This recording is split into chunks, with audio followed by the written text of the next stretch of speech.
Hello everyone, welcome to What If Female Naruto Went to Harry Potter Movie. Before we start, please go support marioiale for writing that awesome fanfic. This is the translated version I made. There will be some mistake in character's gender, but of course Naruto is a male. Chapter 1. A letter arrived. So, it's here finally. Hiruzen Sarutobi, Konoha's third Hokage, said to himself as he took a drag from his pipe. He was using the arrival of this letter as an excuse to take a short break from the ever-growing mountain of paperwork the Kage were endlessly facing. The letter was of great importance, and Naruko Uzumaki was both the subject and the recipient. As was the protocol for letters of foreign origin, it had to be scrutinized, but Hiruzen recognized this when he was reviewing his new mail system. He took the letter himself and studied it. Surely it wasn't because he felt very close to his chosen granddaughter and wanted to make sure it was doubly secure. No, that wasn't all. The thing is, Naruko Uzumaki was actually an individual who required extra attention when it came to such matters anyway. Naruko was the daughter of two respected heroes of Konoha. Naruko's parents were Kushina Uzumaki and Minato Namikaze. Kushina Uzumaki was the heir to the Uzumaki clan and the chosen vessel for the nine-tailed chakra beast, the Kyuubi. The Uzumaki clan had long been the chosen protectors of the Kyuubi, ever since the ways of the Sage of Six passed away long ago. She was respected for this position in addition to how closely Konoha was tied to Yuzugakure, the clan's homeland. Sadly, the clan was wiped out and their home destroyed. The Uzumaki were feared for many reasons. Surprisingly, being the protectors of the Kyuubi was not one of them. All of this meant that Kushina was a high-profile figure in the ninja world. Minato Namikaze wasn't the heir to any well-known clan or any sort of chosen vessel. However, he was one of the most powerful ninja of his age, if not the most. He was able to defeat a considerable amount of Iwagakure's forces single-handedly, and in a short amount of time. He was known as the Yellow Flash of Konoha because of this. His victory forced Inoki, the third Setsukage of IWA, to sign a peace treaty. Minato later became the fourth Hokage and was highly respected as such. He was also the only known Kage to find a way to conquer the dreaded paperwork. This also made him a high-profile figure in the ninja world, especially when it came to the secret of completing paperwork efficiently. It is said that before his death, IWA was instructed to catch him if possible, for questioning this ability, undoubtedly Triple S. Unfortunately, Naruko didn't know much about her parents because of who they were.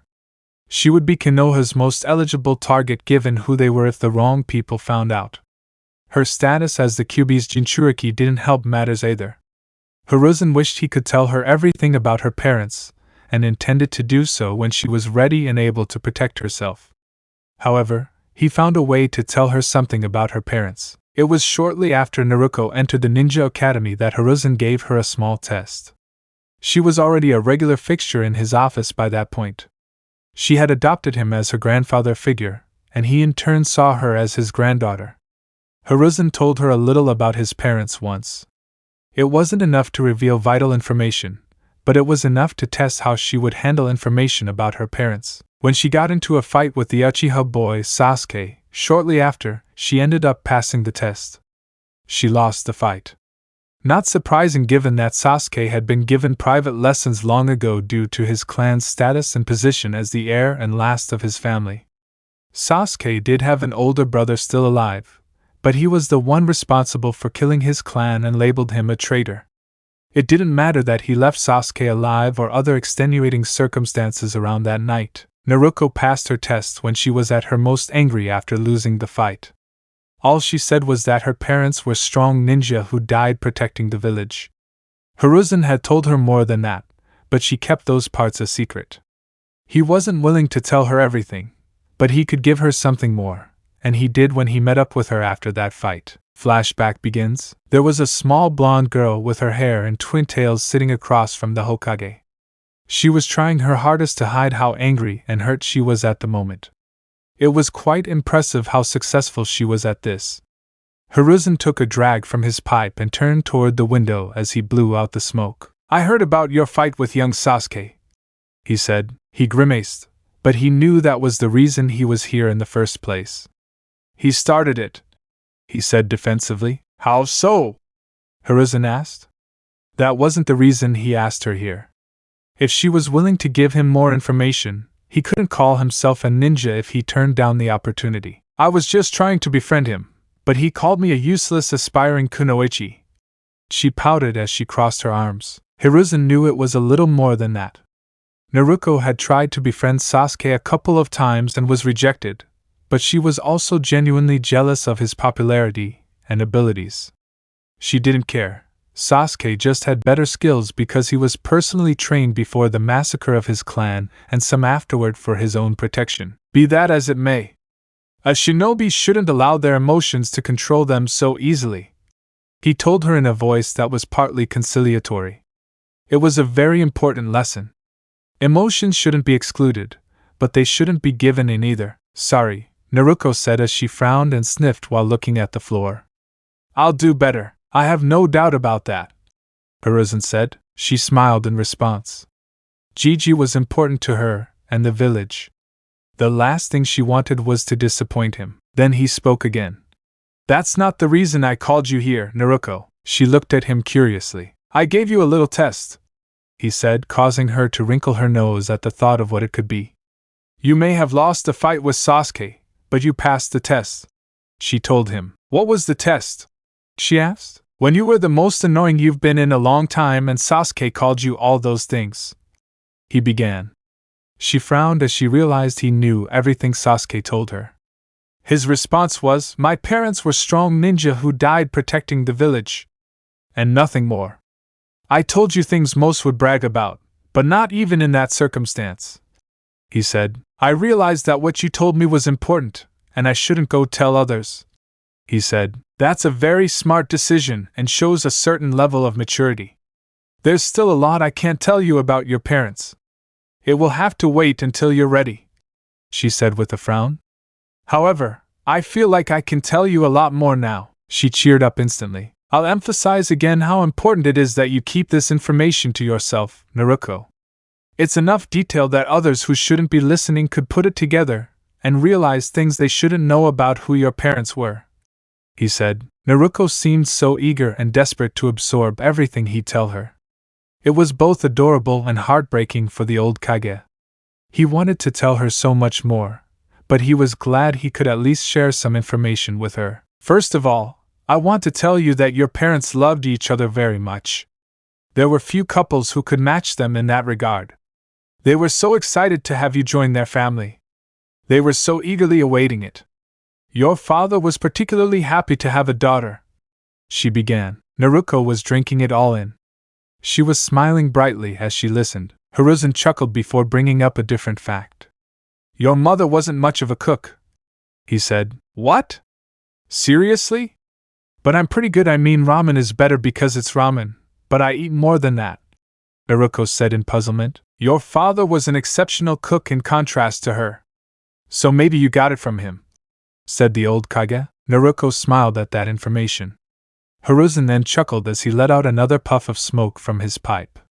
Naruko looked at him in question. Or maybe you have your mother's culinary skills and your father's love for his cooking. No matter what your mother's cooking turned out to be, your father loved it, and not just because he appreciated her taking the trouble to cook for him. Naruko couldn't help but laugh at that. Well, I hear other girls talk about how love is the best spice and food is the way to a man's heart. Maybe that was really the case with my father, she joked with a smile. Hiruzen laughed at that. That might be the case.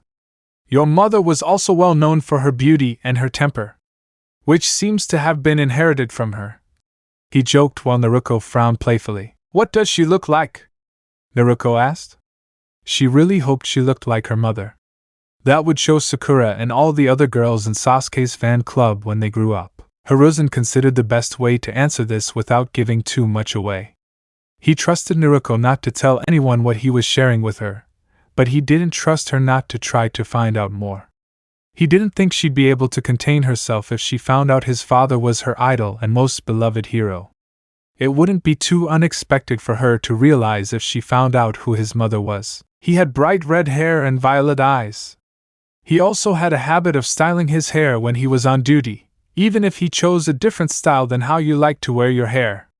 When it comes to looks, I'd say actually, I take more after your father, but with a feminine twist. I remember hearing stories that your mother used to call him feminine when you were younger at the academy," he said amusedly. Naruko was more than eager to know about her father, and continued. "You have his blue eyes. His blonde hair. Your locks are so similar to his if he had actually grown them out. When he was older, he had many pursuers. However, he only had eyes for your mother. She may have called him weak and feminine when you were younger, but once you were older, and he gained her affections, it would be hard to find a woman more in love with her man and vice versa. Like I said, you were deeply in love with each other and only their mutual love for you was stronger." Hiruzen walked over to Naruko and placed a hand on her shoulder as she sat there, sniffing happily and crying tears of joy. It was another aspect she got from her mother. Kushina was quick to anger, but she was also one of the nicest and sweetest people he cared about the most. Minato had always talked about how beautiful his wife was beyond normal when she was this happy. It's so wonderful to finally hear about my parents even if I don't have their names. Just knowing what you've told me so far," Naruko muttered. She tried to wipe away her tears, but she couldn't. Hiruzen rubbed the young woman's back a little. "I'm sorry I couldn't have told you sooner, Naruko," he said. Naruko stood up and gave him a big hug as she said, "I'm really happy with what you're telling me now. I hope there's more. There's more I could tell you, but right now I think we should take a break. I bet you're hungry for ramen after all today," he said. His stomach growled at that moment and made him laugh. "Go wash up and meet me at Ichiraka's house," he told her. She wiped her tears and climbed out the window of her office. Hiruzen would have scolded her, but he understood why she had left like that this time. She didn't want anyone to see her after she cried. Things were difficult enough for the little girl without people seeing her in such a state. "Now then," he began to himself. "I hope I have enough to satisfy your appetite this time," he finished with a smile so as not to cry over the fate his wallet would soon suffer. Naruko seemed to have inherited her father's and mother's appetites combined into one small package. Flashback ends. Hiruzen walked over to the window and looked out, thoughtful. Telling Naruko what little he could about his family had inspired her more than he expected. Naruko took her training even more seriously, which was really saying something given that she had always taken it as seriously as she could outside of the classroom. Sadly, her performance in the classroom was rather unpredictable. This wasn't entirely her fault. Naruko disliked many of the civilians and even some of the lower-ranking ninja. The third Hokage disliked how Naruko was treated in many instances. Unfortunately, while morally wrong, the way she was treated wasn't illegal. The civilians genuinely disliked her, but they rarely crossed the line. The few times some did cross the line, they were always dealt with harshly and swiftly. Even Danzo, who saw her only as a weapon, knew that lines that would push her over the edge shouldn't be crossed. In Warhawk's mind, a weapon out of control, no matter how powerful, was still mostly useless. There wasn't much Hiruzen could do about his treatment when it came to his time at the academy. There were strict rules limiting the Hokage's involvement with the earlier parts of ninja education. A Kage wasn't exactly the best at crafting a curriculum that gave younger children, including civilians, a proper opportunity to prove themselves. The limits were also there to prevent a Kage from using the academy as a way to instill loyalty in him personally, even above the village. Kage can change. A ninja's loyalty to the village shouldn't. Hiruzen recalled a different moment later in Naruko's life that exemplified how little he could help in that regard in her mind. He still found a way to get her to take that as a challenge and use it to her advantage. Flashback begins. Naruko was frustrated as she entered her Gigi's office. He liked to keep a little check on her about her education at the academy, but it was always frustrating for her. She didn't hate studying and learning honestly, but she couldn't stay still for that long, especially when the teachers hated her so much. She would tell him when things got worse, and for a little while after such arguments, things briefly improved. However, they eventually went back to the way they were, and it was really getting to her. "I guess things aren't going so well at the academy," he told her when she burst into his office. "Ha! You can say that again. The teachers really hate me and it bothers me. It's not even my fault. I know why they act that way, but still," she said. Her eyes widened for a moment as she realized what she more or less admitted to knowing. Interesting, how long have you known? I have a feeling you're referring to your passenger, he said, looking at her seriously. He wasn't angry with her, but he was surprised, and that was a big deal. Naruko sighed as she slumped into a chair. A few years. You know how bad things got for me before you were able to help me. I almost starved to death once and the fur ball saved me. I was scared and shocked at the time. He said something about how he refused to let his Jinchuriki die that way. He started teaching me how to take better care of myself and become stronger. Seems like something about the seal or something else, maybe whatever something seems to have cleansed some of his hatred and malice. Though we both agree that the Uchiha area is a bastard, Hiruzen couldn't help but chuckle a little at her last statement. He was also impressed by the seal Minato used on Naruko and the Kyuubi. It's a little worrying, I admit. But given who you are, it's obvious you're not losing the Kyuubi's influence. The seal you have really is on another level. Can you access its chakra? He asked. Only in emergencies. It's too much and too strong for me right now. I don't want to rely on it either. It can be intoxicating.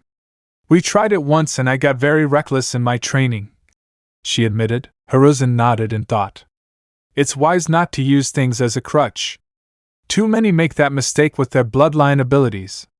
Such powers are like tools. We shouldn't rely too heavily on any particular set. If something happens to it, which is always a possibility in our world, it leaves you defenseless. Naruko drank in his words.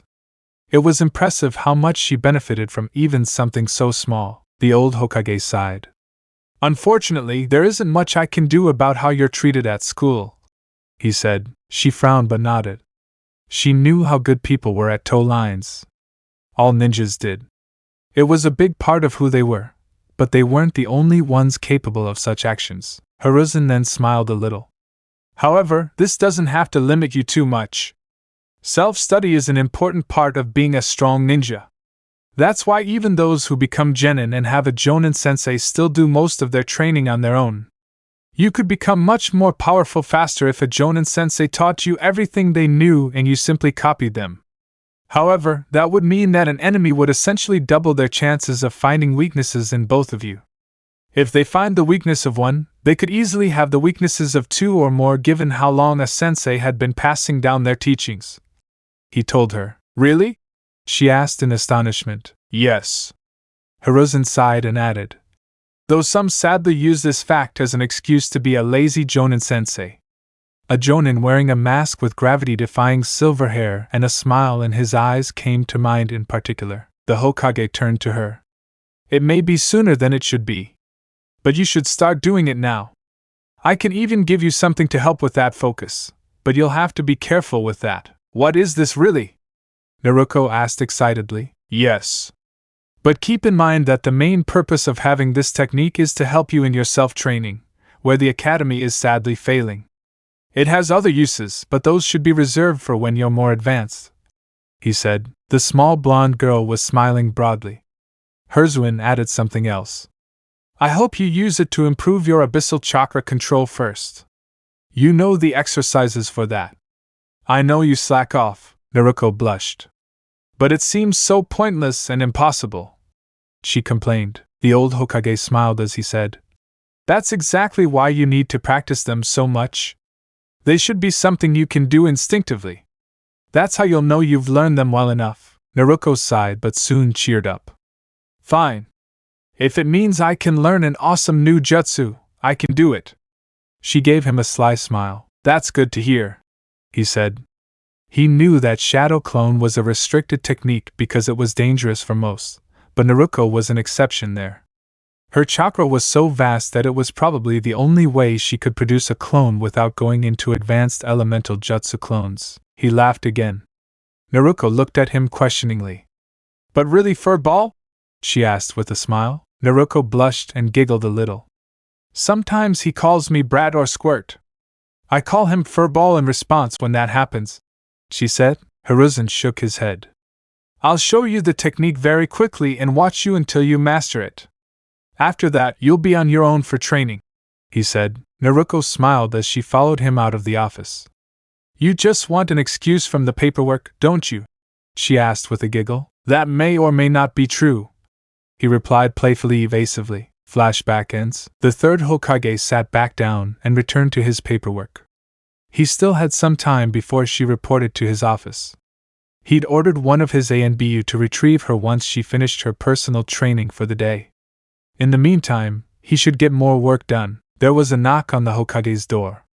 Come in, Hiruzen called. Naruko walked in, curious as to why she had to inform him. Did you call, Gigi? She asked as she sat down at his desk. You know a little about your bloodline, yes? He asked. Naruko frowned in response. I do. What's up with that? She asked. Are you aware of all three aspects?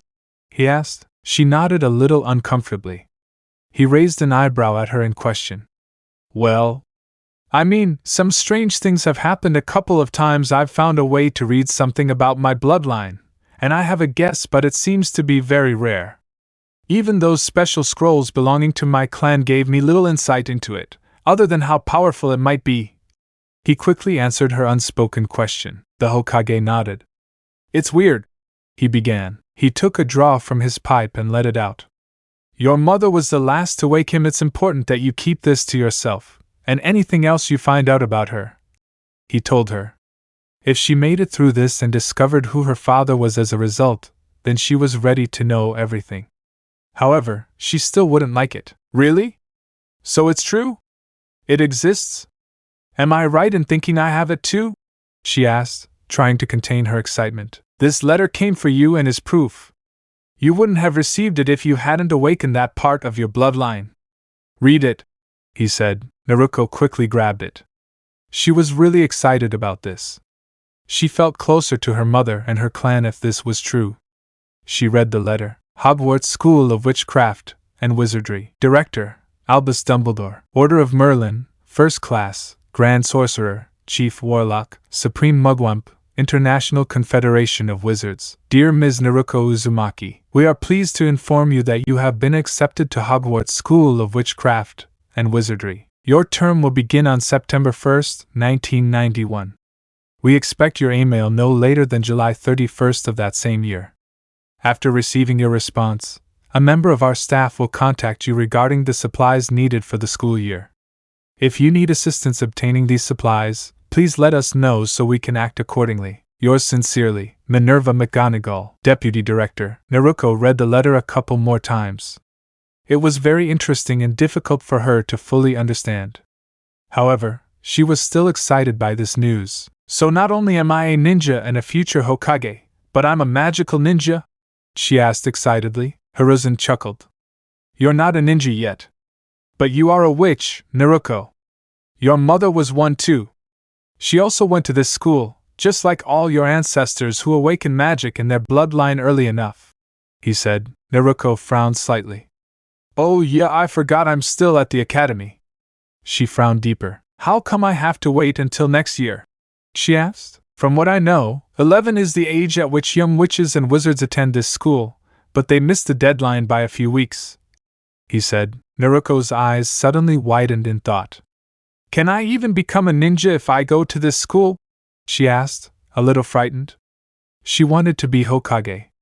To be Hokage, she needed to be a ninja. It's possible. Things can be fixed to a certain extent, but it would be best if you graduated from the academy before you have to go to Hogwarts. You can choose not to go to this wizarding school if you wish. But we will in that case. I have to do something about your bloodline. I don't know too much about it, but I do know that personal training to use it without the basics is not only dangerous for you, but also for those around you. If your mother was still with us or someone else in your clan who awakened this aspect of your bloodline, they could teach you instead of Hogwarts, even if it wouldn't be optimal. Hiruzen sighed. Sadly, that is not the case. Naruko was deep in thought. I'll go. I'll make sure to pass the academy exam next time. You better believe it, she said. Her voice was filled with more determination than she usually had, and she wasn't known for her lack of it in that regard. Hiruzen smiled at her in defiance. We'll have to figure that out. You'll have to train and study harder than ever, Naruko. No more slacking off, no matter what your instructors do, he said. He would allow her to attend Hogwarts, and find a way to help her become a ninja if necessary. He would only intervene if she couldn't do it before she had to go to Hogwarts. However, he had a feeling she would pass this time. He also had a feeling she would leave the instructors who didn't like her floundering and fuming. He was sure she would pass in such a way that they wouldn't be able to find any loopholes to stop her. Naruko was looking at the letter again. She was getting more and more excited about it. However, she had to ask a question, even if it sounded stupid. "What do they mean by waiting for Miel?" she asked with an expression she usually wore when thinking. Hiruzen laughed in response. He always found it adorable, even if she acted like she hated being seen as cute by others. "This is how they communicate regularly. It's a little odd, but it works well enough. I'll send your reply for you," he said. Naruko smiled and her stomach growled. She blushed and let out a nervous laugh. "Can we get some ramen to celebrate?" she said with a wide smile. The Hokage laughed again. "I think we can," he replied as he stretched, and the two left his office. He really hoped to see her pass her second attempt at the academy exam next spring. Chapter 2. Time had really flown by after Naruko received her letter to Hogwarts. She trained harder than ever during that time. She had improved far more than she expected. She even begged Gigi to do more advanced chakra control exercises. He agreed after a while because of how important such training was, especially for her. Naruko took little time to master them. There was no way she was going to pass up the chance to do something as cool as climb trees and walls and walk/run on water. It was just too cool. There was so much opportunity with such skills. She found more ways to train and even began learning some of the basics of sealing. It was easy enough for her because she was an Uzumaki, but it was also clearly dangerous, so she didn't mind waiting a bit. She still learned how to make several of them, including storage seals. She could store so many supplies thanks to them and didn't have to worry about buying those scrolls from idiots who didn't like them. She returned to them in her own way. Something she used to do from time to let off steam was joke around with certain people. She knew it was immature, but it was a lot of fun. Besides, few people liked her anyway. She could also give them a funny reason to dislike her. She also saw it as training by escaping from an angry ninja and sometimes a lower-ranking Anbu if she caused a big enough ruckus. She got better and better at getting away from them as time went on. That's what happened when you underestimated someone. She saw her escape attempts as training for both her and her pursuers. However, she still didn't understand how Irika-sensei always found her. The blonde girl also became very good at deceiving the instructors who hated her. They would leave her alone and continue as usual if she pretended to fall asleep during class, as long as she didn't snore. She made a point of snoring sometimes to allay suspicion. She would simply place a listening seal on the classroom when that happened. If the teachers bothered to check such things, they would easily find out. However, none of them did. They probably thought such things were beyond the demon child or the dead last. Maybe the Uchiha prodigy, but not her. Naruko felt both proud and annoyed by this. She was proud of her ability to fool teachers, even if they thought little of her in the first place. She was annoyed that they thought so little of her in the first place. Everyone always laughed at her when she said she would be Hokage. Everyone thought perfect Sasuke, dreamy Sasuke, head of the class Sasuke would end up being Hokage, even though she had no intention of leading the village. Naruko was determined to show them all and protect those she cared about. She would protect her precious people.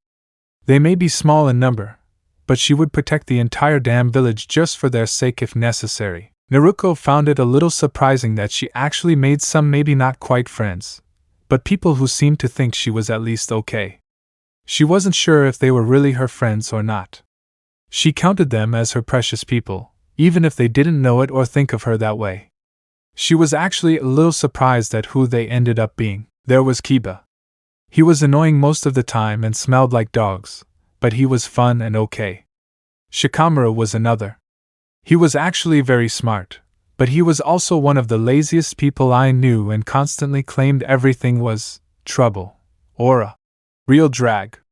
He was still kind enough and seemed to realize she wasn't the last deadbeat who acted the way she was.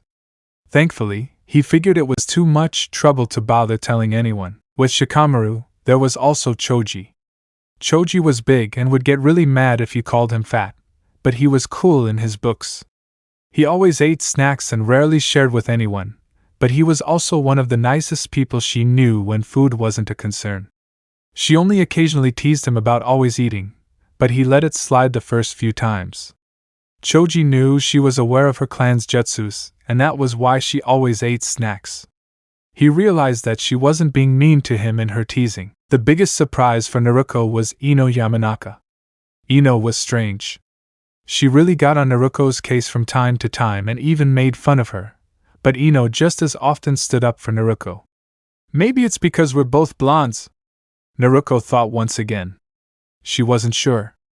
Maybe it was because Ino noticed that Naruko was one of the few girls who wasn't really interested in Sasuke and thought she was friend material because of that. Naruko was sure that if the other blonde knew that she had tried to be friends with Sasuke in the beginning, there would be a misunderstanding between them. Thankfully, that wasn't the case, even if their relationship with each other was strange. There was also Hinata Hyuga. Hinata was Hinata. She was very shy, but kind to almost everyone. She usually kept to herself, or just silently accompanied her. Hinata didn't talk too much, but when she did, it was usually very important and enlightening to Naruko.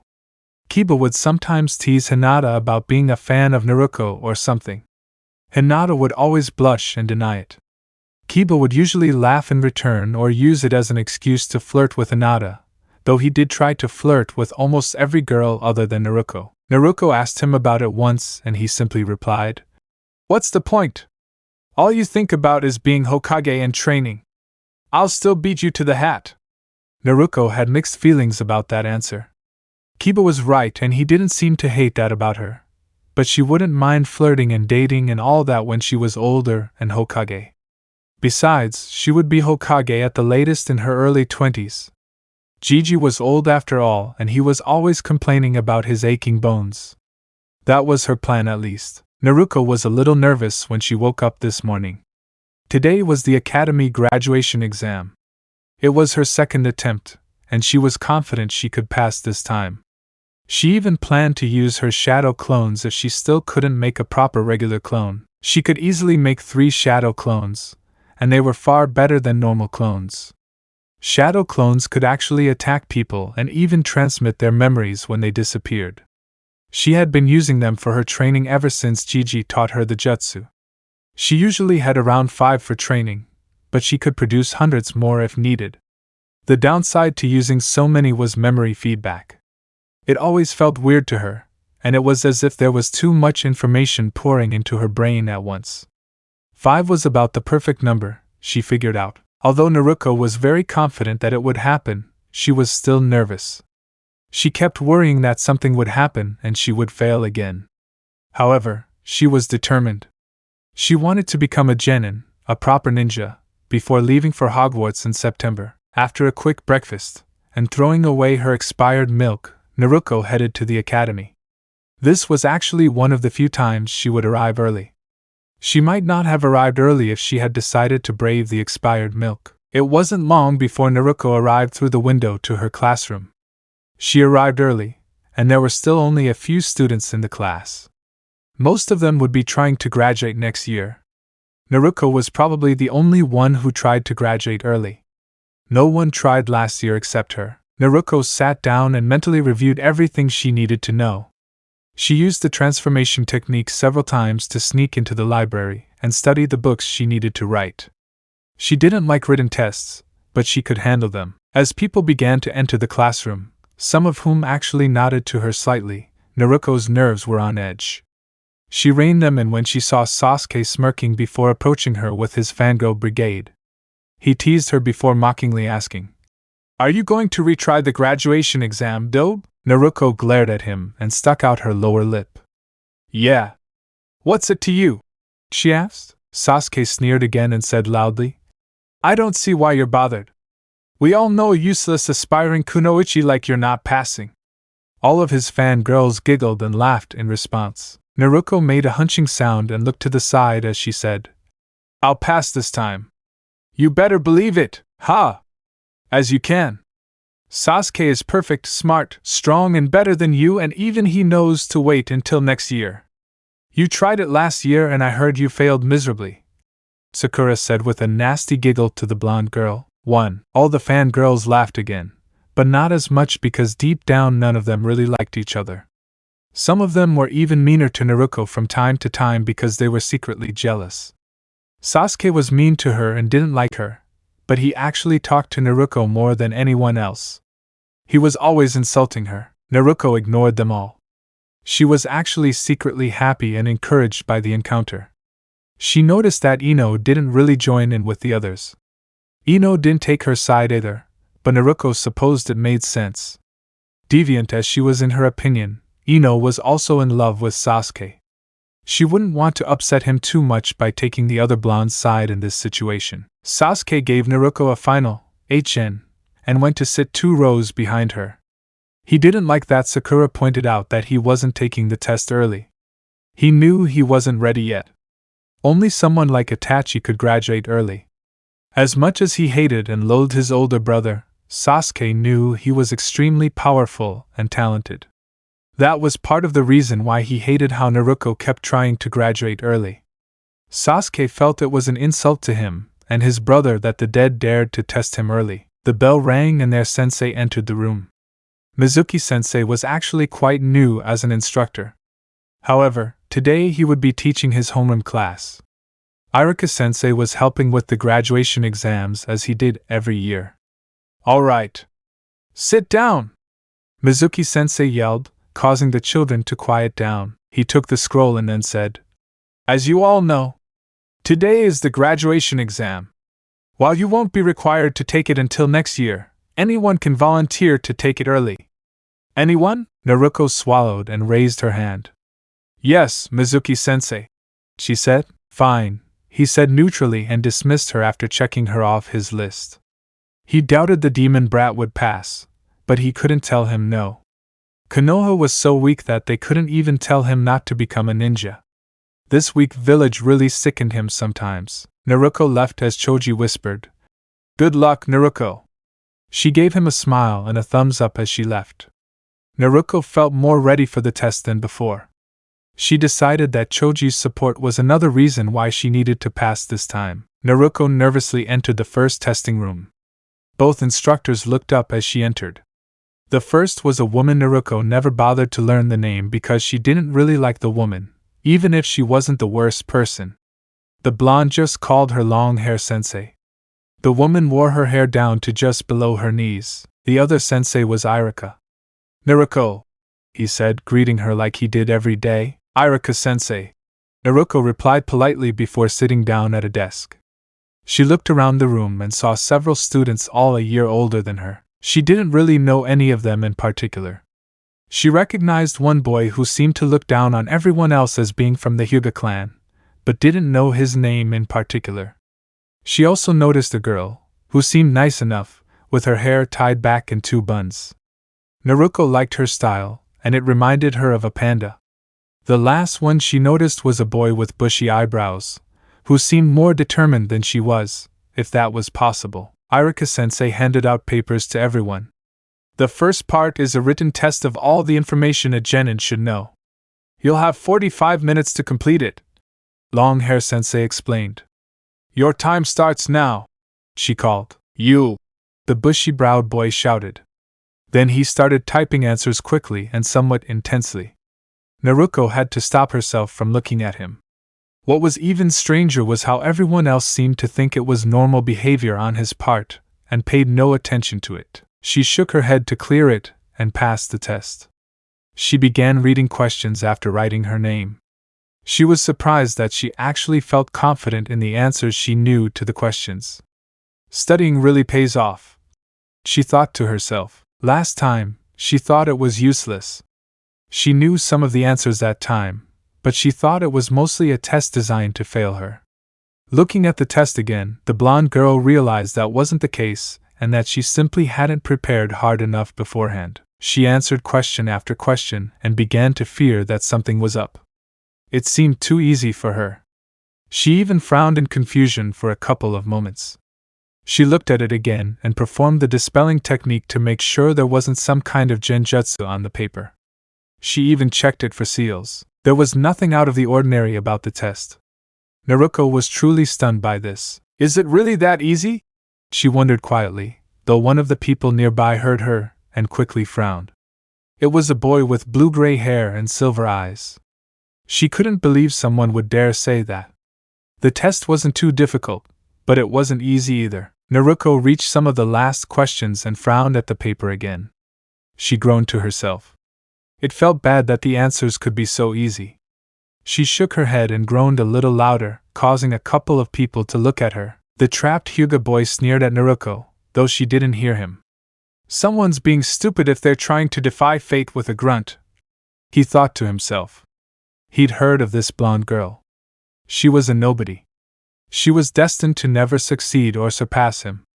There was no point in trying to defy fate by graduating early. Naruko decided she wasn't giving enough detail in her answers and decided to add more. She used a simple stamp that allowed the paper to expand when needed by whoever was grading it. She regretted not realizing this sooner. That had to be the trick to the test. However, she didn't have time to go back. She'd have to hope she did well enough to pass the last few questions. Time passed, and soon Irika-sensei shouted, "Stop! Time's up!" Several students groaned in response. They needed a little more time. Naruko also groaned with the others. She wished she had more time to go and answer the previous questions better. She sighed and said to herself, "At least I'll know what to do next time." She hoped Gigi would let her try again. She would find a way to study while at Hogwarts, besides what they taught her. She had no choice if she wanted to be a ninja. If she wanted to be Hokage, the next step was the taijutsu test. All the students were lined up against the wall waiting for their turn. This time they had an extra sensei helping out. This one wasn't fond of Naruko either. At least he usually left her alone. She still didn't bother learning his name. He was just squinting at her. He squinted a lot when he was disappointed in a student. It was actually a little disconcerting when he did it, but Naruko thought it was kinda funny. She made sure never to laugh at him when he was around. Very well. For this phase of the test, the three of us will alternate sparring with everyone else. You must demonstrate that you have a good grasp of the basics of taijutsu. You may use more advanced styles if you know them, but you will be graded harder accordingly. Also, Niji-kun, you are not allowed to lock tenketsu with your family style, Irika said. Niji Hyuga smiled as he said, "Yes, sensei." It was proof to him that even though he was destined to never be part of the main branch, because of his father, he was destined to be better than even these senseis at the academy, and they were all ranked chunin. Naruko watched with everyone else as the students entered one at a time.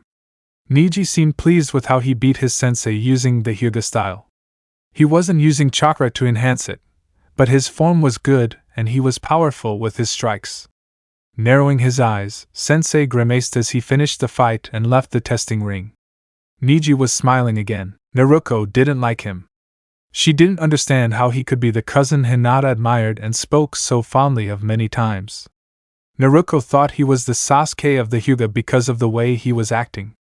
It was even worse that he was so talented. Next up was the panda-haired girl. Naruko learned her name was Tenten. The girl was quite good and even received a compliment from Long-Hair Sensei when she was done. "I'm really glad you couldn't use the weapons you've been training with, Tenten. That would have been the end of me. I'm sure we'll hear a lot of good things about you in the future," Sensei said with a kind smile to the girl. "Thank you, Sensei," Tenten said as she bowed in thanks and left with a happy smile on her lips. Naruko felt jealous. She had nothing against Tenten. She just wished she could hear so much praise from a sensei.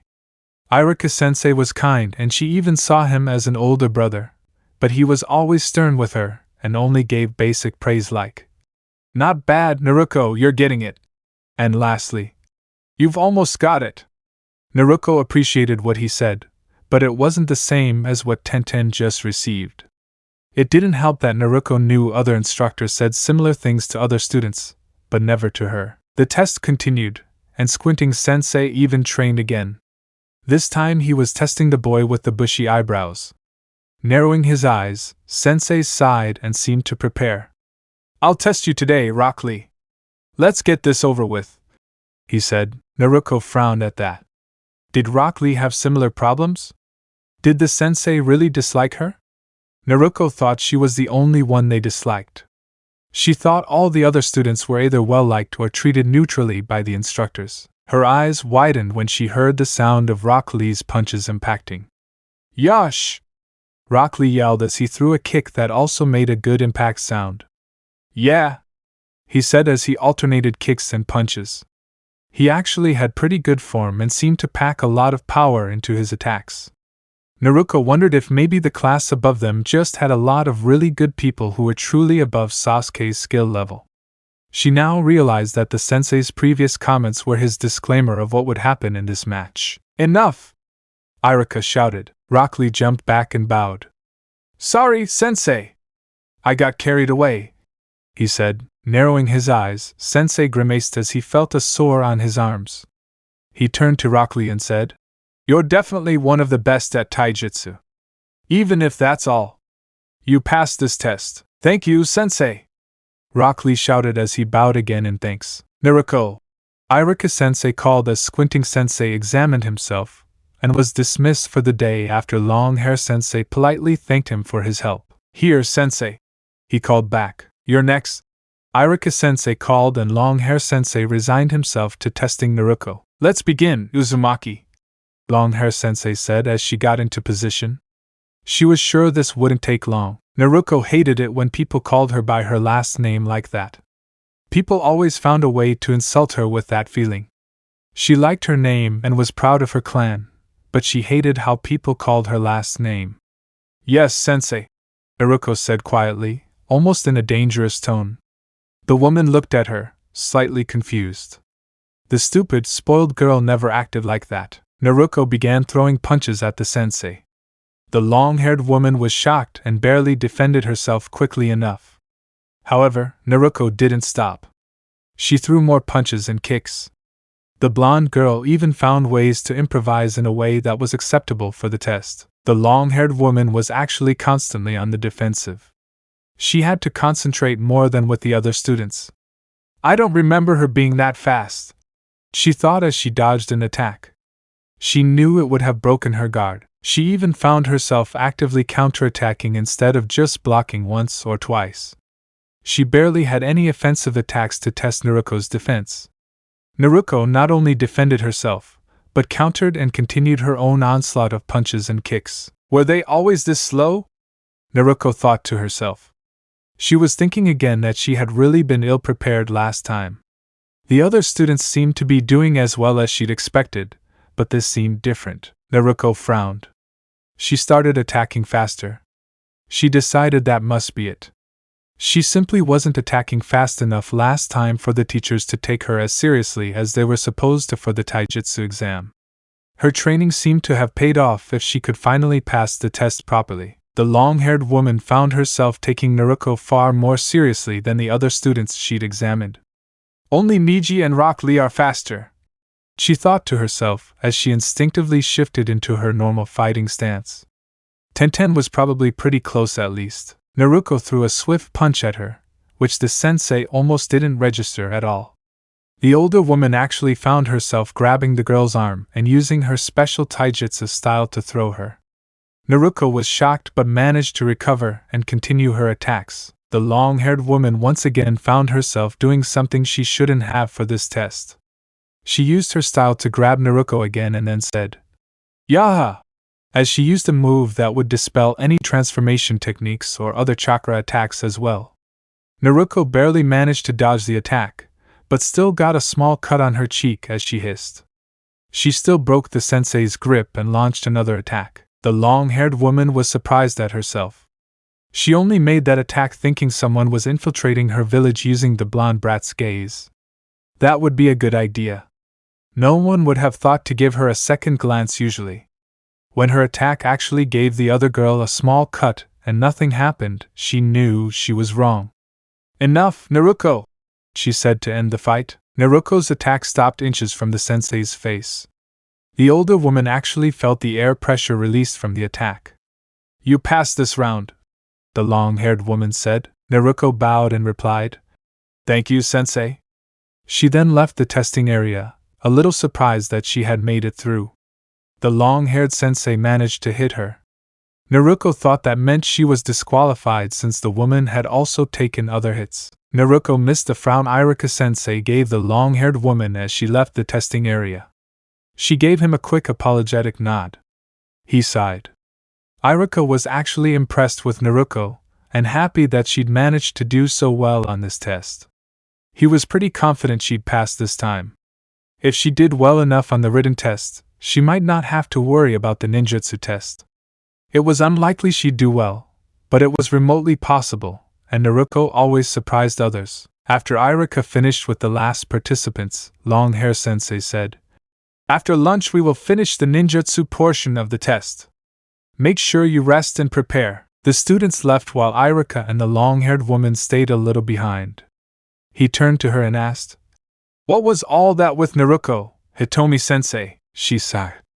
I know I wasn't supposed to do any of that. She was much faster than I remember her being. Extremely different from how she is in practice. Then she looked to the side and blushed a little in embarrassment. I thought she might have been an intruder in disguise. No one would even look at her twice. It would make sense, she admitted. Iruka laughed. No, I wouldn't. They couldn't have acted like her at all. Even the Hokage and his Anbu would have quickly noticed. She may not be liked by most people, which is a shame, but enough people know her well enough that she would be the worst target to try to imitate. He said, Oh, was all he said in response. Naruko was thinking as she waited for one of her 2 cups of ramen to finish cooking. She would have the second one after the first. This test felt wrong to her. She still couldn't grasp how far behind she seemed to actually be. She was surprised at how intense the taijutsu portion was. She thought the others, aside from a few, seemed to have gone much slower and at an easier pace than her. They were even given a couple of praises for improving and encouraging words, so she must have missed something. All she got was a pass. She was really excited about that, but she really hoped she wasn't somehow barely scraping by this test. She always struggled during the ninjutsu portion. She might pass, but would she pass well enough to get that awesome headband? Would she do well enough to become a genin? That was a different matter. I'll have to do that, she told herself with a nod. She wouldn't bother with the regular clone. Messing that up once might be all it took to fail this time, or at least not get the headband. She'd use the shadow clone and just say it was the clone jutsu. She was good enough with shadow clones at this point, she didn't need to say the name of the jutsu. She was pretty sure her trick would work. Weren't jutsus all about intent anyway? This idea might be the only way she'd get through and get the headband. Hey! She heard a voice say next to her. She looked over and saw 2 boys. She recognized one of them from sitting next to her during the written test. The guy who actually spoke was tanned with white markings on his forehead. He belonged to one of the clans. Naruko was trying to remember which one. She knew all the clan boys in her class, but this was a different group. Hello? She replied. I'm Tugi. From the Rat Clan. Who are you? He asked politely. Naruko Uzumaki. Just call me Naruko. Nice to meet you. She introduced herself with a smile. Uzumaki, he thought as he smiled at her in return. He recognized that name somewhere, and it wasn't because of what others had said about her. However, he couldn't place it. I'm Roku, the other boy said in greeting. You're from the class below us, right? Tugi asked. Yes, Naruko replied without smiling so much. How come we've never heard of you before? We've heard the rumors, but that's not what I mean, Roku said. I'm not really sure why you would. I'm not really the class genius or anything. I even took the test last year and failed pretty badly, she said. That's amazing, Tugi said as they sat down next to him. Why do you say that? She asked. You were quite amazing during taijutsu. I'd even go so far as to say only Rock Lee, the taijutsu machine, and I'm far superior. Hyuga were the only ones who could have done better, he said. Really? Naruko asked. genuinely surprised. And I heard you say the written test was too easy, Roku said. Well, it was compared to last time, Naruko said a little nervously. She smiled brightly as she added, I guess all that studying and training really paid off. It seems so, Toogie said with a smile. This was interesting, if she was really that good. Clearly all the rumors were wrong. Not really surprising how rumors usually go. He wondered what she was really capable of. So ramen for lunch? Roku asked. Naruko smiled as she prepared to dig in since her first cup was ready. Yeah! It's the best. I eat other food, but this is the best, she said. Then she pouted as she said, even if the 3 minutes it takes a cup of ramen to cook is way too long. Toogie and Roku laughed as they enjoyed their own lunch with Naruko. She was very happy about this. It wasn't often that someone joined her for lunch. Sometimes she joined Choji and Shikamaru, but that was always a struggle with the way Choji ate lunch. She would be happy with this experience, even if she didn't have the headband. When it was time to begin the ninjutsu test, Naruko grew nervous again. Everyone was called one by one in alphabetical order by their last name into a separate room for the final portion. Naruko watched as many students entered and even fewer returned with a headband. She knew how this went.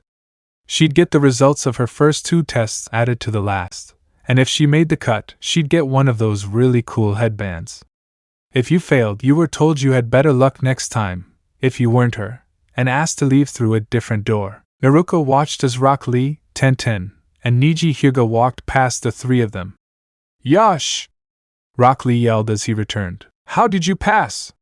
You're terrible at ninjutsu, Tenten asked him in a friendly manner. I did quite well on my written and taijutsu exam, Tenten-san. And congratulations, he said in response. Thank you, he said with a smile. Niji remained silent in his corner of the room with his headband. It seemed like no one dared approach him, even those who passed by. Naruko noticed a few girls glance at him from time to time. She also decided that Niji really was the Sasuke of the Hyuga clan. Although it didn't really make sense, Hinata said he was a branch member. Why did he act so superior to the others? Hinata hated being forced to live as a branch member, and that was part of the reason she wanted to find a way to reunite her clan as one. She wanted to get rid of the main and branch family divide. Niji was really good, but he was still in the branch family. He acted like he was the clan heir or something like that. Uzumaki, Naruko, Irika finally called her. Naruko took a deep breath and walked over. She received encouraging glances from Roku and Toogie along the way and smiled in return, even if it was a little forced. They had both passed, and she really hoped she would too. It would really suck if she couldn't graduate with the only 2 people she knew in this class. You know the drill, Naruko. You have to perform the 4 basic jutsus, Long-hair sensei told her.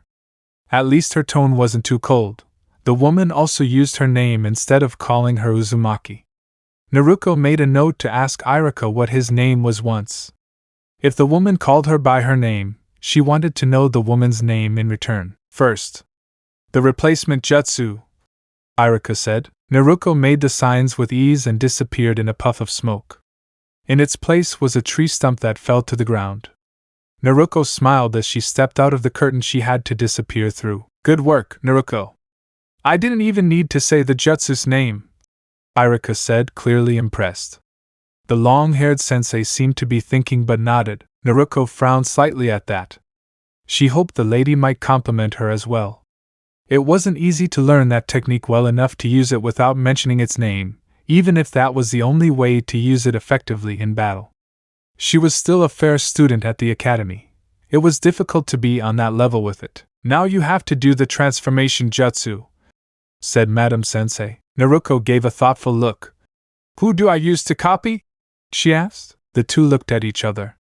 Irika Sensei, the lady said after a moment, and he nodded. Naruko bowed. Henge no jutsu, she shouted, and in a puff of smoke, she was replaced by an exact replica of Irika Sensei. The 2 sensei studied her results. Well done, said Irika Sensei. The lady looked thoughtful again but nodded once more. Naruko would have snorted, but that was as un-Irika as if she hadn't done it. She just dispelled the jutsu instead. She wouldn't get points for something like breaking character. She was pretty sure she was still being judged on the jutsu. Now the rope escapes the jutsu, Irika said. Hitomi-sensei, will you do the honors? I know you wouldn't accept it otherwise. Hitomi-sensei was her name. The lady also usually called herself by her first name. If only Naruko felt she could call her by that. She at least knew who she was now. Naruko frowned, but it couldn't be seen since she was completely tied up. You really seem to like it too much, Hitomi-sensei, Irika said with a raised eyebrow. The lady blushed a little in response and said, Go ahead, Naruko. Naruko disappeared, and the ropes fell to the floor. She emerged from behind the curtain once again. That's a pass, Hitomi-sensei said. The blonde girl was both excited and nervous. She had one jutsu left. However, it was the one she was the worst at. She hoped her plan would work. The regular clone jutsu required so little chakra and wouldn't work if she overloaded it. That was the reason Naruko couldn't do it. She didn't have that level of chakra control yet. She planned to fix that, but she had a feeling it would be an eternal struggle for her. The last jutsu is the clone jutsu, Hitomi-sensei said. She remained neutral as she spoke. The two senseis already knew Naruko had passed and would be getting a headband, but they had to finish this. Some people ended up looking at her test. She had done really well and even went beyond what was required. The girl even used a jutsu of some kind that allowed the paper to expand so they could read her full answers. At the moment, Hitomi-sensei was curious about how wrong they seemed to be about the girl. She had a feeling the girl wouldn't be able to get the clone jutsu to work. Her clones were too hideous, and there was little she could do about it. Naruko had too much chakra in her system because she was an Uzumaki and a Jinchuriki to the Nine Tails. Everyone at the academy knew this, but they let their distaste for the girl blind them and just laughed whenever she failed at creating a clone. Last year, Naruko had done too poorly overall to make up for failing the ninjutsu portion. Naruko took a deep breath. Now or never, she thought to herself. She was now in on her plan. She just hoped she wouldn't be let down by using the wrong sign for the jutsu. The blonde girl quickly formed the all-too-familiar cross sign. Both senseis' eyes widened. She can't be? They simultaneously thought, worried. Naruko then said, Clone no jutsu. There was the usual cloud of smoke, and now there were 5 Narukos in the room. While they don't count me for making 4, do they? She asked with a worried look. She was so nervous she created an extra one. Naruko! They both shouted in unison. They were both worried about her, even Hitomi. She didn't know what she thought of the blonde girl anymore, but she didn't want her to get hurt indefinitely. Chief! They're talking to you, one of the clones said, causing the instructors to blink in surprise. Yes, she replied. I can do it again. I'll make sure to only do 3 this time. Before they could say anything, the 4 clones disappeared, and she said again. Clone no jutsu. 3 appeared this time. Naruko counted them and smiled. Look, 3, she said. The teachers looked at each other. Did he really just create 7 in total? Hitomi asked. Irika nodded in disbelief. The long-haired woman turned to Naruko and asked, Who taught you shadow clone? Naruko frowned as one of her clones clicked his tongue and the other 2 said, Busted! Naruko dispelled them as they laughed at her. He, she replied. He said I had too much chakra for the regular clone and not enough control. She frowned. Actually, he once teased me and said I had to control the chakra of 3 Kages to get the normal clone. Who is Gigi? Hitomi asked. The Hokage, that's what she always calls him. She seemed to like it even if it's not her proper title. Irika replied as he leaned back in his chair at ease. Hitomi was surprised to hear this. She would never guess the Hokage would be on such good terms with Naruko. She was pretty sure she needed to reevaluate her stance on the blonde girl. She leaned back in her chair, still in shock. Naruko might be the best kunoichi this time around. A big difference from last year. Sadly, the girl couldn't get the title because she wasn't part of this class. Top kunoichi was a cumulative title for all the years her class was at the academy. Tenten would get that spot. She deserved it for all her years, But Hitomi would admit that Naruko got the best score out of the girls on the test. She wouldn't get bonus points for using shadow clones, but it counted, even if it was highly unlikely someone her age would know that jutsu. Well, unlikely so far, Hitomi-sensei said to herself. So did I pass? Naruko asked nervously. Iruka and Hitomi looked at each other and couldn't help but laugh. Naruko frowned. Iruka smiled and said, Sorry, Naruko-chan, it's just well, you did it. You don't even need to pass this section to graduate, really? Naruko asked in surprise. Hitomi nodded and said, Yes, Naruko. You didn't just pass, you practically mastered it with the girls, she said with a relieved laugh. Does that mean? Naruko began. Top kunoichi is a title reserved for the best kunoichi in her class. This isn't your class. So you're not. Sorry, Naruko, Iruka said. She frowned for a second before smiling widely. Iruka stood up and walked toward her. He smiled brightly at her. Then he took off his own headband and placed it on her head with a smile. Take this instead, he told her. You've earned it. Naruko smiled brightly, tears welling up in her blue eyes. She hugged him tightly and sniffled a little as she said, Thank you, Iruka-sensei. This means a lot to me, I know, she replied as she hugged her back and rubbed the blonde girl's back. Hitomi held back her tears. It was as if they really were brother and sister. It was so beautiful. She couldn't have been more wrong about the girl. She would learn from this and try to find a way to make it up to the child. However, as the hug lingered, she cleared her throat. The two separated, and Naruko blushed. As beautiful as that scene was, we still have a few more to try, she said. Sorry, sensei, Naruko replied. The woman smiled at her and said, Don't worry about it, Naruko. Congratulations. You deserved it. Now go and celebrate. Hitomi-sensei didn't know it, but at that moment Naruko decided she could call the woman by her name. She also decided to add the lady as another one of her important people, even if the sensei didn't know it. Naruko smiled brightly and bowed as she said, Thank you, Hitomi-sensei. The woman blushed but smiled. Try not to leave the classroom early or celebrate too much, she said. Naruko somehow smiled and said, I won't, Hitomi-sensei. She then gave her a sly smile, which the woman actually found charming now, and said playfully, But I can't make any promises. The sensei rolled her eyes and said, Go ahead, Naruko. The girl bowed again and left the room. Iruka smiled at Hitomi and said, So it's Naruko now. And you're Hitomi-sensei, don't say anything, he warned without real heart. Iruka chuckled. Should we tell her that you only let the other teachers call you Hitomi-sensei? Do you expect the students to call you sensei or at most Yona-sensei? He asked with a smile. Silence was his only response as he handed her a new headband from the table. He let out another laugh before placing it on her head. He'd leave that for Naruko. For crying out loud, the girl affectionately called the village leader Old Man. Iruka returned shortly with the next student, and both instructors were once again professional. You must perform the 4 basic academy jutsus to pass this test, Hitomi-sensei began. Naruko was truly excited when she returned proudly wearing Iruka-sensei's old headband. I passed, she said proudly as she smiled and gave the victory sign to Roku and Tugi. They laughed in relief and cheered for her before she sat down.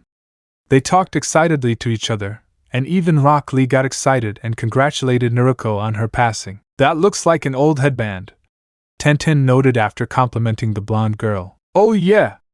Iruka-sensei gave it to me, Naruko replied happily. Wow! That's impressive. Ninjas don't just give their headband to anyone, Tenten said. Naruko felt even happier hearing that.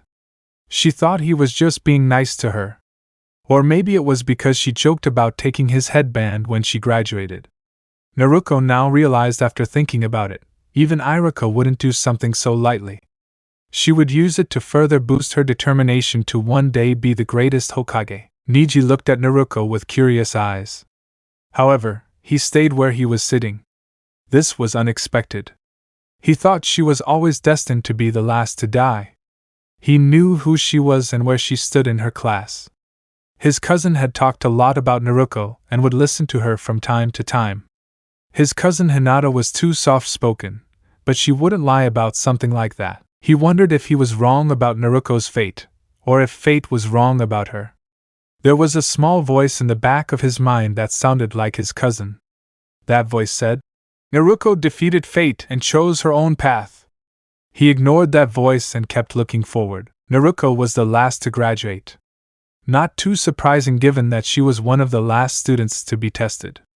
The two senseis returned to the classroom. "Well done, all of you! And congratulations!" Iruka-sensei said with a smile.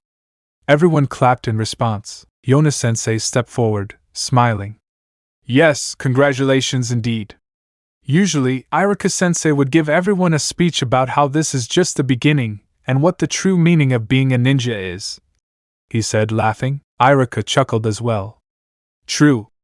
And those are big words, but it's been a very long day for all of us. This was one of the largest classes we've ever tried. It's good to see so many coming through," he said. "You can all go and celebrate," Yona-sensei said with a smile. Everyone clapped in response again. "But be sure to come back here tomorrow at 10 o'clock in the morning for your team duties. You're fired. Congratulations again," Iruka-sensei added as everyone clapped once more and thanked them both for their time. Iruka was glad to see them all so happy. He was truly proud that Naruko graduated and did so well on the test. He believed in her ever since she excelled years ago after speaking to the Hokage that one time. At this moment, however, there was a disturbing thought in his mind. So much for this week's paycheck. He knew Naruko would want to celebrate with Ichiraka tonight, and drag him along. He'd gladly join her, but he knew his paycheck was gone. He hoped the Hokage would be cornered as well and maybe pay for Naruko's half of the order. Chapter 3. Chapter 3. Finally, a team. Even if only for a short time, the graduating students gathered once again in the classroom. They were excited about who would be on their team and eagerly awaited the day to begin. Surprisingly, it was very annoying that class started later than usual on a day like this. None of them knew they were being watched by the Hokage and several jonin in his office. "You all have your tasks. Go and do as you wish. You'll meet with your team after lunch," he said. Several nodded and disappeared into a pile of leaves. The Hokage chuckled as he shook his head. He would have his secretary sweep up the leaves. "You wanted me to stay, Hokage-sama?" a female voice asked. The speaker was a tall woman, and many would say she was beautiful with her light tan, dark brown hair, and unique peach-colored eyes. Those same people would agree that she was just as dangerous. They took comfort in the fact that she was finally not the craziest of kunoichi, let alone the ninja. Few knew that she was truly as crazy as the craziest. She only kept it private, and up to the bedroom. However, none of her lovers complained. Everyone agreed that she was a crazy, fun-loving lunatic. "Yes, Salma-san. Your team is a little different," she began as she approached three shinobi chatting together. It was quite interesting how the three seemed to get along as a team in their own way. "That's Naruko Uzumaki, right? I heard she impressed everyone with her exam. Especially considering how poorly she did last year. I know she's the Jinchuriki of the Nine Tails and graduated early, which is impressive for anyone. How else are they any different?" she asked. "You can't repeat this to anyone yet. Naruko has fully awakened her bloodline, including the third aspect just like her mother," he said carefully. Salma's salmon-colored eyes widened. "I suspected," she began when the Hokage nodded. "That means she stopped herself from saying too much." The Hokage nodded again. "So, she received it's a letter, right?" she asked. "She did. She's already agreed to attend Hogwarts. A representative from the school will come here at the end of August to help her get supplies," he said. "Does that mean I intentionally let the other two down? I've heard they have a lot of promise. Seems like a waste," she said. She was a little discouraged. At most, she'd only have a genin team for a few months. It would be her first team, too. She'd helped others train in the past, but this would be her genin team. It was something she was really looking forward to. "I want you to rate them individually and as a team. Naruko's circumstance is unique, but you can still try to pass as a team. In fact, I'm also waiting for them. I also want you to get to know them better. You can in the test. Lulu will join you if you choose them. So, be prepared for that, he said. Salma's eyes were on that. Lulu lost her previous team. The three of them were on a mission when they were attacked by a trio of missing nin who were actually quite highly ranked. The team won the battle, but Lulu's teammates died from their injuries before they could receive medical attention. The girl was approved to return to duty. She was affected by the loss of her teammates, but was driven to ensure she didn't lose future teammates. She would work well on a team suited to her. This team could do that if the two boys were capable enough. This was truly a blessing for the first time for the genin team. Salma would have an experienced genin to help the others. Someone who already knew the importance of teammates and suffered the loss. Understood, Hokage-sama. Is there anything else? She asked. That'll be all, Salma-san. You're fired. Would you leave the normal way and tell my secretary to clean up this mess? He asked her. She laughed and nodded before leaving. Good luck, Naruko-chan, Roku, and Tugi, he thought as his assistant grumbled while sweeping the leaves. Hiruzen Sarutobi puffed peacefully on his pipe and thought. He knew Kakashi would be upset that he lost his chance to teach Naruko. All the ninja were confident she would pass the exam with his class. Kakashi wanted to teach his sensei's daughter, but his team was limited since only he could teach Sasuke anything about the Sharingan once the child awakened it. Sakura would likely be the third teammate. Konoha usually placed the top kunoichi with the top ninja and the last dead of their class on the same team to balance it out. The third Hokage let out a long breath of smoke as he thought. His loss. He had many opportunities to know her. Perhaps this will force him out of his funk. Kakashi was haunted by his past. More than most ninja. He blamed himself for Obito's death when it wasn't his fault. As a result, Kakashi was obsessed with the memorial stone and saw teaching it to Sasuke as his payment for what he owed Obito. This caused the one-eyed Jonin to miss out on much that life still had to offer him. Well, let's enjoy the show, he said to himself as he sat back and looked into his crystal ball. The team numbers were all over the place Naruko decided on. She wondered how they collected them. Maybe they used a hat. Several Jonin sensei had already come to pick up their team and left with them. She actually recognized some of them from her time in Gigi's office. It looked like she was going to be on one of the last teams assigned. On the bright side, it looked like she'd be with Roku and Tugi. She wasn't sure how things would play out once she went to Hogwarts, but she'd get to spend some quality time with them first, and she liked that. They might even get in a real mission before she left. Team 20, Irika called. The last number was 27. As Naruko noticed, the numbers had ended. Roku Rima, Tugi Rada, and Naruko Uzumaki, he said as he was interrupted by a cheer from all three. Your Jonin sensei is Kaoru Salma. A beautiful woman walked in and smiled at them. Meet me by that lonely tree visible from the playground, she said. Yes, sensei. The three of them chanted together and headed out after she disappeared into a pile of leaves. Each of them was hoping to learn that jutsu. Shushin was always seen as one of the coolest jutsus. Naruko actually smiled a little brighter when they walked out. She couldn't help it. She was grinning widely. Not only was she with a team and a Jonin sensei she was sure would be great, but she had also graduated from the academy. It was almost the icing on the cake as she walked through the playgrounds and some of the stragglers from her class were walking into school after lunch. They just stared at her in awe when they saw her proudly sporting a headband with the leaf symbol on it. Old classmates, I suppose, Naruko? Tugi asked from beside her. Yeah. I can't lie, it feels kind of good. Everyone hated me and thought I wasn't a good aspiring kunoichi. I received the title of dead last in my class, he said as they approached the designated waiting spot for their sensei. She wasn't there yet. Or at least, she wasn't visible to them yet. Is your class really that amazing? Roku asked in disbelief. There was no way the last dead guy could have done as well on the test as Naruko ended up doing. It was already circulating around her class that she scored at the top. Tenten was her best kunoichi, but even she easily believed Naruko could have given her a run for her money, if they were in the same class. It has many heirs to prominent clans, but not really. Many in your class were more surprising than not, who failed the test. Most of them simply didn't like me, since Sasuke hated me. I also got into trouble with the teachers. Some of them looked for any excuse to kick me out of the class. He said, "That sounds stupid, but I realized that. We've heard your name before, but it was quickly obvious to most of us that you weren't what everyone said during the test." Togi said, "I paid attention as best I could in class, but I had to pretend to be asleep. Otherwise, I would have been expelled. So that probably played a part.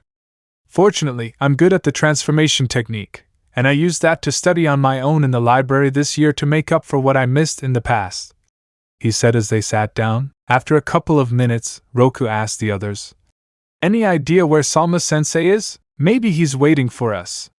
Trying to sense us? See how we get along?" Togi said, "Maybe." Roku agreed. Naruko was thinking before asking, "What are you all good at?" "I mean, we're supposed to be a team. I'm from the Rat Clan.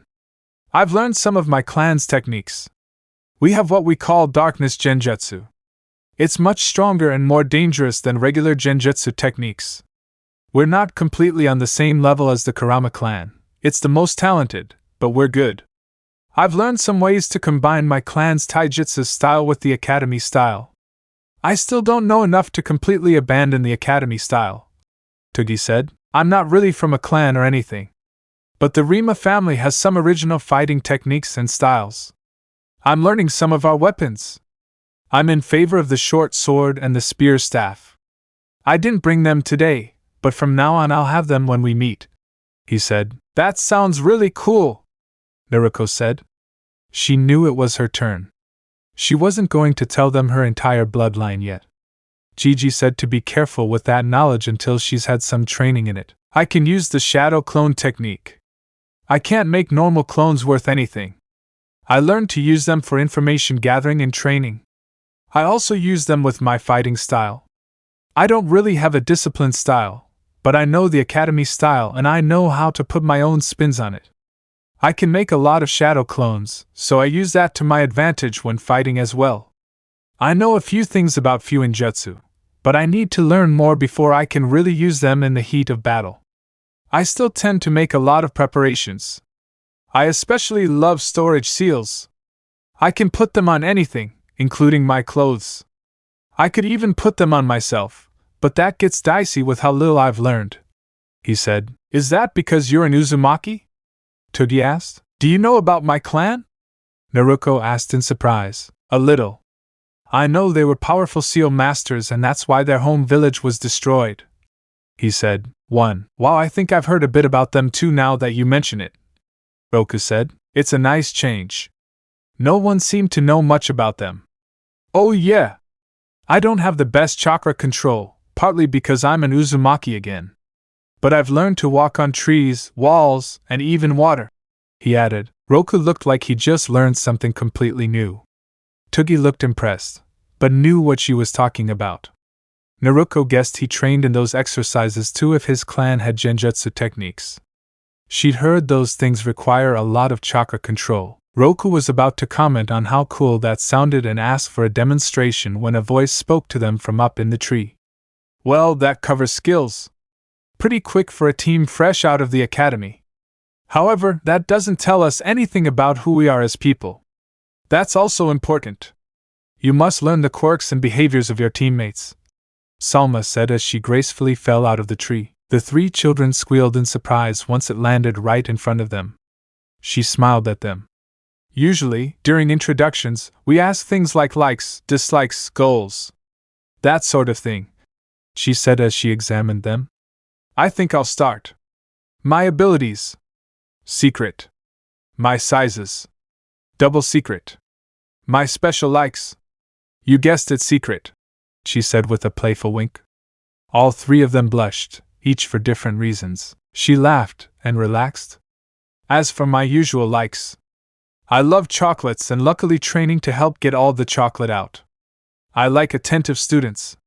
Something to keep in mind since we'll see if I really am your sensei.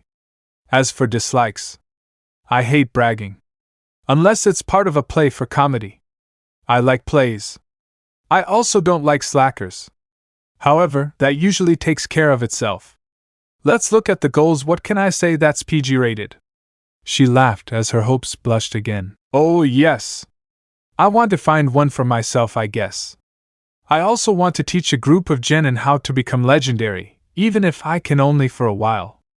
I hope you're all up to the task, she said, looking into their eyes.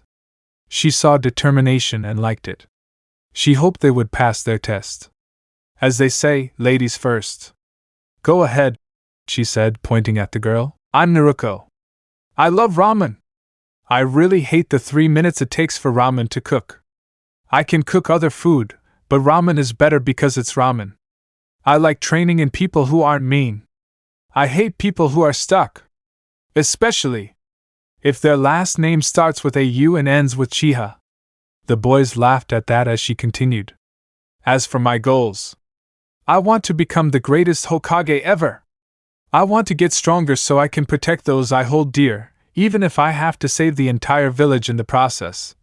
She finished. It's good to have high goals, but don't get too hung up on them, or you'll lose who you are, Salma-sensei said. Then she pointed at Roku. I am Rokurima. I enjoy studying my clan's weapon techniques. I like my mother's cooking, childish as it may seem. I hate pompous people who look down on others.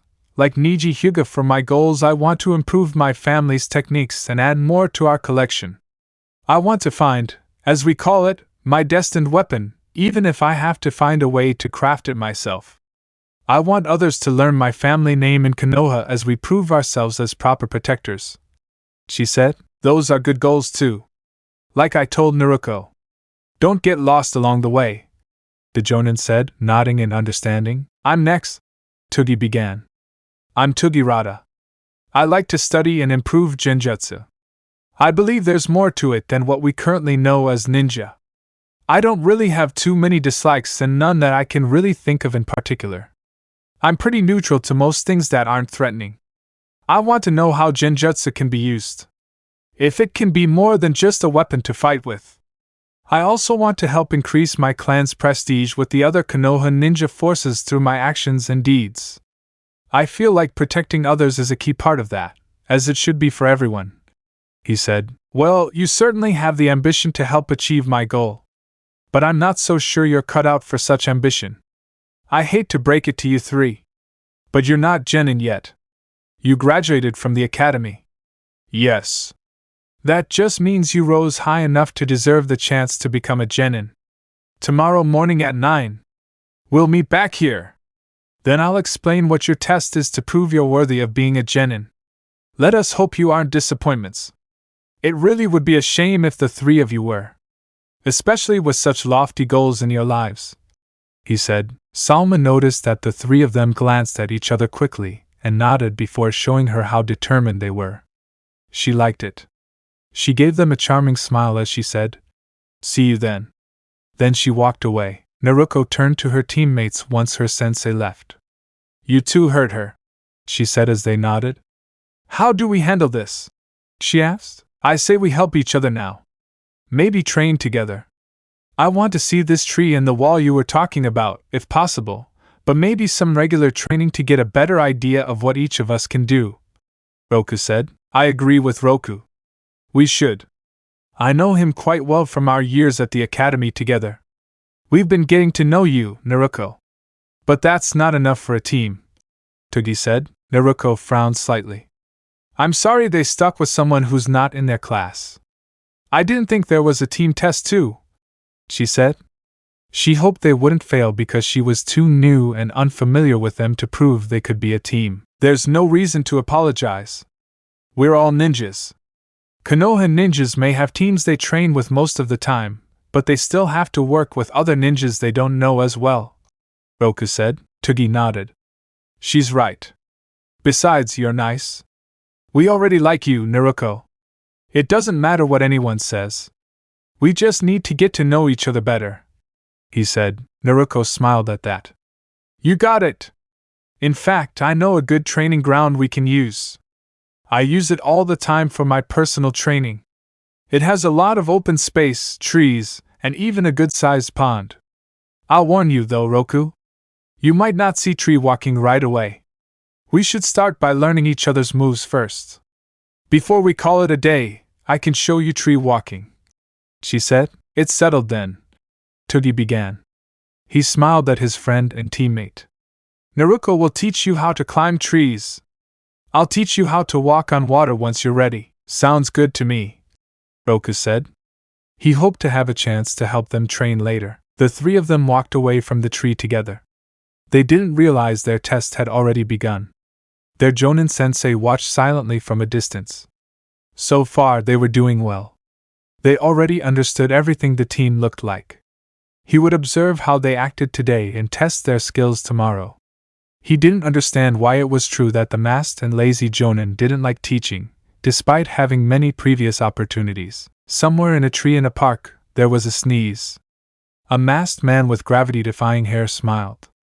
Someone's talking about me. It could be Guy. Or anyone else, he said to himself with a frown. Then he went back to his orange book and giggled like a schoolgirl. I hope it's a naughty girl like Kurumi-chan here, he added as his cheeks turned red and he looked more closely at the book. It was getting dark when Naruko moaned. Fortunately, she wasn't hurt. None of them were hurt enough to worry. However, she was exhausted, and so were her teammates as they walked together. She convinced them to join her because of Ichiraku. They were hungry and saw no reason to say so now. Roku had a shadow clone of Naruko deliver a message to his mother telling her he wouldn't be having dinner with the family that night. He first assured his teammate that his family had nothing against her. In fact, they were glad he befriended her on the day of the exam when he spoke to them after passing. Naruko liked hearing her classmates say that. They were friends. They were teammates too. She liked it. This was what she thought training as a ninja would be like. She always wanted to train with others, but the few who came to her as a friend in her class spent most of their time on clan techniques. They couldn't train with her, even if they wanted to. The team learned a lot from each other during their training and did so quickly. Naruko even started Roku climbing trees after demonstrating and explaining what she knew. He still wasn't completely at the top of the tree, but he made good progress. While that was happening, Naruko and Toogie worked on combat while climbing trees. It was difficult but also fun. Roku was further spurred to climb down so he could join them in that training. He made sure not to exhaust himself too much tonight, as they had their test tomorrow. Here we are, Naruko said. Life had completely returned to her now. Toogie and Roku could have sworn it was as if all the little scratches disappeared along with any signs of fatigue and dirt stains just from seeing the ramen stand. They wished ramen had that kind of magical effect on them. They felt revitalized knowing they would soon have food, but that was about it. Hello, old Toochie, Naruko called cheerfully while Ayam frowned before turning around and smiling when she saw the girl had guests with her.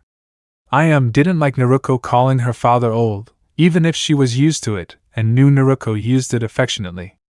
She would have lightly scolded Naruko and the girl would smile apologetically, but that wasn't a good idea to do in front of other customers. Ha ha! Naruko-chan! It's good to see you. I see you brought some friends, the ramen chef said with a big smile. They're my teammates. This is Rokurima. This is Tugirada.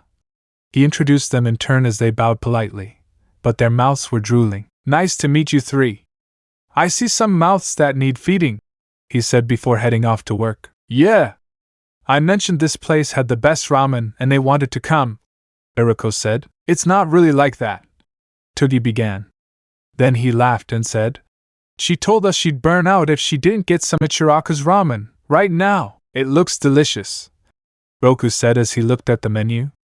It wasn't his mother's cooking, but this time he trusted Noriko's choice. Then let's begin, Ayam said.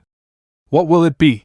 She asked in her saleswoman voice as she called out to her. Naruko smiled as she said, the usual for me, Naruko's dinner then, he said as Toochie smiled as he had started on his favorite customer's order. I'll have 2 medium shrimp, Roku said eagerly as Ayam added it to the list. I want to try the pork and the beef, Toogie added to his order. While eating, Toogie and Roku were surprised at how Naruko put away her ramen so quickly and didn't spill a drop. Toochie laughed at that and got to know them better. Naruko also joined in the conversation a bit when she could. Also managed to get a girl talking about the younger girl, even if that wasn't really Naruko's strong suit. "Ah!" Naruko exclaimed as she finished off by drinking a milky beverage. "That's what I needed. I feel like I could train all night." "That wouldn't be a good idea tonight, Naruko. We have that test tomorrow," Roku said. Then he smiled and added, "But that was really the best ramen I've ever had. Mom doesn't really like cooking ramen, so it was really good. I really like this. I'm so glad I didn't get associated with one of those problems. I doubt any of them would bother eating with their team. We have to pass the test tomorrow," Tugi said. "I think we can do it. We have some good plans," Naruko said. "We just have to be ready. I doubt it'll be as simple as working together as a team. That's pretty basic for all Konoha ninja." The other two nodded in agreement. "Well, looks like you three should go to bed then," Tuchi said with a smile. "Big day tomorrow and all. How much does it cost?"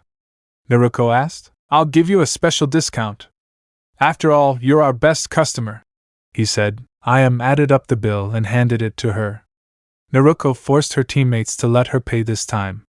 They were worried about the day they'd have to pay after seeing how much she ate, but they knew arguing wouldn't work. They hoped that when that day came, they'd get lucky and get the special discount too. "Good night," said as they left. A new figure appeared on one of the stools once they disappeared. Was truly surprised. Tuchi just smiled as he said, "I bet you're hungry after seeing all that." "Huh, Salma-sensei?" He emphasized the sensei part of his name. Blinked when she realized her father knew Naruko's team was being watched the whole time. "1. I'll have a medium miso and a small pork." It was hard to see them, Salma-sensei said as she ordered. Tuchi gave a good-hearted chuckle. "Coming soon. I suppose this means your test has already begun," he mentioned casually. "Yes," she said. "Is it going well so far?" she asked as she handed him the bowl of miso. "I was actually impressed with how quickly he did it, so far. I'll see him tomorrow for sure," he said as he began his meal. The trio of teammates separated after walking together for a bit. They were at a junction, it seemed. "Well, this is good," Tugi said. "We can all meet here, before we go to the tree tomorrow," Roku said as Tugi nodded. "And when we pass by, we can always meet here whenever necessary," Naruko said, and they nodded before the three wished each other good night. Team 20 was waiting under the tree. They arrived a little early, and it just so happened that many of the academy students were also arriving. Many looked at them with a mixture of amazement and surprise, especially Naruko. "I still find it surprising," said a familiar voice. Naruko smiled. "Hey Shika!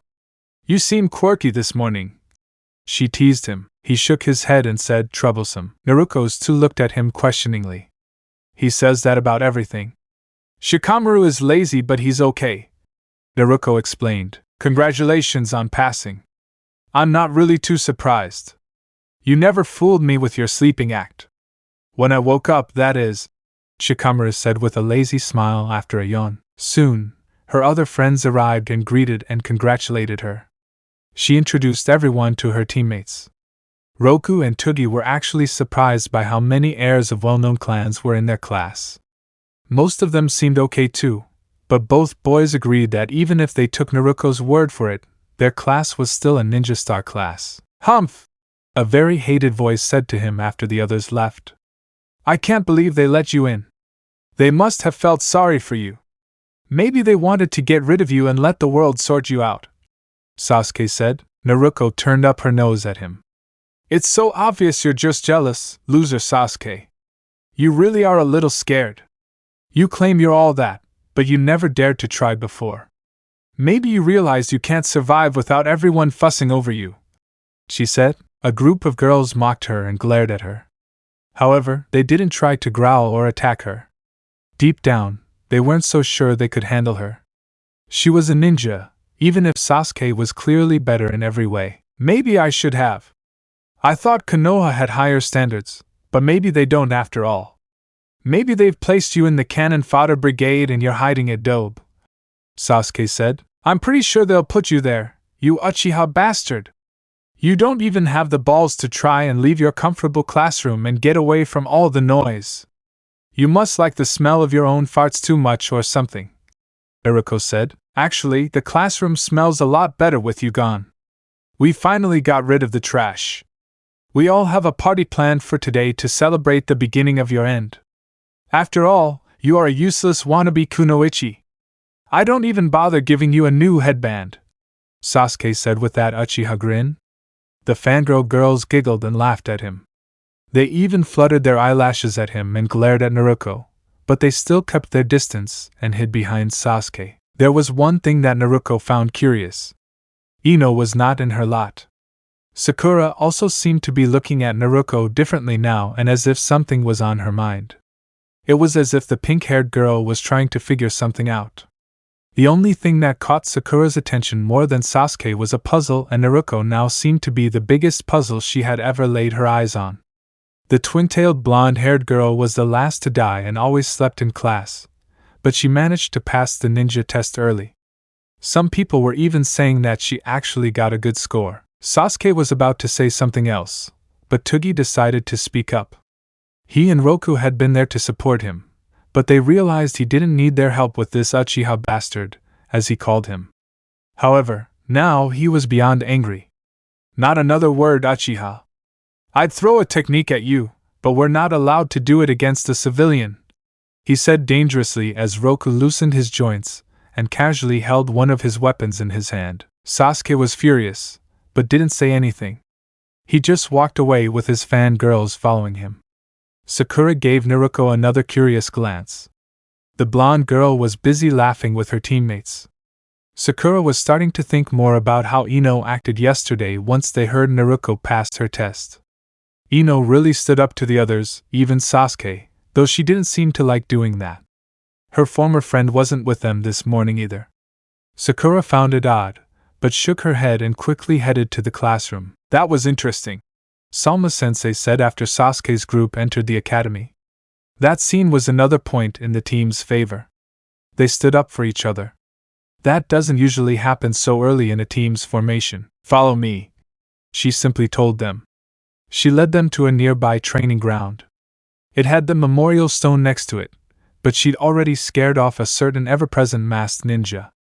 She didn't want anyone interfering with her team's test. Kakashi might also be personally offended to see Naruko on his team. What do we have to do for the test, Salma-sensei? Naruko asked as the three of them stood next to each other. Oh, not much, he said casually.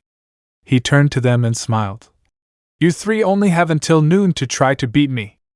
I really don't want to miss that lunch date. It seems nice. The three challengers immediately jumped aside. However, they left two smiling Narukos in the clearing. Excellent, Salma began. I was hoping it wouldn't be too boring. She braced herself and dashed forward. The Norko's twin dodged to the side. Then they both attacked the older woman. She smiled as she easily blocked both attacks at the same time. However, she gave a hiss. It seems the shadow clones are a bit more resilient than usual. It was always a pain in the ass to have them blow up for the smallest of reasons, Naruko to his left said with a smile. You shouldn't have given yourself away like that, Naruko, Jonin-sensei said before bending down and kicking the girl. Naruko's eyes widened as she disappeared in a puff of smoke. It was a clone. We're a little complicated, aren't we? Salma said as she punched the other one hard. She too burst into smoke, but another Naruko instantly appeared in the same spot. Then two more blondes jumped at her from the left side where some trees were. Salma blocked them and dodged their attacks. A different Naruko threw some kunai at the Jonin. Salma blocked them, but her eyes widened when she saw tags on them. However, instead of an explosion, three Narukos jumped out of the smoke toward her. She barely dodged their surprise. She had never faced someone who sealed shadow clones into explosion tags like that. The Jonin actually felt a little excited by this turn of events. This really wasn't going to be a boring fight. She continued attacking and soon dispatched the batch of clones. Just as she finished the last one and realized none of them were the real Naruko, a metal staff stabbed into her. She blocked, but was impressed by Roku's speed. I'm so glad Naruko isn't the only one providing me with some entertainment, she said before tapping the blade of the staff to the side. Roku immediately attacked her with the staff portion of the weapon. She didn't even flinch. She took off with the momentum of her parry. Salma stopped the staff movement with a shin guard covered by her outfit. Roku continued attacking her. She managed to use her kunai to block or counter his attacks. "It's not bad, but it's pretty repetitive. You really need to change it up," he told her. He attacked again with his staff. She blocked and managed to get it right, sending him flying to the side. As soon as she did, a short blade shot out at her. It almost caught her. Almost, but not silently. "Good thinking. Try not to let your opponent control the flow of the battle like that," he said. "Yes, Salma-sensei," he said as he disappeared and was replaced by a clone of Naruko of all things. Roku then attacked her from a different side. She was now fighting the two of them together. She was proud to see that they knew how to work in sync with each other. Her training yesterday was already paying off. She then dodged as Tugi joined the fray as well. He threw kunai and shuriken from a distance at her. Naruko and Roku didn't stop attacking. They continued to press their attacks and never worried about a projectile from Tugi hitting them. Now she was really moving. They were even more impressive. This wasn't the usual work of a newly assigned team. This also wasn't the usual work of recent academy graduates. Their movements and attacks were pretty basic, but that was to be expected. The fact that they were able to work together like this so quickly was admirable. Salma then used the replacement jutsu herself. However, she left them with a surprise. It was a log riddled with explosive tags. She expected them to fall back and find cover or use their own replacement jutsus. They used the replacement jutsu, but it wasn't how she thought they would. As soon as the explosive log appeared in the middle of the clearing, it disappeared and was replaced by a clone of Naruko. The log exploded somewhere in the distance. Salma found this very ingenious. That was really something. Naruko really knew how to use her clones effectively. Since they didn't need cover, they were able to immediately search for the Jonin and continue the fight. Salma smiled to herself. She really wanted to teach them now. She had so many plans. She was even tempted to use some of her more interesting jutsus for fun, but she didn't. She'd ordered herself to stick to the basics for this test. It wouldn't be fair otherwise. The test continued for a while. The genin candidates were getting tired, even though their sensei gave them breaks by letting them hide here and there. The group knew they needed a better plan. They tried many things with varying success, but nothing too effective against her. "I have an idea," Tugi told them. Then he whispered to them what it was. Salma watched with amusement from a tree. "They're cooking something," she said to herself. She decided it was time to find them again. He threw a kunai with an explosive tag near them. He couldn't easily be replaced by a Naruko like that. "You three have pretty good teamwork for a group of academy students. But you three should really learn how to set up surveillance guards or some other kind of warning system. Naruko has all those clones," he said. Naruko leaped toward her from her left front side. Salma engaged her. Naruko soon joined Roku from the opposite side. A clone or two joined in occasionally to keep the Jonin moving. They were heading here to the center clearing. She went with him to see what they had cooked. Soon they were in the clearing, and Naruko and Roku jumped back. Tugi was standing in front of her on the opposite side of the clearing. "Do you have something interesting for me?" she asked, smiling. Then he lunged forward. "An opponent won't let you have it your way," he said. Suddenly, the entire clearing seemed to shake as the kunai exploded from the ground. Puffs of smoke appeared around her. Soon Salma was faced with a tsunami of Narukos bearing down on her. Her eyes widened in shock. She knew the girl could make a lot of them. But to do this, and have them all disguised as the discarded kunai from so long ago, that required more chakra than many jonin. It also required veteran genin, if not fresh chunin, levels of planning. The many Narukos were raining down on her. Salma had no choice here. She narrowed her eyes and ran, threw out a few hand signs, and spun her body. "Chaotic dancing wind!" she shouted. Soon it was as if she were a massive spinning tornado. The sensei could actually move while in this jutsu, but for her current needs, staying still was the correct choice. Narukos exploded from all sides. There were also cries of surprise from the clones. Salma knew none of these Norcos were the real ones, considering where they came from. Once the puffs of smoke disappeared and the screams stopped, Salma finished her jutsu. She was now staring at a stunned Tuggy. She rushed forward again. Tuggy quickly snapped back to reality. Naruko's movement had bought him the time he needed for this jutsu. Rat style, Call of Darkness! He shouted as the jutsu activated. Salma felt the jutsu wash over her. She possibly could have escaped, but she'd see where this went. Soon she saw nothing but blackness around her. She wondered what they would do. She expected attacks she couldn't see from different angles or something. Instead, she felt darkness surrounding her summons. She narrowed her eyes in front of her. This was different from what she'd experienced before in her career as a ninja. The darkness was literally calling to her. However, it was easy to ignore. She dispelled the genjutsu. She supposed it was an interesting distraction. Now she was staring at Tuggy and Roku, ready to attack her. Both seemed surprised by her release so soon. Not bad, she said before attacking Roku. Her attack actually landed, which surprised her. That brief shock was nothing compared to suddenly being surrounded by darkness again. Once again he felt that strange call. It was stronger than before. She broke the illusion again. Multi-layered genjutsu! That's impressive for a genin, she said. This time she found Naruko and Tuggy standing in front of her. She attacked Tuggy not knowing if that would be enough. She wasn't too surprised when she was surrounded by darkness again. However, she was worried by how strong the call was this time. It was even harder to resist. She actually took a few steps toward him before breaking the genjutsu layer again. This time she saw Tuggy on her left, standing there, looking like he was worried about what to do next. To her right, there was a slight glow. She guessed Tuggy was hiding.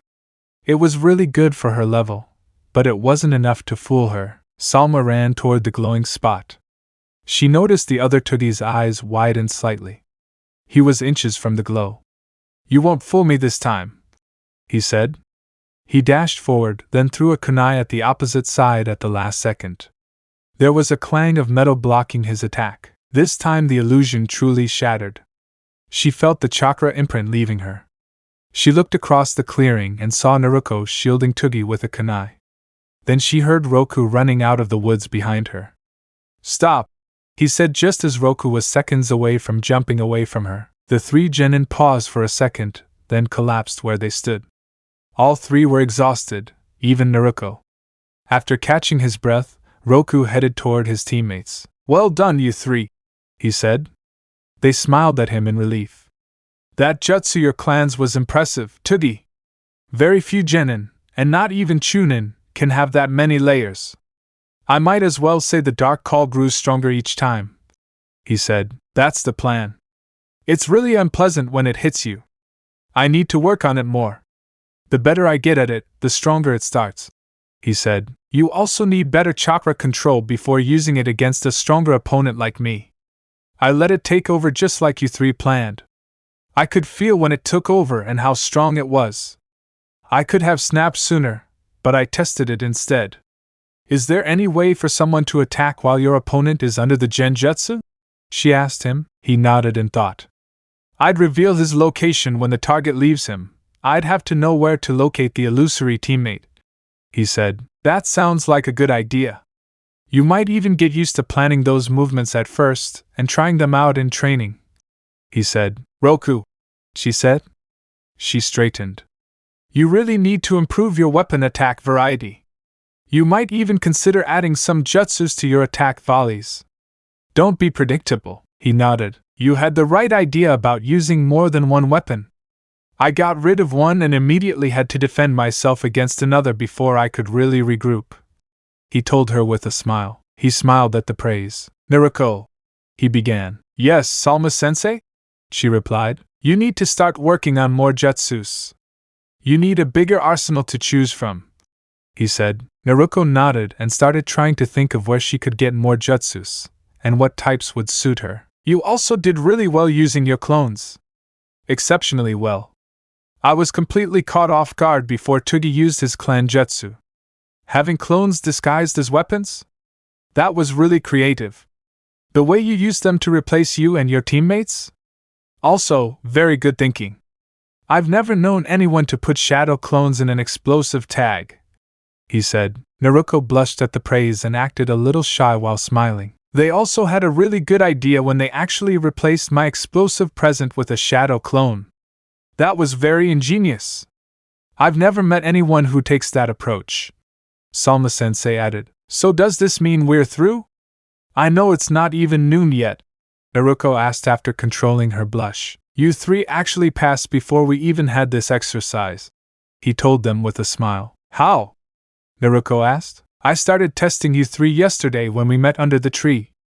I followed you all and watched you from a distance until you left that ramen restaurant, he said. Really? Roku asked. Yes, she replied. Why? Togi asked. To see if you three could be a team. You all passed that test pretty quickly. After that, I continued observing and gathering information on how to train you all, he said. So that's it.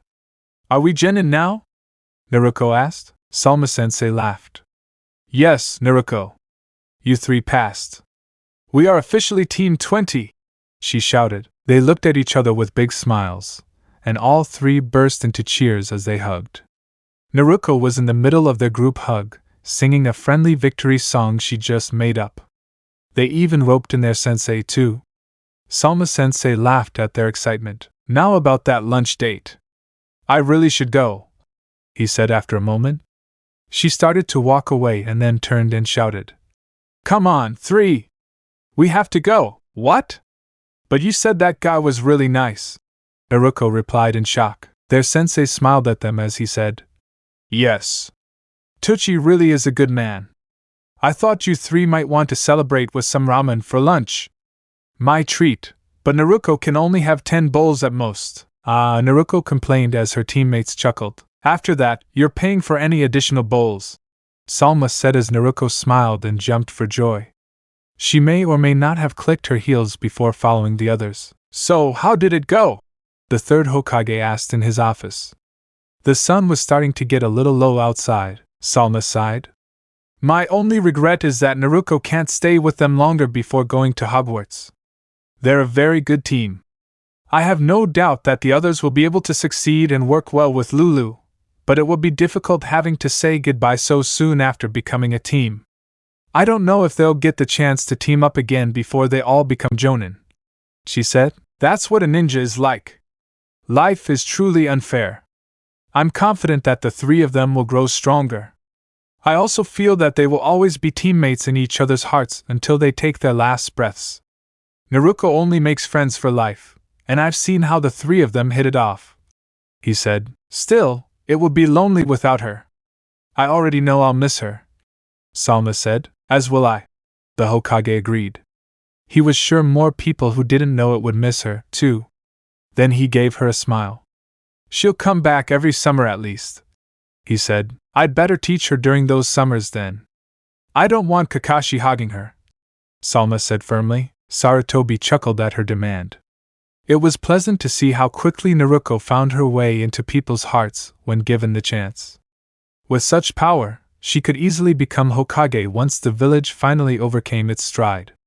He had no doubt she would win them over given enough time. He turned to Salma and said, I'll see what I can do about it. I know people. He smiled when she groaned but still laughed and shook her head at him. He burst into another laugh.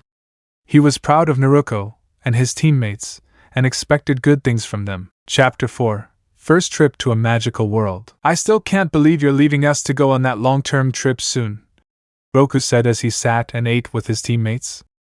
It feels like just yesterday we graduated from the academy and became a team. Now you're going to leave soon. The three of them were meeting today at Naruko's insistence, but this time she hadn't chosen Ichiraku's. Instead, they were meeting at Yakiniku Barbecue. It was another business that didn't really care whether Naruko was there or not once her teammates convinced her to come the first time. The business owner knew who she was, but he didn't care as long as she paid her bill like any other customer. They usually catered to ninja anyway, so turning one of their own away would have been really bad for business. Most of the ninja at this point weren't too bothered by the fact that she was the Jinchuriki anymore. It was as if passing the test and becoming a genin proved something to them. It was difficult for Naruko when she first told her teammates about going to Hogwarts, but she didn't want to tell them all of a sudden. Shortly after they became a team, she told them as much as she could after they finished a day of D-rank missions, or as most genin called them, chores. Her teammates were somewhat sad to hear about these training missions she would be going on for the next few years. They were grateful that she told them so soon instead of keeping it hidden from them. It helped that their sensei knew as well. When Naruko told them this news, the day of her departure seemed distant to Roku and Tugi. It was now mid-August, and it wouldn't be long before Naruko left for her first long-term training mission. She explained that there would be a total of 7 and that she would return to Konoha each summer before leaving again on September 1st. She didn't go into too much detail, but she did let them know that it was related to her bloodline and clan. This was more than enough for both of them to reluctantly accept their circumstance. "I know what you mean, Roku," Tugi began, swallowing a mouthful. "But learning about your clan is important. We've already been through a lot. Salma-sensei told me that the 3 of us would have gone to the winter Chunin exams at the end of the year, if Naruko didn't have to go on this training trip." Naruko pouted as she said, "Don't remind me to think he already thinks we'd be ready for the Chunin exams. He even said we could have gone this summer, but that would have been a really bad idea since they're in IWA this time." They'd been a very busy team right after passing their test with Salma-sensei. They'd done so many D-ranks that Naruko lost count. They even went on 3 C-rank missions. 2 of them were just document deliveries, which were the easiest way to a C-rank most of the time. Her difficult C-rank had been an escort mission for a traveling merchant and his family. His wife had recently given birth, and she knew it was important for him to go on a business trip to the capital, and she insisted on going with him. The man was still in overprotective father-husband mode, so he requested a mission to keep his wife and newborn child safe during the trip. As it turned out, the top 20 team made it to the end. The traveling group encountered a sizable band of bandits led by a missing nin. Their sensei took care of the high-ranking missing nin, while they dealt with the bandits following him. Each of them got their first kills on that trip. Salma-sensei helped them through that as best she could. Seeing the safe mother and baby, who insisted on holding each of them many times during the journey, really helped them in that regard. They also realized how hard life could be and decided not to dwell too much on what would have happened if the merchant hadn't gotten an escort this time. "Salma-sensei says we'll be getting a new teammate soon. I understand, but I'm not sure how I feel about it," Roku said before taking a sip of his tea. "It would be a shame if you two didn't continue to get stronger and show everyone else how it was done while I was gone," Naruko said. "Like I said, I understand. I just don't like the idea," he repeated. Naruko was touched, but realized she had to nip this in the bud. "We'll still be teammates with each other. We'll be teammates in our hearts. We can make a point of meeting up every summer I come back. I was hoping we would anyway," she said. "I like the sound of that," Tugi said. "We'll have many teammates throughout our careers, but each of us helps each other through one of the most crucial times in our lives as ninjas. My dad always says that your first few months with your first team determine where you start as a ninja and, in many cases, how far you'll go. We should always keep in touch because of this." Roku nodded and smiled at that. "We make a point of meeting up with the 3 of us every summer. We can, and at least once. I wish we could keep in touch more than just during the summer in some way," he said. "I'm going to meet with someone who will help me during the years while I get out of training. I'll ask her about it. There is a way now, but I really don't think we should take advantage of Gigi's time like that. There has to be another way," Naruko said. She made a mental note to ask Professor McGonagall, who would be helping her get her things from school, about this. "Anyway, I wonder who this Lulu girl is," Tugi asked. Naruko smiled. "That's part of the reason I asked you two here today," Naruko said as she pulled out a piece of paper with a simple, at least to her, seal on it. She passed chakra through it, and the seal disappeared in a puff of smoke. Her teammates instantly recognized one of her alert seals, as she called them. Each of the teammates would have one for each mission. They ran their chakra through it, and her teammates would know they were in trouble by feeling their own seals noticeably heat up. Naruko could make these with ease, so she would always have extras if they needed them on a mission. Sealing was actually something she learned more about since graduation, and Salma-sensei helped her with it to some extent. I've actually met her a couple of times, Naruko began. She gave them a big smile. I wasn't about to trust anyone to watch over 3 of my important people while I was away. Lulu, Salma-sensei, and I decided that arranging a meeting like this would be the best idea. She should be here as soon as I can.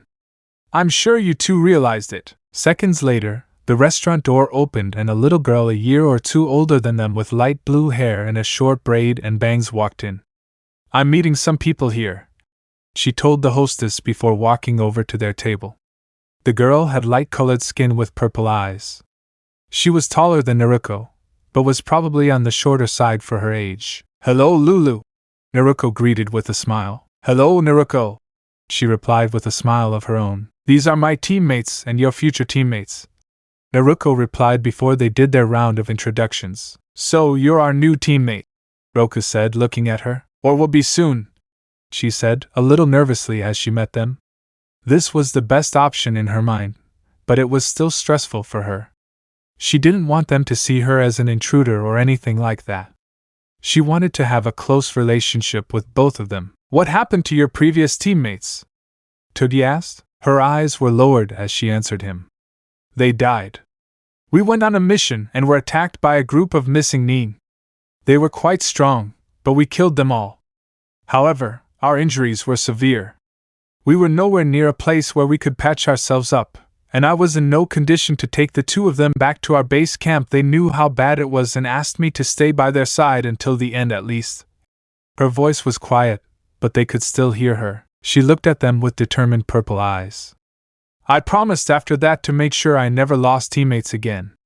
I did everything I could at the time, but I admit I've probably done more before to help prevent such a thing from happening, she said. Togi could understand why Naruko met with this girl and accepted her.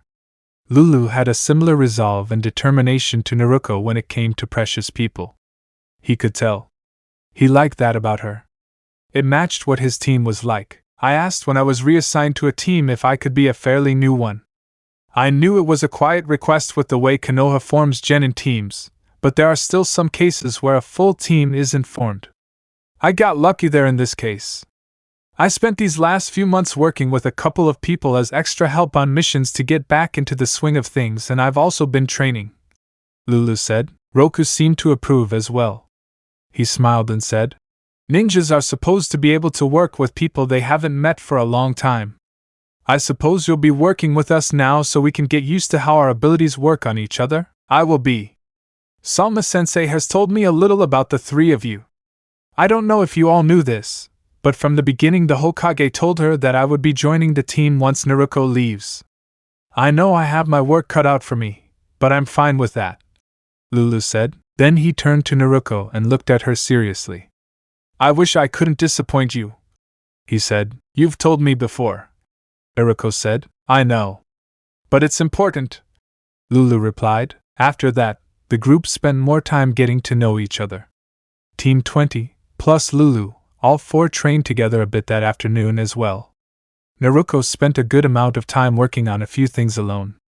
She wanted to give Lulu and the others more time to see how they could work together. Naruko was thinking about something and seemed to be almost meditating with her eyes open when the others finished for the day and approached her. Roku laughed as he asked, Are you seriously going to be meditating the whole time you're on a mountain or something? I know I was joking about it when you first told us, but you've been doing a lot of meditation lately. Naruko laughed at that. I don't think I can stay still that long, she replied. The other 3 laughed with her. I'll probably meditate for a bit, but I don't really know much about what my training will be like. I'll find out more tomorrow, but I most likely won't know for sure until I start. After that, Lulu left so the others could have a little more personal time together at Ichiraku's. He should be here soon, Professor McGonagall, the 3rd Hokage said to his guest. I look forward to meeting her. I was lucky enough to know your mother quite well, both as a student and teacher, Professor McGonagall said with a small smile. She was a tall, elegant woman wearing emerald green robes and square glasses. Her hair was black and she wore it in a tight bun beneath her pointy hat. She looked like a woman in her 40s who was aging well, but as was the case with many witches and wizards, she was older than she looked. Professor McGonagall took a sip of the tea she was first offered upon arrival and asked, "Is there anything I should be careful to mention regarding Naruko?" Professor Dumbledore mentioned that she had special circumstances regarding knowledge of her parents. Hiruzen nodded. He had met Professor Dumbledore several times. The man was very wise and generally considerate. He enjoyed meddling in politics and secrets far too much, even for his position in the Hokage's mind. Dumbledore was still a good man, even with his faults, and a friend. Professor Dumbledore is correct. There are many circumstances surrounding Naruko's mother, Kushina, and her father.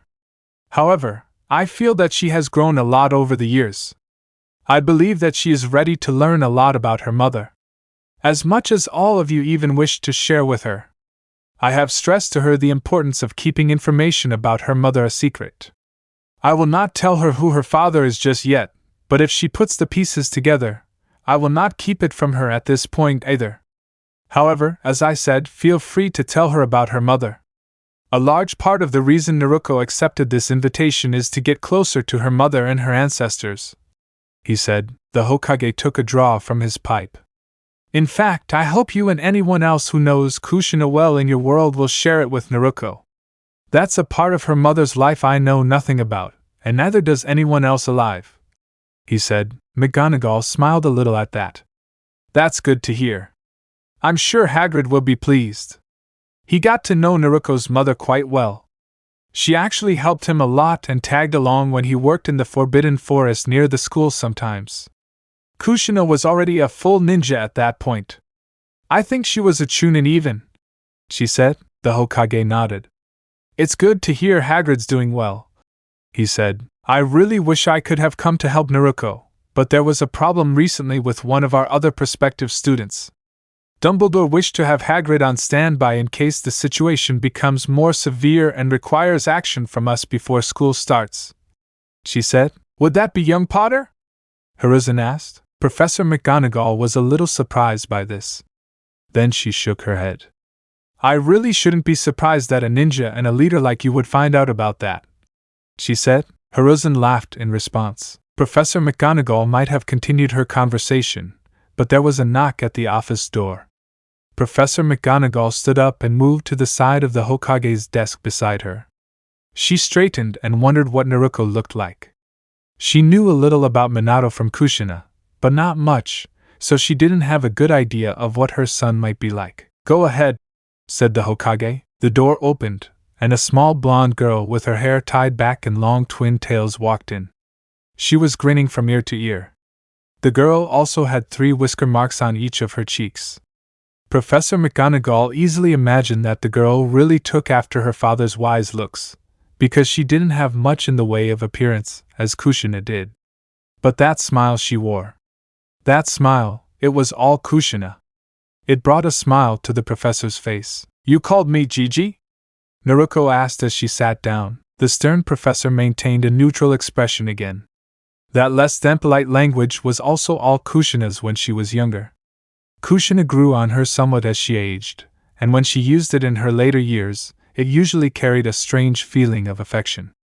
Sometimes it still affected others, especially someone like Professor McGonagall, who preferred proper etiquette and behavior. Yes, I did, the Hokage replied. You'll pick up your school supplies today and return tomorrow. The elderly ninja gestured to his side. This is Professor McGonagall. She'll be your escort for this trip. Professor McGonagall nodded sharply to the girl. It's a pleasure to meet you, Naruko. I'll help you get your things from school. I'll also tell you more about the wizarding world and Hogwarts. That's why you'll be back tomorrow instead of later today. Naruko smiled brightly at him. I recognize your name from the letter. I still have it in my apartment. Can we go? She asked excitedly. Professor McGonagall looked at the village leader. He nodded and said, I have nothing further to say then. He turned to Naruko and said, Be careful. Try not to give Professor McGonagall too much trouble, and have fun. Naruko smiled brightly at that and gave him a nervous scratch on the back of his head. I won't cause too much trouble. You'd better believe it, she said. That was all Kushina again in Minerva McGonagall's eyes. The saying at the end was a little different, but still very similar to something her mother often said. It was quite fascinating how much a child would take after their parents, even if they unfortunately never met them. Let's go then, Professor McGonagall said as she offered her hand to the young woman. Naruko looked a little confused for a moment, but she grasped it. I don't really care that much about this, but I'm not that young anymore, even if I am a little short, she said with a small pout. More Kushina, Professor McGonagall thought to herself. Be that as it may. This is the fastest way to travel, she said. Naruko was puzzled but didn't have enough time to ask before they left. Naruko wanted to scream in surprise when she felt herself being squeezed all over. Then, not even a second later, they appeared in an alley between two buildings. Whoa! Naruko said as she struggled a bit to keep her balance, while holding Professor McGonagall's hand. What was that? Naruko asked after catching her breath and steadying herself. Apparition. It's a method of travel in our world. It's not exactly pleasant, but it's the fastest. Many still choose other methods. However, it's the best way to get between our worlds. When you leave for school in September, a different method will be used. You'll use that same method to return after school next year. We'll appear tomorrow shortly before lunch. Hokage Sarutobi and I have already made the arrangements, he told the girl. That was great. But you're right about it being uncomfortable, Naruko said as she held her stomach for a moment. Once the girl had recovered, McGonagall spoke once more. I decided to take a short break from our destination. I thought you might enjoy a bit of a wander on the way to Diagon Alley, where we'll get your supplies, she said. He then pulled out a stick, which Naruko soon realized was a wand, and waved it over his clothes. The professor was now dressed in something less witchy and more civilized, even if it wasn't the fashion Naruko was used to seeing. Then again, Naruko was from a ninja village, and that had a big influence on fashion, even among civilians. As McGonagall led Naruko around London toward the Leaky Cauldron, the blonde girl was busy taking in all the sights. She was constantly saying, "Whoa! Look how tall those buildings are!" and other similar phrases. McGonagall smiled and was generally quick to explain things to her. Even the stern Hogwarts professor couldn't help but pick up on Naruko's excitement. The professor was just glad that she traveled in the Muggle world enough for her job that she wasn't too out of place. After spending a little more time, they arrived at a very small, gloomy, windowed place. This is the Leaky Cauldron. It serves as a connection between the non-magical, or as we call it, the Muggle world, and our own, the professor explained. Naruko was surprised to see the building in front of them. She probably wouldn't have noticed if it hadn't been pointed out to her. She looked around and realized it was a security measure based on how most of the people, of which there were so many, simply walked right past it, and only moved so they wouldn't bump into her or Professor McGonagall. Naruko found this interesting. It was something she would look into while studying at Hogwarts. How much trouble would something like this have saved me from civilians? She wondered. Her house was vandalized by angry civilians many times when she was younger. The intruders never took anything, but they destroyed the place. The only times it happened was when those people got drunk and felt they could get away with it. Naruko learned what nights they tended to spend and was scarce at those times. Fortunately, that hadn't happened in a long time, especially since she'd become a ninja. Civilians no longer saw her as an easy target. Ninjas weren't allowed to attack civilians, but they could defend themselves if necessary. That went for her home as well. She just had to be careful with the severity of her security measures. Something that made them ignore her home altogether was perfect. Inside the pub, it was very dark and even gloomier, if that were possible. Naruko was still aware of her surroundings and all the people inside despite the level of darkness. She was a ninja, after all. There were several people in small groups around the place. A couple of withered old witches were smoking pipes while sitting around a table with a floating lantern in the middle for light. Naruko found that extra fascinating. She hadn't seen much, but she already knew that magic was incredible. "Hello, Tom," McGonagall greeted the bartender. "Hello? Back to work, huh?" Tom the bartender asked. McGonagall nodded. "Time for a drink?" she asked half-jokingly. The professor looked at him sternly but then replied, "Maybe later tonight. I'll stay. You have the rooms ready, correct?" He smiled and nodded. "Yes. They're even two of my best rooms," he said. McGonagall shook her head. "I bet you say that to every overnight client of yours," she said. Tom smiled. "That's right. All my rooms are my best rooms." McGonagall laughed heartily at that. "Who would our young guest be?" she then asked. Naruko smiled as she approached him. "I'm Naruko Uzumaki. Call me Naruko," she replied and extended a hand. Tom smiled as he shook it. Then he looked at her for a second. "Uzumaki, huh?" he asked. She nodded and smiled her sly smile. He blinked when he saw that smile. "Well, I'll be, wouldn't your mother have been Kushina Uzumaki? Would she? She visited here from time to time in her later years at Hogwarts," she said. Naruko mouthed the name and smiled in amazement. McGonagall placed a hand on her shoulder and squeezed. The girl blinked and smiled her usual sly smile after Professor McGonagall nodded to show she was right. "You knew my mom?" she asked eagerly. "A little. Like I said, she visited a few times during her last years at Hogwarts. I'd recognize that sly smile anywhere. Your mother had it too. Your last name is also quite rare to hear in these parts," he told her. Naruko absorbed this bit of information and smiled brightly.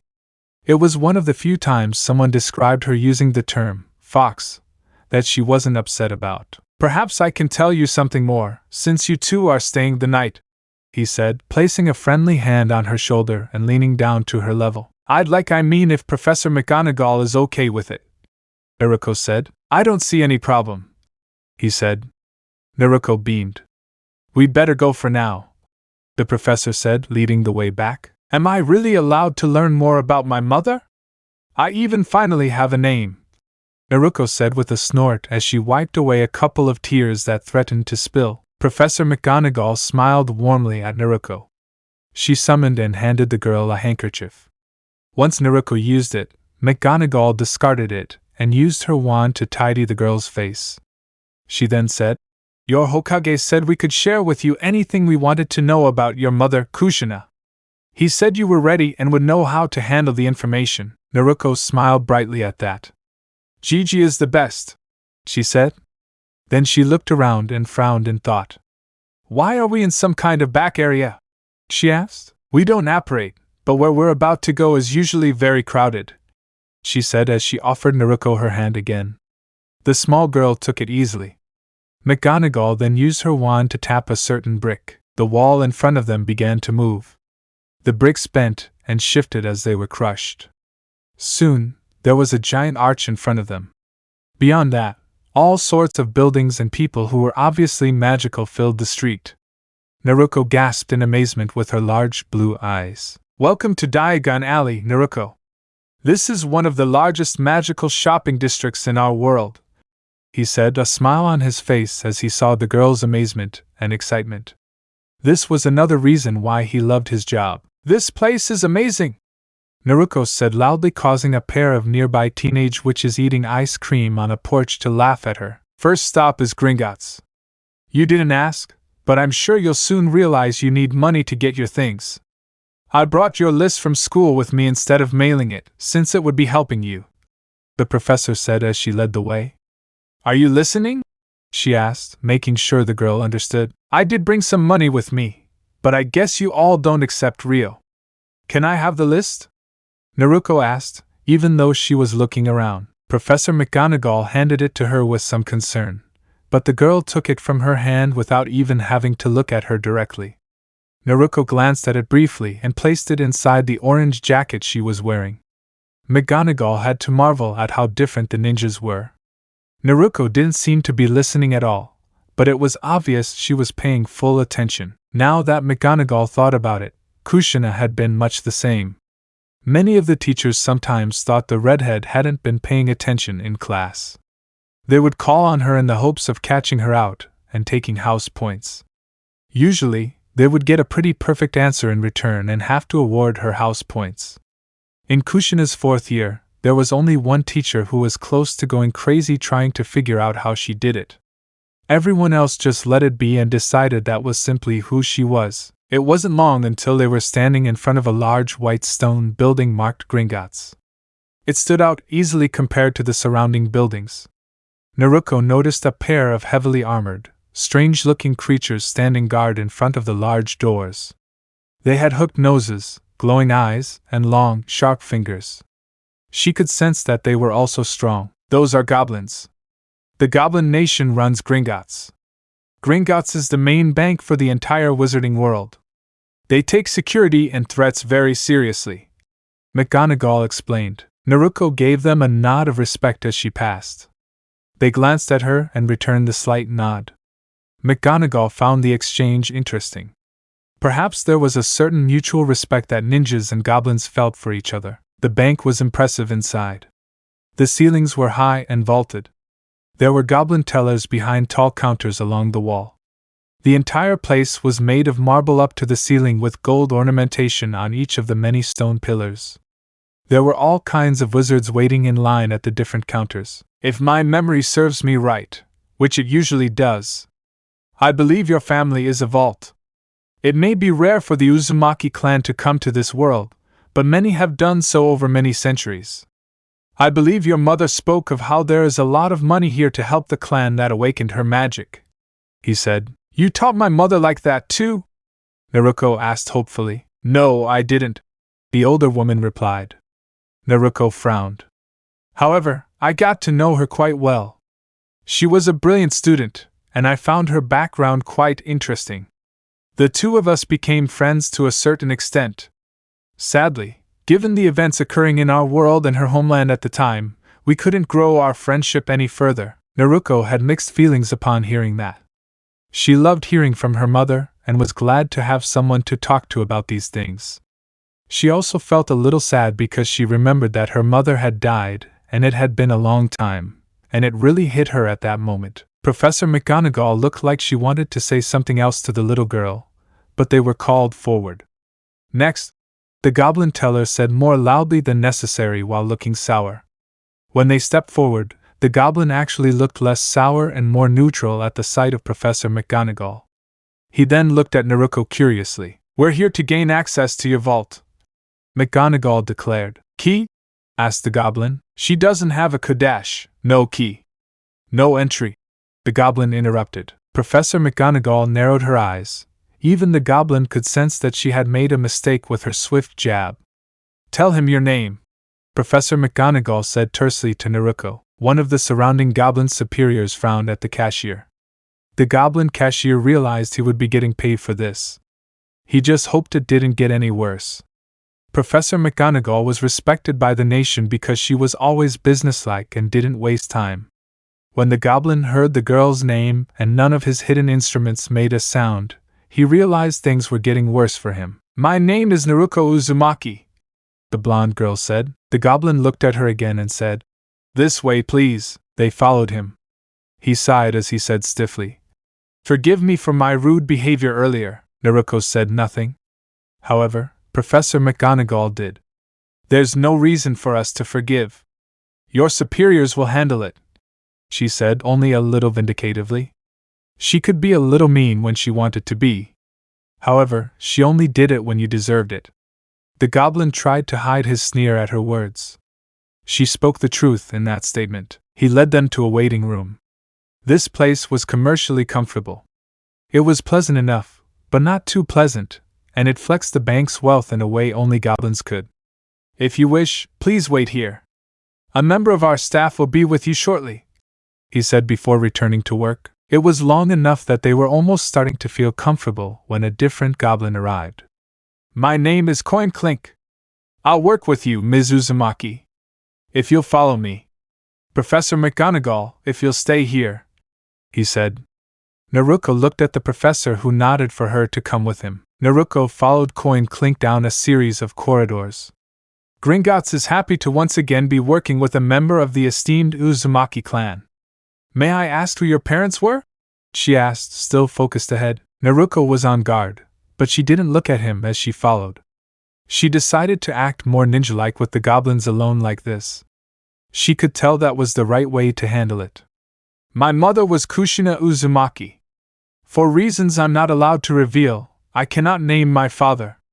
The Hokage has to give permission for such a revelation, she said. The goblin had to stop himself from stopping in disbelief at her answer. Ninjas really were very different. Naruko was the heir to the clan if her mother was Kushina, which would guarantee enough secrecy. Not being able to say her father's name was equally interesting. He wasn't even sure if his magic could get the answer out of her on that one, if they tried. Things were very different when it came to ninjas. It was something goblins deeply respected in them the few times they interacted with one. The goblin led them to one of his VIP cars. These cars were more comfortable and traveled at a faster feeling, yet more stable and calm pace than their normal cars. Naruko watched the scenery pass them by. It was wonderful to see it all. However, she wished it didn't feel so slow, but she wasn't going to say anything. She paid more attention when the goblin began talking to her on the ride. This will take us to your clan vault. The Uzumaki clan vault is ancient, but the wards are strong. I'm not ashamed to say they're even stronger than some of our own wards. In fact, part of the reason your clan vault is of such high value to Gringotts is because, he grumbled a bit here for a moment. He spoke again in what was obviously a grudging manner. We have to pay royalties due to using some of the wards ourselves. Your clan is actually very wealthy in our world, and few care to increase their wealth through things like investments. Is there any way I can access my world? Naruko asked. She wasn't struggling for money now that she was a ninja and went on missions, but she knew it was important. I'll have to check that, Ms. Uzumaki. I'm sure we have some way to make such transactions, but it might be very indirect and fraught with obstacles, he said. I'd appreciate that. I'd also like any details you can share regarding my clan's vault, he said. Perhaps he could find a way with the seals once he learned more or something. I can, but don't expect me to be clear, Coin said. Understood, Mr. Clink, she replied. Soon they were in front of a vault. It really was deep inside the bank. Naruko actually stopped when she saw the wards on it. Wow, she said. Coin Clink looked at her questioningly. Naruko guessed he couldn't see what she did. Perhaps there was a seal that only allowed the Uzumakis to see it? Maybe it was because it involved chakra? She wasn't sure. She looked at him for a moment and said, I just thought the door was impressive. I'm not used to things in this world. She gave a nervous smile to play up his surprised reaction. This is a good one, I'll admit. Some of our other vaults have even more impressive ones, Coin Clink said. I'll wait here. The Uzumaki clan's vault is heavily protected, as I said before. We don't even know all the wards. Your clan always seems to find a challenge or a dare to improve or simply upgrade the wards when you come to our world. You can do that too if you wish at a later date. You'll have to set it up ahead of time.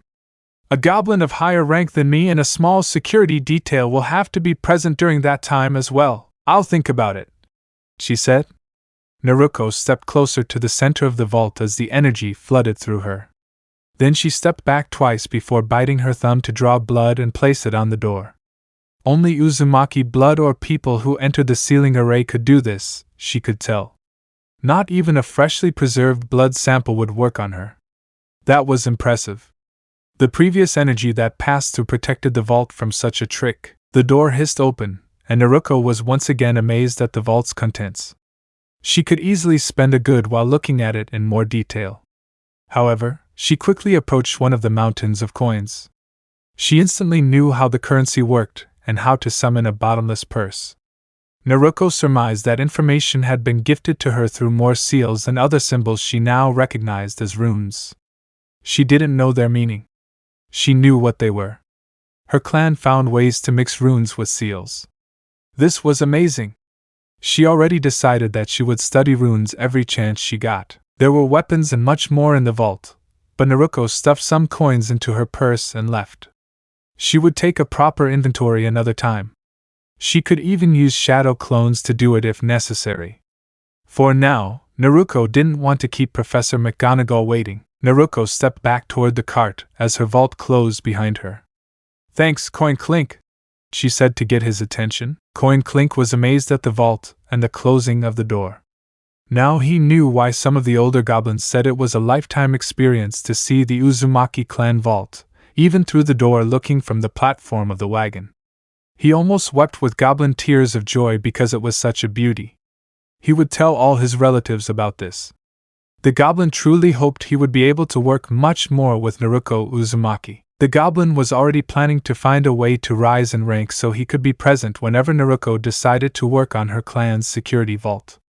He'd even get some favors so he could get on the security detail, at least when that day came. "It was a pleasure working with Ms. Naruko Uzumaki," he said as the cart started moving again. "Thanks again, Coin Clink. You've been a great help," Naruko replied as her cart sped around another corner. Chapter 5: Wands, Robes, and Memories. "Did you fix everything?" Professor McGonagall asked once Naruko and Coin Clink returned. "Yes, I did," Naruko replied. "Then we should go," the professor said as Coin Clink led them out of the bank. "Where should we start?" Naruko asked excitedly. "We can get you a trunk. That way we can put everything in it as we buy your supplies," McGonagall said as she led the way. The trunk shop wasn't impressive or anything, but it had a lot of merchandise. Naruko found it fascinating that there were several trunks that were actually more than one trunk in one. She simply used a different lock or tapped it with a wand in the right place. She ended up with a trunk that was 3 in 1. The blonde girl planned to look over the trunk's runes to learn ways to improve it at some point. "When can I learn about runes, Professor?" Naruko asked as they headed to a shop called Madame Malkin's for her robes. Her trunk floated along with them thanks to a couple of waves from Professor McGonagall's wand. Naruko was curious if she could ride it, but she had a feeling the professor wouldn't be impressed with her for doing so. "It's good that you're already thinking this way about the future." In their 3rd year, all students choose electives to take in addition to the regular curriculum. Ancient Runes is one such elective. The others are Muggle Studies, Arithmancy, Care for Magical Creatures, and Divination. As she listed the classes, McGonagall made no attempt to hide her disdain for the last one. "Yeah, I don't think I want to take a class on divination. That would be asking the world to throw more trouble at you as a ninja. Anything and everything is always possible, as Gigi tells me," Naruko said. "Wise words.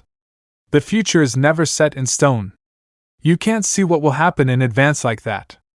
There's a reason all those prophecies, even the most accurate ones, are still quite vague and could mean anything," McGonagall said as she opened the shop door for her young attendant to enter. Naruko frowned as she looked at him. "Why does everything have to be so black and dark?" she asked softly. "If it's any consolation, once you're sorted into one of the 4 houses, the trim and accents on the robes will change to match your house colors. It's not much more color, but it's more than just solid black," McGonagall replied. "Can I wear casual clothes once classes are over for the day?" Naruko asked further when she was instructed to stand on a stool and one of the tailors silently began making adjustments to her robes. "Yes, you may do so within reason. There's also the rest of your school uniform. It's mostly white and gray, but again, it's different from just black.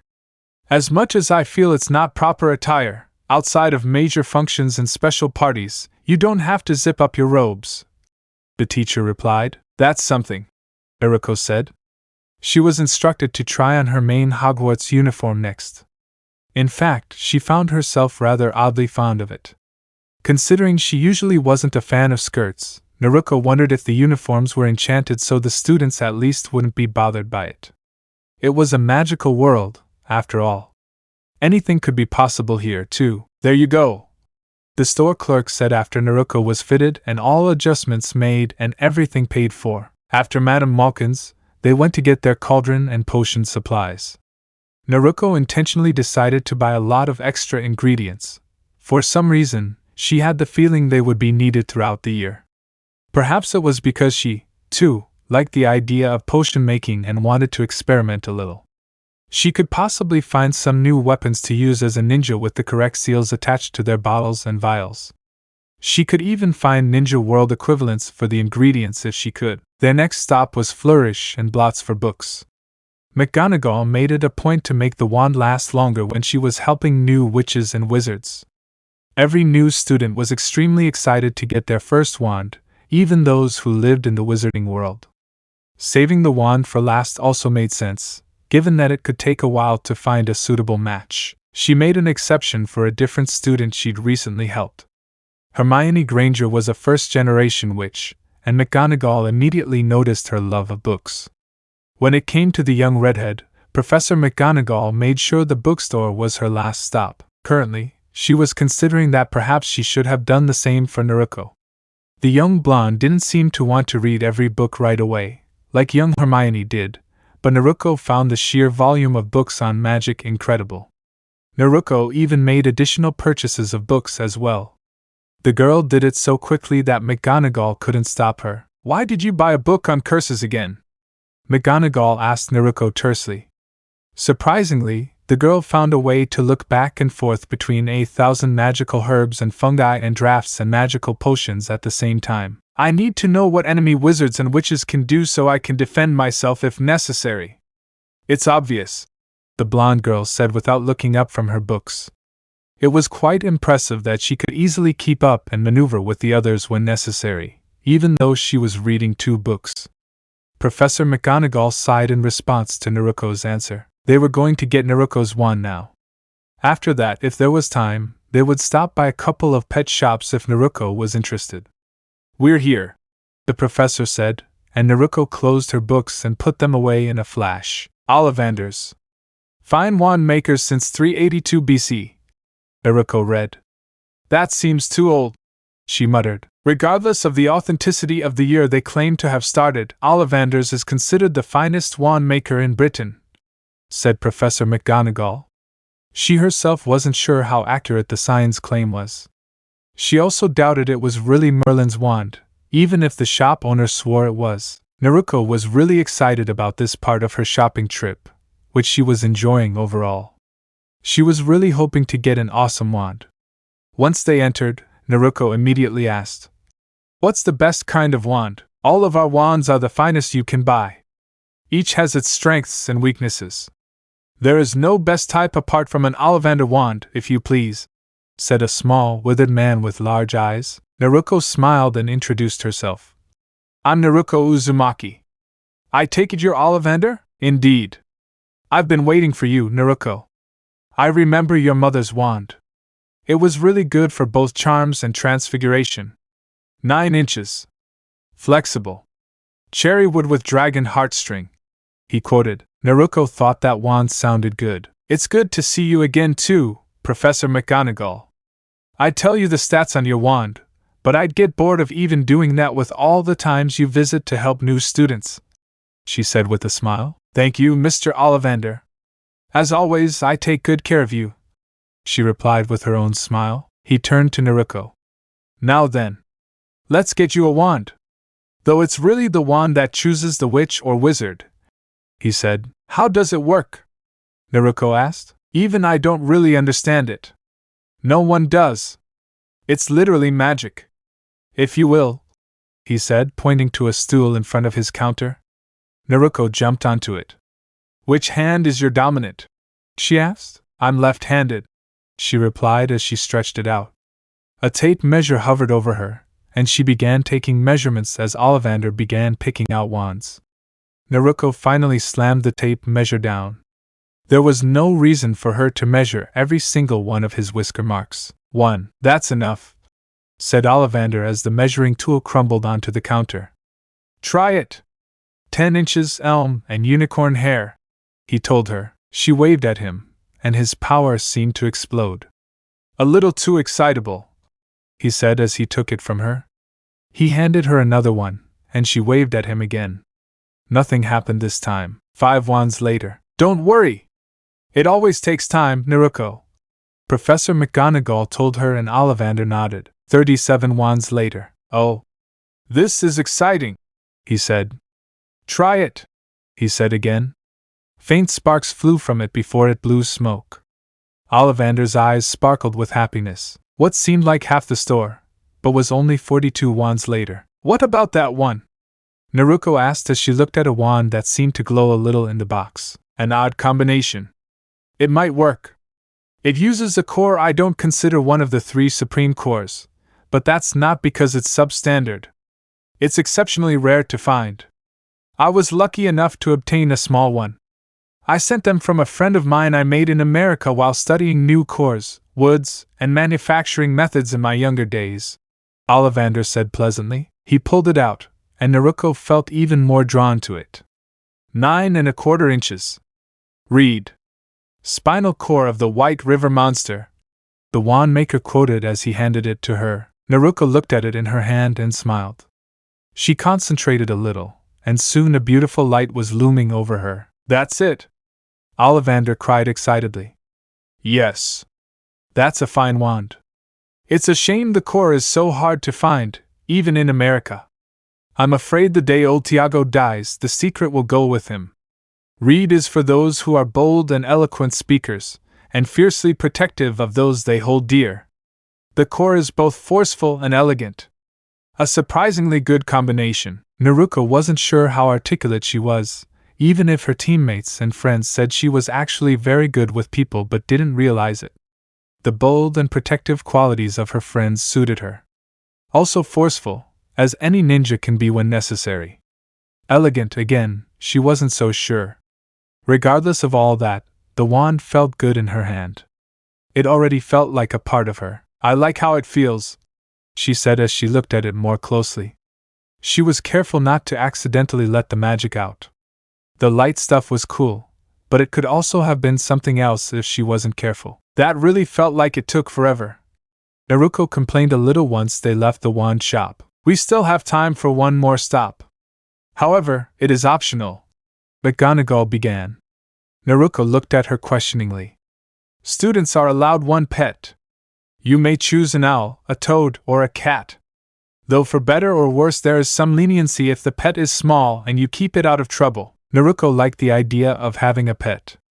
I really wanted to ask you something, she told her teacher. Ask away. Naruko looked to the side for a moment and blushed slightly.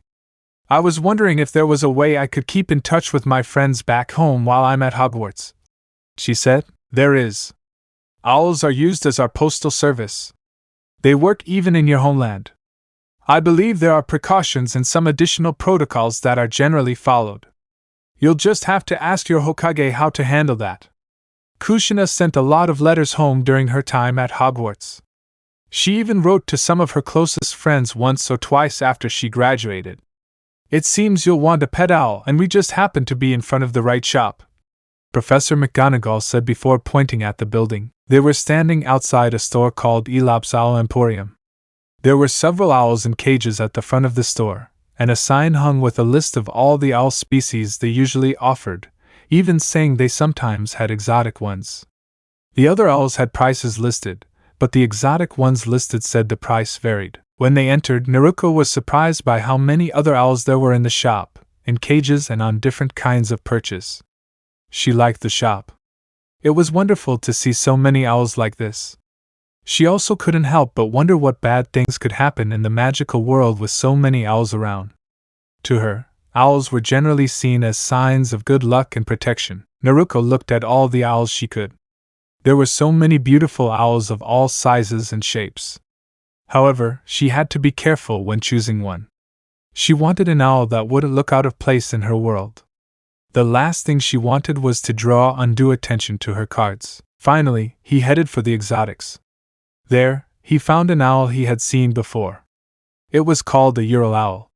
It was physically similar to a tawny owl, but larger with different coloration. The Ural owl had grayish-brown plumage with dark brown stripes on the back and underside. Its facial discs were gray with some dark brown around the edges. It also had small black eyes and a yellow-orange beak. The owl gave Naruko a curious but friendly hoot as it tilted its head to look at her from a different angle. Naruko smiled at it, and hooted again as she walked to the edge of its cage to get a closer look. Naruko did something that was probably stupid, but held out her finger in front of it. The owl gave it a light, affectionate nibble. Naruko laughed softly and asked, "Do you want to come with me, buddy?" The owl gave a couple of hoots in response, and shook its head. "Let me call the store clerk," she told the owl, which hooted and hopped onto its perch in the cage. "How much for this guy?" he asked when he returned with the store clerk. 17 galleons. The species isn't too rare, but you can't find them near here. That'll get you the cage and a starter set of supplies. All our prices include that. He told her. All right. I'll take him and a couple of extra bags of goodies.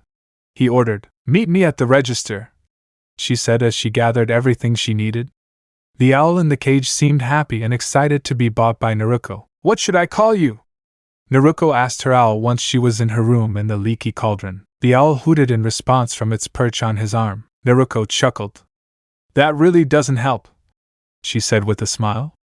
She put a finger to her lips and thought. Too handsome and friendly to call Fujin, she thought aloud. The owl shook its head in agreement. Kaze Kami is too generic, she continued to think aloud. The owl seemed to ruffle its feathers in distaste at the name. I know, Naruko began after a few moments of thought. How about Fukami? That would be like wind-releasing God, more or less, she said with a smile. The owl looked thoughtful for a moment. It was as if she were considering it. Then she gave a hoot of approval and a nod of her head in response. Fukami it is then, she said as he hooted back in approval. She gave him a treat which he ate eagerly and made sure his water bowl was full. She stroked his head feathers for a minute and placed him on the owl perch in the room. She opened a couple of books to read while Fukami decided to happily watch her. Professor McGonagall arrived at Naruko's door and knocked. It was close to dinner time. Go ahead, Naruko called as she continued reading her herbology and potions books. She really liked them. She realized they might be even more important once she discovered the proper ingredient equivalents in her world. She already had some ideas about what they would be thanks to her field training as a ninja. Professor McGonagall looked at the blonde girl thoughtfully as she read her books. She chose to do something she wouldn't normally do. Many would be surprised that she was about to do what she was. Perhaps it was because of how much Naruko had reminded her of Kushina throughout the day that made the professor make this decision. You really seem interested in potions, she began. Naruko nodded. I feel I should warn you then, the professor began. Naruko looked up from her books and gave the teacher her full attention. Professor Snape, our potions master and instructor, isn't exactly the nicest of people. Don't get me wrong. He is extremely talented and is one of the youngest potions masters in years, but his teaching methods can leave a lot to be desired. He is a difficult individual to impress and gets annoyed easily. It is not uncommon for him to appear almost hateful towards some students. Those who manage to succeed under his tutelage, which is difficult for everyone, including his often favorite students from his own house, will do exceptionally well, especially in a professional status. Then he sighed and said, I'm just saying this so you don't get too discouraged if things get tense between you two from the start. I can see how much you're looking forward to that particular class already. Naruko frowned in thought. She had expected the teachers at Hogwarts to be better than hers. They hadn't hated her even before they met her. She looked at the professor and asked, Do you have a habit of forcing students to leave your class? No, it doesn't. It happens, but rarely, and most often because the student caused an accident and needed medical attention, he said. Naruko smiled. I can handle it then. I'll learn more and improve my potion skills to a level where you'll have no choice but to give me top marks, she said with a slightly mischievous smile. Professor McGonagall's lips quirked into a smile for a moment. Perhaps my warning was unnecessary, she said. Naruko shook her head. It's always good to have information. Even bad information can be good if you know how it's bad, she said. I'll take your word for it. After all, you're the ninja. Not me. Naruko smiled at him in response to those words. Now then. It's about time for dinner. I thought we could have dinner together, and I could answer any questions you have or tell you about your mother, she said. Naruko smiled wider and quickly stood up. Let's go then, she said as she walked down the stairs. Once her meal was finished, Naruko began asking questions. She learned about the different houses at Hogwarts, but the professor refused to tell her how she was sorted into a house. She also learned a little about a game called Quidditch for witches and wizards. Professor McGonagall seemed to be a big fan of the game, and her house team in particular. What was my mom like? Naruko finally asked after many questions. Professor McGonagall gave a warm smile as she recalled her memories of the red-haired woman. She was a lovely person and very strong. In her later years, she was very graceful and elegant.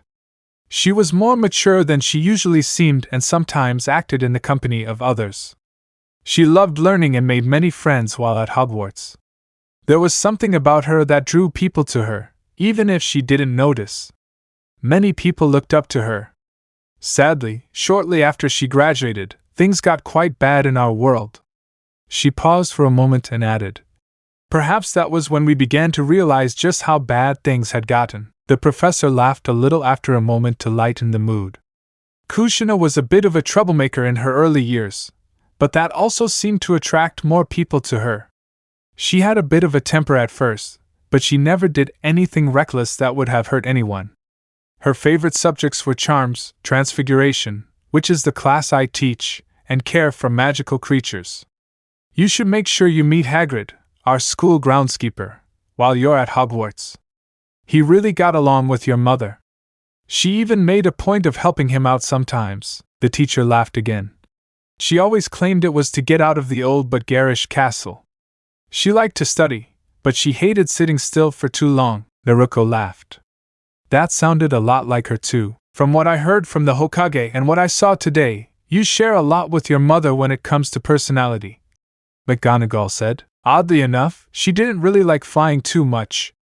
She didn't mind hanging around in the air, but actually flying was a different matter. She would use a broomstick when necessary, but as she was a ninja she could usually find a different way to get around just as effectively," said McGonagall. "Flying actually sounds fun to me. I'll have to check it out sometime," Naruko said. "You really will have the chance this year," McGonagall said, smiling at the excitement in the girl's blue eyes. "Seriously? I thought first years weren't allowed a broom," Naruko said. "First years aren't allowed broomsticks, but all first years take flying lessons. That's part of the reason they're not allowed to buy broomsticks. It's rare for a first year to have much experience on a broomstick. Some might have had a toy broomstick growing up, but those are only about 10 feet off the ground at most. Aside from that, the only other way most will have experience is if they went on a flight with a parent. Richer children might have been spoiled by their parents and had a broomstick, but it's not commonly done," McGonagall explained. "Another reason to look forward to Hogwarts then," Naruko said with a big smile. The two spent a bit more time, with Naruko asking questions and McGonagall answering most of them. There were questions the deputy headmistress didn't answer, and Naruko thought the lady had too much fun dodging those questions or dropping teasing hints, especially after a couple of drinks. Naruko woke up the next day. She was happy to be back in Konoha, but she also wanted to see more of the wizarding world. "At least I can go to Hogwarts soon," she told herself as she got dressed. She wished she had stayed up last night talking to Professor McGonagall about her mother, but it was getting late and they both needed to sleep. After breakfast, McGonagall had a few more things to tell Naruko. "You are to arrive at Platform 9 March 4th at King's Cross Station on September 1st. The train leaves at 11 o'clock in the morning." Professor McGonagall handed Naruko something that fit easily in the palm of her hand. It was a simple wizard hat trinket. "That's a specialized port key. We talked a bit about port keys last night. This trinket will allow you to go to King's Cross Station before 11 a.m. It will work again for you to return home from the designated apparition location and port key. It's a VIP lounge that only the wizarding world uses to reach the station using those methods of travel," she explained. "It's a little small," Naruko said with some concern. She didn't want to lose it, especially by mistake. "You can't lose it. It's heavily enchanted. It can't be destroyed by anything short of a really powerful, unforgivable cruise. They're forbidden cruises and extremely powerful, so it's very unlikely you'll ever have to worry about them. It will always find you when needed, even if you lose it somewhere," he said. "That's impressive," Naruko said as she looked at him in amazement. Professor McGonagall gave the girl a small smile. "Actually, it was created by your mother. She wanted to make travel between worlds easier for Hogwarts. She actually got lost in an unknown place and came to me when I was chosen to help you. It really is amazing what your family can do, Naruko." Naruko looked at the trinket with even more admiration. She held it tightly to her chest. She decided she could see about making it into a necklace or something. She wanted to keep such an important gift close, especially since it was from her mother. He won't have to find me. I'll keep it safe and close, Naruko said determinedly. That's good to know. Your mother would be happy, the professor said, giving Naruko a moment to grasp the object. Now, to get to the platform. You must pass through the barrier between platforms 9 and 10. Focus on platform 9 3/4 as you approach, and it should be fine. What do I do with my trunk and Fukami and his cage? The blonde girl asked. McGonagall smiled at her. It's good to see you've already found a name for him. He really liked it. Naruko replied with a smile as she looked at the owl that was bobbing its head. There will be a section on the platform with a blue and yellow sign and a group of uniformed people underneath. They will help you load everything onto the train, he said. We need to get going now, the professor said, offering a hand to Naruko, who happily took it in stride. They disappeared in a flash. It felt like a second later when Naruko and Professor McGonagall were once again standing in the Hokage's office. Welcome back. Did you two succeed? The Hokage asked. Naruko smiled and said, Of course we were GG. Was there ever any doubt? We're talking about me, the river. I guess not. McGonagall turned to Naruko and said, It was a pleasure meeting you, Naruko. I hope your time at Hogwarts is just as enjoyable. I look forward to seeing you in class. I was happy to meet you too, Naruko said before surprising the older woman with a tight hug. McGonagall was a little surprised and curious as to what to do. She looked to Hiruzen for an idea. He gave her a smile and nodded. The stern professor hugged the young blonde back and broke into a smile. Naruko glowed with happiness as her face was buried in the older woman's emerald robes. Once they broke up their hug and shared a final goodbye, McGonagall disappeared in a flash, leaving Naruko in the office with her Gigi. Looks like you have a new friend, he said to start a conversation while looking at the owl. He made a point of making some time for debriefing Naruko in his schedule, which was really just an excuse for him to ask about her trip. Yes. I named him Fukami, she said as the owl hooted in acknowledgement. It also seemed to be taking in the atmosphere and energy around it. Naruko guessed he was the one who knew the place so he could fly between worlds for her. I don't just like it. I also thought it would be the best way I could keep in touch with the people here while I'm away, he said. Good thinking. With our improvements to the mail system, we should be able to send you letters even in that world, and you can send them here. But it might take some time at first. It's also good that it's a breed of owl that's fairly well known in our land, he said. I was really happy to find it, he said, nodding. The two discussed further her journey and what she learned from her mother. Hiruzen told her how to send letters to everyone in this world and how they would send hers. He warned that she could receive a summons if it was something that required more immediate attention. It's not too difficult for them, since they traverse worlds. They'll look different in the magical world to blend in better, but that's about it, he told her. After leaving the Hokage's office, Naruko headed home. She was relieved when the Hokage explained that her rent would be automatically paid from his account, and that she would receive a stipend to cover said costs while she was away. She hadn't really thought too much about it. This again reminded her to find a way to transfer money between her account here and her family's vault at Gringotts as well.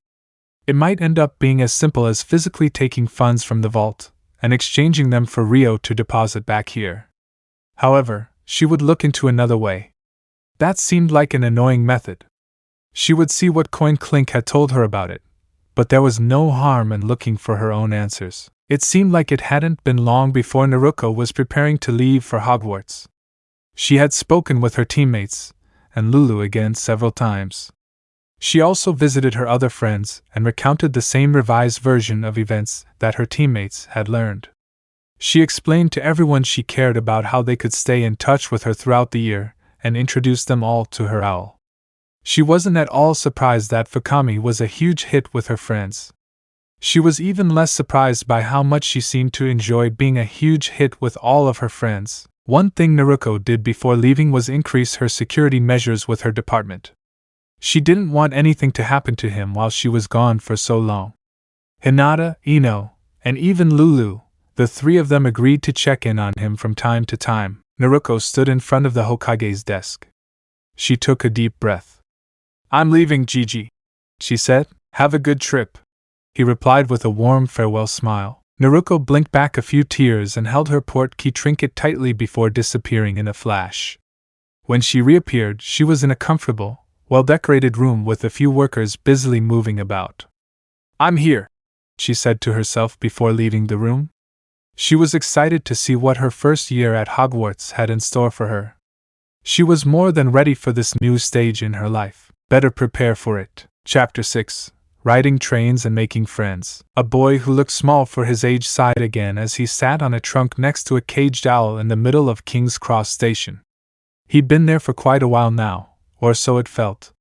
He lived with his aunt, uncle, and cousin, the Dursley family. He didn't really spend much time with them and only referred to them as family in the loosest terms. The boy's name was Harry Potter. Harry lived with his relatives because both of his parents died before he was old enough to really remember them. All he remembered of them were voices pleading and screaming his name before a cruel laugh and then a bright green light shot at them. Harry now knew that the laughing man was Voldemort, and the green light was the magic that killed his parents. He also recently learned that he was a wizard. That was a month ago, when he turned 11. Harry was excited to learn he was a wizard and was going to a wizarding school called Hogwarts. He also loved learning more about his parents from a giant named Hagrid while they were shopping for school supplies. Shopping for school supplies was something Harry had never thought would be enjoyable.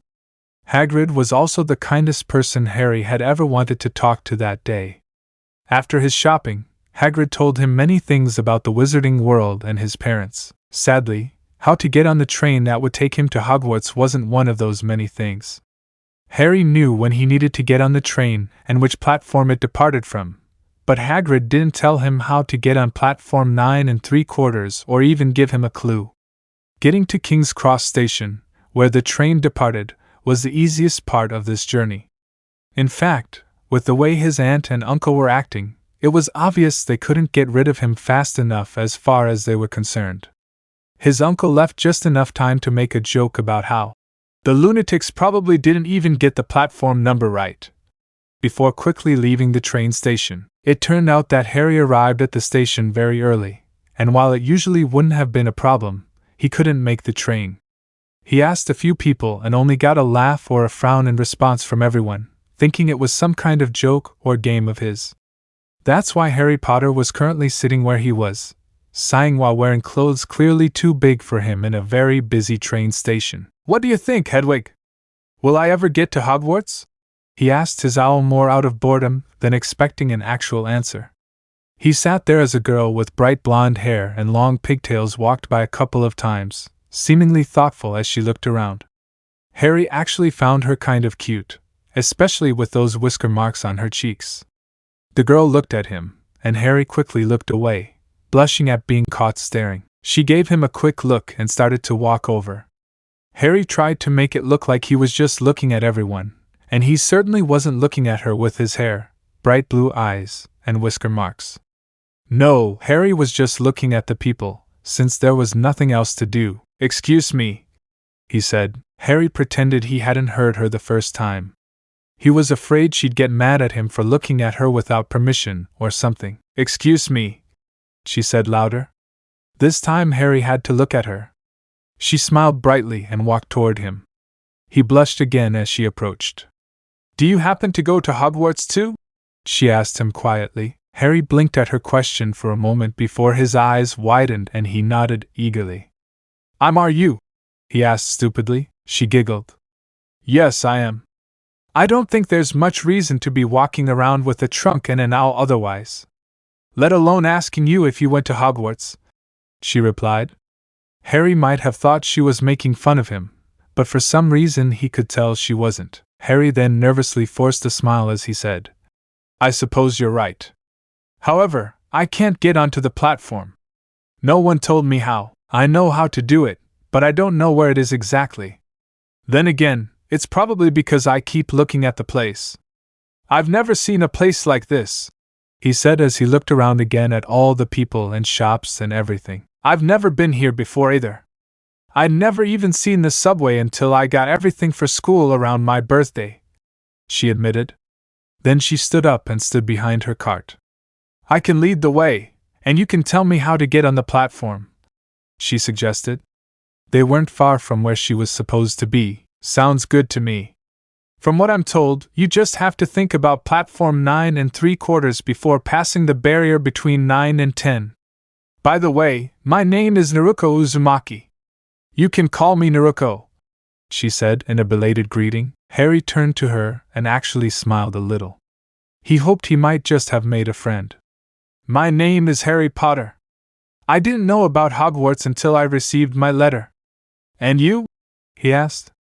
She could be one of those born into the wizarding world for all he knew. She probably didn't live anywhere near London. No, it's been almost a year since I received my letter. My birthday is October 10th, so it was after last school started. By the way, I like your owl. It's pretty. What's its name? She asked as they paused for a moment and smiled at the owl that hooted at her in acknowledgement. Her name is Hedwig. I got it from History of Magic. What's your owl called? Harry asked as he turned to face Naruko properly. She had a type of owl he'd never seen before, but then again, he hadn't seen many owls other than briefly during the trip to the zoo earlier this summer. It wasn't for long because Dudley complained that they weren't interesting enough to look at for long. Naruko smiled at her own owl, which seemed to puff up with pride. It's a Ural owl. Not common in this part of the world. I named it Fukami. It's a sort of mishmash that means wind god. I figured it made sense for an owl, she replied. That's pretty good, said Harry. He wondered if maybe he should have found a better name for his owl, but it was too late for that, as Hedwig liked her name. He did too. They continued on and soon stood in front of the barrier between platforms 9 and 10. He looked at it nervously and swallowed. How do we get through again? He asked, just to be sure. We're supposed to just walk or run. It seems intimidating now, he said. Harry was about to say something like, ladies first, to be polite, and because he was too nervous to go first. However, Naruko took a deep breath and quickly ran over. Harry blinked as she disappeared into the wall. After taking a moment to prepare himself, Harry ran towards the wall. He tried not to think about how much it would hurt to crash or how stupid he would feel if he did. Platform 9 3/4, platform 9 3/4. He thought to himself. The wall approached quickly. Instead of crashing, he felt energy swirl around him and opened his eyes just in time to see the platform emerge before him. He stood next to Naruko as she looked down at the platform and trained in all her glory. There were wizards of all shapes, sizes, and ages everywhere. Many of them were talking to each other, saying last-minute goodbyes and such. Mothers were telling their children to text them a lot, while the boys just rolled their eyes but agreed. He'd only seen more wizards and witches in one place in Diagon Alley. That looks so cool, Naruko said as she looked at the train. Harry looked over as well and agreed. The train engine was bright red and old-looking, but it was still in almost new condition. There were several train cars connected to each other, and even a caboose that was clearly out of bounds. Everything about the wizarding world was amazing and cool, Harry thought. What do we do now? It might be difficult to carry our trunks on our own, Harry said. Naruko knew it wouldn't be a problem for her, but she really didn't want to convey that she was still a ninja. Most people at the academy would be surprised if they knew Naruko Uzumaki didn't want to show off to everyone. Instead, she looked around and smiled as she said, there. She pointed to where a group of wizards, who all looked to be a bit older than a Hogwarts student, were standing under a bright blue and yellow sign. They were wearing matching uniforms that almost resembled what a driver would wear. They told me they would help us if we needed it, she said as she led the way. It wasn't long until they got help from two of the boys. They had the usual reaction to wizards hearing Harry's name, but they avoided looking too foolish. We'll place your owls here. All pets will be cared for if you can't hold them on the train or don't wish to have them with you for the journey, said the taller one. Do you guys always work here? Naruko asked the next time they boarded the train. The shorter boy, who was still very tall for Harry, chuckled. No. Only for the days we use this train, which is the start of school, the end of school, and the longer holidays. We all work for the Ministry of Magic in the Department of Magical Transport. Coming here is a nice break from sitting behind a desk most of the day. Here you two go. Looks like you were the first in this compartment, the taller one said before lifting their trunks. How do we take them down? Naruko asked. No need. I'm sure you can access it by standing in the seat, or maybe two of you can push one together if you need to. Once you get to Hogwarts, you'll be dropped off at the train. Once you get your house assignment and pick a bed, you'll enter the magic, the taller guy explained as Naruko nodded. Harry and Naruko thanked them before the two boys left. Naruko went straight to the window and looked out. This is really exciting. How long do you think the train ride is? Naruko asked as she looked out the window. Her face was scrunched up in concentration as if it would make the train start moving sooner. No idea. I wish we were already there, Harry said as he looked out the window from the other side of the compartment. He couldn't help but pick up on Naruko's excitement. The school's somewhere in Scotland, so it'll probably be a few hours. We're pretty early too, better sooner than later, Naruko said. She stared out the window for a few more seconds before sitting down. Harry did the same across from her. So, who helped you get your school things? Naruko asked. Harry smiled at that question. A man named Hagrid. He's big. He's about the size of two people and almost as tall. He was really nice, but he didn't tell me how to get onto the platform. Just the time and the platform number. They told me to find time to talk to him once I get to school. He's the gardener, right? Naruko asked. Harry nodded. I was told that I actually knew my mother quite well when she came to school. She was a witch. Naruko frowned for a moment. She and my father died shortly after I was born, she said. I'm sorry to hear that, Harry said with a frown. Naruko smiled once more. Don't worry. I've learned a lot about her now. Well, the magical part of her at least. That's good at least. Both of my parents died too. Hagrid told me a lot about them after our shopping trip, said Harry. Naruko nodded in understanding. That was kind of you, she said. So Harry said, not wanting to keep the conversation about his dead parents going. He was still very happy to meet someone else who could probably relate to him there. You never said who helped you. Naruko gave a small smile and said, Sorry. For me, it was Professor McGonagall. She knew my mother quite well, and she told me a bit about her. She also told me a lot about Hogwarts. Naruko then pouted slightly. She didn't tell me how we were sorted, though. She said it would be a surprise. I didn't think to ask Hagrid that. I hope it's not some kind of test or something, said Harry. He suddenly felt a little nervous about getting a house at Hogwarts. What if he wasn't sorted into one and was sent back to the Dursleys? I'm sure it won't be. We're not even allowed to practice magic outside of Hogwarts. What could they test us on? Naruko said. Harry nodded at that. His brain could have come up with any number of creative responses, but at that moment, the door to his compartment opened.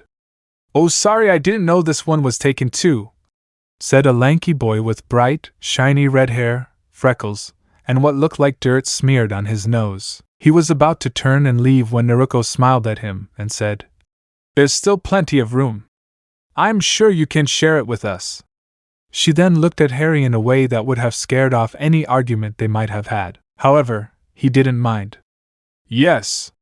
Plenty of room. It's just the two of us, he said. Naruko chuckled and said, You mean 3 since he joined us? Ron laughed, and Harry helped him put his trunk on top just as the train started moving. Sorry. My older twin brothers offered to help me with my trunk, but I didn't trust them. Fred and George loved pranks, especially me, he said. Don't worry. It was actually very light, Harry said. Ah. Yes. My mother put a light spell on me. She could have helped me too, but that would have been embarrassing. She also had to watch Ginny, my younger sister. She would have tried to sneak away on the train, even though she starts school next year. My name is Ron. Ron Weasley, he said, offering Harry a hand. I'm Harry.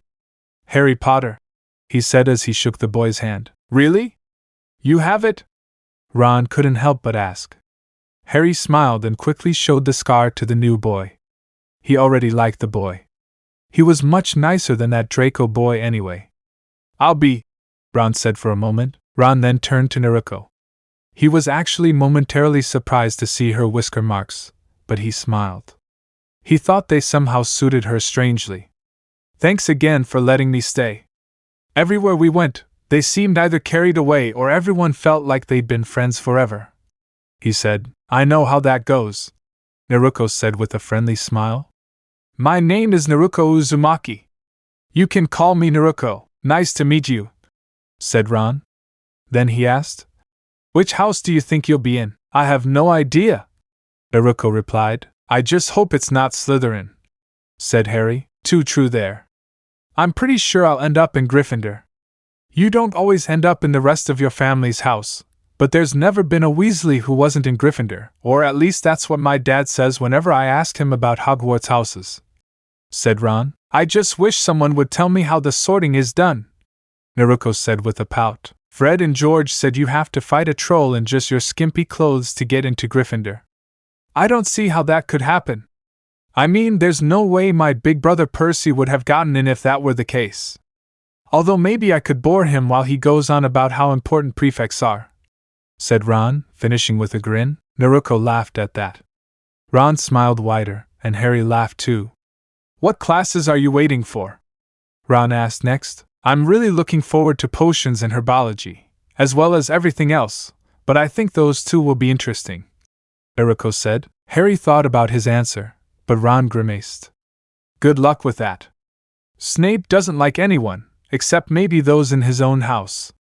Even then, I hear he's still harsh, said Ron. Yeah. I was already warned about that when I got my supplies. I'll get so good that you'll have to admit I'm amazing, Naruko said, her voice filled with determination as she smiled slyly. That would be amazing, especially if you ended up in Gryffindor. Snape really hates Gryffindor, since he's a Slytherin. However, that would be the best. Snape having to admit that a Gryffindor was the best in his class, Ron said with a grin, then prepared to be surprised. You better believe it, Naruko said with a fist in the air and a flex of her right arm as she smiled. Ron and Harry laughed at that and even applauded her. I also like it because you can practice those subjects even when you're not in school, she added as she sat down in front of them. Why do you want to study outside of school? Ron asked in real confusion. Because it's magic. And that's amazing, Naruko said. Ron still wasn't completely convinced, but Harry understood where she was coming from. Naruko then added, Magic may be normal to you, but it's not to me. Oh? You're a Muggle-born? Ron asked with interest. Naruko shook her head. Not really.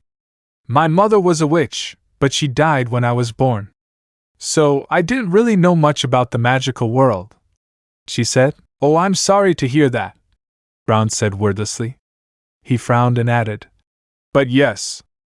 I see what you mean about magic being amazing. I don't think I usually put potions in that category. Magic is amazing, though. My older brother Bill is a game changer for Gringotts. He gets to go all over the world working for them. He's currently in Egypt, and he said he'll be there for quite a while. Like I said, magic is amazing, Naruko said, nodding.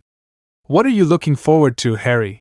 She asked. I think defense against the dark arts, he replied. Oh, me too, Ron added. Then the group started talking about other things, but mostly about Hogwarts, and how awesome magic must be. The three of them had a pretty fun ride so far. Harry and Naruko bought lots of snacks and drinks when the trolley lady came by asking if they wanted any soft drinks. Ron shared some of the sandwiches his mother made him in return for helping them with the snacks they received. Naruko and Harry ran into Ron's pet rat, Scabbers, as he stuck his nose out to sniff the treats. Not really much, said Ron, but he still affectionately stroked Scabbers' ears. The twins taught me a spell they say will turn his fur yellow, he continued. He could have taken out his magic wand, but at that moment the compartment door opened a crack. The three children looked to see who it was, and all three looked at him. It was a large toad. The toad looked back at them and growled. The large toad jumped onto the seat next to Naruko and growled at her again. Naruko looked at Ron and Harry, who were approaching curiously, but they only shrugged in response. Naruko looked back at the toad as it puffed up towards her. Naruko then reached out a couple of fingers to touch it. The toad didn't seem to mind. Naruko was still a little confused by this bold toad. "Trevor!" They heard a boy call as he opened the compartment door fully. "There you go!" the boy said again. He was already in his school uniform and had a round face with dark brown hair. He blushed and turned to the others. "I'm so sorry about that. I thought he was in his tank, but he must have gotten out right after the workers put him on the train. I've been holding him the whole time, but he got away." He looked out of the compartment very quickly and called someone else. "He's here!" Then the boy walked over and picked up the toad a little more gently than he usually did and sat down. "Sorry. I need to catch my breath after looking everywhere for it. I'm Neville Longbottom," he said. At that moment, a girl also wearing her school uniform walked in. "Well, it's about time you found him. I told you to keep a better eye on him. I hope you have a way to make sure he doesn't keep running away once we're at Hogwarts." She had large front teeth and very curly hair. "Sorry, Hermione," Neville said as he frowned. "Good. You found it now. That's the important thing," Naruko said, trying to cheer him up. "You're right," Neville said, nodding as he held his toad, which looked at Naruko a little longer. "I'm glad you did," Hermione said, a little subdued, as she looked down at the floor. It was as if she'd realized she'd made a mistake by scolding Neville instead of being happy that he had his pet back. The girl looked up and said, "We're almost there. Everyone should get dressed soon." Ron frowned. He didn't like her bossy attitude. They met her, and she was already ordering them around. "By the way, I'm Naruko Uzumaki. Just call me Naruko," she said to Neville at her side. Neville smiled. "Nice to meet you. Again, I feel sorry for Trevor." "I'm Harry Potter," said Harry, following his example. "Really?" Neville asked. Harry was about to show his scar, but Neville smiled at him. "Nice to meet you," he greeted in return. Harry was glad the boy didn't need to see his scar or want to see it. "And I'm Ron Weasley," Ron replied, making a point to show that he was talking to Neville and not the bossy girl. Hermione Granger," said the curly-haired girl, recovering from her earlier mistake. She turned to Harry and said excitedly, "I've read about you in the books. Am I in the books?" Harry asked, confused. "Yes, you are. You're in modern magical history and the rise and fall of the dark arts, and the great magical events of the 20th century," he said quickly and proudly for having known these titles. Then he deflated a little and said, "It's probably just conjecture, except for the most basic things. Everything about how you know who died was like this." Naruko frowned slightly as she said, "Voldemort. His name is Voldemort." Everyone except Harry flinched. However, Hermione didn't flinch as much as the boys. "You don't say his name," said Ron quietly. "It's bad luck, you know. It's just, I'm not even saying it. And I'm a muggle," Hermione added. Naruko rolled her eyes. Harry still found it confusing why everyone feared Voldemort's name. Neville was actually the next to speak. "So who's your Quidditch team?" he asked, hoping to change the subject quickly. It worked. Ron quickly started talking about Quidditch, and especially the Chudley Guns. That was his team. "Of course, they're in the middle of a rebuilding year, but they're still great," he said. Neville started talking about the sport and moved next to Harry and Ron. Ron and Neville began to tell Harry everything when he admitted not knowing about Quidditch. Harry listened eagerly. Naruko would admit that it looked fun, but felt it was too complicated for her taste. She would watch it though. It looked so fun. Hermione decided to sit next to Naruko. She thought they were natural allies since they were both girls. "Guys, huh?" she asked a little nervously. Naruko looked at her. She smiled and guessed Hermione was trying to make friends. "I guess. Sounds fun to watch. So, are you a Muggle-born?" she asked, making conversation. Hermione nodded. "I didn't even know magic existed until I got the letter. Some strange things happened around me, but I never realized I was magical. My parents were worried naturally. They felt better when Professor McGonagall appeared and explained things to us." "And you?" she asked. My mom was a witch. However, I don't know much about the wizarding world. She and my dad died when I was born, Naruko said. Hermione was about to say something, but Naruko continued. She really didn't want any more apologies from people right now. I'm glad I know more about her now that I'm a witch too. Professor McGonagall helped me get ready for school and told me a bit about her. It seems my family has magic, so they occasionally have a vault at Gringotts to help those of us in the family who need it. It was really cool how Professor McGonagall had my trunk follow us the whole time we bought it. Naruko said, I like her. She seems like she'll be a good, strict teacher. I like that.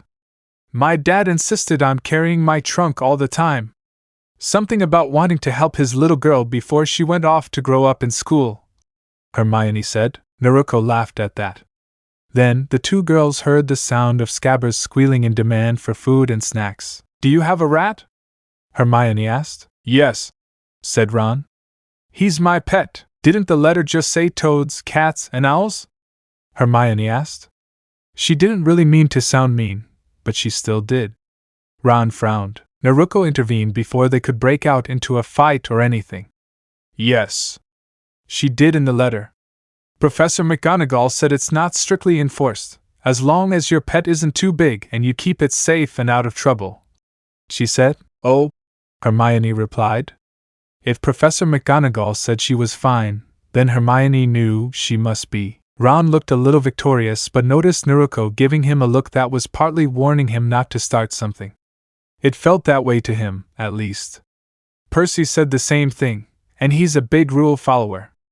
In fact, he gave me Scabbers as a congratulations for getting my Hogwarts letter. He explained easily. I got Trevor from my uncle for receiving my letter, Neville said as he readjusted his grip on the toad, which was actually staying still for the moment. He really likes escaping from his tank, though. I don't even understand how he does it half the time, Ron laughed as he said.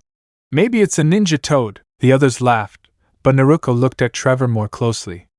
She wondered if maybe he was. There were summons, and toad summons were particularly well known. They had to train their toads somehow, right? Maybe they spent some time in the magical world as part of that training. Gigi also said that summons looked different in the magical world. What pets do you all have? Neville asked. Hermione answered first, frowning. I wanted a pet. I wanted a cat, but my parents said no. They said maybe I could get one my third year.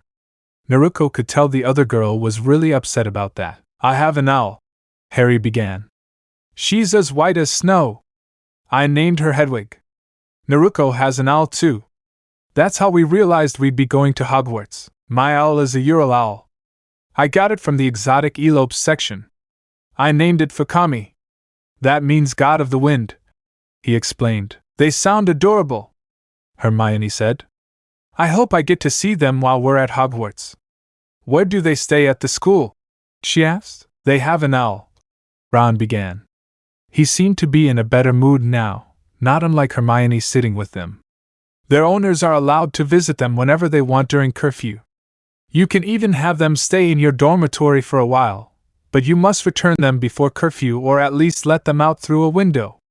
Owls are very intelligent and know to spend a night in the Oli while at Hogwarts. I bet it's impressive seeing all those owls. I really like that elope thing, Naruko said. It is. But from what I've heard, what's more impressive is the morning message. Every morning the message comes through to the Great Hall where we all eat. Ron explained further. Neville nodded, showing that he'd heard this too, but was content to let Ron do all the talking. The pleasant mood was momentarily ruined when the compartment door opened again. There were 3 children this time. Harry frowned to himself. He recognized the boy in the middle, who was also the shortest of the 3. It was Draco Malfoy, the blonde boy he'd met at Madame Malkin's house. They say Harry Potter is here, he drawled. Is that true? He demanded. Ron almost snarled at her. Neville seemed to straighten up where he was sitting and held Trevor protectively. Harry remained neutral. Hermione seemed a little surprised by the way she changed everyone's mood, and she didn't like it. She also seemed to instinctively move a little closer to Naruko. Naruko shifted her position slightly to show that she wasn't impressed with this guy. He just oozed in. I'm the blonde Sasuke. Aura. It's not exactly polite to barge in on people like that, he said. Forgive me, Draco said, not at all apologetic. I'm Draco Malfa.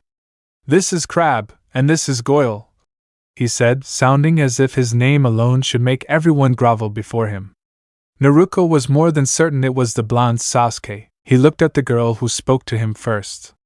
He was genuinely surprised that she didn't seem impressed with him just because of his name. My name is Naruko Uzumaki, she replied coldly.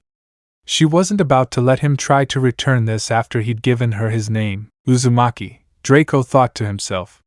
He recognized the name. They didn't always have magic awakened in them, but when they did, they were always extremely powerful. The Uzumakis also didn't tend to get too involved in their politics, but many of them could easily shut down the worst of arguments with a few words. They were also known for their silver tongues. His father always warned him to be wary of an Uzumaki, and to be thankful they didn't have a habit of losing weight. They could easily pull off a Malfoy if they wanted to, but that was highly unlikely. Uzumakis held back from going that far, but they could still have tempers you should avoid. Draco would keep an eye on her. Not bad. She's kind of cute, even with those strange markings, he told himself. He would have looked at the others, but at that moment he heard a very annoyed voice. What do you want, Malfoy? Ron practically snarled at him. The filthy blood traitor didn't even act in a way Draco could respect like Naruko did. It's obvious who you are. Flaming red hair. Annoying freckles. Too many children than the family can afford. Dirty nose and dressed in rags. You're a Weasley, Draco said with a smirk. Ron looked at him in return. Draco ignored him after his bite. He also ignored Neville. Neville was getting quiet, and Draco knew he had to be careful around the Longbottom. He'd heard things about Neville, but his father said to save it for Hogwarts, and then figure out how he can treat him and get away with it. Who are you? She then asked the other girl. Hermione Granger, he replied softly. Muggleborn, he said coldly, not acknowledging his family name, something his parents had drilled into him before summer had even begun. Hermione didn't respond to his words. Naruko glared at Draco dangerously, and Draco gulped unconsciously before turning to the last person in the compartment. I suppose that means you're Harry Potter. You should have told me when we met at Madame Malkin's. Though I suppose it was more to your liking. Mother would have freaked out if my robes weren't perfect, so the tailors took extra care with me, he said. Then he smiled a little and extended a hand. You'll soon learn that some wizards are better than others. I can help you with that, he said. His smile tightened when Harry didn't shake his hand. Thanks. But… No, thanks. I think I can figure it out myself, Harry said calmly. Ron started to smile at that. Draco was enraged by this. Come on, Crab! Goyle! Let's not waste our time here, he said before leaving and closing the compartment door behind him. Neville let out a breath and sank into his seat. That was intense, he muttered. That was brilliant, said Ron. Language, Hermione habitually blurted out. However, Ron didn't notice when he shook his hand on Harry's shoulder. I showed him you did. The conceited git. Thinks he can walk all over anyone he wants, and they'll bow down to him. Ha! His whole family is like that.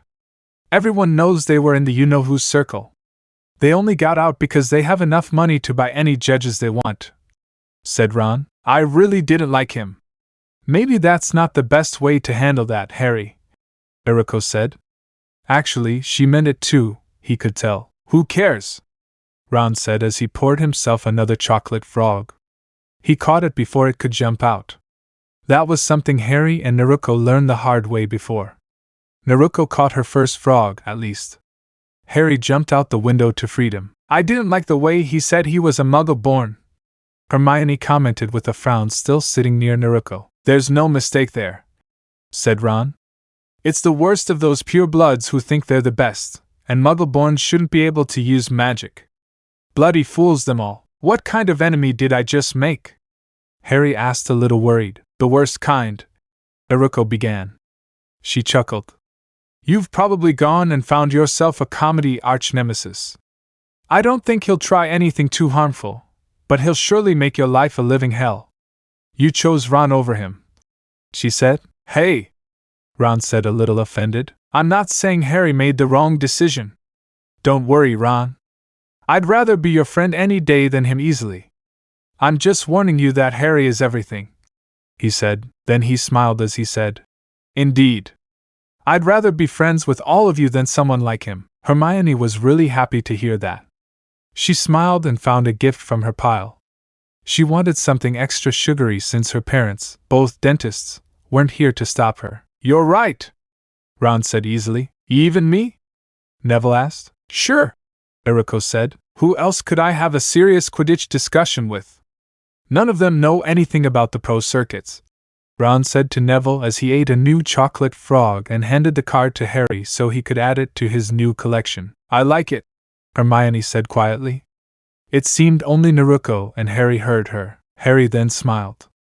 I told him I could figure it out. I guess I already did, he said, making Ron laugh again. Shortly after Draco left, Hermione forced Harry, Ron, and Neville out the door so Naruko could change. We were going to wake anyway, Ron said. Then he huffed a little as he held up his uniform and walked down the aisle of the car. Hermione decided that Ron and Harry should change in one of the stalls instead of their compartment. She claimed it was because Naruko, being a girl, needed more privacy and more time to change. She even designated herself door guard inside. She blinked in confusion when it seemed like only seconds later Naruko was changed and ready. That was fast, she said mostly to herself. Naruko shrugged and smiled a little nervously. I'm used to having to change quickly. I slept a little too close to the morning bell for most of my school life, she explained. Hermione seemed to buy the excuse. Some time after the children returned, they saw how dark it was outside.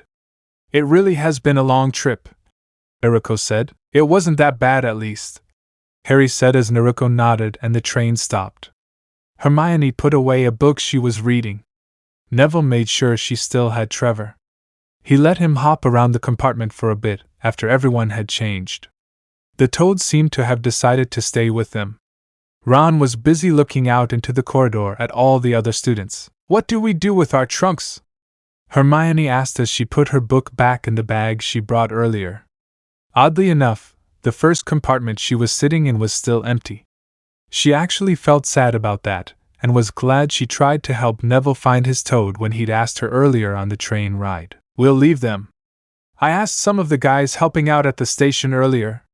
They said the trunks will appear once you get your bed, Naruko replied. Ron laughed. Looks like some people didn't get the memo, he said as he opened the compartment door and saw a couple of children holding their trunks. A prefect told them to put them back, which they did, confused. Many students were anxiously trying to disembark the train. However, the older students were more serene about it. Harry found himself wishing he hadn't sat so far back. He was eager to get off the train. Hermione, Neville, Ron, and Naruko were following him. As soon as Harry stepped out onto the small platform, he saw a mass of black hats and colorful scarves heading toward a group of horseless carriages. He didn't notice Naruko's surprise as she looked at the carriages. Ron did, but he guessed she was surprised to see more magic. It was interesting, even for him. Harry heard a familiar voice over all the noise of the students. First years! First years! Come to me! Follow me! It was Hagrid. What about the carriages? A blonde girl with much shorter pigtails asked the large man. We're going this way, Hagrid replied. Then he called a couple of children over and said, Leave your trunks here. They did as they were told, blushing. Hagrid! Harry called, happy to see his friend again. You weren't joking, Naruko said quietly to Harry as she looked at Hagrid. Are you okay, Harry? He asked. Harry nodded and smiled. He would have introduced Naruko, but just then Hagrid started shouting again. First years! As he told them where to wait. Don't worry about it, Naruko told Harry, knowing what he was trying to do. I'm sure I'll meet him when I'm not so busy. Harry sighed but nodded. He really wanted to introduce his friend to Hagrid. Perhaps it was because he'd never done anything like that before in his life. It could also have been because Hagrid had asked him if he was all right, and the boy thought introducing a friend would show he was better than nodding and smiling. "Very well! All of you here," said Hagrid. There were a few who responded affirmatively to his statement even though it wasn't necessary. "Follow me then," he said, leading the way. "Make sure you don't lose that toad," he added to Neville as a few snickered. The round-faced boy didn't mind, though. He made sure he had a good grip on his pet. Hagrid led them to a group of boats lining the lake's shore. "No more than 5 in a boat," he instructed as he climbed into a wide boat just for himself. Harry, Ron, Neville, Naruko, and Hermione claimed a boat of their own. Draco and his 2 guards found a boat, and turned away some they deemed unworthy of sharing a boat with them. They allowed a pug-faced girl and a tall, dark-skinned boy with slanted eyes to join them. When all the boats were filled, Hagrid tapped the side of his boat, and they all began to move silently across the surface of the lake. The boats barely left a ripple to disturb the water in their wake as they seemed to glide across the surface. In the darkness, it looked as if the surface of the lake was glass, apart from when a fish jumped before diving again. Hagrid's boat was in the middle of the herd. Every now and then he'd say something like, "Don't lean too far over. You might get tossed back into the boat if the giant squid's feeling good." Several students seemed to shrink further from the edge of their boat. A couple started looking around the lake in the hope of seeing a tentacle or some other sign of the squid. The boats continued on and rounded a bend. "Welcome to Hogwarts," said Hagrid just as the castle came into view. All eyes were on the castle, where several of the windows were lit up. The castle was tall and impressive. It sat on a cliff with many battlements and turrets. There were even turrets with turrets that had more turrets in some places. "Wow," Naruko said from beside Harry in amazement. Harry couldn't even respond other than nodding. There was nothing else to say about it. Even Draco was speechless and watched in amazement from the front of his boat. "This is so exciting," Hermione said, barely able to control her excitement. Finally, Hagrid shouted, "Watch your heads." The boats continued across the lake and were now heading for what looked like a wide cave at the base of the castle with a low roof. It was dark here apart from a few floating lanterns in the water that lit the way. Next, they came to what looked like an underground harbor. This was very well lit with several torches along the walls. The boats came to a set of docks that led to a set of stairs leading down toward what was probably the castle entrance. "Careful on the way out," Hagrid told everyone. "Is everyone still here?" Hagrid asked. He grinned and added, "Haven't we lost anyone to the squid?" Several of the first years laughed at that. "Follow me then," he said. Hagrid led them to a large wooden door with brass knockers. He rapped on the door with a large fist, making a loud clang. Harry wouldn't be surprised if the sound echoed through the castle. The doors opened, and a tall, stern-looking woman in emerald green robes stood before everyone. She looked at them all with a sharp eye. Naruko gave her a smile, but stopped herself from greeting the professor. Harry felt the need to straighten up when the woman met her gaze. "First years, Professor McGonagall," said Hagrid with a broad grin and a sweep of his hand over them all. "So it seems," she replied. "Follow me then," she said and began to move. The first years followed quickly. Harry heard Hagrid whisper to him, "Good luck." The man winked and headed off in a different direction before Harry could say anything in reply. Instead, he focused on keeping up with everyone else as they followed Professor McGonagall. With every step, Harry grew more excited and nervous. He couldn't wait to start his magic lessons. Chapter 7: Talking Hats and a New Home. While you are here at Hogwarts, each of you will be sorted into one of 4 houses. Your house will be your family and home for the duration of your time here. Your successes will earn you points for your house, and your misbehavior will lose you points. The 4 houses are Hufflepuff, Slytherin, Ravenclaw, and Gryffindor.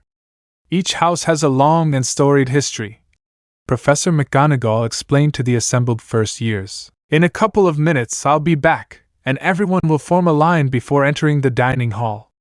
You'll wait for your name to be called and walk forward for sorting. Step up and await my return," she said before disappearing through the doors. "Smart? Are you sure it's not a test?" Harry asked Naruko in a panicked voice. "Doesn't that mean the same thing as looking good?"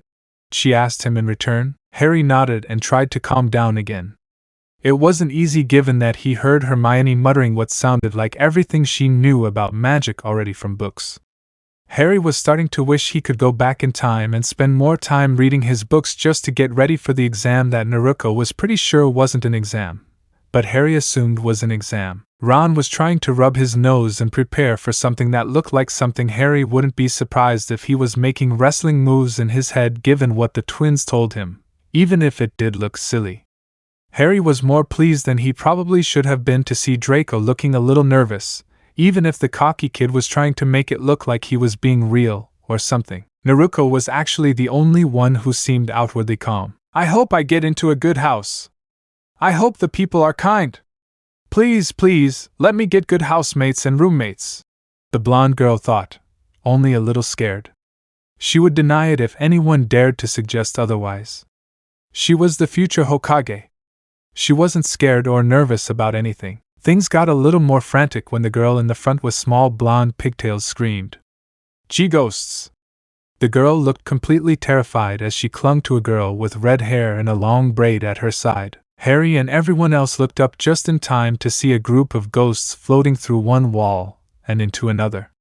Naruko was shaking a little now. She wasn't a fan of ghosts. The floating beings appeared to be semi-transparent with a bit of a glow. I say! What are you doing here? One said. He seemed to have what looked like silver blood on his clothes. He looked a bit like a pirate, but without the eye patch. He even had a ghost sword tucked into his belt. Oh! New students! Their first years. We haven't missed a sorting, my good Baron, said a different ghost. This one appeared to be a fat friar. I don't remember the first few years being so small. The ones from a couple of years ago are much bigger, said the ghost called the Baron. That's because some years have passed for them. Children are still growing, said the fat friar. Fine. If you say so, said the bloody ghost and floated faster. I hope to see you in Hufflepuff. That's my house. And welcome to Hogwarts, the fat ghost said with a friendly smile before leaving as well. He was one of the last to leave. Naruko wasn't as afraid of ghosts now.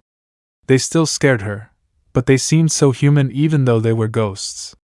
It was hard for her to fully comprehend. Maybe just seeing them exist before her very eyes was strangely what was needed to calm her fears about them. Whatever the case, Naruko didn't have time to think about such things at the moment.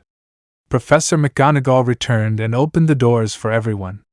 Once they were lined up, she led them into the next room. The next room was brightly lit with magical candles floating in the air above 4 long tables that stretched the length of the dining room. The ceiling above was covered in stars. It's enchanted to look like the sky outside, Hermione said in awe to everyone near her. Both Harry and Naruko found it absolutely incredible and stared up for a few seconds. At the front of the aisle was another table, this one full of adults. Harry picked Hagrid easily enough. He also spotted the live version of his first chocolate frog card in the center of the table. This is who Albus Dumbledore was in real life. The entire hall of students and adults alike was focused on a truly shabby, dusty old hat sitting atop a stool. The hat was placed prominently in the center of the room in front of the professor's table on its elevated stage. Harry didn't understand it. Naruko didn't understand it. None of the first years understood it, not even Draco, despite his false superiority, understood it. All the first-year students watched with their mouths open as the hat began to sing a terrible song. At least it explained all the houses, but it was a song that rhymed poorly. Still, all the first years were amazed. It seemed that talking and singing hats weren't common even in the wizarding world. Let the judging begin! The hat clapped as everyone sat down, applauded him, and joined in with their own eager shouts. Abbot Hannah, said Professor McGonagall as she looked at a parchment with their names on it. The blonde girl with short pigtails from earlier squealed and ran quickly, her cheeks bright pink. She sat down on the stool, and Professor McGonagall placed the hat on her head. However, the hat was too big for Hannah and soon seemed to slip over her eyes. Everyone was quiet as they waited for the hat to speak. Every first year was both relieved and envious of Hannah. She wouldn't have to stay here waiting forever like them. She also had to go first, which no one really wanted to do. Hufflepuff! The hat shouted after a couple of minutes. The second table from the left cheered and applauded as Hannah quickly ran to join them. She was easily relieved that it was all over for her. Bones, Susan! The professor called once more. Sometimes Naruko really found her last name annoying. She really hated having to wait so long. The academy test, not too many months ago, was the same. She had to stay there and wait. Ugh, she sighed. Where are you going with that? A boy asked behind her. She recognized him from the boats. She was allowed in with Draco and his luck, but to the boy's credit, he didn't really seem to mind the supposed privilege Draco was granting him. Sorry, my last name is Uzumaki, he said. Ah, he replied. Then you'll probably be the one going right before me. My last name is Zabini, then you understand, she said. Yes, he replied. I wish we could do the surname in reverse order for once, she said as a child becoming a Hufflepuff. Then she blinked. Actually, there's one more behind me before you. Ron Weasley, she said without meaning to. Ron was standing somewhere else in the line. Yeah, for you then, said the Zabini boy sounding bored. Sorry about that, he said, giving her a smile. I was really surprised by this. She really was expressive. I'd also never seen anyone with what looked like whisker marks on their face before, even if they suited her quite well. Don't mention it, she said tersely in return. Harry was finally making his way up now. Everyone was whispering his name and eyeing him warily. Harry was obviously really nervous as he moved forward and tried not to let it show to the others. Naruko sighed and rolled her eyes. She hated it when people whispered like that. It didn't matter that she wasn't their target. Seriously, people, it's not like he wants you whispering about him like that. Geez, she said quietly. Blaze Zabini found this interesting. What do you know about that? He asked curiously. Nobody wants to be talked to like that. Whoever wants people to talk about them doesn't want them just whispering about them. Most people would rather be treated neutrally than whispered about behind their backs, he said. Isn't he used to it? He's famous. I've heard people talk about how he thinks he's special, Zabini said. Idiots, if you really think that. No matter how famous he is, he'd still rather have his parents alive than any amount of fame, Naruko said. What makes you say that? Blaze Zabini asked. If he wanted fame, he'd be acting more like Draco Malfoy, he said. Maybe, he replied simply. He tried to make conversation. This girl at least wasn't boring like everyone else, but he really wanted to start eating already. Uzumaki, Naruko, Professor McGonagall finally called. Naruko breathed a sigh of relief as she walked forward. Most of her friends had already been sorted. They all ended up in Gryffindor, and Ron probably would too. As she made her way over to the sorting hat, she noticed some people watching her with a more curious eye than others. She might even be so bold as to say that only Harry Potter garnered more interest than her, even if it was by a considerable amount. At least they're not starstruck, she thought to herself as she sat down and placed the hat on her head. Oh, and Uzumaki. Always fun to classify. Naruko heard a voice that seemed to be an internal version of the hat. What is this? Exclaimed the hat, as it seemed to have found something unexpected. I'm trying to sleep, a deep voice replied. Naruko knew it was Kyuubi's voice. He wasn't a fan of talking. He only did so with her occasionally, and usually when he visited his own mindscape in front of his sealed cage. I'm sorry. The hat seemed to give an internal whisper of apology. So you are the bearer of the powerful nine-tailed spirit. However, where to put you? The hat thought aloud. Where did my mom go? Naruko asked the hat in response. Gryffindor, said the hat. That would be a good choice, but that's not all. What about my past ancestors? Naruko asked. Your clan members have been placed in every house numerous times.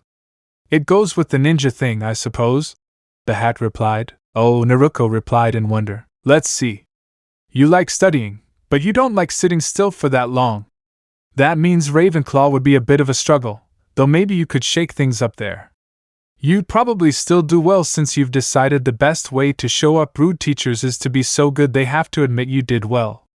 A bit of a stubborn answer, though, the hat said. Ha! The hat has you there, you stubborn brat, replied the fox. Weren't you supposed to be sleeping, furball?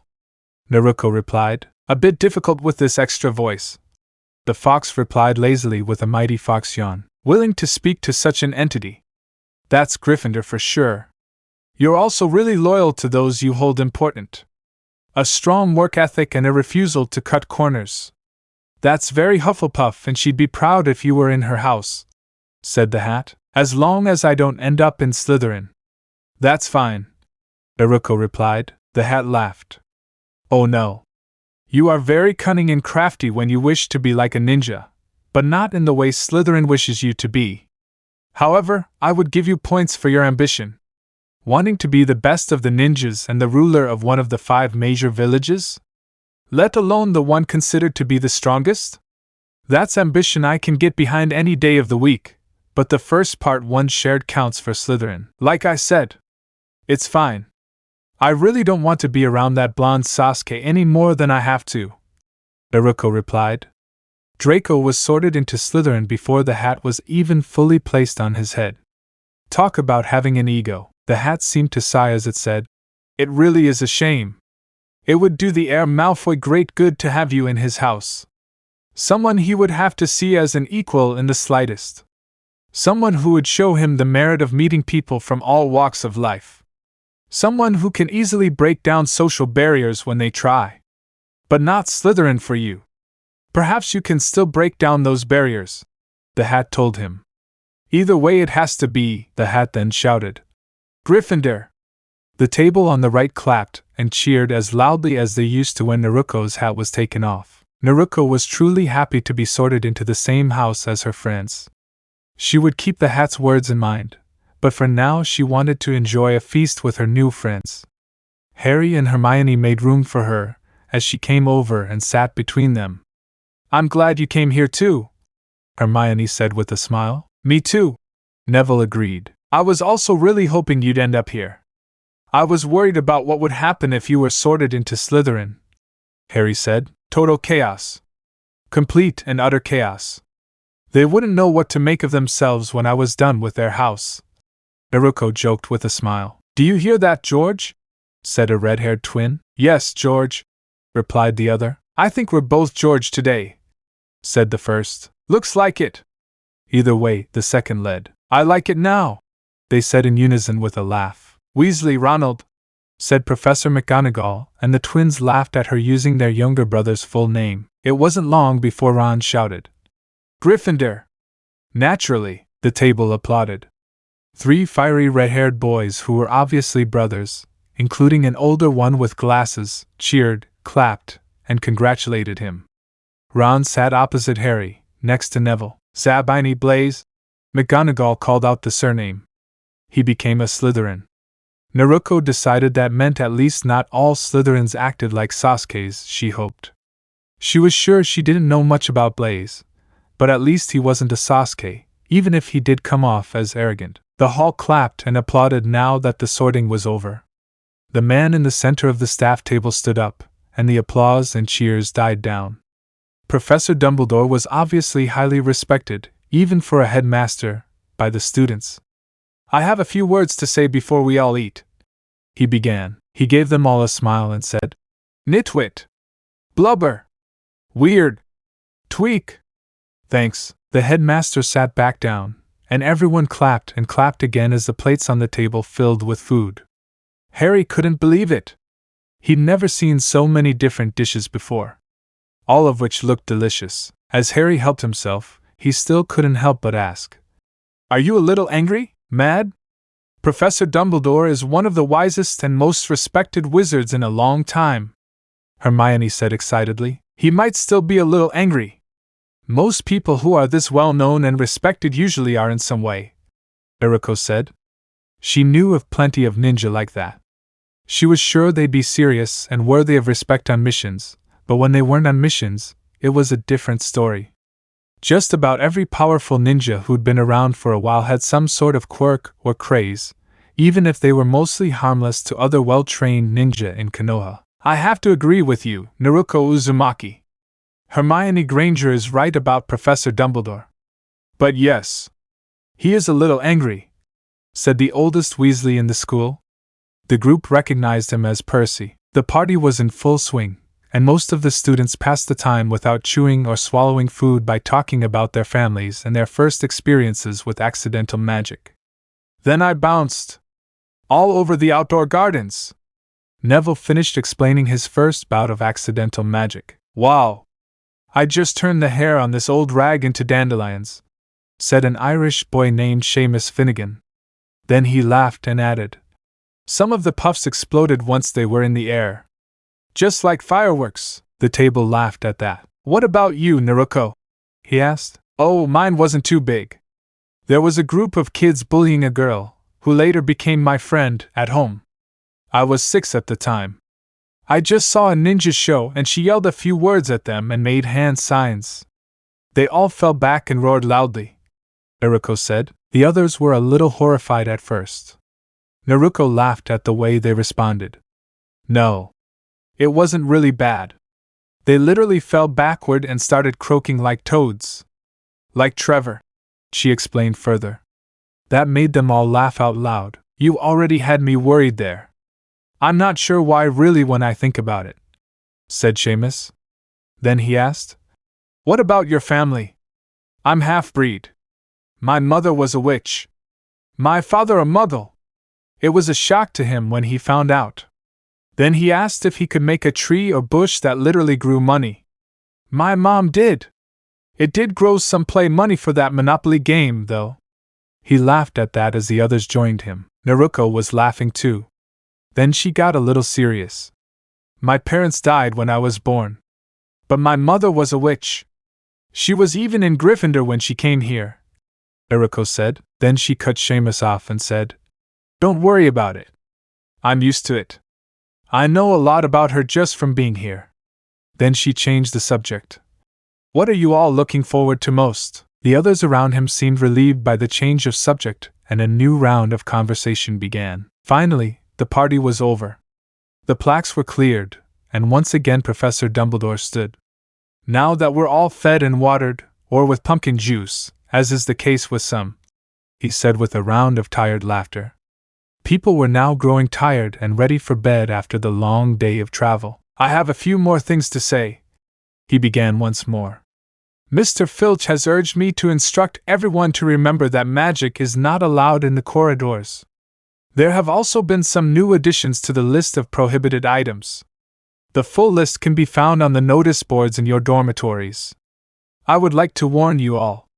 The third-floor corridor in the East Wing is off-limits to anyone wishing to avoid a painful death. Seriously? When will people learn that they're just asking for trouble? That's putting up a big sign that says, hey. Hey you! Yeah, no! Don't come here. It's probably not cool or anything. Honestly, Naruko said in a low voice. Trouble? Us? Never? The twins responded, laughing before everyone turned their attention back to the headmaster. Remember that if you mix potions on your own time to always clean up after yourself. Mr. Filch will gladly find you and make you clean up if you forget. The headmaster continued. Also, for our newer members, the Forbidden Forest is just that. Forbidden. You should only be there if you have an escort, and that is unlikely to happen. Some of our older students would also do well to remember this. His eyes momentarily glanced toward the Weasley twins. I swear, Forge. They still don't believe us when we tell them it was clearly a speck of dust that looked just like us. One of the twins said. Clearly they don't know how that particular magic dust works, Gred. The other replied, as people laughed or rolled their eyes and shook their heads. That should do it, said the headmaster after calming everyone with a wave of his hand. Good evening, everyone.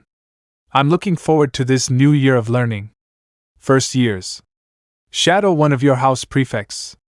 They will guide you to your new homes for the school year. People began to stir at their dismissal. Naruko was relieved to be sitting next to one, the prefect said. They didn't have to find one. First-year Gryffindors. Follow me, Percy said loudly. I'm a prefect.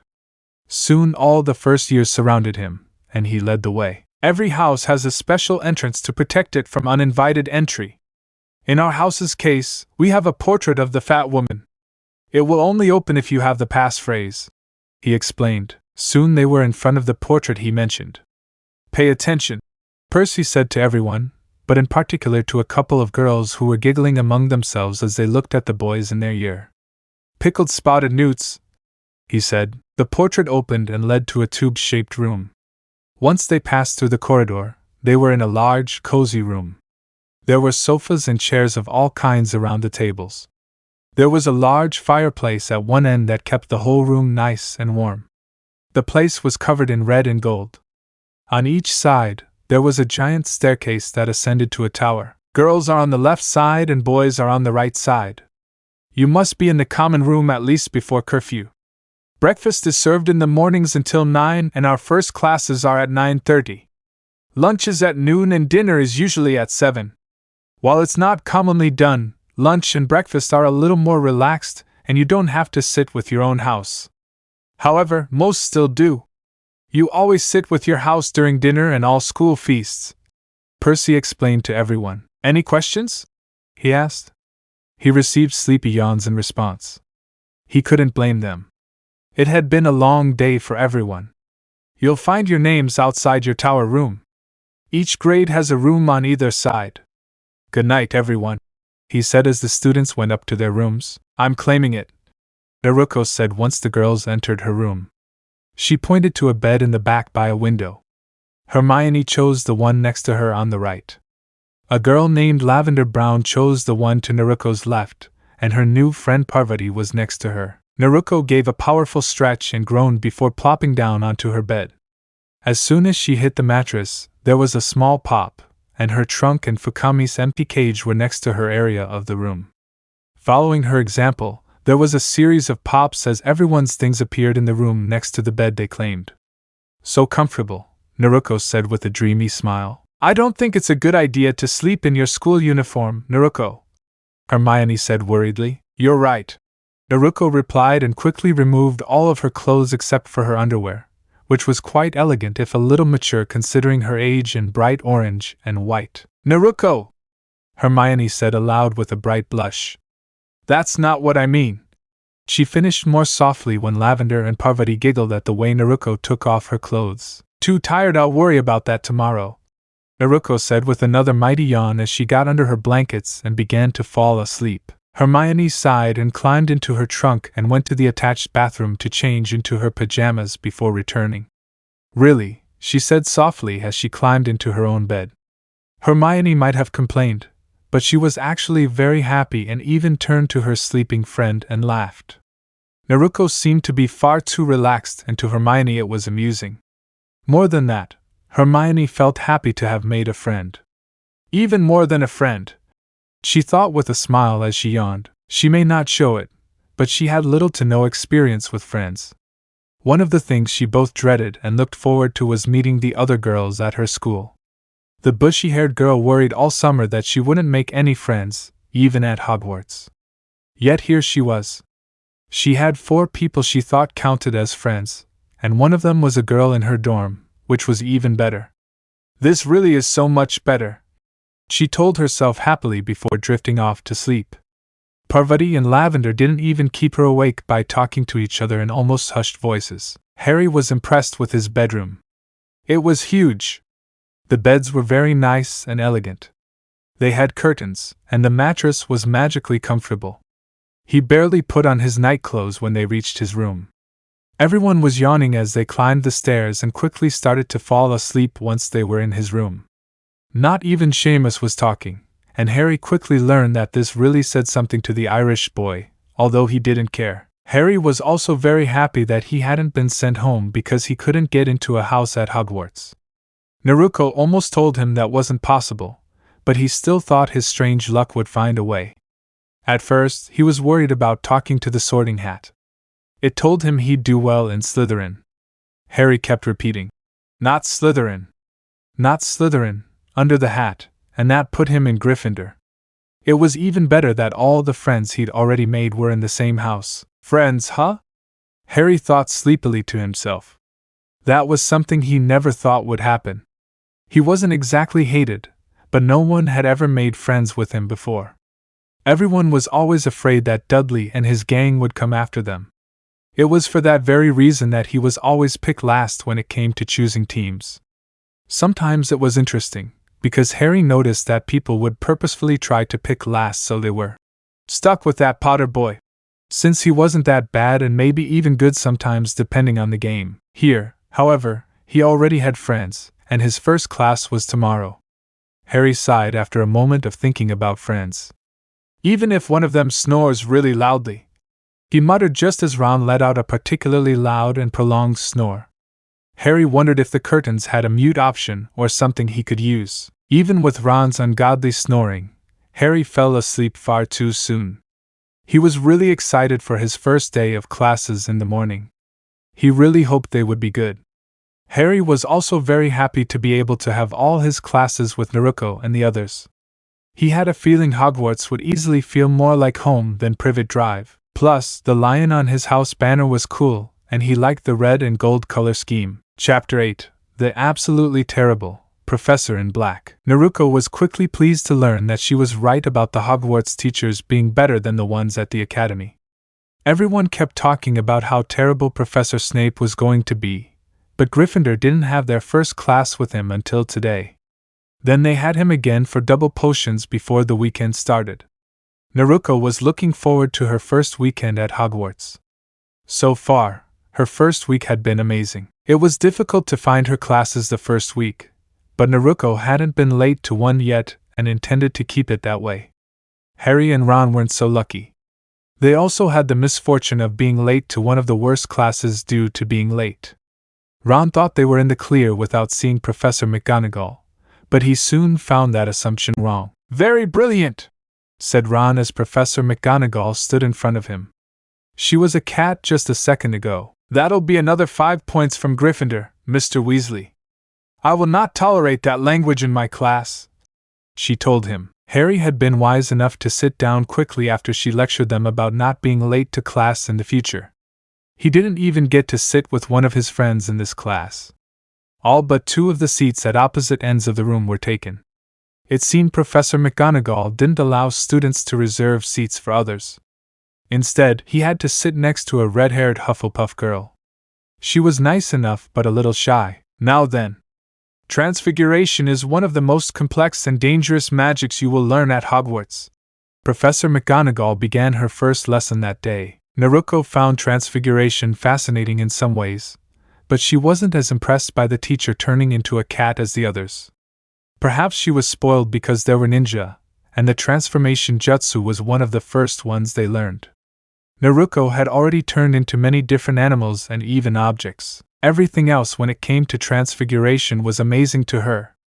Even changing a matchstick into a needle, like they did today for their second lesson, was incredible.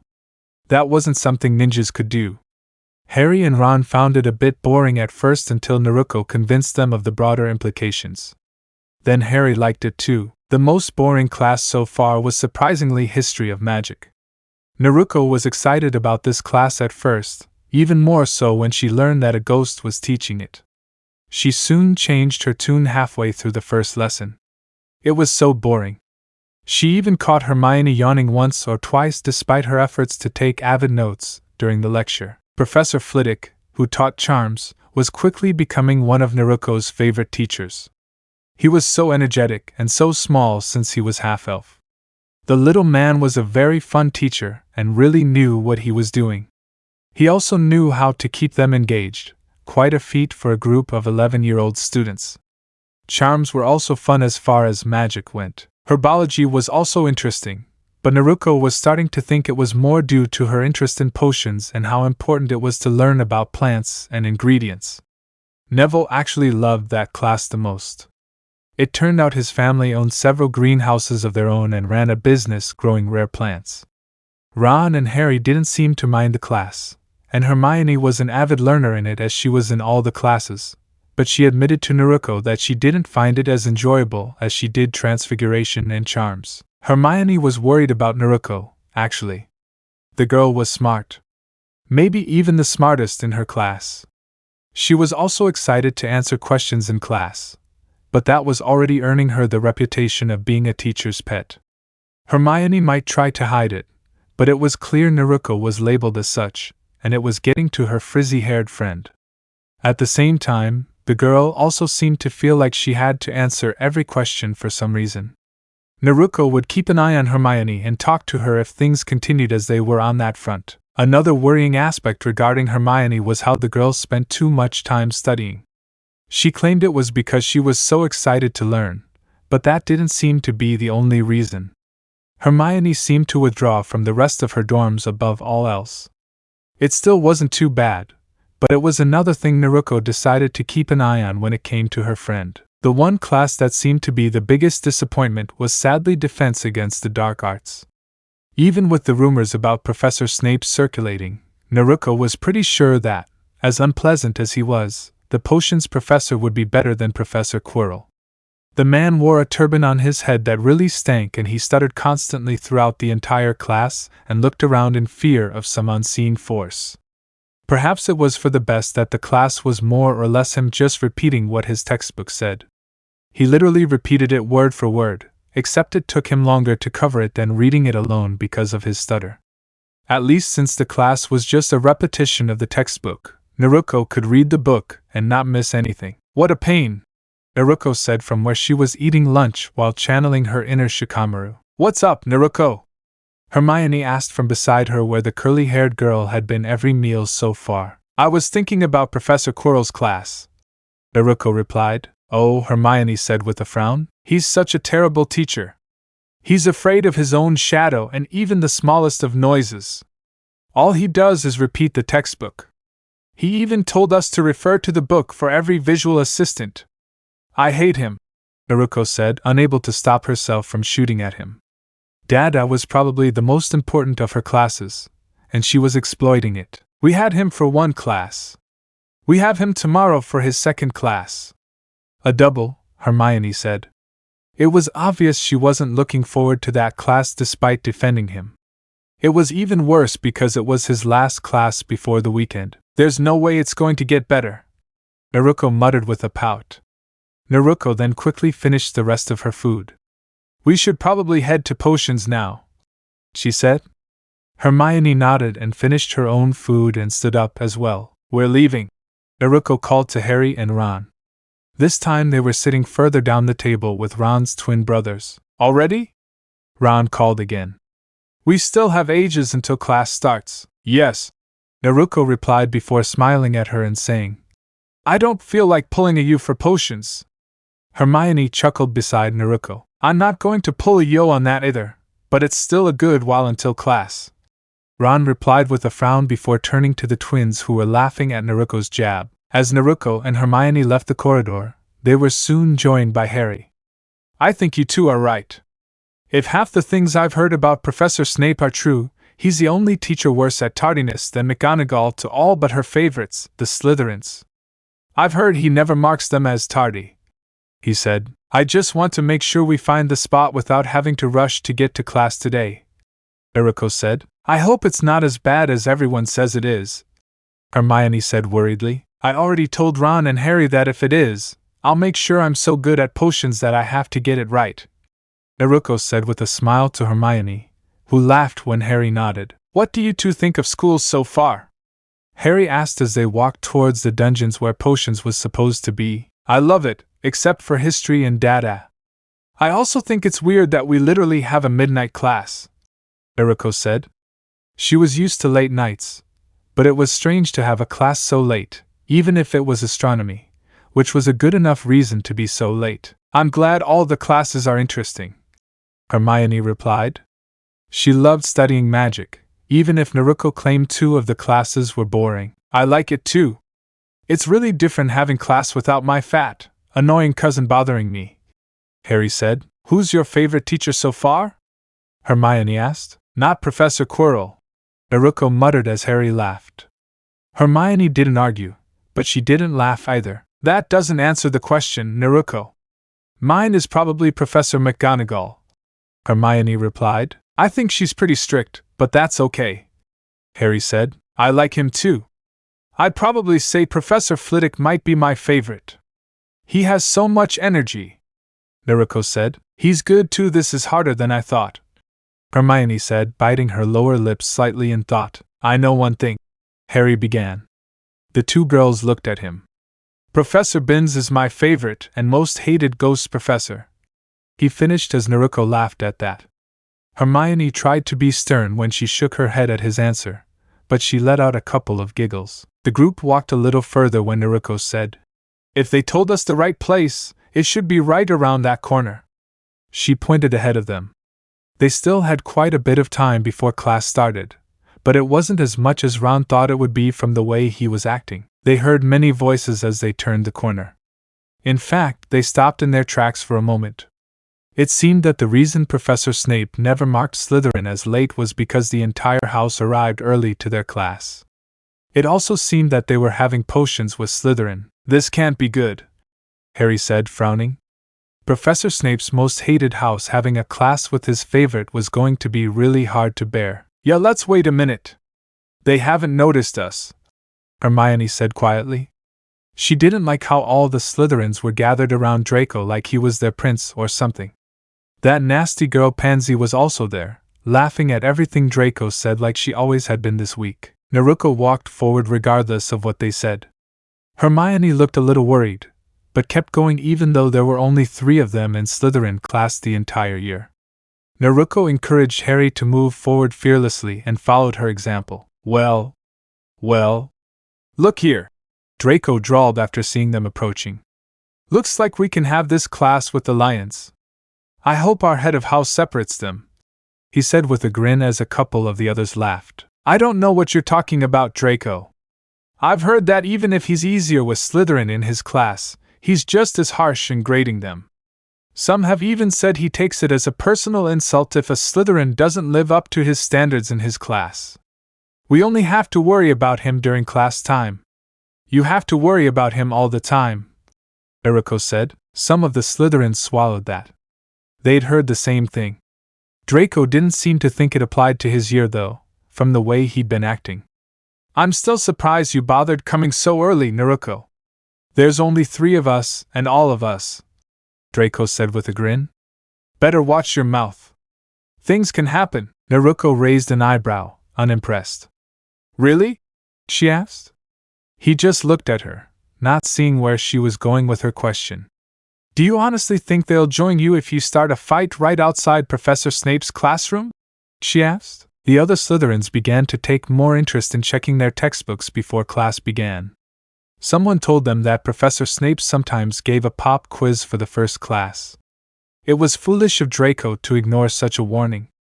If he wanted to do something stupid like fight, they wouldn't join him. Draco seemed to realize what she'd said, his eyes widening for a moment before he studied her features. If he'd done it in front of anyone else, they might not have picked up on it since it happened so quickly. However, Naruko was a ninja, and she picked up on that, even more than Draco realized in her body language. He laughed. "Well, at least a lion has half a brain. I've always been told they were all talkative and strong. No brains. It's a shame you ended up in a house like that, Naruko. I think it's a waste," he said before relaxing and looking cool and calm. He was even more relieved to have backed off when he did because several more Gryffindors arrived around the corner a couple of seconds later. The odds weren't so in his favor now. It was further proof that it was close to school starting time. "I told you I would," Ron said as he huffed after running to meet up with the others. Naruko and Hermione laughed, knowing he clearly just ran to get there. Ron felt more relieved when the classroom doors opened for them to enter. "Blimey, did I really cut it that close?" he asked. "I don't think so," Hermione said as she entered the room first. It was empty with no sign of a teacher or a cat changing teachers here. "We can try to sit together at least," she said hopefully with a small smile. Everyone entered the room and got out their supplies once they were seated. Naruko was feeling a little anxious about the class. She hoped it wouldn't go the way McGonagall said it would, even if she had already decided on her plan. Hermione was sitting next to her, and there was a Slytherin girl with blonde hair on her other side. Harry ended up one row behind them because he was checking if Ron was okay before entering the classroom, and everyone else was eager to get in. As it turned out, there were only 3 of them at a table. Aside from the blonde next to Naruko and a couple of other people, the room was mostly split between Slytherin and Gryffindor. Naruko would have introduced herself to the blonde girl, but she and everyone else waited silently for class to start. It was really strange not seeing the teacher there anymore. No one dared speak in case it was a trap, and Snape was watching from the shadows, looking for a chance to scold one of them for being disruptive. When the large doors closed behind them and there was still no sign of him, the students began to wonder what was going on. A few seconds passed when the doors opened once more and the professor walked in, his greasy black hair framing his face and a stern expression. He was dressed in black with his robes billowing as he quickly walked forward and closed the doors once more. "You are here to learn the subtle science and exact art of potion making. Few consider potion making magic. They cannot appreciate the delicate power of the liquids that course through human veins, bewitching the mind, and snaring the senses. I can teach you to brew beer, to bottle fame, and even to put a stopper in death. I do not expect any of you to understand the beauty of this field." Professor Snape paused in his speech. He looked at Harry scribbling on a piece of paper. "Potter!" he said. Harry almost jumped at hearing his name suddenly called. That didn't seem to help his case with Professor Snape. "I haven't taken a roll yet, and you decide it's okay to scribble?" he snapped. He walked over and said to Harry's face, "Tell me, Mr. School Celebrity." Harry gulped at being the center of attention as the professor looked at him sternly. "What would I get if I added powdered asphodel root to an infusion of wormwood?" he asked. "Powder now?" Harry thought as he searched for some form of help. Ron was trying to sit as far away from Harry as possible with Professor Snape breathing down his neck. Naruko and Hermione were holding up their hands. Hermione was trying to reach higher with her hand for some reason. "I don't know, sir," said Harry. "Let's try again," Snape said in a disappointed tone. "Where would you look if I told you to find me a bezoar?" Naruko raised her hand, but this time it wasn't so high in the air. She was looking at Professor Snape suspiciously. Hermione was practically jumping up and down in her seat, wanting to answer the question. "I don't know either, sir," said Harry. He tried to ignore Malfoy and his two thugs, who were shaking with laughter in their seats. Snape narrowed his eyes and ignored Hermione's hand. "What's the difference between monkshood and wolfsbane?" he asked Harry again. Naruko lowered her hand and frowned at Professor Snape. Hermione looked like she was about to jump up on his desk and strip down to wave her uniform around as she shouted, "I know! I know! Pick me! Pick me!" Before Hermione could do anything like that, Naruko grabbed her hand and shook her head at Hermione. The girl seemed to realize what was going on and reluctantly lowered her hand and calmed down. "I don't know, Professor Snape, sir. But I wish to learn," Harry said neutrally, figuring out what was probably going on with the way Naruko was acting. Professor Snape looked Harry in the eye for a moment before rising again. "Let's hope those aren't just empty words, Mr. Potter," he said. Professor Snape returned to the front of the class and spoke again. "My class is not like the others. Just as I am not like my colleagues. Here there will be no silly wands waving and casting charms, but everyone has a wand. That means your time for pampering yourself has come to an end. I will not handle you gently. You will not receive praise for being mundane or average in my class. Many of you will realize how indifferent the real world is and crumble before it here. As I said, I expect nothing from all of you. Which means it is up to you to prove those expectations wrong." Naruko was looking at Professor Snape once more. She was trying to get a better read on him. He was purposely picking on Harry, which she didn't like, but if he really meant his words, then maybe he wasn't as bad as his former instructors. "Take note, Mr. Potter. Monkshood and wolfsbane are the same plant that also goes by aconite. A bezoar is a stone taken from the stomach of a goat. It will save you from most poisons. As for the asphodel and wormwood, when combined together properly, they make a sleeping potion so powerful it's known as the draught of the living death," he said emphatically. He, too, knew how to captivate his class, even if it was in a very different way than Professor Flitwick. "Well, Mr. Potter isn't the only one who should be taking notes," he said as all the students rushed to write down their words. "Now let's roll," he said after a moment. Professor Snape began to roll with ease, and only at Naruko's name did he pause for a moment. "Uzumaki," he thought. He tried to place the name as he laid out the instructions for the first potion as a way to gauge how hopeless the class was and where he should start with them. He watched the blonde Gryffindor, who he thought had a rather silly hairstyle, work efficiently in a way few others managed. Then he placed her. He remembered an older student during his time at Hogwarts.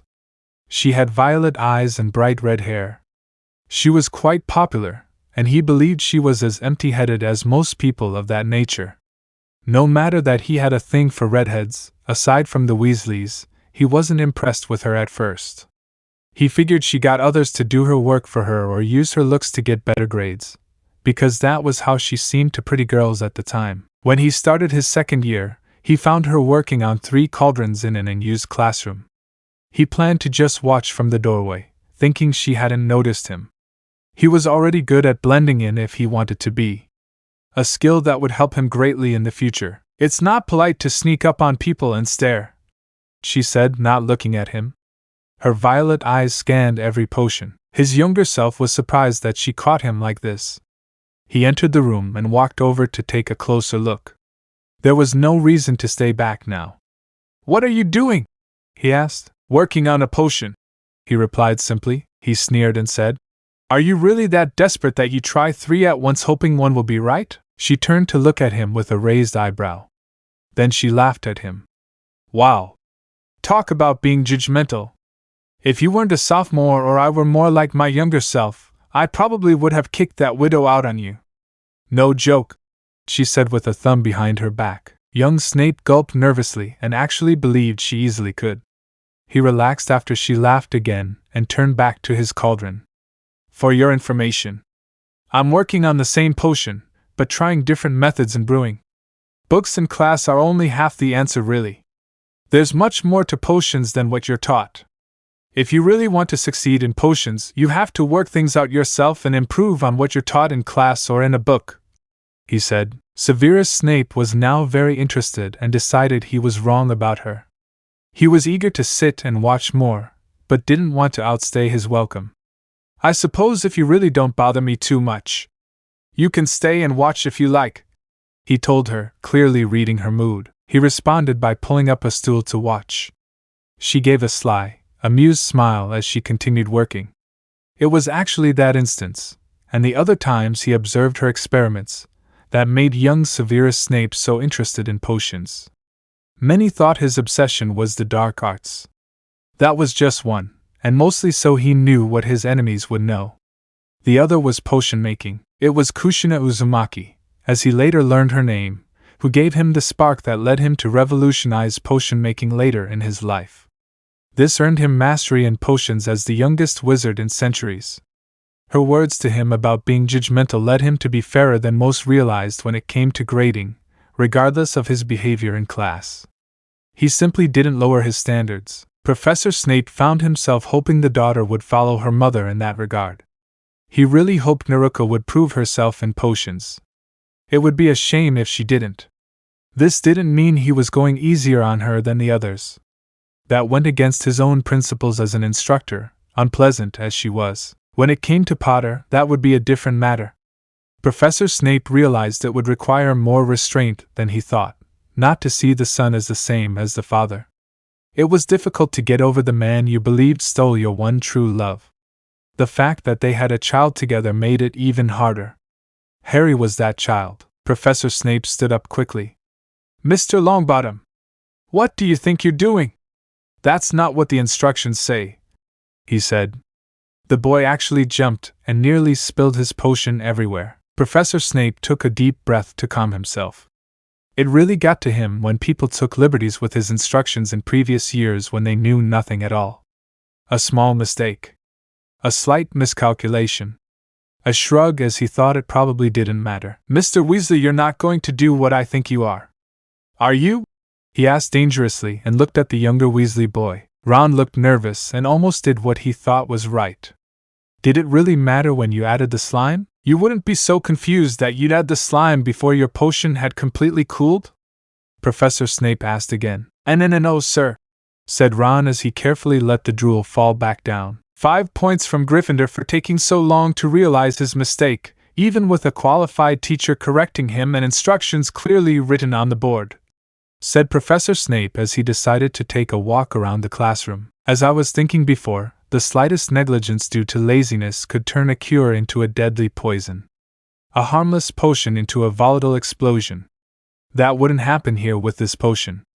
It was better to instill such lessons now with a potion that would turn to mush than to let the students slip up like that, and then make a grave mistake due to a bad habit." "Can you believe him?"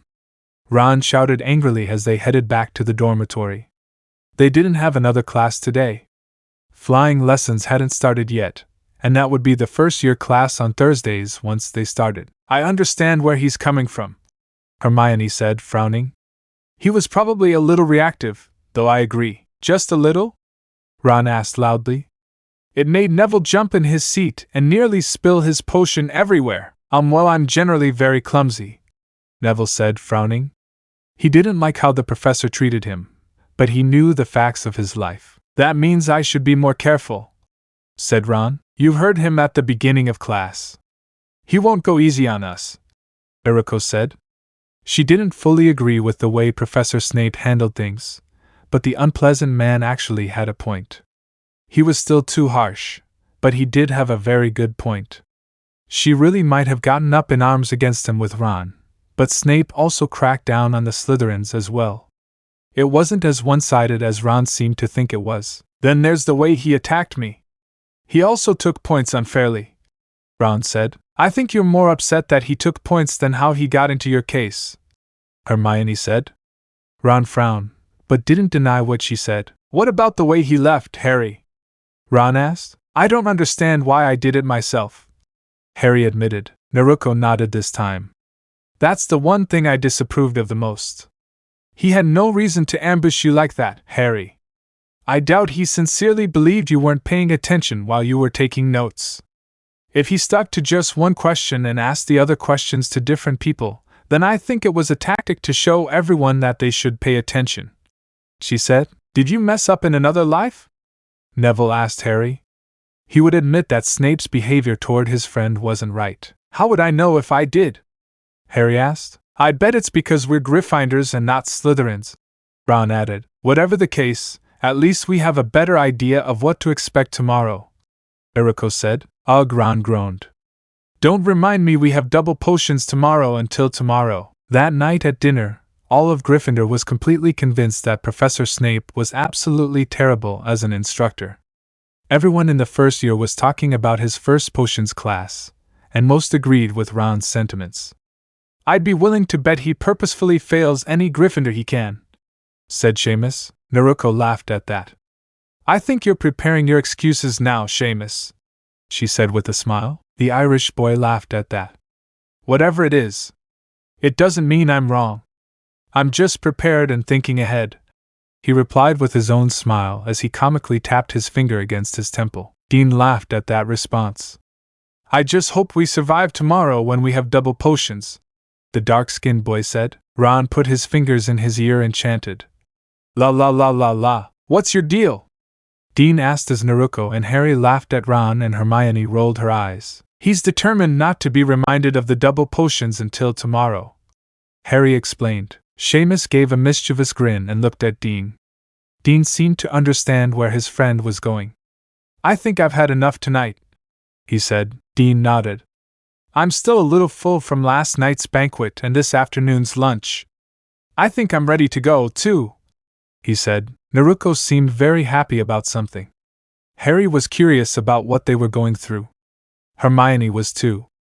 "Dem, I wish I was a boy and could go to your dorm," Naruko said quietly to Harry. Technically she could, but that might give away she was a ninja. She wasn't ready for that. She didn't even really know how jutsus and chakra worked in this world or environment. "Why?" Harry asked while Ron kept his ears covered a little longer to be safe. "You'll see when you get back to your dorm tonight," Naruko said with a smile, looking almost dancing in her seat in anticipation. Hermione looked at her curiously. Naruko leaned toward her and motioned for Hermione to do the same.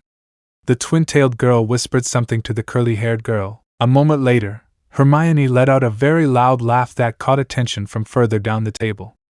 Hermione blushed and said quietly, I'm sorry. Harry really wanted to know what they were talking about now. As Dean and Seamus left the Gryffindor table, two twins looked at each other with identical smiles. It could be me, but I think we might have found a pair of kindred spirits in our little brother's class, said George. Fred nodded. I was thinking the same thing. However, we should observe. It could be a one-hit wonder. I guess you're right, George said, matching his twins' nod of agreement. After dinner, Hermione and Naruko made sure they had good seats near the stairs to the boys' dormitory. This is exciting, Hermione said as she waited next to Naruko. I told you there was more to life than just studying. If you went and hid in the library all the time, you'd miss what's coming up, Naruko said. What's going on? Lavender Brown asked from nearby. She sensed something juicy was about to happen, but she didn't know what. This was something she needed to fix. Just you wait, Naruko said with a smile. Okay, Lavender said, frowning. She wanted answers now, but she would wait. He didn't have to wait long until he heard it. Seamus! Dean! Ron shouted from the stairs, loud enough to carry in the common room. Everyone looked toward the entrance to the boys' staircase. Two boys came running down the stairs laughing. They were followed by a volley of paper balls. The two dodged them as they laughed more. Ron was furious as he came into the common room with a large stack of paper in his arms as he threw more. He really wished he knew his sister's bad bogey hex, which she cast after sneaking past their mother's wand that one time. He would use it on them. Naruko and Hermione laughed together as they watched the spectacle. Harry and Neville soon came down as well, laughing as they both leaned sideways on the rising staircase. Ron threw more paper balls to Dean and Seamus, who laughed and started throwing them. The twins were sitting nearby and decided to join in by throwing balls to either side every now and then to liven things up a bit. The rest of Gryffindor chose to simply enjoy the spectacle. Lavender Brown was almost hit by an errant ball, but Naruko stopped it without anyone noticing. Instead, it seemed to land in Lavender's lap. She looked at it curiously as she took a break from laughing at the children. He unfolded it to see what was inside. There were 5 words in large, colorful letters. Don't forget the double potions tomorrow. In a lower corner, in smaller script that was still easy to read, was a signature. It read, Regards, Dean and Seamus. They were plastered all over Ron's side of the room and hanging off his bed, Harry said, laughing. Neville took a break from laughing to add, Ron didn't even take half of them before he came here. He started laughing again. Well, Fred, George began. If this is a one-hit wonder, at least it's one for the ages. Yes, it will be. That's why I'm really savoring this moment, Fred said before taking a comically deep breath through his nose and sighing contentedly. His actions reminded Naruko of an old woman inhaling steam from a teacup while holding the cup in her hands with a smile. This made her laugh again. Sunshine at last, Seamus said exaggeratedly as he and the other Gryffindors left double potions and took the long, winding path outside to lunch. Dean, mate, he said as he placed a hand on the other boy's shoulder. How long has it been? I don't know. I think Professor Snape used time magic to enhance our journey into the hell that is double potions, Dean replied, acting deep in thought. It makes me long for the old days, when we had a double story. Do you remember those good old days? Seamus asked, still exaggerating his speech. Dean paused in thought as he looked sadly out at the lake as the giant squid waved to them. I can't remember, Seamus. I can't remember, he said in a fake, cracking voice. Me either. It was a long time ago, Seamus said. It was earlier this week, Hermione replied tersely. So why are my memories from that time blank? What's my prognosis? Seamus asked in a mockingly serious tone, while Naruko chuckled. You fell asleep, Hermione replied with a frown. Naruko then placed a hand on Hermione's shoulder, speaking in a tone similar to Seamus's. My memories of that time are shrouded in darkness.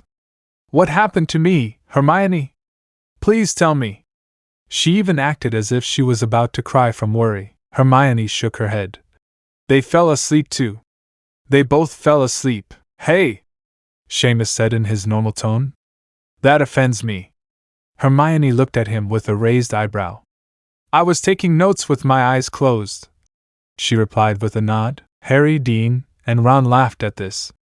Hermione almost laughed too, but remained stern since she was clearly the only one in charge here. Naruko began to hold her chin in thought. Actually, I myself was using the tried and true method of learning through osmosis. Hermione shook her head at all of them. Naruko then leaned a little closer and stage whispered to Hermione. Though I do remember you yawning at least twice in that class. She gave her friend a sly smile. Hermione blushed at the accusation. It didn't help that it was true. Then she looked to the side and said, I can't help it.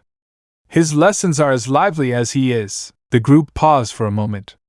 Naruko then smiled wider and gave Hermione a tight hug, catching the other girl off guard and making her blush again. I'm so proud of my favorite bookworm. She made her first joke about a class, Naruko said with a happy hum as she continued to hold on to Hermione a little tighter. Hermione blushed, but didn't really get upset or try to escape Naruko's hug. Ron placed the back of his right hand on his forehead and grabbed Harry's shoulder with his left. Harry! I think I inhaled too many fumes from the double potions. Quick! Do you have a bezoar? Ron asked, making Harry laugh. I don't know. Fred and George might, though. Should we ask them? I'm sure they'd be more than willing to help their younger brother, he said. Ron laughed and said, only after they did something to him that would probably make me grow pink chest hair. The group laughed at that as they walked into the dining hall ready for lunch. They had one more class left. It was double data. Fridays were tough, everyone noticed. At least this Friday, Harry and the others had something to look forward to after class. Harry looked again at the note he kept in his breakfast pocket. Dear Harry, I know Fridays are tough for you this year. How about coming over for afternoon tea with your friends? You can all relax and tell me about your first week of school. Come any time before dinner. Hagrid, Ron, Hermione, and Naruko were excited to meet Hagrid with Harry. Naruko was especially excited, as she was told that Hagrid knew her mother very well. I can't wait for that, Naruko said beside him, smiling at the note in his hands. Same here. Hagrid's great, Harry replied. Naruko then looked both ways carefully and whispered to Harry. I'm half tempted to cause a loud noise and double data. I think that would scare Professor Quirrell into dismissing us early. Harry chuckled at Naruko's sly smile. He was starting to like her. Things really were different when you had friends. Defense against the dark arts was still going to be a disappointment, Harry thought. When they first arrived, it was no worse or better than the last class. However, they ended up a bit spread out across the room. Data was a class attended by all 4 houses at the same time. Ron explained that this was because of the problems Hogwarts used to have with data teachers. Apparently, it had been over 30 years since they last had a data teacher who taught for more than a year. Currently, Harry was sitting with Ron and Hermione on either side of him. Naruko was a couple of rows up and to one side. She was sitting with Lavender and Parvati on one side and the Slytherin girl from his first potions class on the other. Naruko was introducing herself to the blonde Slytherin girl while Lavender and Parvati were sharing a magazine one of them had picked up at lunch. The class was as pointless as the last time. Professor Quirrell spent the entire time going over the textbook, going over it word by word again. Several of the students were already using this class, like they did history, as a free period. Professor Quirrell would do nothing but stammer. 2. It's not proper not to pay attention. Every now and then, as long as you didn't get too loud. If you got too loud, he would either hide under his desk briefly if it was a sudden but not too severe increase in noise, or he would stammer more loudly if it was a gradual increase. Harry noticed that as the class continued, Naruko kept talking quietly to the girls sitting with her, and they laughed in response. He also noticed Hermione glance over at Naruko several times with concern in her eyes. Harry didn't understand. Naruko wasn't going to get in trouble for what she was doing. There was no reason he could understand for Hermione to be worried. Naruko didn't have to make any sudden noises for class to end early. It was for one of the silliest reasons Professor Quirrell ended the class that day. Lavender was sharing her Teen Witch Weekly with Naruko, and they were looking at the horoscope pages together. Harry would have noticed the change in Hermione's expression again, but he was busy wondering how even witches cared about things like horoscopes. He figured that was just a muggle thing. However, Professor Quirrell saw the pages and even seemed to briefly read his own. Then he turned extremely pale. Later, Harry discovered that Quirrell's unlucky number was 127 and his horoscope was on page 127 of the magazine. Professor Quirrell decided it was best not to push his luck any further and dismissed the class. Harry and the others were really disappointed, including Naruko, but they decided to look on the bright side. At least we can go to Hagrid's for a while now, Harry thought with a smile. The group headed towards the log cabin near the forest. Chapter 9, Tea and Brooms. Harry, Ron, Hermione, and Naruko were excited to go see Hagrid. Naruko was particularly excited because she was going to meet someone who was very close to her mother. She could only imagine what the giant of a man had to say about her mother. Harry knocked on the hut door.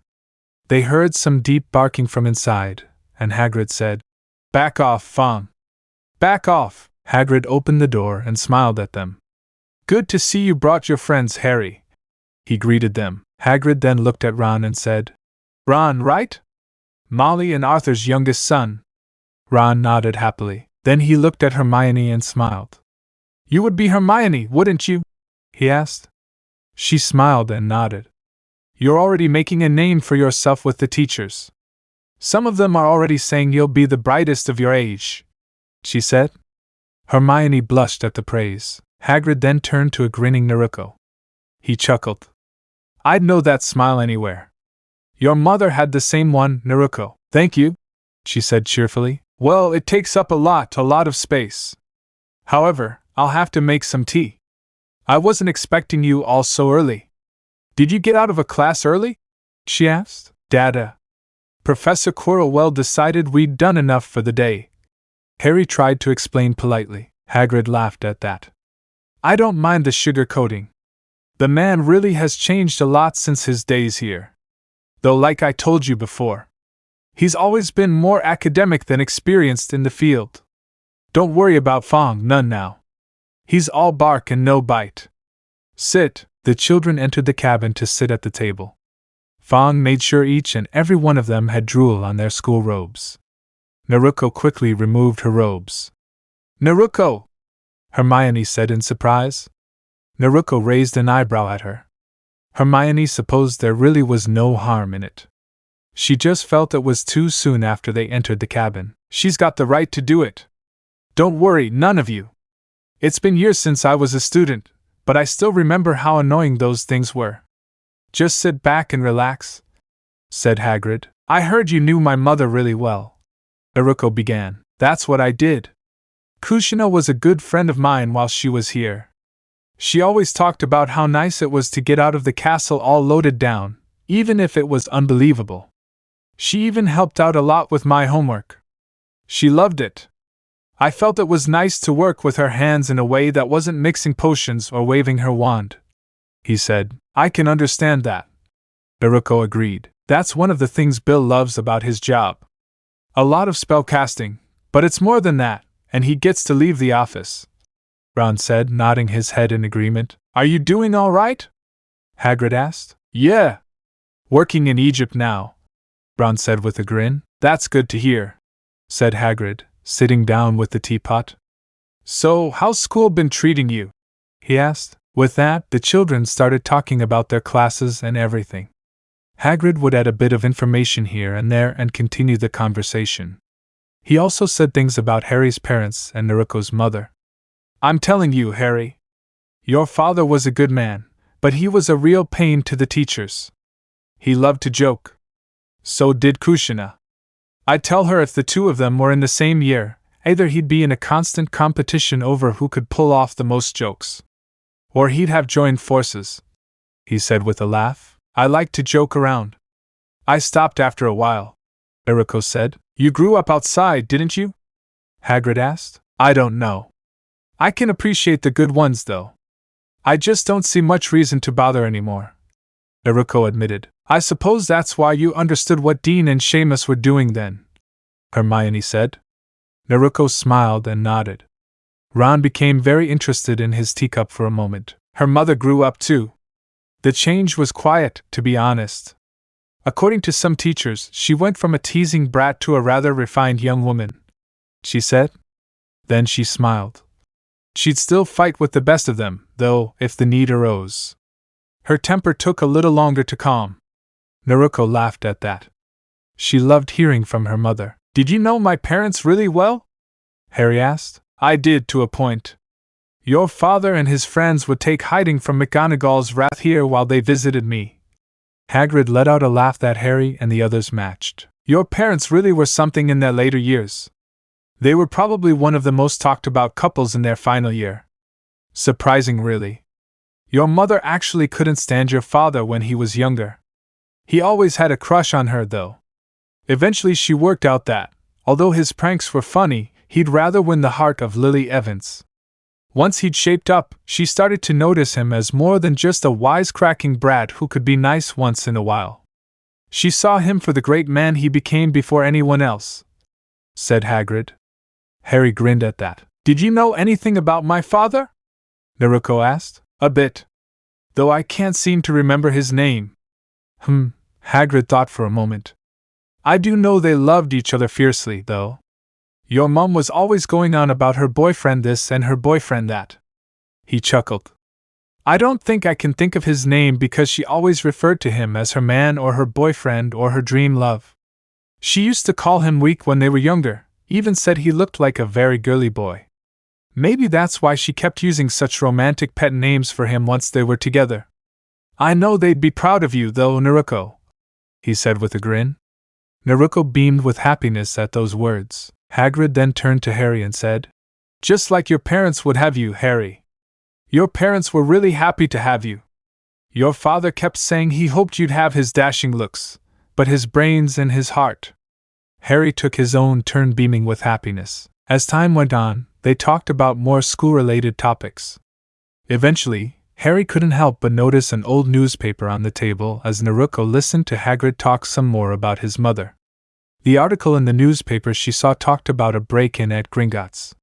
She read the article and saw that it was the vault Hagrid had taken him to while they were there. It was even that same day. Hagrid! Did you see this?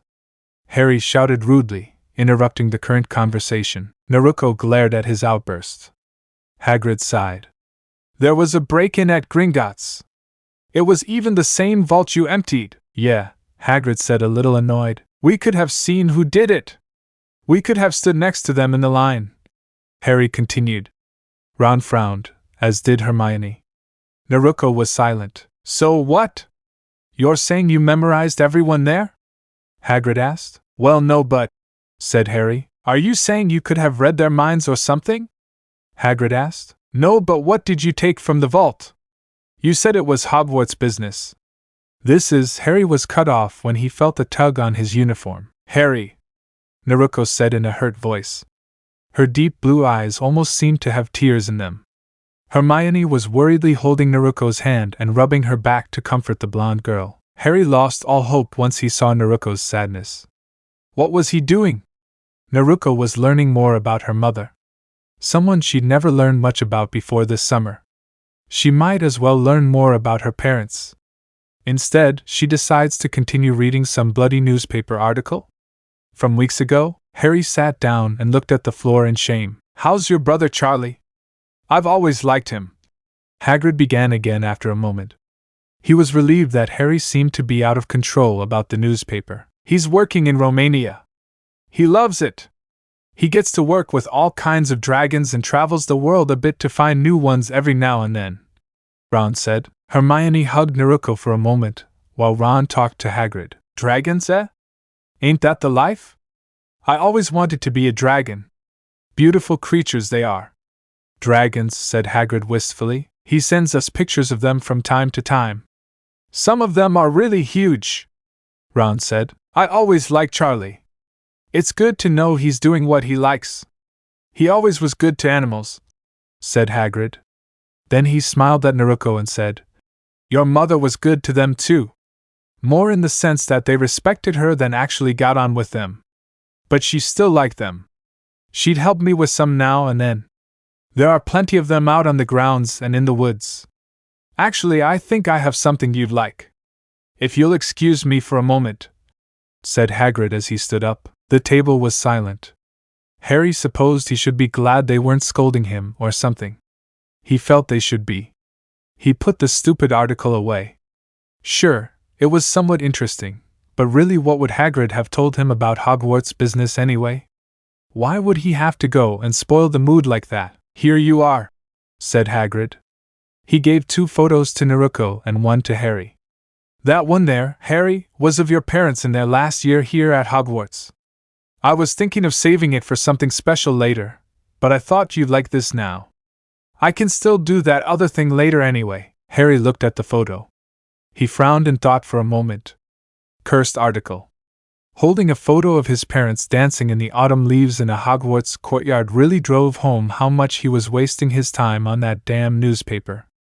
Thanks, he said quietly as he smiled at the photo. These are from your mother, Naruko. Actually, she did some of it herself.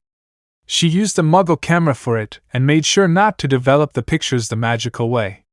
She said moving photographs would draw too much attention to themselves and she wanted something she could show others of her time at Hogwarts. She wanted something she could have shown her children and bragged about how their mother was really the looker back in the day, said Hagrid with a grin and sniffed as he wiped a tear from his eye. Naruko stood up and walked over to give him a big hug. Thanks, Hagrid, she said with a happy sniff. This means a lot to me. The first picture was a magical picture showing her mother standing with 2 unicorns surrounded by trees. That was taken in his 4th year. Unicorns didn't really seem to mind. They don't usually mind girls, but it was different with your mother. They were more at ease than they would be, even with girls.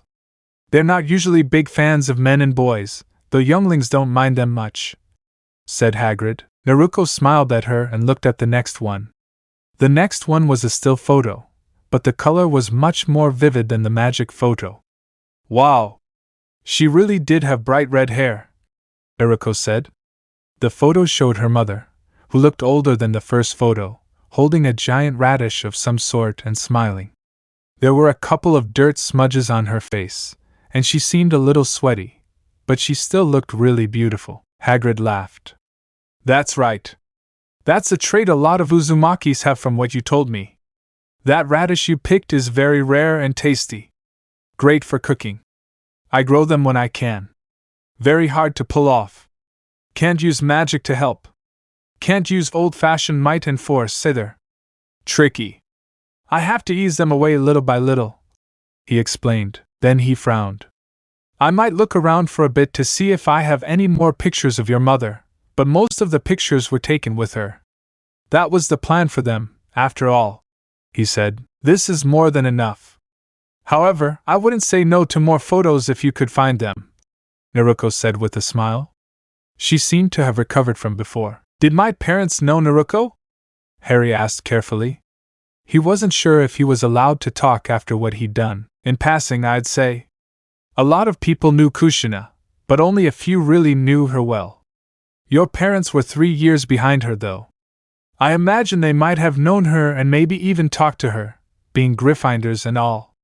But your dad always had his circle of friends almost from the start. Your mum did too. She was more of a blend-in kind of person, but your dad stuck to his circle of friends, said Hagrid. Harry supposed he'd followed his father in that regard. He didn't mind talking to others, but mostly spoke to Ron, Naruko, and Hermione. He did, however, speak to Dean, Seamus, and Neville a few times, but that was about it. Hagrid then spent more time talking with them about different things. He would ask Hermione what she thought about classes and the Muggle world. He shared tales with Ron about his brothers. He also told stories about Harry's parents. He spent a lot of time talking about Naruko's mother, whom Naruko loved. Harry, Ron, and Hermione also loved hearing about Kushina. It was an enjoyable afternoon, even with Harry's mistake. As they left Hagrid's hut, Harry sat back and spoke quietly to Naruko. Ron wanted to listen, but luckily Hermione pulled him forward while complaining that he had the emotional range of a teaspoon. I'm sorry about that, Naruko, Harry said when the two stopped to talk. Naruko looked down at the floor for a moment. She seemed to be debating something. I won't lie, Harry. It really hurt me that you decided a damn article about something you couldn't do anything about was more important than having the chance to learn about my mother. I didn't even know her name until Professor McGonagall took me shopping shortly before school started. Gigi had her reasons, but it's still true. I figured everyone would understand how important that is. Instead, you followed that up with a bank robbery weeks ago, Harry grimaced. There's also the fact that you wanted to continue with that article, even when Hagrid was upset about it. Is he the first adult you liked and trusted, and you just happened to discard him for a newspaper article? Naruko asked. She was getting a little heated. Then he closed his eyes and seemed to calm down. You get the point. Eventually I'll let it go this time, Harry. You're my first friend in the wizarding world. I owe you a lot, he said. Harry felt even worse upon hearing that. Naruko then placed a hand on him and said softly, just please. Try to learn some tact for the future. You could have even asked about the stupid article, but that wasn't the right time. At all. She held her position like that. Harry took a few deep breaths. You apologized too. So at least that's good, she said, giving him a weak smile. Now, let's go. I need some time before dinner. I want to find the best place for those pictures Hagrid gave me, she said as she started walking again and took his hand to follow. Harry cursed that damn article. He was grateful to have good friends. It was time he learned to be better. Naruko was right. He needed to learn tact and much more. Finally, it was the day of their first flying lessons. Naruko and Harry were really excited about it. Hermione was nervous for them. When she thinks about flying, she thinks about doing it in an airplane, which seemed much safer to her, since she wasn't just on a piece of wood with bristles on the end. Well, you have to try. I mean, a witch without flying on a broomstick? That seems wrong to me, Naruko said, trying to get her friend to draw out the Gryffindor courage. However, it wasn't working. Naruko smiled and wrapped a hand around hers. You won't be doing this alone. I'll be there. Everyone else will be there. I'm nervous. I'm sure I'll be fine once we get to the actual class, Hermione said, but she didn't let go of Naruko's hand as they headed to where the sign told them the class was. It turned out the flying class was another one they'd had together all year. When Naruko said everyone would be there, she meant her house and friends. Hermione felt even more nervous seeing them all there. She didn't like the idea of getting in front of Pansy Parkinson of all people. Welcome to flying lessons, a woman with wild gray hair and yellow eyes told them all. I'm Madam Hooch, first-year flying instructor. You report to the Quidditch referee and coach for all non-leisure flying activities. Team captains come to me to set their practice schedules and borrow practice balls. However, for the most part, you'll only need to worry about the flying instructor aspect. She told them all by way of greeting. Now, this class is very different from the others. You'll only be taking the class until you learn how to fly and are qualified. You can take a few additional lessons if you want to get more comfortable flying one. It's still very possible that some of you will only need this one lesson, which means you'll have this period outside of the rest of the school year, if that's the case, he said. Some of the students looked at each other and talked silently for a moment. Please get on a broomstick on the left side. These aren't the best broomsticks you'll ever fly, but they're reliable once you get started, Madam Hooch said. Some students tried to guess which brooms were the best before choosing one. Hermione, on the other hand, picked a broom without any scrutiny. She just wanted this to be over and nothing more. She really hoped it only took one class. She was supposed to be the know-it-all after all, even if she really hated that title. Naruko walked up to her and smiled supportively. Has everyone picked out a broom? Mrs. Hooch asked. Yes, came everyone's response. Place your right hand on the broom and command it up, Madam Hooch said as her broom flew into her hand as she demonstrated. Now everyone try it, she said. Up, shouted several voices. The results were mixed at best. Naruko shot straight into her hand as if she were an obedient dog waiting for its master's command. Harry shot up as if he was extremely anxious. Whoa, he said with a grin as he nearly lost his balance from how quickly the broom shot into his hand. To some, the broom only half flopped on the ground. Then there were some like Hermione. Up! Come on up! She said, frustrated with the broom. He didn't react at all. Hermione felt like she was being mocked. Hermione? Naruko asked. Yes? She replied more sharply than she intended. I'm sorry. She apologized immediately. Are you scared? Naruko asked softly. Hermione blushed slightly but nodded. Try to mask your fear and sort it out. Don't just say it, Naruko suggested. Hermione took a deep breath and let it out. She tried to summon her Gryffindor courage. Up, she said. This time, the broom floated into her hand, though it was a little slow. Hermione still felt better about the results. Good job, Naruko said with a smile. Thank you, she replied. It was a few moments later that Madame Hooch spoke again. Now that we've all grabbed our brooms, we'll mount them. Like this, she said, showing them how to do it by placing one leg over each side. There are a couple of different mount styles, but this is the most basic and the only one we're concerned with for this class, she said. Everyone got on. You could feel the anticipation in the air mixed with nervousness. Madame Hooch looked at the students. Okay. I'll count to 3 and then we'll take off, and everyone will follow me, she said. When he hit 2, Neville took off unsteadily into the sky. Whoa-ha! Whoa-a! Wah! He said in panic. Mr. Longbottom! Get back here! Said Madame Hooch. Before anyone could react, Neville fell off his broom. He managed to slow down enough that he didn't suffer any permanent damage thanks to a spell from Madame Hooch, but she still carried him to the hospital wing. If either of you think about taking off, I'll have you out of here faster than you can say Quidditch, she warned before walking in with Neville. Hermione was almost panicking now. She only calmed down when Naruko hugged her. Hermione quickly grabbed Naruko tightly once the hug ended. I'm here, Hermione. Don't worry, Naruko said as Hermione nodded and held her arm tightly. He. Did you see the look on his face? Draco drawled. Wah! He mocked as a few Slytherins chuckled. Oh, look!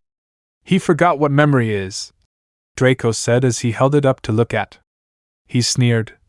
Useless if you asked me.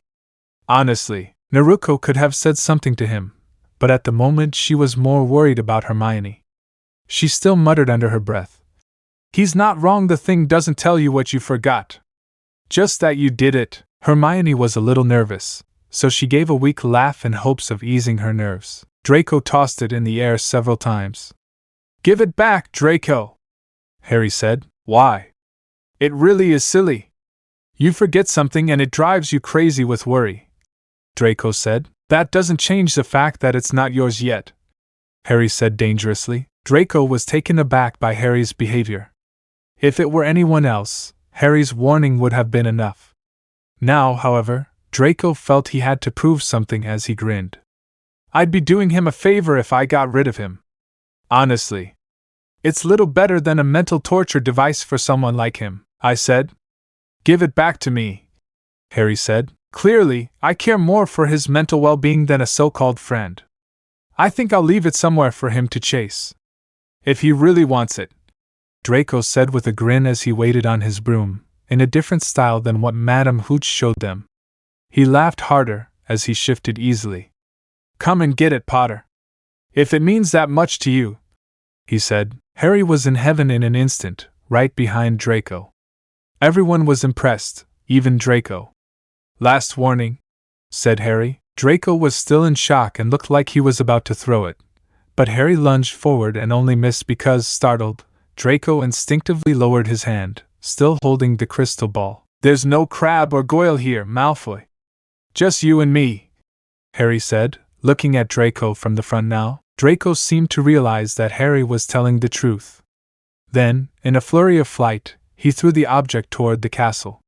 To cover his moment of fear, he chuckled and said, Fetch it, Potter. If you can. Draco then grinned as he landed. However, no one paid any attention to him. Everyone watched in amazement as Harry shot off faster than the broomsticks were probably supposed to go. He then caught the object and spun around so his feet nearly scraped the school walls. He shot quickly downward and leveled off above the ground before sucking himself back into the air. Yes! Incredible! Did you see that? Everyone was cheering from the grounds below. Hermione was too. The display captivated her so much that she forgot her terror of flying, at least for the moment. Harry cheered too and held up the crystal ball for everyone to see. Draco was completely freaked out by what had just happened. Unfortunately, a furious-looking Professor McGonagall stormed out of the castle and headed towards where they were supposed to be waiting for Madame Hooch. Draco soon regained enough composure to smile. He'd won in the end. He just knew Harry would be expelled. "Mr. Potter! Come with me at once! What were you thinking?" Professor McGonagall shouted.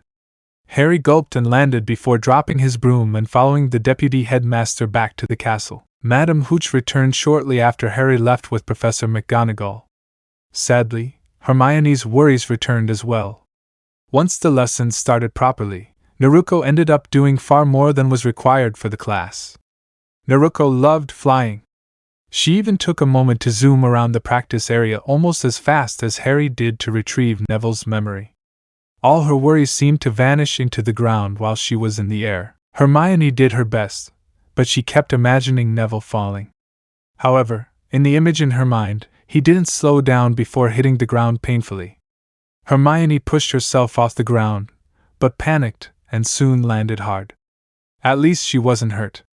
Madame Hooch told her to rest for the rest of the lesson and that they would try next time. Ron was shaky as he flew, but he managed to fly around the area for a bit. However, he also had to stop and take a break. His mind was too preoccupied with what might happen to Harry, at least that's what he said. Many weren't sure about that. "So you don't get expelled?" Ron asked when they were back in the common room after class. Harry happily shook his head. "No! I really thought it was. But instead, he took me to meet Oliver Wood, the Gryffindor team captain. They want me to play Seeker," Harry said happily. "Wicked!" Ron said in amazement to his friend. "You must be like the youngest Seeker in I don't know how many years. 107. Wood told me. Professor McGonagall also told me that my father was on the house team. He was a chaser though," Harry said. "Cold," said Ron. "I'm going to buy a broom and everything. It'll be a Nimbus 2000. I can only use it for practice and games though," Harry said with a smile. Ron laughed. "That'll show Malfoy. He thinks he got you expelled. He's been bragging about anything and everything, I bet. Instead, he got you on the team and an exception to the no broomstick rule for first year. He'll eat his hat in jealousy." Hermione might have gotten on her case for not learning her lesson about breaking the rules, but she was still recovering from flying lessons. Naruko looked at her worriedly as she rubbed the girl's back comfortingly. "Why does it have to be the only class we're not graded and that's beating me?" Hermione complained. "You're not defeated, Hermione. It was just the first period. We have more," Naruko told her comfortably. "Easy for you to say the only one who's more natural than you is Harry. And now he's on the Quidditch team. The youngest in over a century," Hermione said, getting flustered. Then she sighed. "I'm sorry, Naruko, I shouldn't be like this. You're here helping me and all," she said apologetically. Naruko smiled as she said, "Even Hermione-chan stresses out over something other than grades." "Hermione-chan?" Hermione asked. "Oh, sorry, it's a suffix in Japanese. It was used for cute girls that your friends were with," Naruko said. "I don't know if I'm pretty," said Hermione. "I think you are. That's all it takes to be Hermione-chan. Unless you really don't like the name."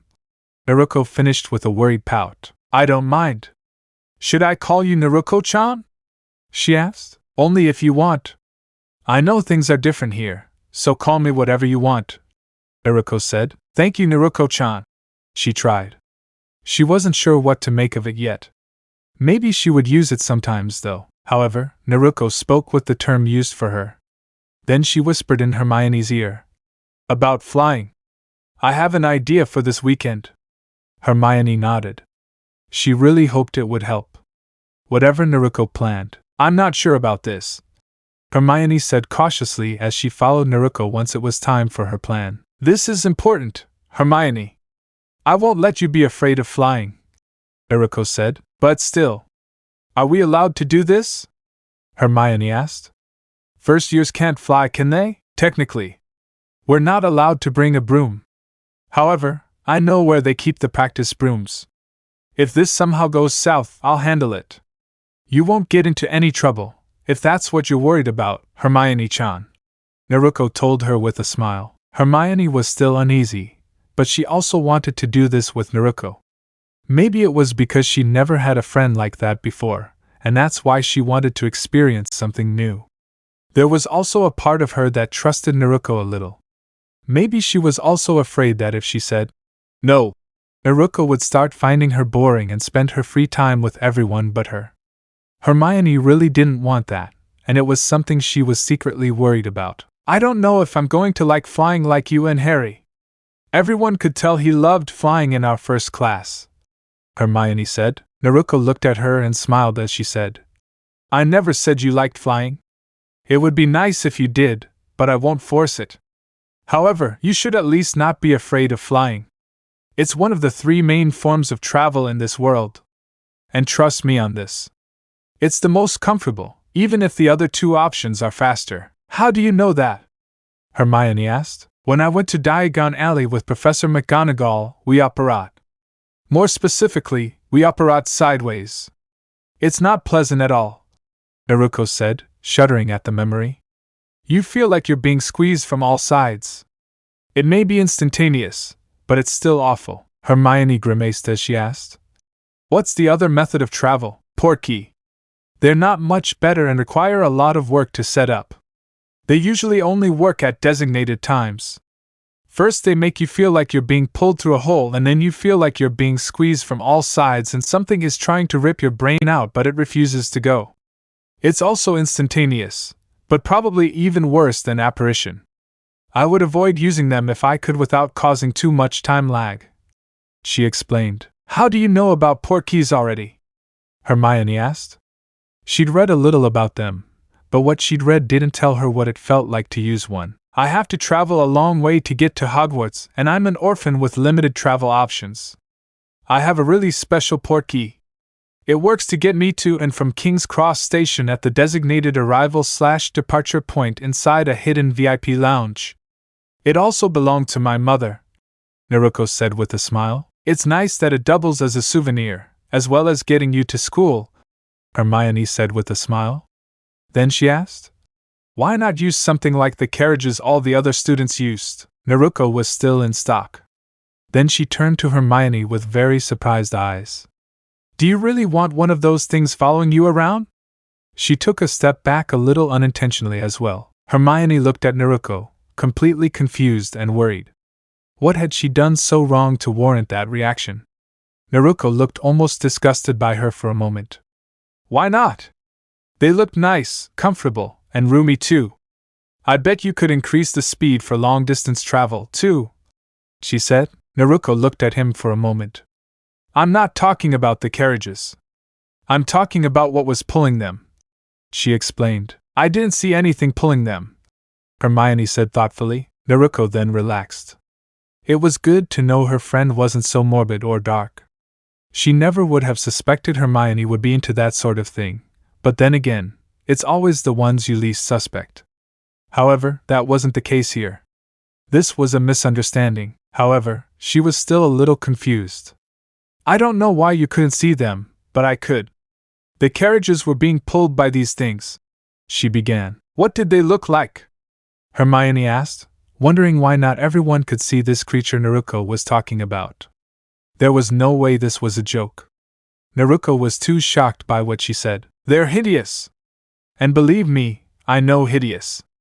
They were these reptilian-looking skeletal horses. They had wings as big as a bat's. Their skin looked stretched over their bones. They had long, equally bony tails. Their snouts ended in beaks. They were completely black and had pupilless eyes that were an eerie white that glowed in the night, Naruko said. Hermione held her arms and stared in horror as she imagined what the thing looked like from Naruko's description. She couldn't believe there were things like that at Hogwarts. Were they really safe to have around children? She hoped they were if the staff didn't mind them. She really hoped they were. So, Hermione said breathlessly after a moment. Broom riding it is, that's our goal. Let's go, Naruko said as she continued walking. When they were in the shed where the practice brooms were stored, Naruko disappeared inside for a moment, and then returned with 2. She smiled and said, See? Not even locked up. I'm still worried that this isn't completely allowed. Hermione admitted as she took one from Naruko. We're here before curfew. We're not flying them in the corridors. We'll be fine. We'll start by getting you used to them first. We can fly a little off the ground, said Professor McGonagall. Toy broomsticks max out at 10 feet, so that's as high as we go now, said Naruko. Hermione nodded and swallowed. She was nervous but determined. I'll be by your side, Hermione-chan. Don't worry, Naruko said softly with a smile. Hermione felt a little calmer upon hearing that. The two slowly took off into the air. Hermione was holding on tight, but she wasn't in danger of falling. She still felt it was unnecessarily dangerous. Let's start off moving slowly, Naruko said. Hermione nodded. Naruko started moving at a very slow speed as a wobbly Hermione was behind her on her own broom. Naruko couldn't help but breathe deeply in the sagging air around her.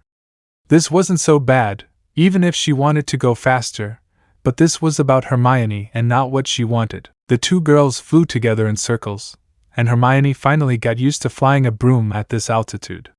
She was even flying faster than when they started. Okay, it wasn't much faster, but it was still a noticeable increase in speed. The curly-haired girl even started to find herself enjoying it a little. This isn't so bad, Hermione said with a smile to Naruko. I told you starting slowly would be good. Let's try flying higher. We'll still go at the same pace, or a little slower if you want, the blonde girl said. A little slower. Just until I get used to the altitude again. Are we going up 30 feet now? She asked. Sounds good. Hopefully by the time we're done it'll be flying at 50 or 60, if not 100, Naruko said. Why so loud? Hermione asked worriedly. Then, you won't be easily seen by any muggles and you won't be so high that you could fly into something like a hang glider, Naruko explained. I don't know, Hermione said, not realizing how high up they were now. I said it at the end, Naruko told him. Then she smiled and added, besides, we're already at 40 feet. Hermione looked down and blinked for a second. She even dropped her broom in surprise. Then she realized her mistake and quickly grabbed it again. Hermione then realized that her balance hadn't changed, nor had anything caused her to fall. Hermione began to sway from side to side. Are you okay? Naruko asked. Yeah, it just feels like my balance is riding or something, he said. Naruko nodded. That's kind of a basic charm for a broom. It takes a lot to overcome the riding. I don't think it would work if you did a full turn or flew upside down, but that's nothing we have to worry about. The two of them flew together a little longer. They even returned to their previous speed and increased their height. Hermione was concentrating much more, and it was clear she was maintaining a vice-like grip on her broom. Very well! I think that should be enough for today. We can try again if you need to, but you might want to wait until the next flying lesson. I talked to Madame Hooch and told her I'd stay until you got used to flying, Naruko said. They returned to the ground and landed. Hermione collapsed on the ground, holding her broom and breathing calmly. She was surprised that she wasn't filled with kissing the ground and praising the Lord for her existence. After getting back up, she asked Naruko, how high did we go? Pretty good actually. 70 feet, and we consistently went at top speed for this lesson, Naruko said. She then placed a hand on Hermione's shoulder and squeezed as she said, looks like you really brought out the Gryffindor courage for this one. Good work, Hermione-chan. Hermione felt really pleased with herself. That was a lot more progress than she thought she could make. Then she gave Naruko a determined look. I want to see how fast you can go on these brooms, she said. Naruko raised an eyebrow at him. Are you sure about that? She asked. Hermione nodded. Naruko smiled and rode her broom a little further forward than usual. I hope, she said with a smile to Hermione. Hermione took a deep breath and climbed back up. Feel free to hold on tight, Naruko said. I plan to, Hermione assured her, as she held on tightly. She held on as tightly as she thought she could see Naruko responding. Hermione was actually surprised at how solid and strong the other girl felt. She didn't reflect on this before Naruko quickly left. H! Hermione suddenly screamed as they ran forward. She screamed some more before calming down a little. Naruko chuckled as she said, "Maybe I should have made it easier for you." She turned around and gave Hermione a sly smile. The other girl blushed as she looked at her friend before asking, "How can you look back and not be scared?" "Because I can still go much faster, but the broom is already accelerated," he said before starting to make some maneuvers. "Ack!" Hermione yelled as she held on tightly. Naruko giggled slightly. She then flew in more complicated turns and even banked into them and tilted her broom a little. Hermione was screaming a little, but now seemed to be getting used to it rather strangely. Naruko was making sure her friend wasn't just closing her eyes and crying or something. She may have enjoyed teasing Hermione a little, but she was doing this for her friend. She was doing these other motions so Hermione would get used to them, and then find flying the regular broom much easier. After they continued for a moment, Hermione was enjoying the scenery as they flew together. She wasn't even holding Naruko that tightly. She was careful how she moved, but that was the right way to act in this situation. "I guess I can see why you and Harry love flying so much. This isn't so bad, but I don't think I'll be going that fast on a broomstick unless I'm as a passenger," she said as she wrapped her around her. She flipped Naruko over and relaxed a little. "I totally understand. I bet you'll be able to get up to a good travel speed soon enough, but this isn't a good travel speed. It's much faster," Naruko said. Then he began to slow down and make the journey more relaxing and enjoyable. They flew across the grounds, far enough away from the castle that no one would notice they were first years, in case the teachers refused to believe in the technical definition of their own rules. Naruko then led them to the lake. She giggled as she pointed at the giant squid waving a tentacle at them. Hermione laughed too, and the two waved back. When they landed and returned their broomsticks, Hermione was actually a little disappointed. She was enjoying the flight toward the end. Naruko gave her a smile and said, "Don't worry. Eventually, we'll get you comfortable enough so you can fly next to me instead of on the same broomstick. I'd really like that. It was amazing flying over the lake and trees like that. We even got to see Hagrid's hut," she said, much more excited than you'd think a girl supposedly terrified of flying a broomstick would act. Naruko chuckled as she said, "Maybe we should have stopped by for some tea. I think it's too close to dinner for that." "In fact, I'm feeling quite hungry," said Hermione. "Me too," Naruko replied with a wide smile. Hermione laughed and said, "You're always hungry. In fact, I wouldn't be surprised if you and Ron had an eating contest at every meal. Hey! At least I know how to eat with almost impeccable, at least I have better table manners than Ron," Naruko said as Hermione giggled as they entered the dining room and joined their friends. "What were you two?" Ron asked. "Doing girl things," Naruko replied with a sly smile. Ron shuddered. "I'm glad you did that without dragging us along," he said. "That's why you weren't invited," Naruko said as Ron stared hungrily at his plate, waiting for the meal to begin. "Why didn't you tell him what we were doing?" Hermione whispered to Naruko. Naruko gave him a knowing smile as she replied, "I would have insisted on coming, and I thought it would be fun to see his reaction next flying lesson when you shoot up into the skies." Hermione laughed at that. "I don't know about shooting at the sky, but I like your idea." The plates were suddenly filled with food, and their meal began. When Naruko looked at it later that night, she would realize that Hermione had been right about her. In fact, she had probably eaten Ron this time. Since she was less noticeable than he was, no one would know there were two bottomless stomachs in the first-year Gryffindor class. The next flying lesson Hermione was determined to take. As they took off into the sky, she found herself truly at ease. She was still a little shaky, but had improved a lot since the first lesson. "Bloody hell, even when we don't have a grade in the class, Hermione makes an effort to study for it or something," Ron said, noticing, like many others, how different Hermione was today. Hermione and Naruko flew side by side and smiled as they high-fived. As the class came to an end, Madame Hooch called them over. "Naruko. Hermione. Would you be staying after a while?" she asked. They nodded. Hermione wondered if they were in trouble or something.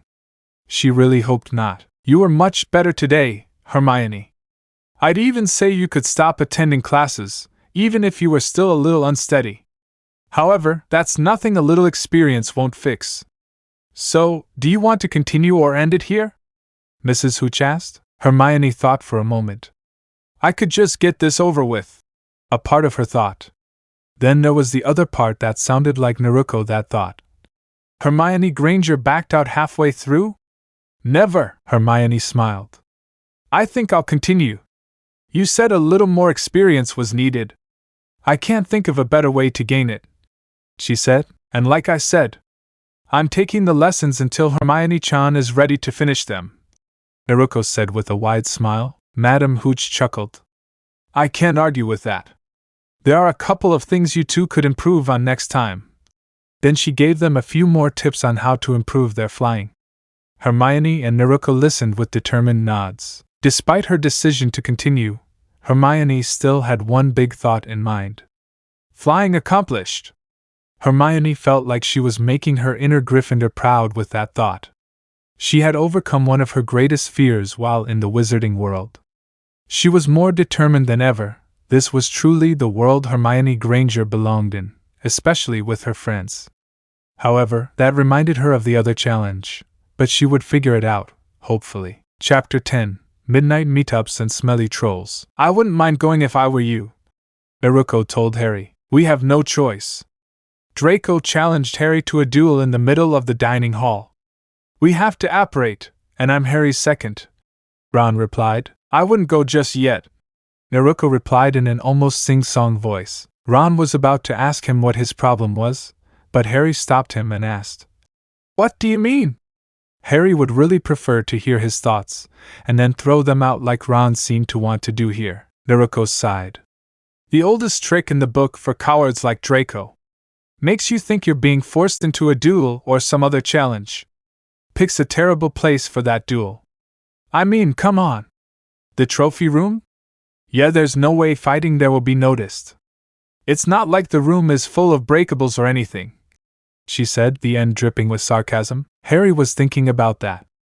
She had a very good point. I wouldn't be surprised at all if he accidentally passes near Filch and overheard some students planning something at midnight in the trophy room. Filch will arrive to investigate and bam! You end up in detention. Even if you tried to call Draco out on it, he'll just laugh and say something along the lines of… Naruko paused to clear her throat. I knew you were just a dumb lion. However, I had no idea you were that dumb. Who would actually have a duel in the trophy room of all places? Naruko said in her best imitation of the blonde Sasuke. You're right, Harry said in thought. Ron looked at them questioningly. Aren't we going then? What if he turns up and means business? It could be in the trophy room where we first met before going to the real location for the duel. This sounded personal, and I doubt he wants an audience showing up at the real location. Especially if he wants Crabbe and Goyle to jump us. That's the only way he could win, said Ron. Harry thought for a moment longer. I'm still going. I have to know. How about we get there early and hide in the room to see if he shows up or not? Harry suggested. Ron nodded at that with a smile. If he doesn't appear, we leave him alone. If he does, then we step out of the shadows and be very quiet when we say, we're here. Or something like that, and preferably from somewhere he's not looking. That's how it is in the stories and everything, said Ron. Harry really liked her idea. It sounded really cool. Naruko shook her head at them. I'm going too, she said in a way that left no room for debate. Why? Ron asked. To make sure you two don't get into trouble. Besides, if he tries to jump you both with Crabbe and Goyle's help, 3 wands are better than 2, she said. Then she smiled and added, Besides, it's a legitimate reason to sneak past the castle curfew, and if the duel does happen, I'll be an extra witness. Ron looked to Harry for an answer to Naruko's demand. Harry smiled. Sounds like a plan to me, he said easily. He wasn't about to say no to spending more time with Naruko. So, when are we leaving? Will we leave before curfew to avoid the attention, even if it means a longer wait? Will we leave a couple of hours early? She asked. I say we leave a couple of hours early. I don't like waiting 4 or 5 hours. A couple of hours early gives us plenty of time to arrive safely, Harry said. That's settled, Ron said, nodding. How do we make sure no one asks why we're staying up so late in the common room? Do we pretend to be asleep and avoid that? Pretending to sleep won't work, or it will make you fall asleep, Naruko said. Harry nodded and laughed as he said, Yeah. They'd wonder why Ron didn't snore that loud. Ron frowned slightly when Naruko and Harry laughed. Then he sighed. I suppose you have a point about the possibility of falling asleep. He wasn't about to admit any snoring. He just sawed logs in his sleep. Thank you very much. We'll have to figure something out, Harry said. Working on homework might not be a good idea. Hermione would probably volunteer to look it over and then stay with us the whole time. You do realize she heard everything, right? Naruko said. Oh, Harry said, frowning. He didn't know they got so much attention. What do we do then? Play wizard chess? Ron suggested, sounding hopeful. That would only work for a couple of rounds and Naruko and I aren't good enough to make the games last, Harry said. We could work on homework and when Hermione asks us what's wrong, we tell her. She'll probably argue for a while, but she's not about to tell a teacher or prefect about this. Worst case, she'll join in to help us keep them out of trouble, Naruko suggested. Harry and Ron were thinking about this. Ron sighed and nodded. You're right, Naruko. Besides, it would be nice if she checked one of my homework before I go and kick Malfoy's ass. It won't show, but yes. It's okay, Naruko said. Most things had gone the way Naruko said they would so far. Hermione joined them. She told them it was stupid to go at the beginning, but Harry insisted, along with Ron. Now it was more about the principle of the matter than anything else. They weren't cowards. They were going to go, and they were going to be smart about it like they planned. She said she'd come then too. One thing they hadn't planned for was Neville following along. Actually, he was more of a drag this time. Neville was out and fell asleep in the hallway while waiting for someone to come by and let him into Gryffindor. He forgot the password because it had recently been changed. When he tried to get in after Harry gave him the password, the fat lady had already gone to a different portrait. She'd probably gone for a nightcap. As it turned out, getting to the trophy room wasn't too complicated. They followed Naruko's lead, and she kept them out of trouble. They quickly dove into empty classrooms or hid behind statues or in alcoves whenever she told them to avoid patrolling prefects. There weren't too many of them, but there were still some in the corridors. She always called him out before Harry, and the others had to worry about getting into trouble. Harry would say it was as if she had some kind of special sense for these things or something. Hiding in the trophy room wasn't so bad either. It was already nighttime, and there was plenty of room in the dark corners for them to hide. The hardest part was staying silent, but they managed it while remaining in the dark. Ron was actually even more excited about this duel because it would be even more dramatic when they came out to greet Draco. Unfortunately, for Ron's drama dreams, Naruko turned out to be right about Draco's real plan as well. It was shortly after their duel was due to begin, and there was no sign of Draco, Crabbe, or Goyle. However, there was one Filch and his damn cat who decided to check into the trophy room. The group fell silent, even when Mrs. Norris seemed to glance at them briefly. Are you not here then? Filch asked the cat. The cat meowed. We'll wait then, it said with a nod. Unseen by the others, Naruko ran through a couple of hand signs and then the sound of something crashing was heard in a different part of the castle. What was that? Peeves! I'll have you now, Filch said before running off in the direction of the sound. Let's go. Draco's not coming, Naruko ordered, and the others followed. Fortunately, something distracted Filch, whether it was Peeves or not. I'd say I told you so, but I did, Naruko said with a light giggle as they left the trophy room. Their return wasn't as smooth as the trip there. It wasn't Naruko's fault. Neville thought he'd heard something, and instead of staying calm, he panicked and ran. Damn it, Naruko muttered as they gave chase. She wasn't about to let someone she was responsible for get into trouble now. Fortunately, they caught up with him quickly, and he apologized. I figured my luck had run out. I didn't want you all to get into trouble too, he said. Naruko felt it was sweet of him, even if he was wrong. Unfortunately, they heard a stern voice speaking a distance further down the corridor. What are you saying, Argus?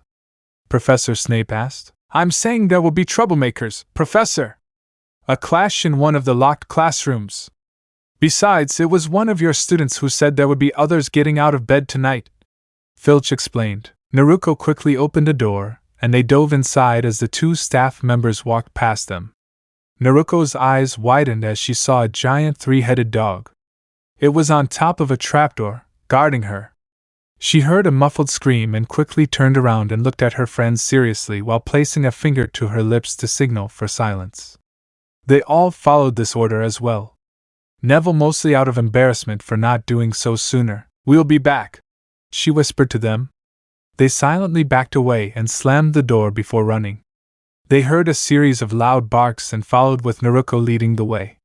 She led them partially up a staircase and told them to stop. They held their breath as they followed her orders. Hermione clung tightly to Naruko's arm as they leaned against the wall. The two men ran below them to check on the noise they had just heard. Naruko pulled them out. The others followed quietly. No one dared make a sound as they headed in the opposite direction. Once they were inside the portrait room, everyone started talking. "We almost died! Or worse, we got expelled!" Hermione almost screamed. "Is expelled worse than dying?" Ron asked incredulously. "Get your priorities right," he said. Hermione looked close to tears at what had happened. Naruko grabbed her arm, and the curly-haired girl calmed down. "This is a new and important life for both of us.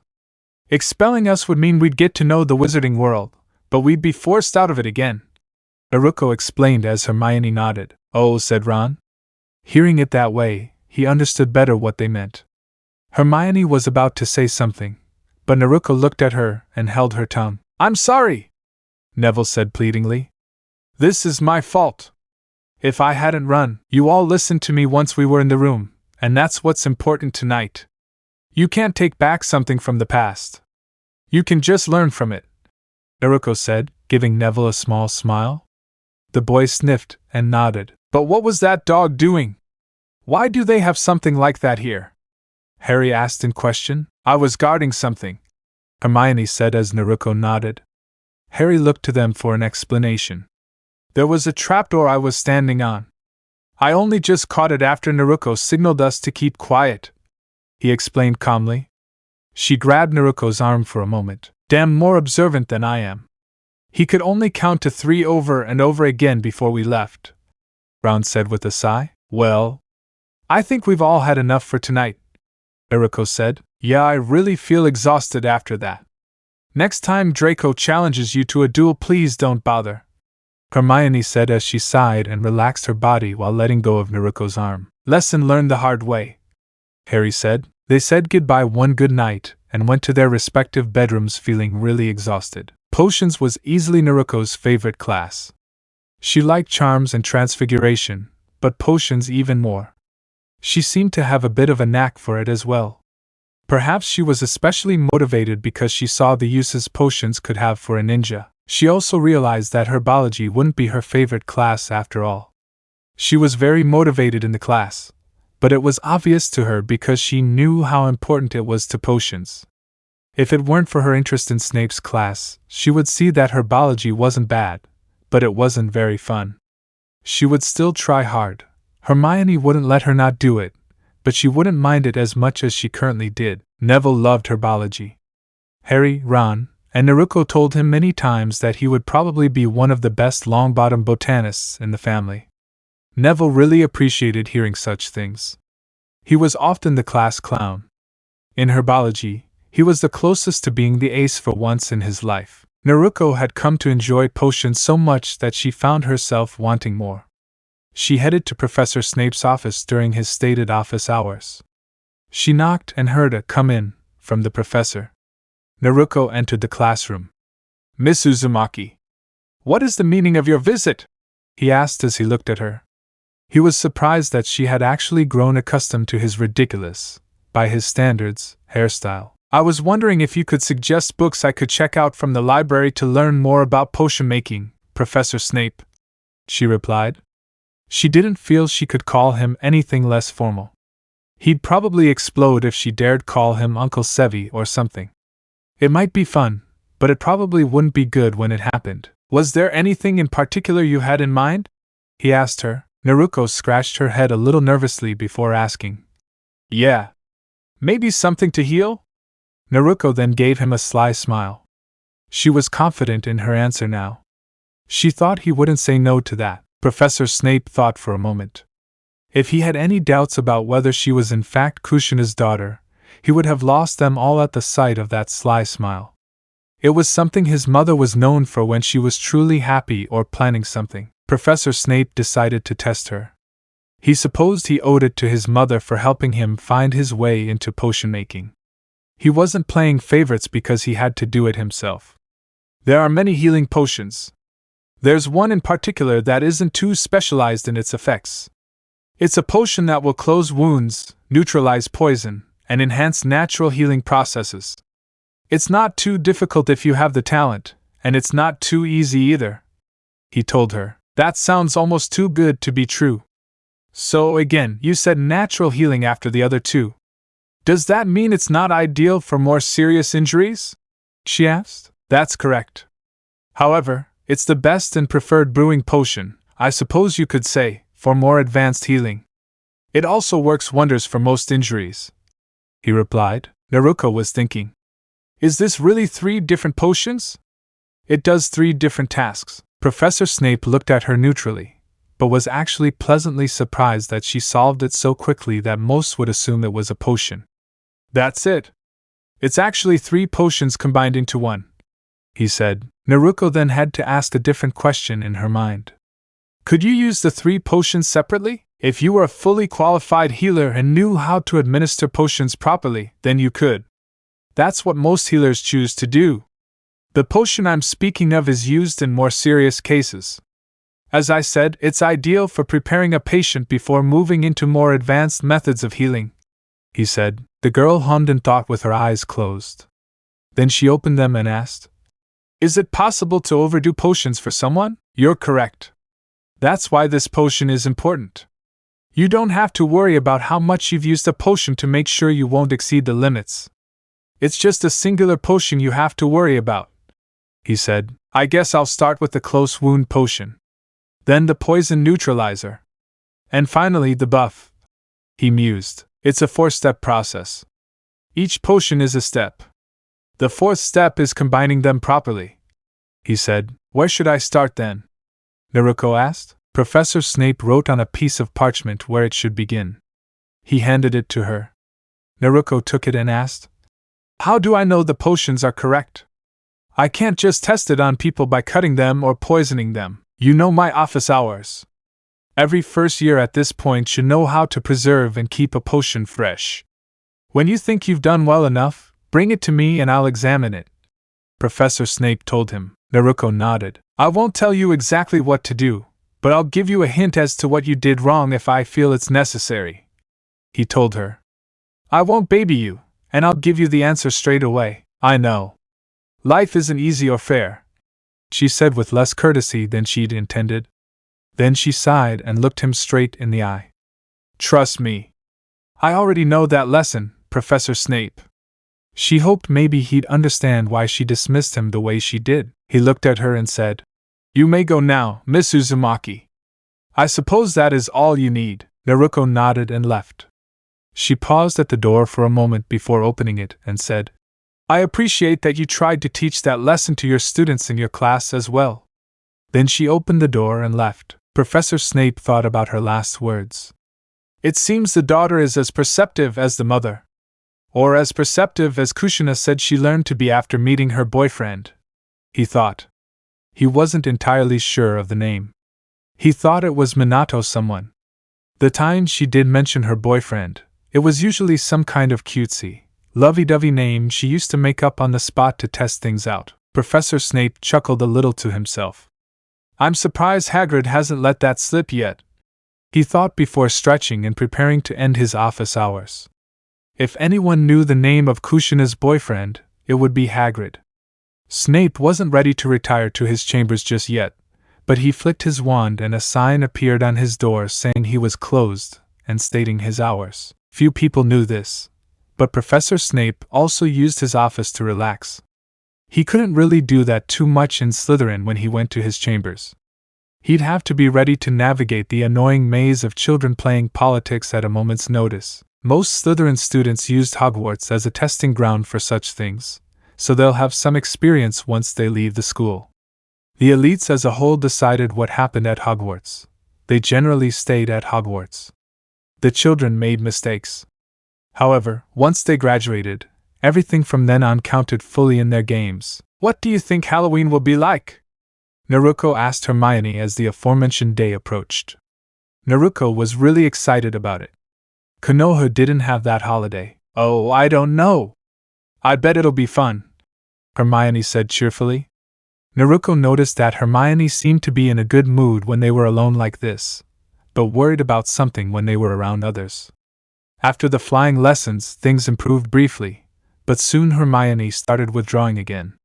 Naruko was thinking that she might need to address this soon. I just hope Halloween isn't too terrible for Harry, Naruko said with a frown. Hermione's honey-brown eyes widened.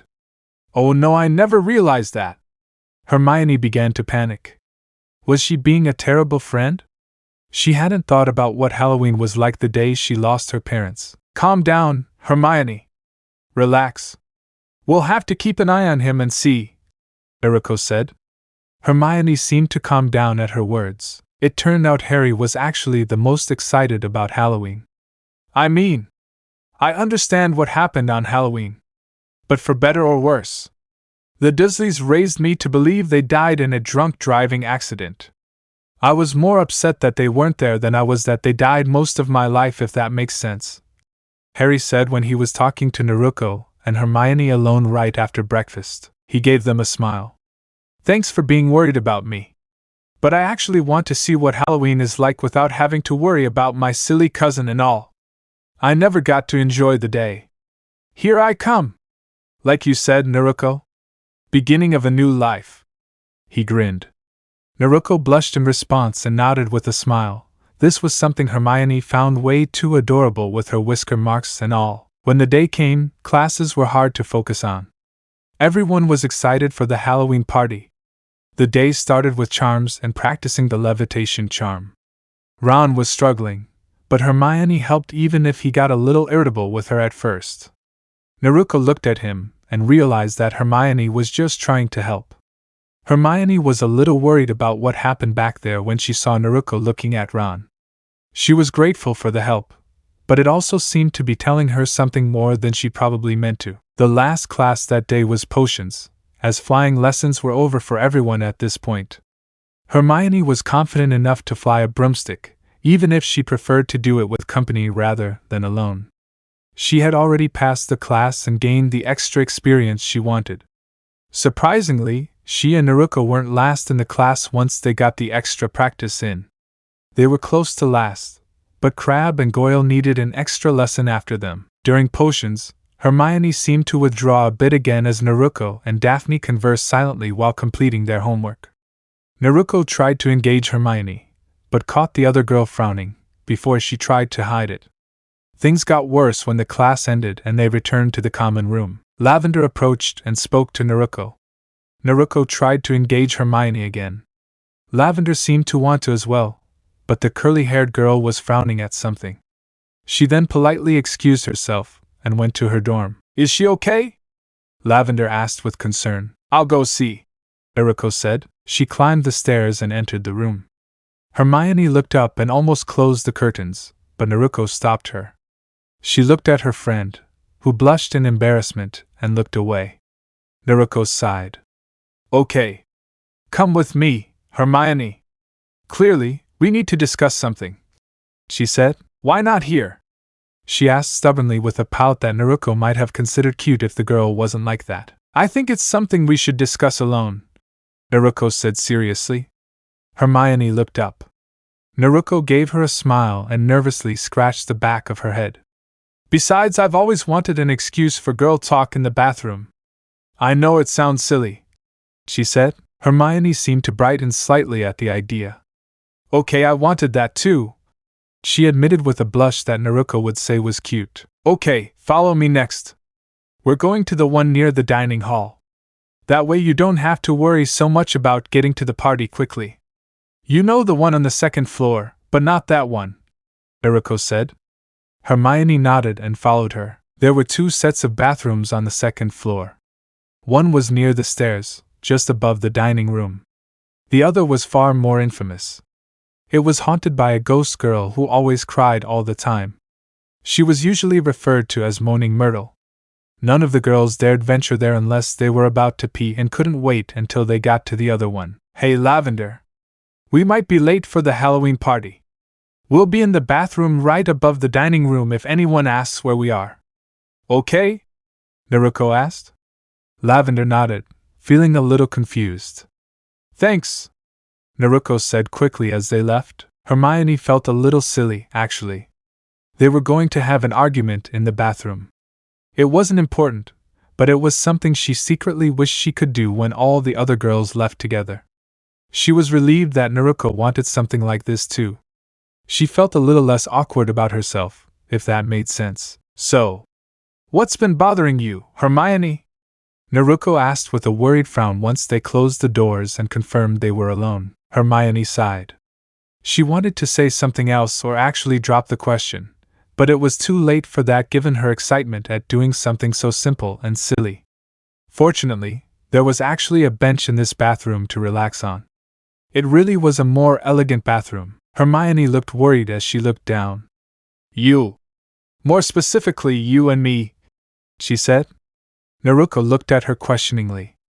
Hermione sighed again. Hey! She blushed and pouted at the floor as she crossed her arms. It would have been cute if the mood wasn't so annoying. I've never had any friends before. I've always let them fly by thinking they only wanted to be my friends so they could copy my homework. Or I'd scare away potential friends because of my reputation as a teacher's pet, which followed me here even though I do have a few friends here and I'm really happy. But I'm afraid they'll all get bored of me. Hermione's frown deepened, feeling a little ashamed of herself. Especially you, so many people like you almost immediately. Harry and Ron are already like best friends. I feel like they would see me as a third wheel or a liability if you weren't there. I've realized that I mostly have them as friends, or at least when it comes to Ron, because of you. I saw how angry he was getting and I noticed you getting him to calm down and not attack me, like he probably wanted to do the former, she said. Hermione then sniffed as tears filled her eyes. I am worried you'll get bored of me and leave me.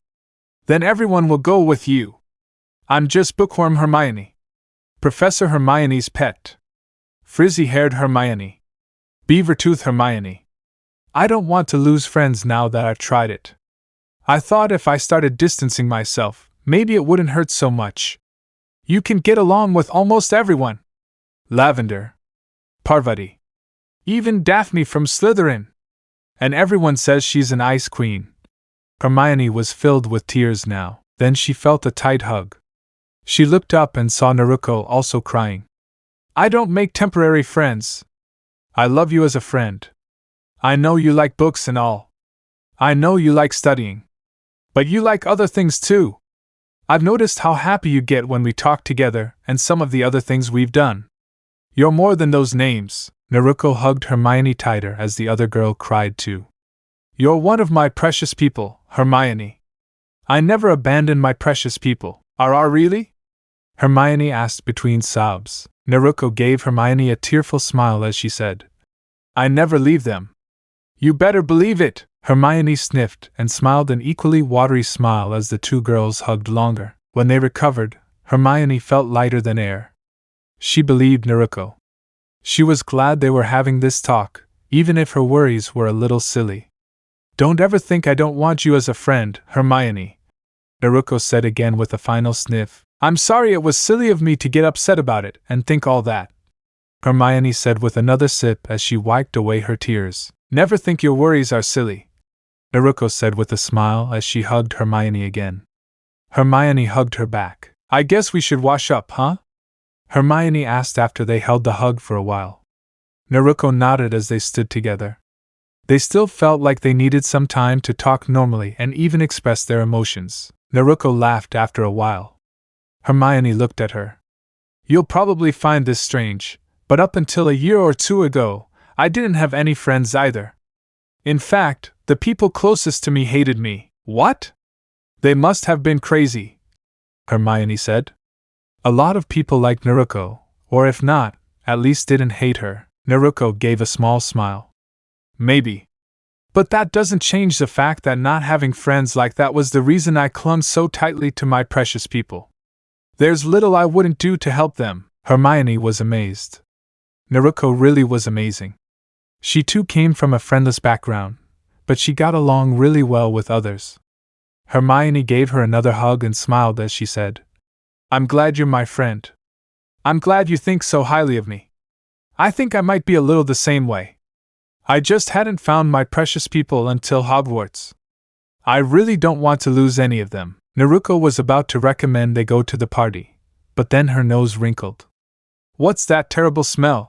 She asked, almost throwing up. Hermione sniffed the air and paled as well. She had no idea what it was.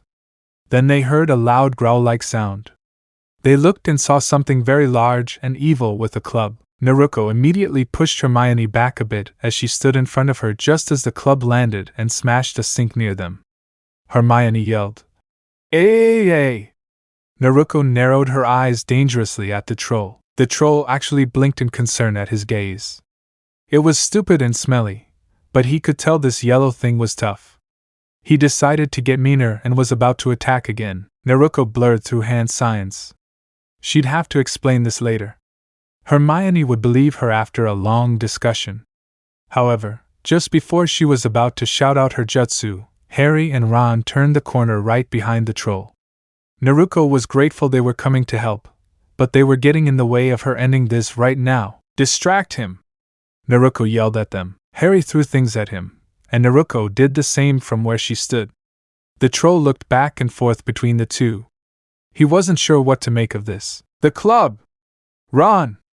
Naruko shouted, still in a defensive position in front of Hermione, who was holding onto her back tightly and scared. Ron's eyes seemed to light up. He pointed his wand and said, Wingardium Leviosa! The club troll floated up and then the troll looked at him in astonishment. Let it go now! Naruko said. Ron nodded and finished the spell. The club slammed into the troll's head, and it began to stagger around in a daze. Come back! Naruko warned. She even picked Hermione up, causing the girl to blush, as she jumped both of them out of the way as the troll hit the ground. Its limbs splayed outward. The others were staring at the thing in surprise. However, Naruko wasn't there. We need to move now, she said. They nodded and followed. Where did everyone go? She asked. Harry had enough presence of mind to answer. Our houses. They'll finish the party there, he said. Naruko nodded and started moving while Hermione's back was still turned. They needed to move quickly. She didn't think it would be a good idea to get caught with the troll. She preferred not to have to explain things and avoid getting into trouble. I can walk now, Hermione said softly. Naruko paused, and Hermione climbed off her back. Hermione was still blushing and clung to Naruko's arm as they finished walking back to the tower. Pig snout, Harry said as the portrait opened. The fat woman seemed out of sorts and didn't argue. Probably because of the sherry bottles in her painting. The group fell silent as they heard people talking loudly. Naruko, Hermione, Harry, and Ron slipped over to where Neville was standing with Dean and Seamus. Where were you a lot? Seamus asked. Thankfully, he did so quietly. Long story, I'm really hungry, Naruko said. Seamus nodded as he and Dean handed them plates. The four of them went to get some food. Lavender asked if Hermione and Naruko resolved whatever needed resolving. We did, Naruko replied with a smile, while the other girl looked relieved. She then went and sat back down with the others. Just as Naruko sat down and Hermione joined her, Professor McGonagall walked in, a little sternly. Is anyone not here? She asked loudly, drawing everyone's attention. The students looked around and shook their heads. Someone or someone. I just brought out a mountain troll. Did anyone just get here recently? She asked, looking at them. Ron choked on his food as Dean, Seamus, and Neville looked at him and the others in surprise for a moment. Professor McGonagall looked at the group and walked over to them. How long have you been here? Mr. Weasley? She asked, looking at him and the other three. Ron's mouth was still full of food, and he hoped someone would help here. Professor McGonagall," Neville began. "Mr. Longbottom, yes?" she asked, looking at him with shrewd eyes. "They've been here the whole time. They got here a little later than us, though. I think Naruko and Hermione were having a girl argument, but they met us when we left to come back here," he said, doing a decent job of hiding the fact that he was lying. "I see. Mr. Finnegan?" she then asked. It was obvious she saw his surprised face earlier. "I was surprised that Ron was choking on something. We've all seen how he saves food, many times now. Naruko is the only one who can give him a run for his money." It was a quiet shock. She said, "I take it you agree with them, Mr. Thomas?" she asked. He nodded. "It sounds unlikely, but then again that's the chances a pair of first years would have of accomplishing such a feat. It's very impressive," he said, looking over at them, acting impressed. However, the students didn't buy it. "Yeah. It would be. Maybe a prefect did it or something?" Naruko asked. The others seemed to be thinking before nodding or shrugging. "I suppose it will always remain a mystery," said Professor McGonagall in a bored tone. "Enjoy the rest of your party, everyone. Remember you have classes tomorrow," she said as she stood up and left. Seamus then mouthed, "A troll?" to them. Naruko shrugged and tilted her head at Ron. She then placed a finger to her lips as she signaled the Irish boy to shhhh. Seamus blushed a little and nodded as they went back to eating. He'd surely get details from Harry and Ron before they fell asleep tonight. You can bet on that. The Halloween party at the dorms hadn't been so bad. Still, Naruko wished she and Hermione had been able to see the real party. More than that, she was glad her life as a ninja remained a secret. At the same time, she made plans to get off her ass this weekend and start getting back to her training somehow. She should have been able to defeat that troll before Harry and Ron showed up. "Naruko!" She heard a voice calling her softly from the side of the bed. Naruko looked up to see Hermione in her nightgown clutching a pillow to her chest. The girls seemed to still be scared after the events of tonight. Naruko smiled at her and patted the bed beside her as she shifted a little to make room. Hermione smiled gratefully as she climbed in and closed the bed curtains behind her. "I'm sorry," she said softly. Naruko hugged her. "Don't worry. It was a really intense night," she said softly. She yawned and wrapped her arms around Hermione as they lay back. "Besides, I've always wanted a body pillow. And I think Hermione-chan will be perfect for it tonight," she said with a smile that made Hermione giggle. Hermione smiled at Naruko and snuggled up too. She really appreciated this. It's not every day you're almost killed by a troll. She wanted to feel safe tonight, and in her mind, that was Naruko. Otherwise, she would have been too terrified to sleep. Naruko appreciated this because of the argument they had earlier in the night. It was nice to have her friend there like this after that emotional argument. It showed they were getting closer, and Naruko was always affectionate with a ninja. The two girls took a deep breath and let it out slowly. They finally fell asleep for the night.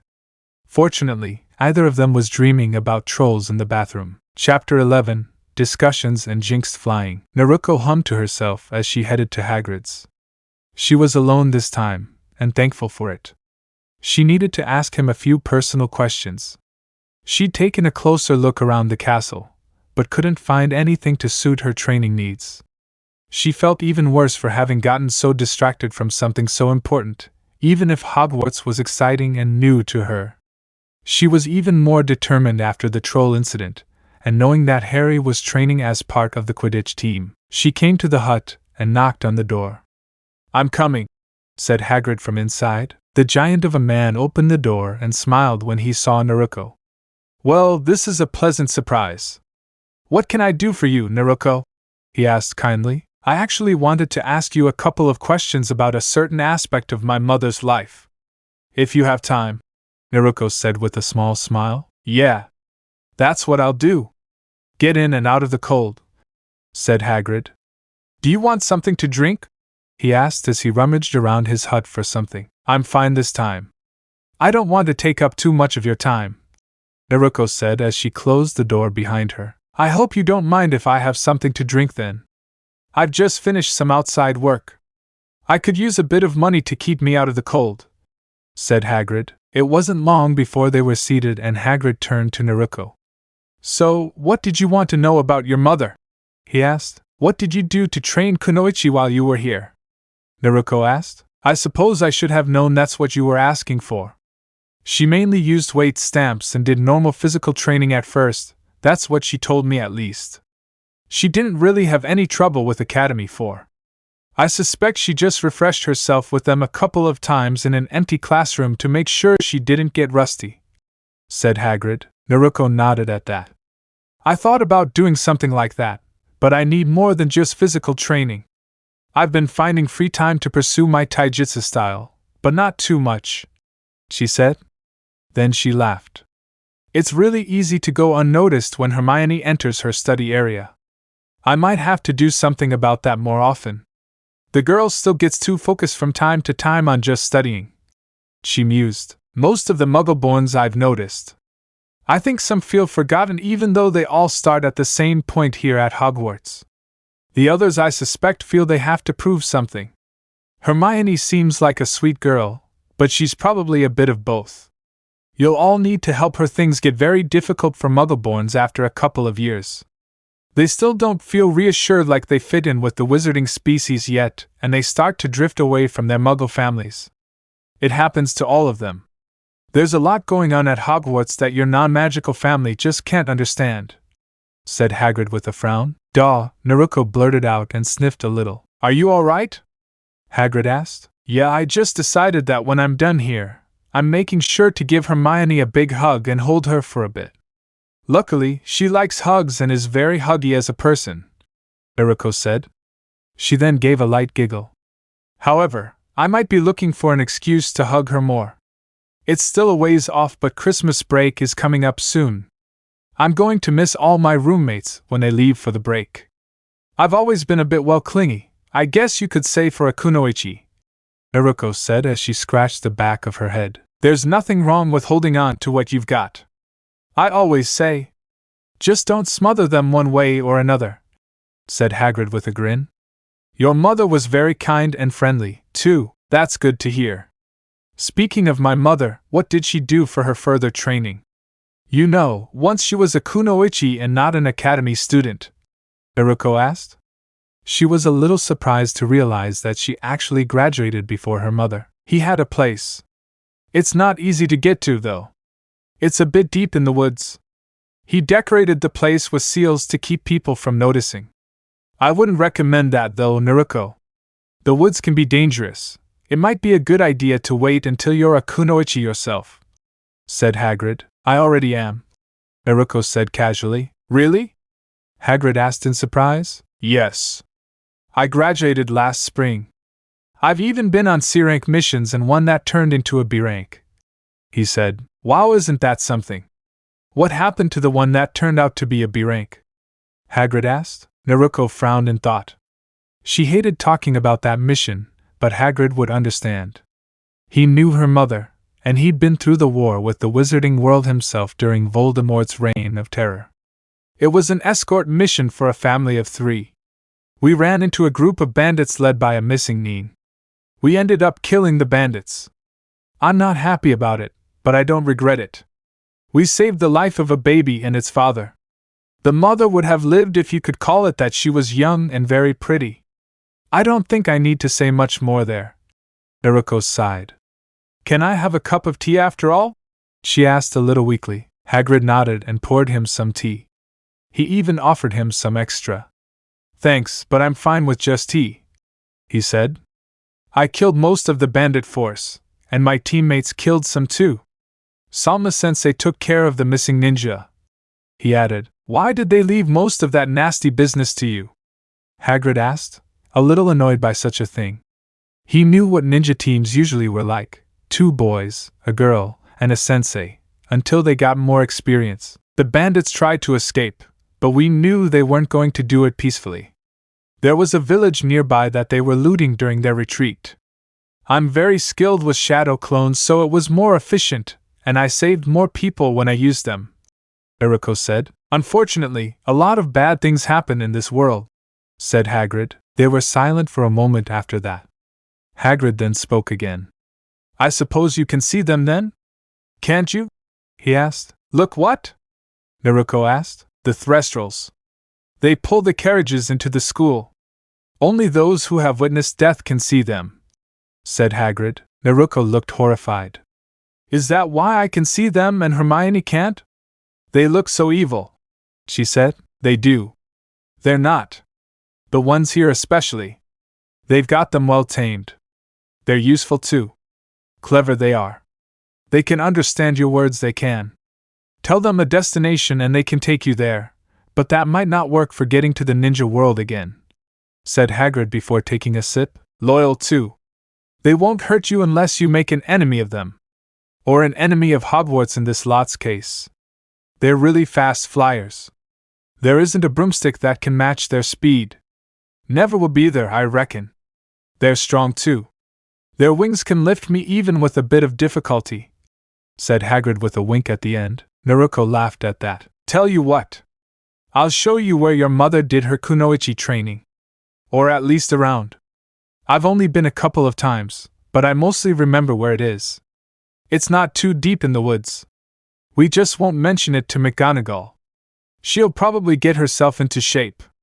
She'll probably see you as just another one of her lovely first-year girls. It's going to take a while for most of them to realize that you're a full-fledged kunoichi in fact, and that means you're a grown-up more or less, said Hagrid. Naruko smiled and turned around to give him a big hug. Thanks, Hagrid, she said. Let's go then, said Hagrid as he stood up and grabbed his coat. Okay, Naruko quickly replied as she too stood up. Wow, this place is really perfect. The seals will prevent me from being discovered when I use chakra. They'll also keep me hidden from view most of the time. I'll just have to activate them again. It was a good thing he added that quasi-notice me rune, Naruko said as she looked around the place. Actually, it wasn't her. So, at least she said. I think it's like the clan vault you've got. You've got a clan training ground too.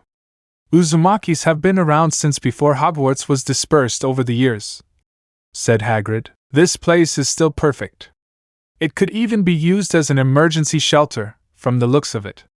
At least, if necessary, Naruko said. The place was expanded with a mix of runes and seals. It was massive. The area itself was of ancient design, with stone walls covered in vines and such. Nature had provided additional protections against detection. There were taijutsu posts. There were trees. There was even a good-sized pond in one corner. That didn't even count the buildings within the walled area. There were a few buildings here that needed a little repair work, but Naruko could do that. The shadow clones were really helpful, and she studied books that weren't just about the ninja arts. One of the buildings looked like it could be used for meditation or just relaxing. Another looked like it could be used for cooking and even had bedrooms. They were old-style rooms that reminded her a bit of the Hyuga compound, but on a smaller scale. The last building Naruko looked at was specifically for practicing seals. There was a safe room for experimentation and a few other rooms for practicing writing. There were even a few supply rooms with inkstones and inkwells and quills or feathers.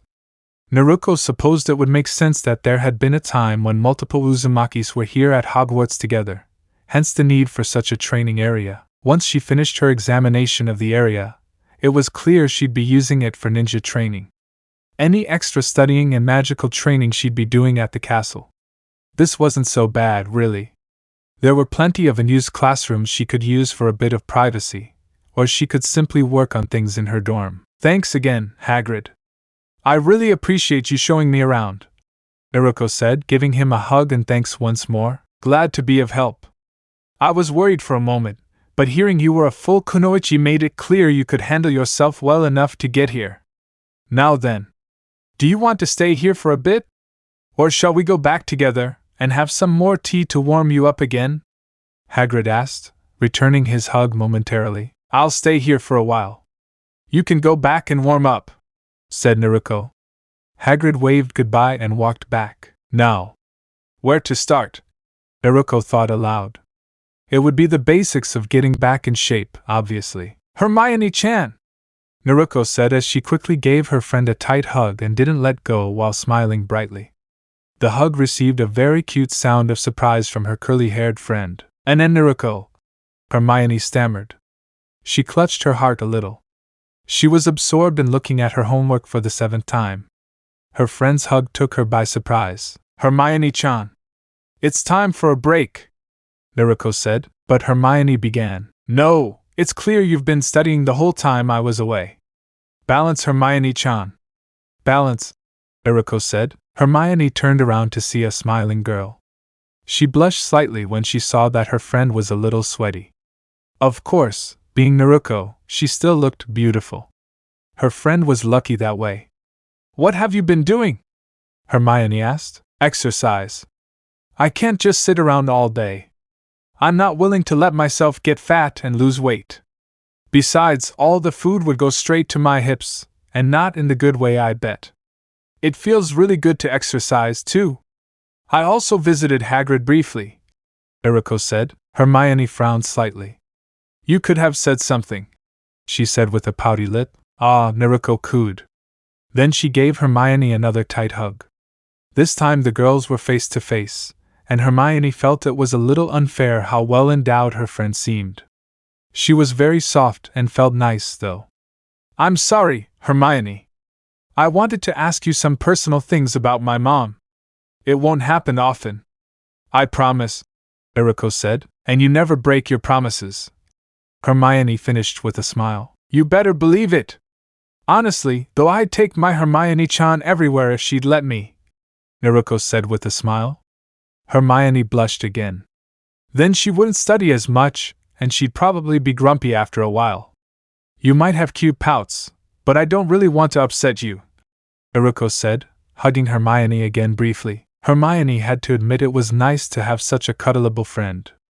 She felt a lot better about her life here at Hogwarts with each hug, but it still felt like a world that didn't always fit her. Sometimes, on bad days, she felt like the wizarding world didn't want her. That was mostly when they had Slytherin around them a lot, though. Naruko's hugs made her feel like she had a place here, especially with her friends. Harry and Ron were great, but they weren't exactly the type of people who hugged often. They were boys. And boys were, well, boys. They had good parts, but they also liked Quidditch a little too much and such. So, are you looking forward to the first Quidditch game? Hermione asked genuinely. She might think Ron and Harry were too crazy about Quidditch, but she was still very excited to watch a game. Yes. I really want to see Harry flying. Naruko paused slightly as she smiled. Then there was a strange blush that appeared for a moment before it disappeared. Hermione felt that the blush wasn't exactly entirely pure either. Naruko was like that sometimes. She drifted, as Hermione called it, from time to time. She was glad Naruko wasn't like Lavender. Her drifting was most of the time. Lavender was a kind girl, but a bit too crazy for Hermione's liking. Hermione could take her in doses, especially now that she and Naruko had that argument on Halloween. Hermione suddenly looked down at the ground as she gripped Naruko tightly for a moment and closed her eyes. Don't worry about it, Hermione-chan. I'm here for you, Naruko said with a kind smile. She could tell something was suddenly bothering her friend. She had a good idea what it was. Hermione was getting over the troll, but it was taking time. Hermione ended up sharing her bed a couple more times after that night. Naruko never complained and didn't mind. Thank you, Hermione said. She held Naruko tightly and then relaxed after a moment. I'm very lucky to have you as a friend. I'm also very glad, Hermione said in a soft, thoughtful voice. And I'm glad to have you as a friend too, Hermione. So, what do you want to do? See what Harry and Ron are doing? Naruko asked. Study, Hermione suggested. No! Hermione-chan needs a break from studying. Come on.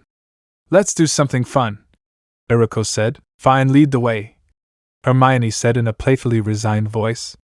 Naruko giggled as the two got up and left together. Quidditch was really something. It was amazing to watch.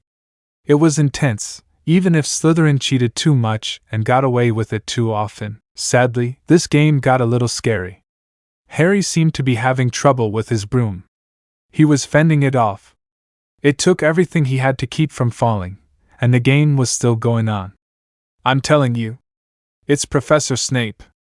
I don't know why he's doing it, but he's keeping eye contact and singing. Both are necessary for a wicked broom to work, Hermione said as they approached the other side of the stands. I don't know, wouldn't it also be necessary for a bad luck counter? Naruko asked. Hermione paused and blinked in thought for a moment. Yes. Actually, it would be, Hermione said thoughtfully. We don't have time for this. Harry's in trouble, said Ron. We have to stop this, and it's Professor Snape. He hates Gryffindor. Good.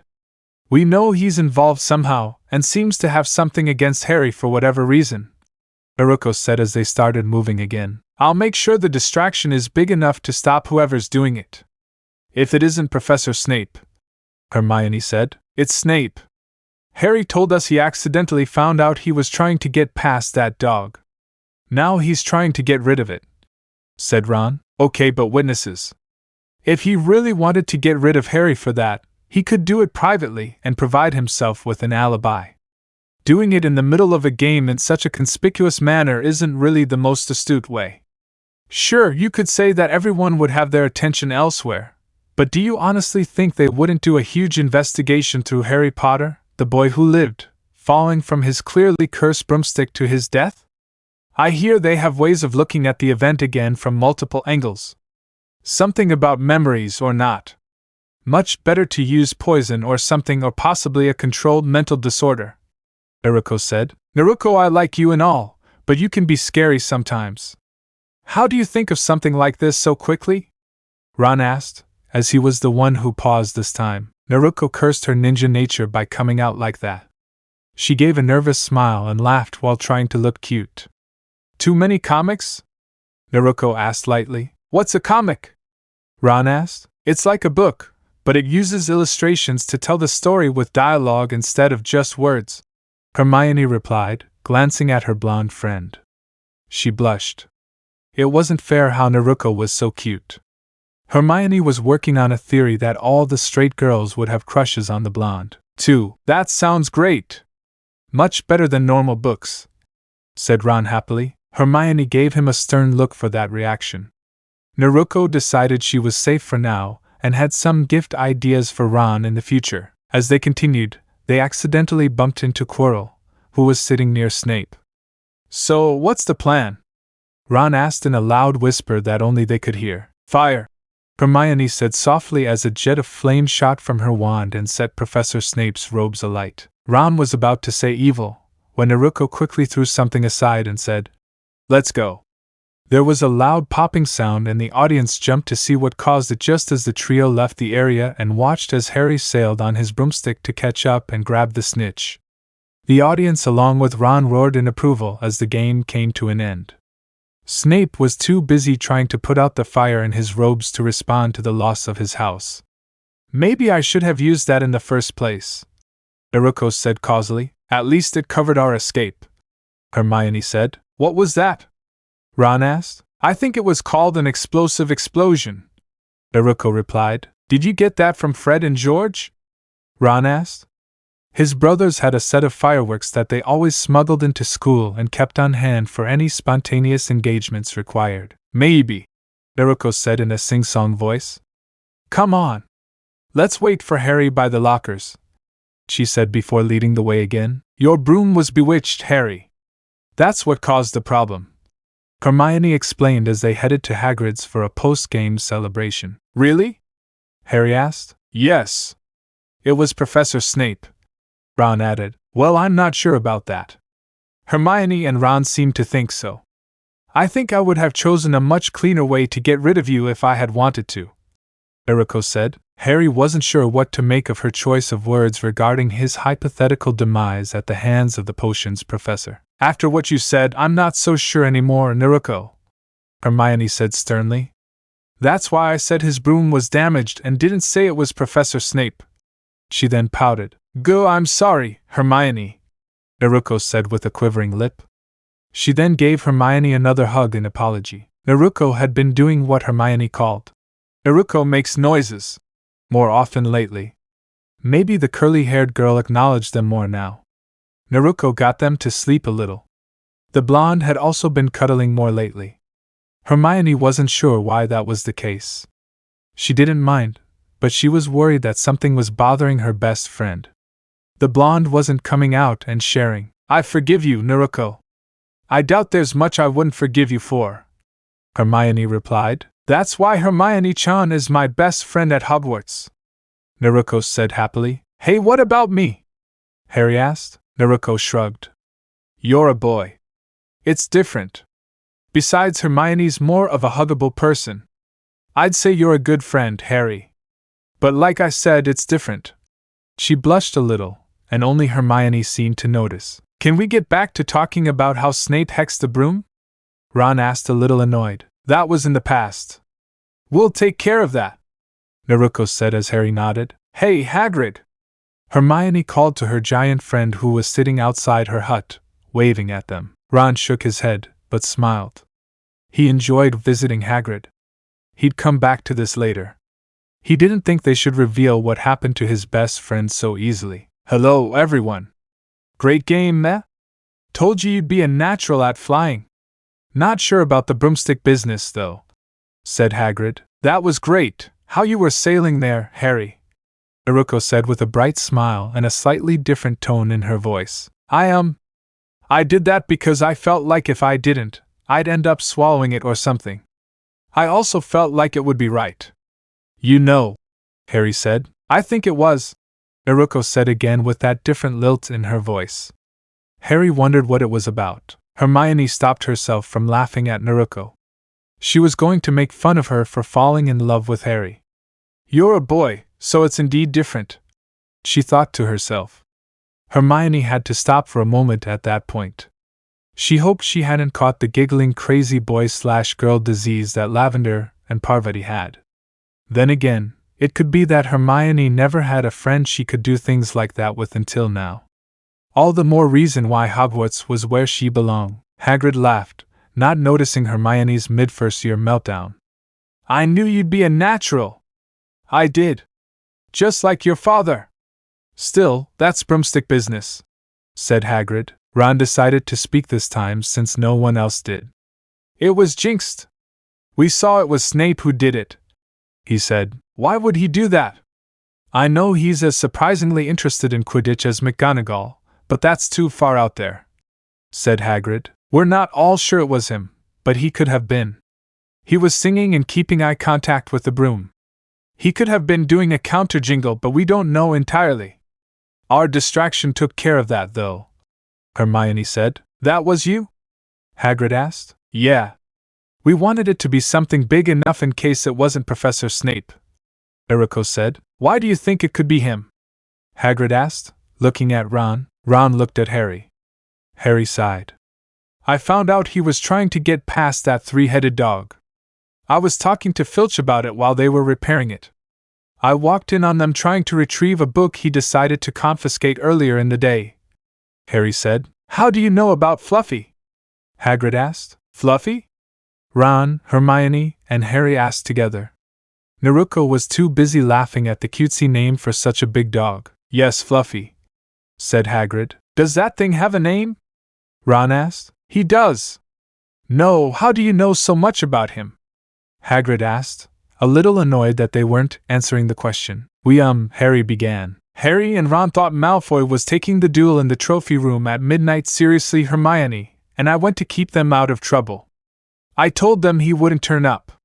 Filch did. Things got messy and we accidentally found Fluffy in that room on top of the trapdoor during our escape, Naruko replied. You haven't been poking around in there just now, have you? Hagrid asked warningly. No, that thing had too many heads. No way we'd go back there on purpose, said Ron. Good. It's nothing like that, Busy, said Hagrid. What's he keeping? Harry couldn't help but ask. I said it's none of your business.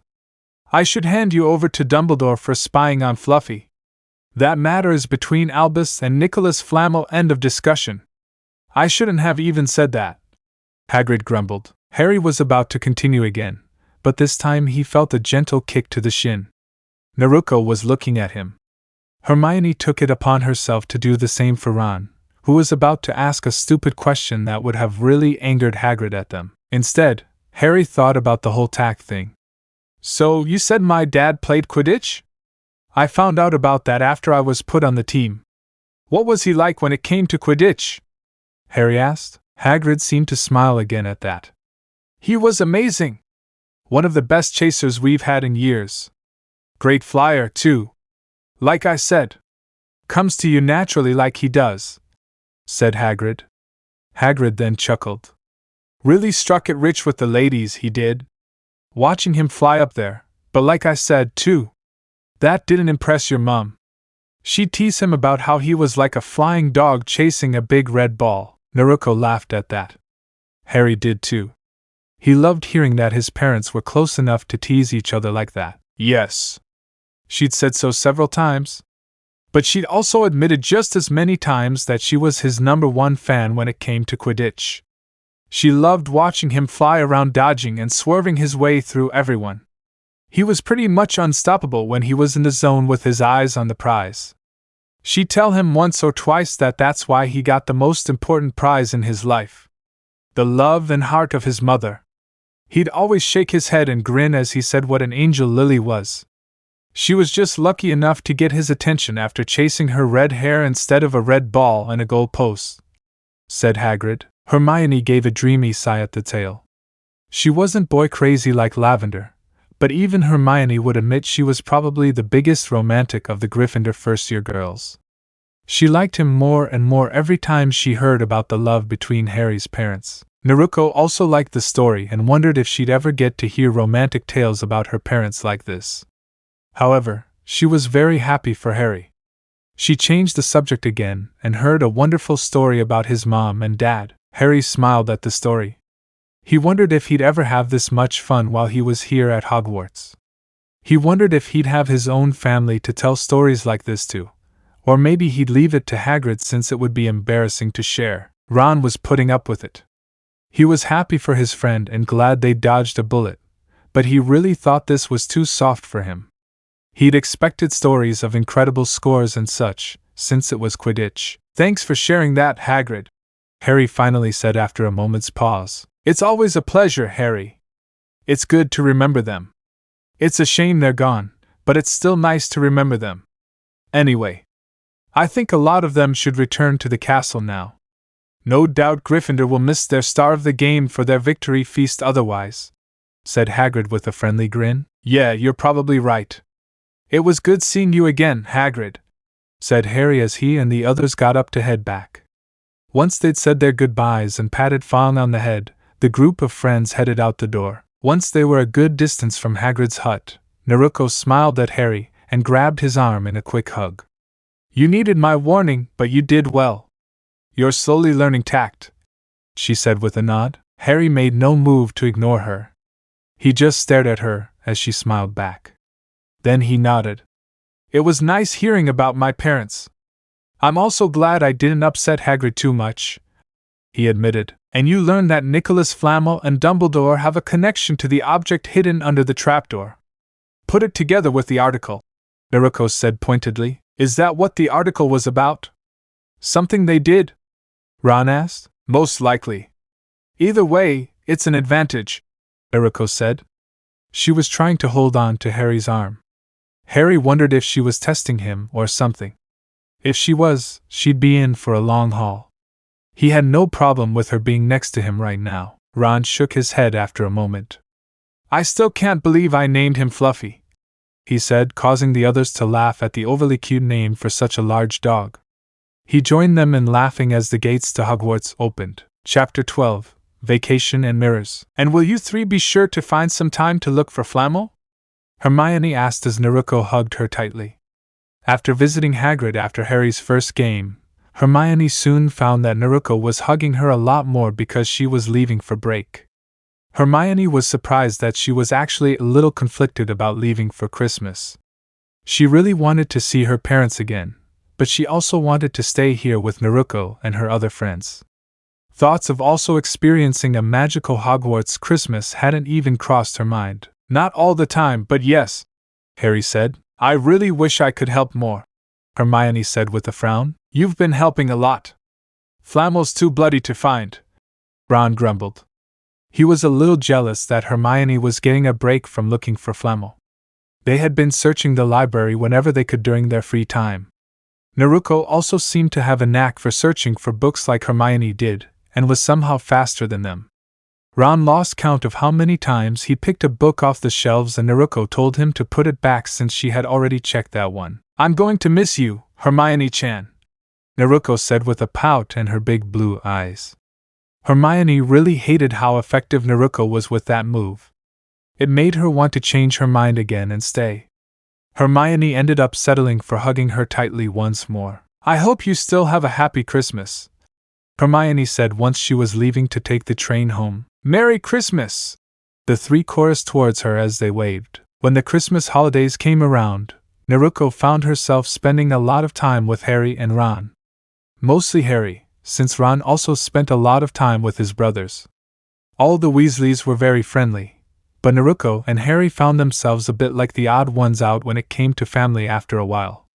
Instead, Harry and Naruko spent time together so Ron could be with his family the way only siblings can be together once in a while. Naruko was pretty much alone the rest of the time, so she spent what she could with Harry and or Ron. All her roommates went home. She didn't even have a Hermione-chan to cuddle.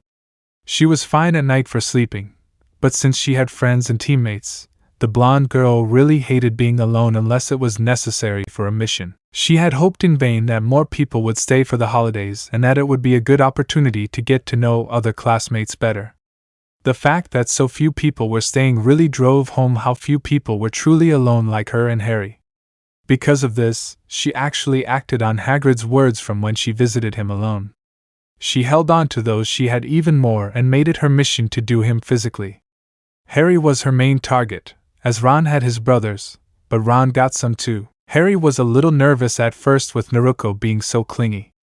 It was something that actually started to increase after their first Quidditch match, which he now realized. She'd also noticed that he would glance at her and shift uncomfortably from time to time. It was like he wasn't sure what to do or something. "Moo," Naruko said once with a ridiculously cute noise that even he knew was appropriate. She added to that a pout that was just as cute as she complained. "Harry, do you really not like my company?" Harry gulped. "No. That's not all, I'm just not used to that stuff," he explained. She smiled at him and snuggled closer to him where they sat in front of the fire. She might as well have decided to take care of him to overcome her aversion to physical contact. It was a good enough excuse instead of just because she was alone, though he wasn't really used to such things. A girl of any kind wanting his company that much? Especially a cute one like Naruko? That never happened to Harry Potter. Harry Potter was generally avoided by everyone. He didn't dislike Naruko being like that, it was just new to him. Both Hermione and Naruko cuddled up to him, and Ron was a somewhat decent friend in general, but this was different. "I'm sorry," Naruko said softly. Her voice was filled with a surprising amount of emotion, as it sometimes was. "I feel lonely, it feels bad to be the only one in my room," she admitted. Harry relaxed and smiled. "I think I can understand that. I really do enjoy your company. That being the case, I don't have to feel like I'm infringing on a Weasley family Christmas. I'm just not used to that kind of thing," he said, admitting. Naruko decided this meant he needed to cuddle more. She, too, gave him a bright smile as she used that cute hell girl over a powerful giggle weapon. Then she said, "That sounds like some kind of TV or radio holiday special." She then cleared her throat and imitated an announcer's voice. "Now back to our holiday special. A Weasley family Christmas." The two of them laughed at that, and Harry added, "I can hear it jingling in the background of the announcement." Naruko laughed more at that as she nodded and held his arm tighter. Harry had the feeling his arm wouldn't be returned to him anytime soon. Naruko seemed to have reclaimed him for the night. It was nice having a friend there so close to him. It was hard to explain. To think, he thought foolishly when she started acting this way, was some kind of test. The search for Nicholas Flamel hadn't really progressed much, though Harry, Ron, and Naruko would admit they were enjoying the holidays more than Hermione probably would have liked. She'd probably be scolding them for not spending more time in the library at this point, like she's watching while she's with her parents. Honestly, if it meant that much to her, she should have stayed for the holidays too. Naruko snorted when Harry mentioned this a few times, even if he didn't really mean it in her own words. It seemed like her jealousy, along with her loneliness, was coming out more, and he wasn't sure about this development in her. He even gave her more hugs, thinking it would help, since that was something Naruko usually did a lot with all of them. Ron only looked at them a little strangely for a moment when they were like this, but it would quickly pass, and he seemed to have found some explanation for everything. Naruko sighed as Harry quickly hugged her again. I know it's not fair to say that about her. I just miss everyone else, and it makes me think about that. I know she'd be upset that we didn't spend all our time looking at each other, even though it was the holidays. She'd probably even say something about us not working hard enough. She said as she calmed down a little but was still upset. We're looking for something. So, she wouldn't get too upset about it. I mean, we've looked through the whole library apart from the restricted section at this point, I'm pretty sure, Ron said from where he was sitting. He was getting used to the way Naruko clung to Harry so much over the holidays. He wondered what it was like, but he was kind of glad that he wasn't the only one she clung to like that. Harry got an idea from Ron's comment. That's what I'll do. I'll check the restricted section. I'll use the cloak. I've been looking for a reason to finally use it, he said excitedly. He received way more presents for Christmas than he thought he would. His favorites were his Weasley family sweater, a really nice picture frame Naruko got for her parents' photo, and an invisibility cloak that supposedly belonged to his father. Evil, Ron said. He looked like he was about to say something else, but Naruko spoke up next. Take care, Harry. And be sure to tell us all about how great the cloak is, she said with a smile. Harry was grateful here, as it seemed even Ron understood why she said that. Harry wanted to look for Flamel, but he wanted his first time under the cloak to be on his own. It was his family heirloom. That's a bloody brilliant idea. You won't have to worry about Filch or anyone else seeing you. You can stay as long as you want, Ron said, feeling excited about the plan. Harry nodded and smiled in a way that could give Naruko a run for her money. Harry felt complete freedom under the cloak. He could move around unseen. He didn't have to worry about lights in the corridors or slipping into the shadows when he thought he heard someone approaching. However, he was still careful. He could be heard, but he'd learned a thing or two about moving silently from the time they'd wandered through the castle with Naruko leading the way. Harry actually found himself wishing he hadn't decided to go alone after all. There was something he really liked about the idea of wandering around the castle at night with Naruko under the cloak with him. It was confusing and even gave him strange dreams of such things. I have no idea why she was naked in them, Harry thought with a blush. He might have some ideas, but he ignored them, for the library was strangely quiet and dark when he got there. Madame Pence was very strict about the noise level, but it was still strange to be in here like this. There were no lights on, and no students were trying to be quiet while looking through the books. He wasn't even in here with Hermione or Naruko. It all felt more than a little off to him. I really should have brought Naruko, he thought. Honestly, Harry never thought there would be a day when it would feel strange to be alone like this. He understood Naruko better now. He understood why she was sitting with him in the common room even more so during the holidays. He decided the next outing he took in the cloak would be with Naruko. He assumed the next one would be with Ron. Harry looked over the shelves in the restricted section of the library. Honestly, he had no idea where to start. He read several different titles, some of which were very disturbing, but none of them actually looked like a book where he'd find Flamel's name. Harry decided to pick one. It was a large book with black and silver binding. It was also heavy. Just my luck I picked the heaviest bloody one there is, Harry grumbled to himself. When it finally came free, the book fell to the floor and split open. Unfortunately for Harry, that wretched Potter luck kicked in. He picked not only the heaviest book, but also a book that looked like it wanted to audition for a hair metal band. He let out the loudest scream that would only have been acceptable with a metal band choir playing backing him up. Harry quickly threw on his cloak and ran as fast as he could. I'm never coming back here alone again. No! Only with Hermione or Naruko at least. Harry mentally scolded himself just as he turned the corner just before Filch entered the library. Harry, panicking, quickly sprinted and then dove into a room. Not the best idea given his previous luck in that regard, but at least this time he wasn't on the third floor. The room he chose was quite dusty, with desks stacked along the walls and some moonlight streaming in through the windows. The feature that stood out most was a tall mirror in the center of the room. It had the strangest inscription on it, which he didn't even bother trying to make out. He was too busy staring in amazement at what he saw in the reflection. He even glanced quickly around several times to make sure he was alone. In the mirror, he saw people. A lot of people. Many had green eyes like his. Some had hair similar to his. Then he gasped as he got closer. Instantly, he recognized two figures standing beside him. "Mom, Dad?" he asked breathlessly. They nodded at him with happy tears in their eyes. They weren't just a picture here. Apparently, they were standing next to him life-size. Harry sniffed a little but smiled back as he continued looking at himself in the mirror. Harry wasn't sure how long he spent staring at that mirror, but he was determined to go see it again.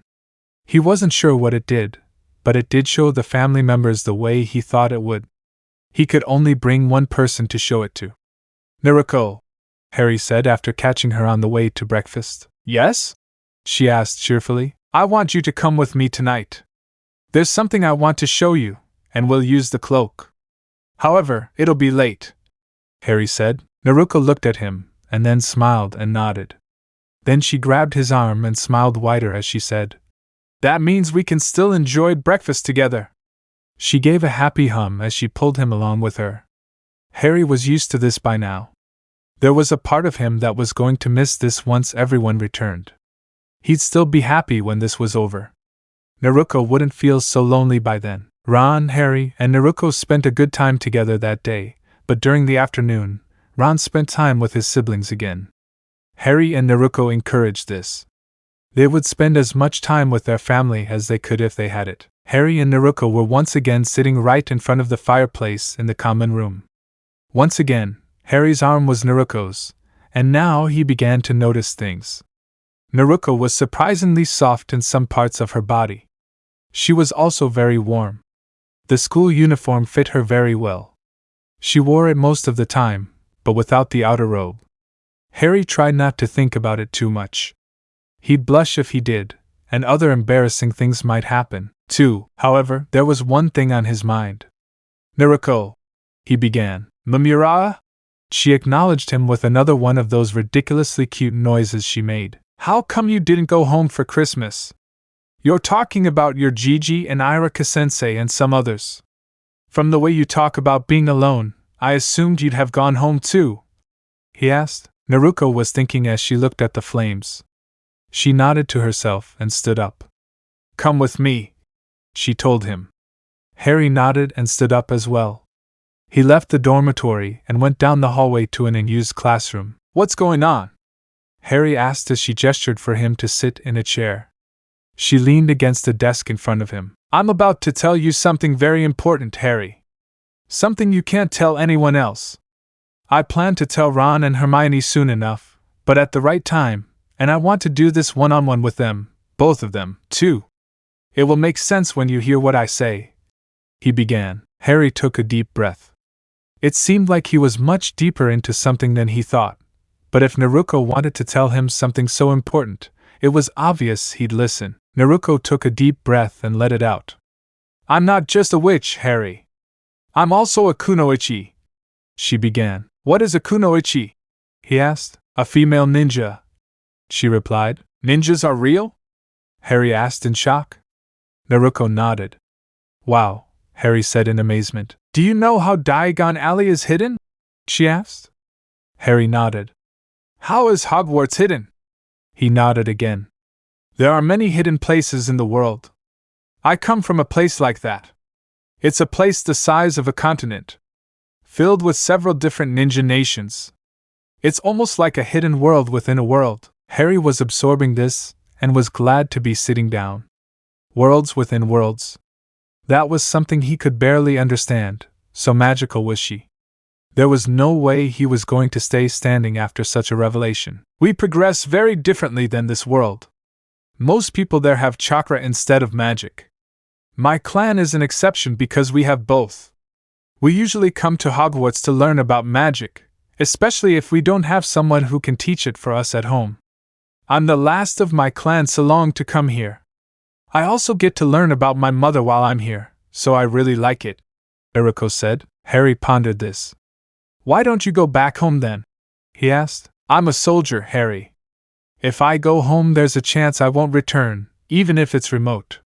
I'm also on a long-term mission while I'm here as well. We check things out from time to time, but for the most part we stay hidden. I'm also learning about this world and updating our information on it. I'll come back every summer and if I'm needed specifically for something, but I'm not going to needlessly risk my life by coming home every holiday and going on missions. That's part of the reason. I'm also kind of blocked off. I mean, something could probably be done, but the way I get between here and my house is usually wide open for the summers. He explained. I have friends and people I consider family back home, but returning before summer is reserved for emergencies. I can find a way to come and go more freely, but until then, I'm here until summer, Naruko said, giving him a small smile. Wow, said Harry. I believe you, but that's really wow, Naruko nodded. I understand. However, you must keep it a secret. The teachers know where I'm from and my situation, but you're the only student there besides me. I'll do what Hagrid implied my mother did. I'll tell the others, but only the people I'm closest to. That's you? Hermione-chan. And Ron for now. Though I don't know how they'll handle it, that's still a lot to take in. It's pretty incredible, even if I can understand it, Harry said. Naruko had an idea. I'll give you a demonstration. It shows what you can do with chakra. Naruko made a hand sign and said, Henji no Jutsu. There was a puff of smoke, and instead of Naruko, there now stood an ancient-looking man in a really cool hat and white robes with a pipe in his mouth. The smoke cleared again, and Naruko stood before him once more. She smiled. That's called the transformation jutsu. It allows us to take on the appearance of whoever we want. It usually has a few flaws. The shadows don't line up exactly as they should, and the feet can be a little hazy, she explained. That's really impressive, said Harry. That way I wasn't too impressed with Professor McGonagall's cat thing. I can change into any number of animals and have a few times. I've even turned myself into objects. Like that. Henji no Jutsu, he said. There was a puff of smoke, and instead of Naruko, there was a large school pencil. Harry stared at it in amazement, and even picked it up and ran his finger along it. The pencil turned a little pink at one point, but Harry was too amazed at how much it felt like a real pencil to roll it between his fingers as well. Kayuya! The pencil suddenly cried out cutely as it continued to blush. Harry continued holding the pencil in shock, and the pencil's blush darkened. Harry dropped it on the table and threw up his hands. Sorry, he said apologetically. The pencil disappeared and in its place Naruko blushed and squirmed a little. Oh, okay, she said in a much higher-pitched voice than usual.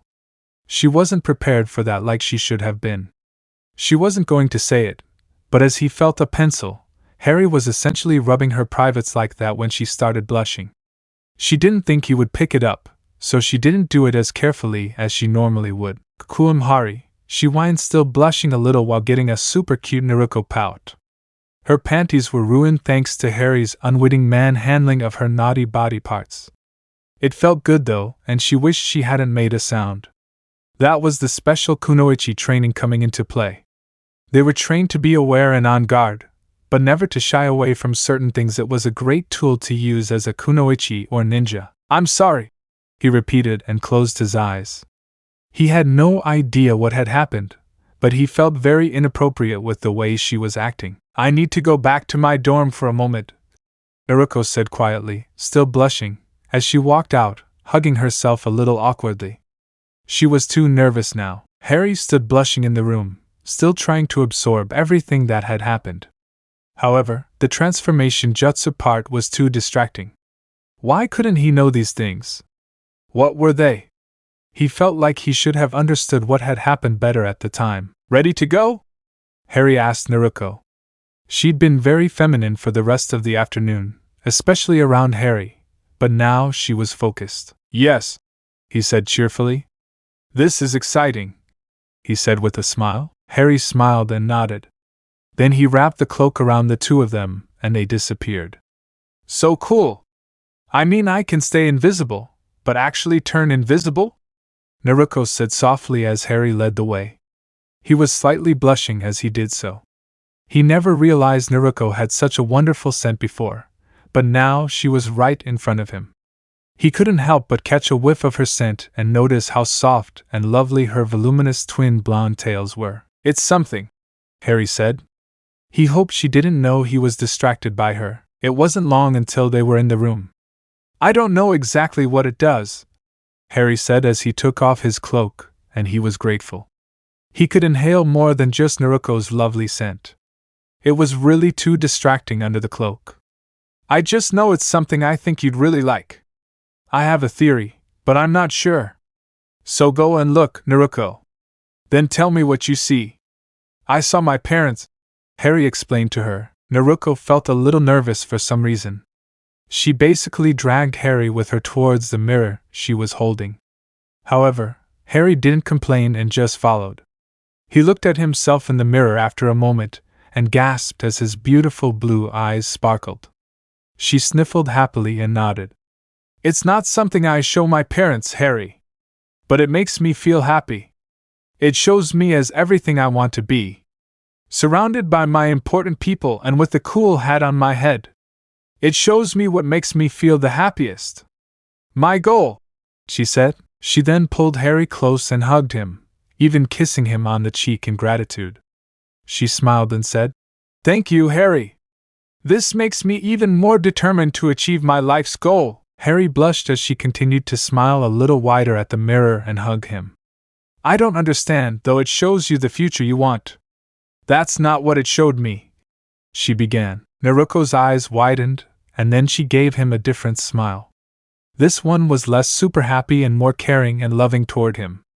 It shows you your family. That's what you want most. But it could be your future, too. It could be your goal, she said. What? My parents are dead. Just like yours, he said.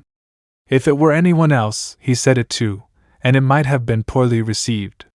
Fortunately for him, Naruko had already come to terms with her dead parents, even if it still hurt a little. You can still have a family of your own. You can also have a large family. Family doesn't have to be just by blood. Precious people and friends can be family too, Naruko said, holding him close. She took comfort in the fact that someone else was there with her. That she wasn't alone. Harry thought about that. He started to smile. Then he looked at himself in the mirror again. This time it was different. His parents were still there, but there were a lot more people now. It showed him standing next to an older Naruko, who was really hot. She was clinging to him the same way the real Naruko was currently clinging to him. He saw himself as older, and there were children around him. Hermione and Ron and more people were around too. Everyone was smiling or squeezing a hand on his shoulder. Harry liked this new sight. Just like Naruko said. It was something to aim for. Something he could strive for. A goal. That's very perceptive of you, Miss Uzumaki, said a kind voice. Harry and Naruko looked toward a corner of the room. Professor Dumbledore? They both asked. He gave a good-hearted chuckle. Professor Dumbledore was sitting at a desk. He stood up and walked over to the two. Naruko was still holding Harry, though not as tightly. That's true. Still, it seems that you, like your mother, Miss Uzumaki, have a wisdom beyond your years. A wisdom that had less to do with her lifestyle and was just a part of who she was, he said kindly. I already told Harry I'm a kunoichi today. You don't have to talk about it, Naruko said, smiling as Harry nodded. He was still surprised to see the headmaster here. It is good to see that you are already forming bonds with others to the point that you feel you can trust them with that information. Your mother trusted only a few with that information. It is a shame that, like so many others, she died before her time. said Professor Dumbledore as he looked at himself in the mirror for a moment with a sad smile. What does this mirror do? Harry asked. The happiest person in the world would use it as a normal mirror. It shows us what our hearts most desire. It's something that can drive one to waste away in front of it for days or even years. It's also something that can show us our path, our goals.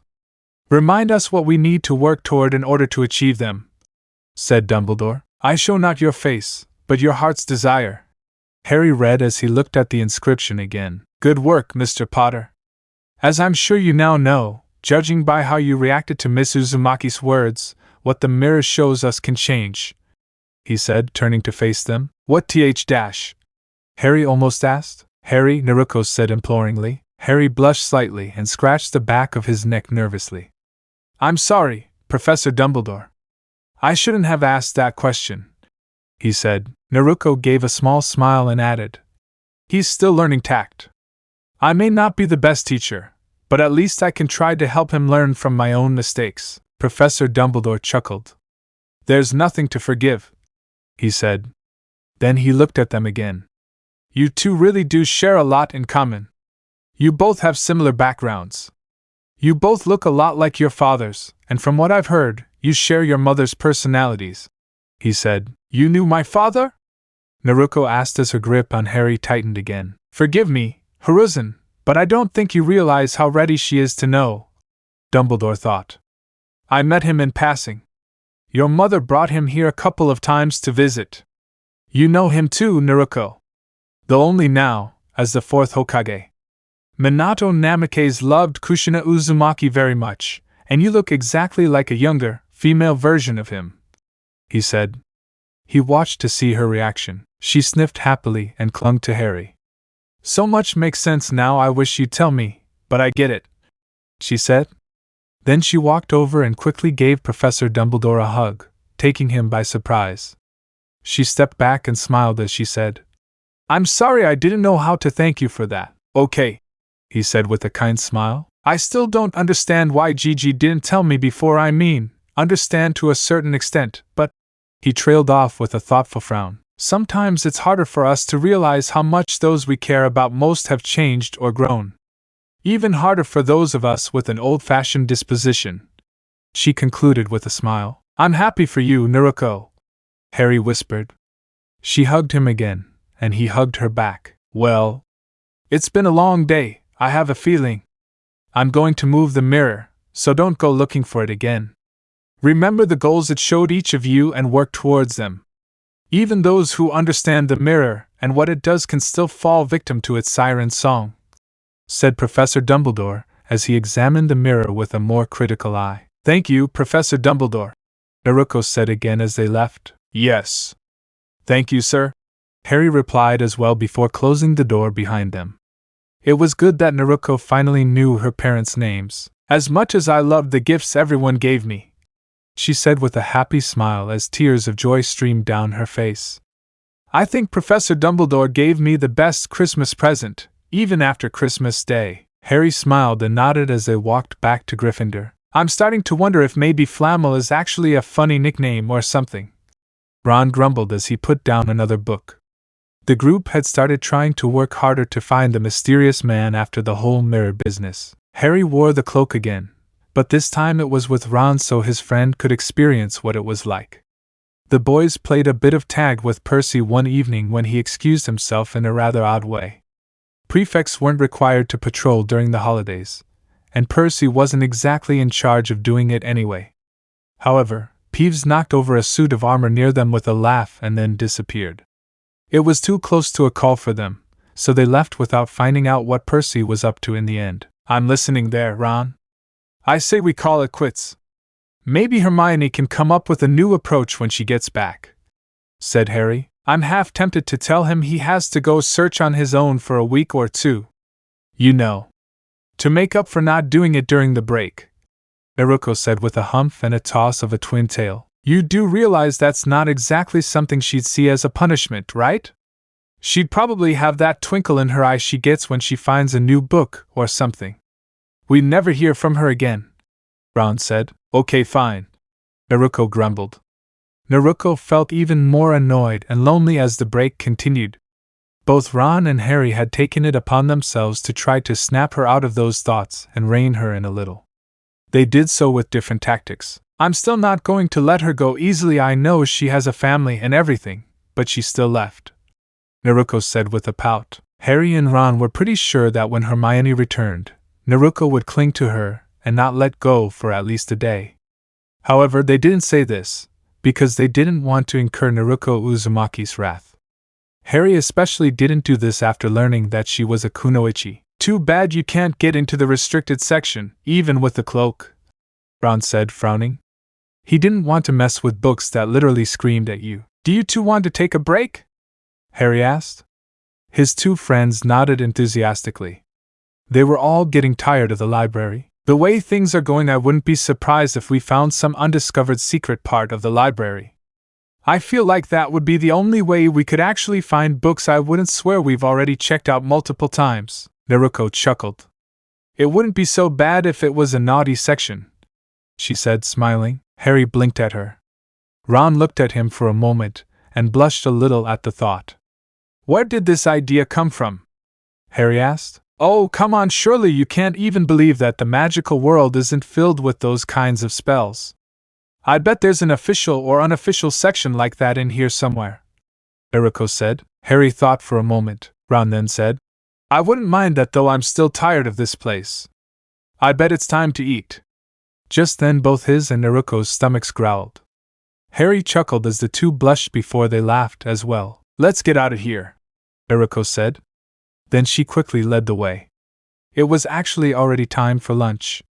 They still had some more time before the holidays ended, but the three friends doubted there would be much progress on the flannel front at that point. A/N.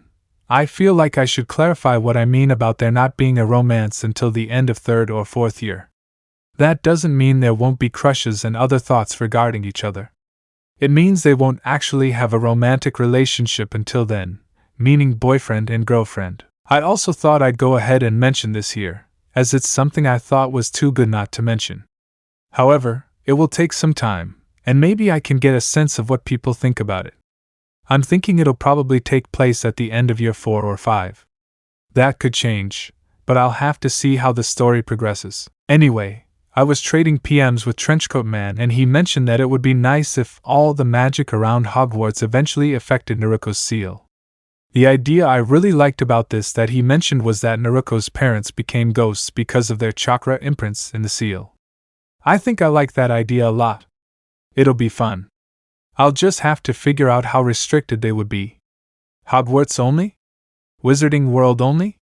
Going to Konoha? Note this isn't going to be some wacky one to punish civilians. This is all just thought of at this point. Another thing I'm considering, and if anyone has any real thoughts on the subject they can share if they'd like, is pairings for Hermione and Ron. I'm not a fan of Ron and Hermione being together, but that doesn't ruin the series for me. I just don't like it. Ron gets way too jealous easily, and having an overachiever like Hermione around him all the time wouldn't be healthy or good. His jealousy is really bad. After all, he did leave them in the middle of the Horcrux hunt, and I don't think the excuse is because of the locket. I think they'd both be better off with someone else, and I'm not trying to start any fights here. I also won't be doing anything like Ron hitting him, or whatever. He'll get called out on his jealousy when it happens, but that would be it. I don't hate Ron. I just don't. I'm thinking about people to pair up with in the story. They'll both be straight, even if Naruko is a weird exception for Hermione LOL, but their partners could be magical or ninja. I have some ideas, but I'm not entirely sure of them. I'd prefer more well-known ninjas from Naruto like the Konoha 11, or people around him a decent amount before the whole 4th Shinobi War. Sorry for the long author's note and the little rant about Ron and Hermione. Now on to the next one. Chapter 13, Flammel and Shared Secrets. I missed you so much, Hermione-chan! Naruko cried as she held on to her best friend tightly. Hermione blushed but held on just as tight in return. I'm going to make you my body pillow tonight, Naruko said determinedly. Are you sure? Hermione asked, a little surprised and uneasy. Yeah.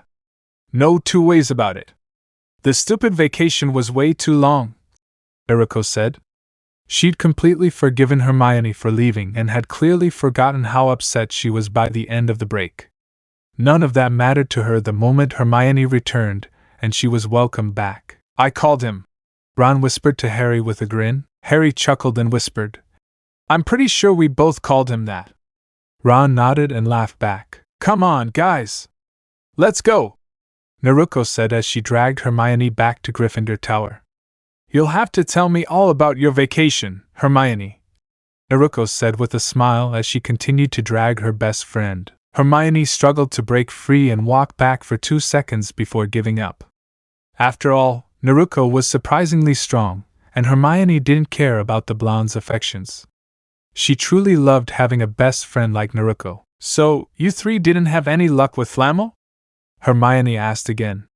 The three who stayed at Hogwarts shook their heads sadly. Hermione sighed. I wish I could have helped, but I doubt he can be found in the Muggle world anyway. The group of friends were discussing their holiday business over refreshments. Hermione was eager to try some sweets again now that she had escaped her parents' clutches at the dentist. She didn't go overboard, but her parents were very adamant about no sweets. They didn't really count birthday cakes, at least. However, we found something interesting, or else Harry, Naruko began. Hermione looked at Harry. I tried to sneak into the restricted section of the library, since I got the invisibility cloak from my dad as a gift. The books were trapped or something. I managed to escape Filch, but ended up in an old abandoned classroom with a magic mirror inside. She said. What did he do? Hermione asked with interest. It was called the Mirror of Erised. It showed your heart's desire. I could see my family in it, Harry said with a smile. That's good to hear, Harry. I'm glad you got to see them somehow, Hermione said with a friendly smile. I would have liked to see it. I wonder what he would have shown me, said Ron. How come you couldn't see it? Hermione asked. Ron looked at Naruko. Harry took me to see him afterward, and we ran into Dumbledore there. I'm sorry you didn't get to see him, Ron, Naruko said with a frown. Don't worry. I was just wondering what he'd seen. Maybe he'd show me winning a big wizarding tournament or something, Ron said with a grin. What did you see, Naruko? Hermione asked. I saw all my dreams come true. That's when I realized what I was doing, Naruko said. I thought it showed deceased relatives at first. That's why I took Naruko to see it a second time, Harry said. Oh, Hermione said, a little dejectedly. She usually forgot that Naruko was also an orphan. The blonde girl was always very happy, kind, warm, and sweet. It would be hard to know she had a difficult life unless she told you the truth. Dumbledore told us he was moving it somewhere else for safekeeping. He mentioned that it could be very addictive to look in the mirror and that people had fainted from staring at it all day, Harry said. At least I was able to learn something about my family at least. Dumbledore told me who my father was. He said he met him a couple of times with my mother, Naruko said. Then she smiled brightly. He's someone very respected by my household and was actually my childhood hero, Minato Namikaze. She said the name with love and reverence in her voice. That's good to hear too, Hermione said, giving Naruko a hug. I'm kind of with Ron on this one. I wonder what he would have seen. Hermione marveled after a moment. Naruko laughed. I have some ideas, she began. Hermione started blushing when she found out. The tamest thing is probably seeing you surrounded by a bunch of lost ancient and important books, Naruko said. She'd tease her friend a little, but not too much. What's less tame? Ron asked curiously. Sorry, Ron. That's a girl's secret, Naruko said with a big smile. Ron frowned at her exaggeratedly. Harry laughed at Ron's frown as he reached for another chocolate frog. He really liked the stuff and now knew how to keep it from escaping. He'd also enjoyed collecting the wizard cards. Naruko helped him there.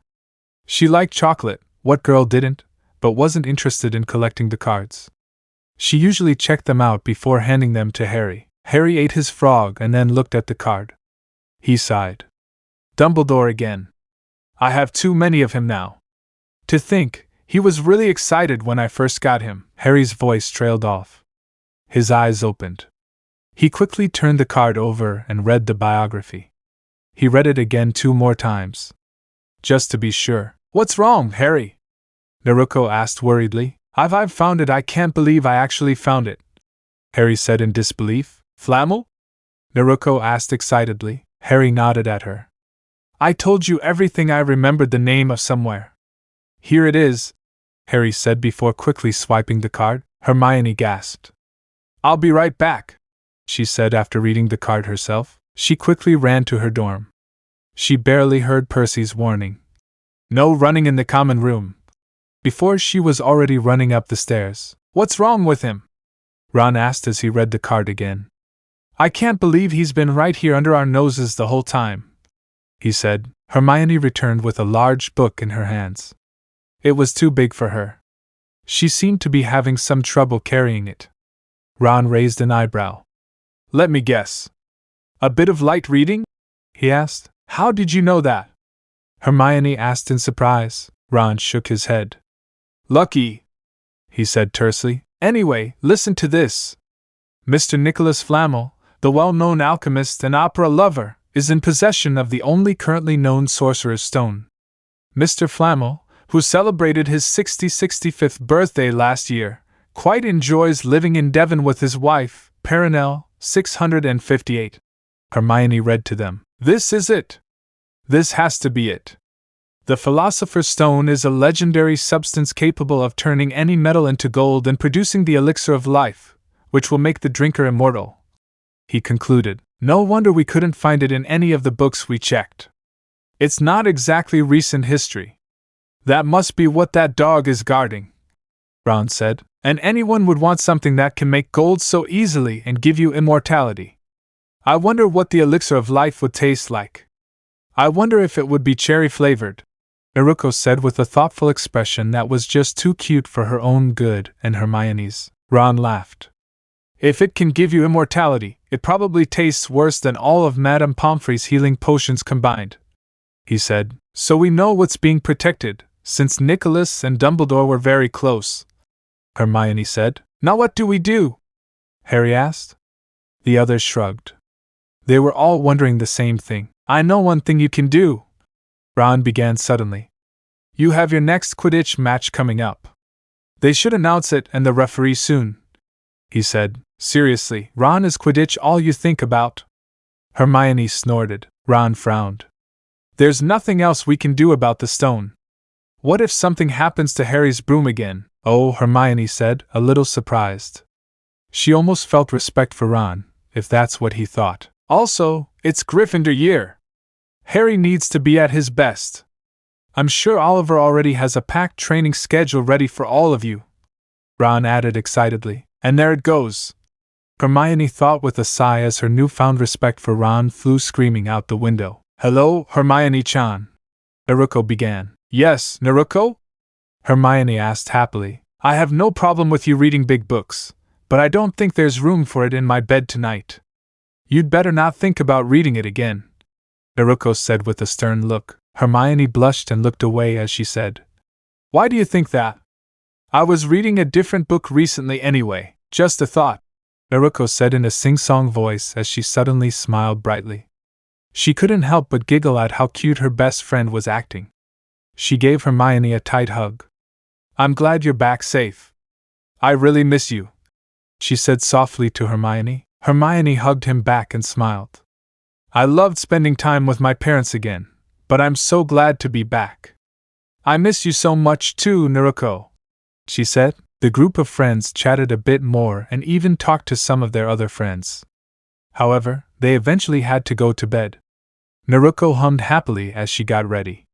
Hermione was happily reading a book in Naruko's bed. Fortunately, this book was much smaller than the one she had for light reading. I really love how we can have sleepovers again. I never got to have them when I was younger. We can share a bedroom, but it's not the same as when we share a bed, Naruko said. I'm glad this one is for a much nicer reason than the last one, Hermione said, looking up from her book for a moment and smiling. I never had a sleepover when I was younger, she admitted. Lonely childhood is definitely something we have in common, and together with Harry. Oh well. We're making up for lost time at least now, Naruko said with a smile as she climbed into bed. The two closed the curtains so as not to disturb the others and talked for a long time. Later, Hermione was surprised at how little she read from her book that night. She wasn't upset though. She decided it was more fun to talk to Naruko. As they finally began to fall asleep, Naruko held on to Hermione tightly and laughed as she said, "I said I'd make you my body pillow tonight." Hermione blushed. "Good," she said. Hermione realized how lonely it must have been for Naruko to be the only girl in her dormitory during the entire break. She gave a warm smile and ran a hand through the other girl's blonde hair. Naruko held Hermione like that for a while longer before finally relenting, so they could both be comfortable. She decided to wait a few days before telling Hermione she was a kunoichi. She hoped everything would work out, but she was worried about how her friend would react. She was still determined that Hermione would find out next. It seemed fair, since Hermione was her best friend. The students quickly got back into the swing of things, even if they wished the break had been a little longer.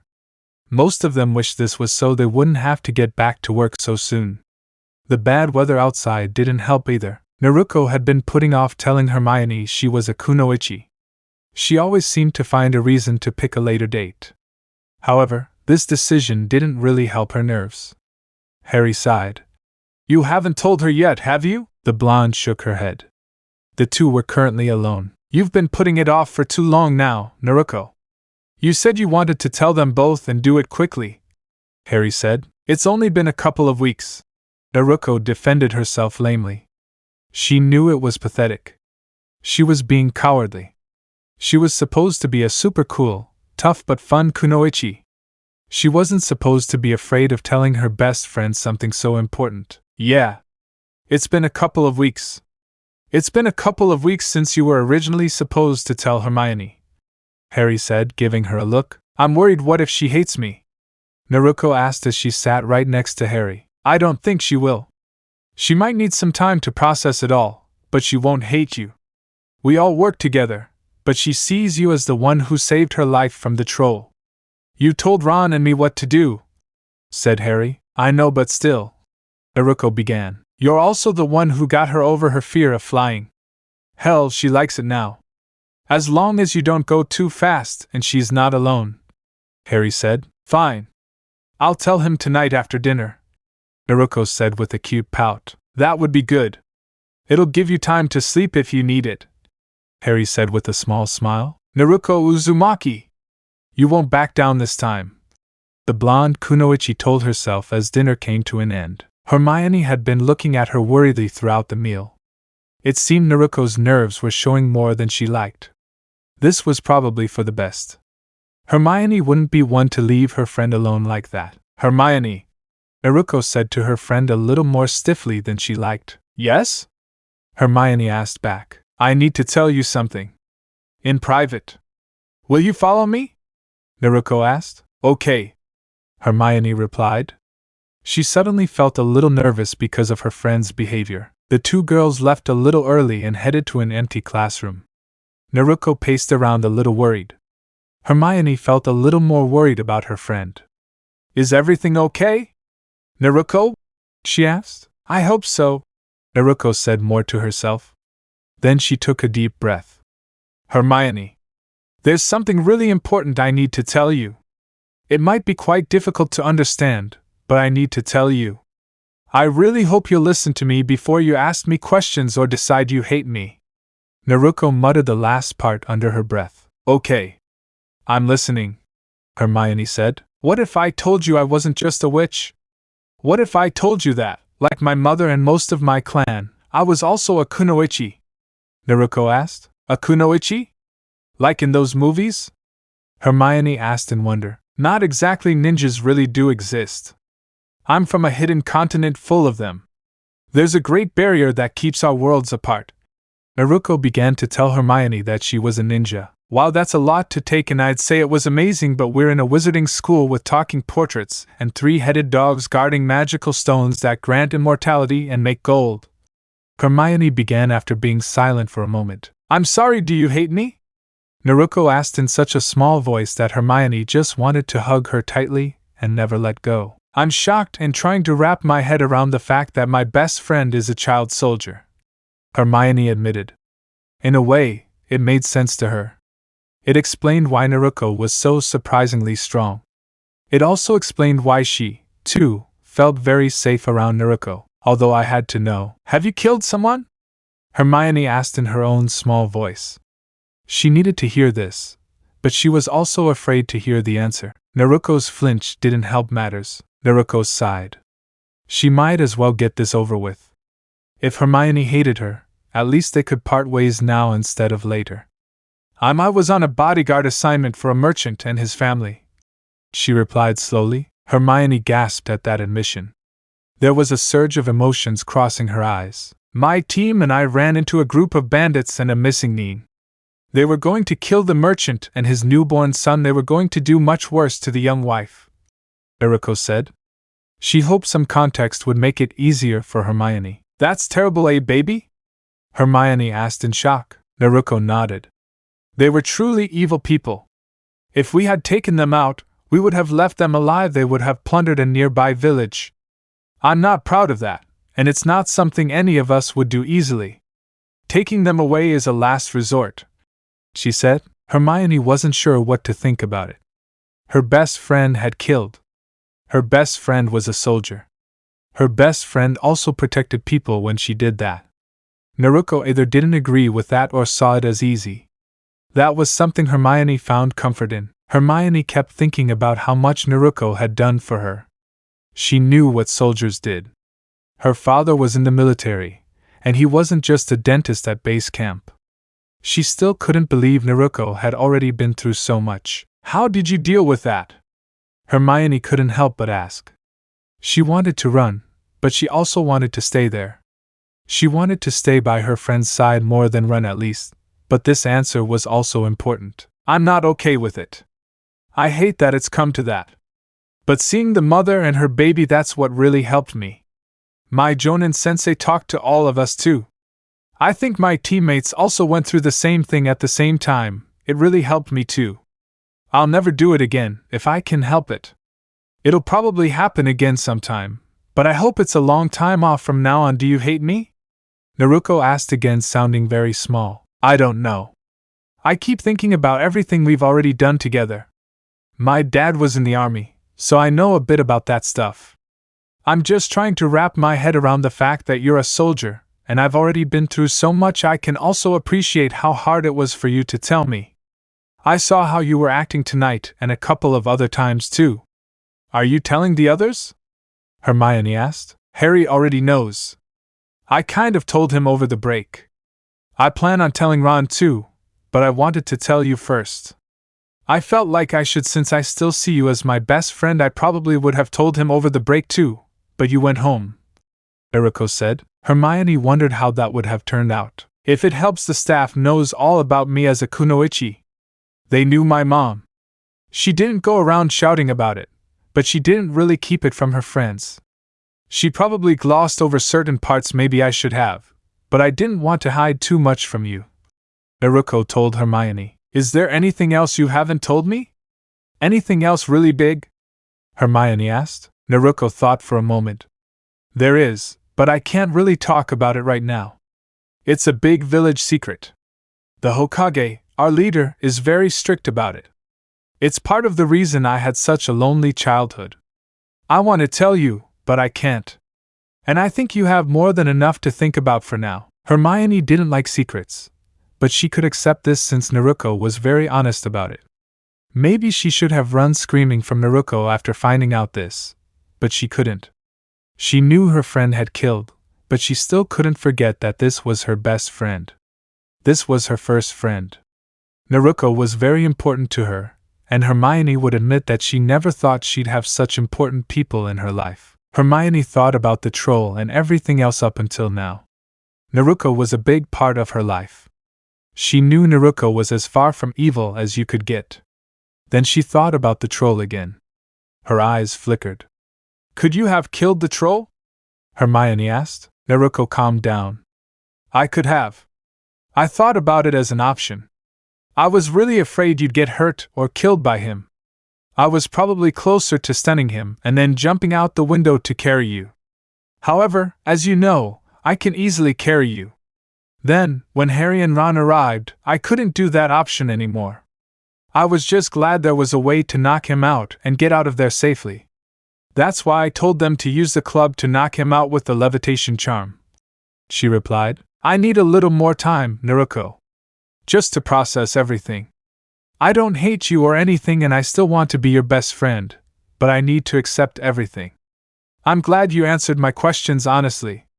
It's really helped me. You've killed. I'll probably always keep that in mind, even if it's the back end. But I believe you when you talked about not liking it and saw it as an ultimate outcome. The fact that we had to face a mountain troll and you didn't immediately go in for the kill helps. Hermione said. I'm glad you at least listened to me. We need to go back and go to bed. I hope when I see you tomorrow, you still don't hate me. Naruko said. She really didn't want to know what would happen if Hermione started hating her after this.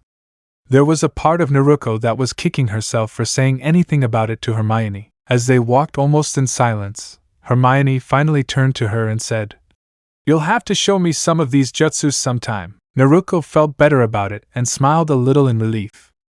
Maybe they weren't doomed as friends. If you still don't hate me after your time, I'll show you a few. That's a promise, she said, and you never break your promises. Hermione said with a small smile as well. She had a feeling things would be okay between them. Maybe they'd even be best friends after this. It was still hard to comprehend that Naruko was a soldier a kunoichi.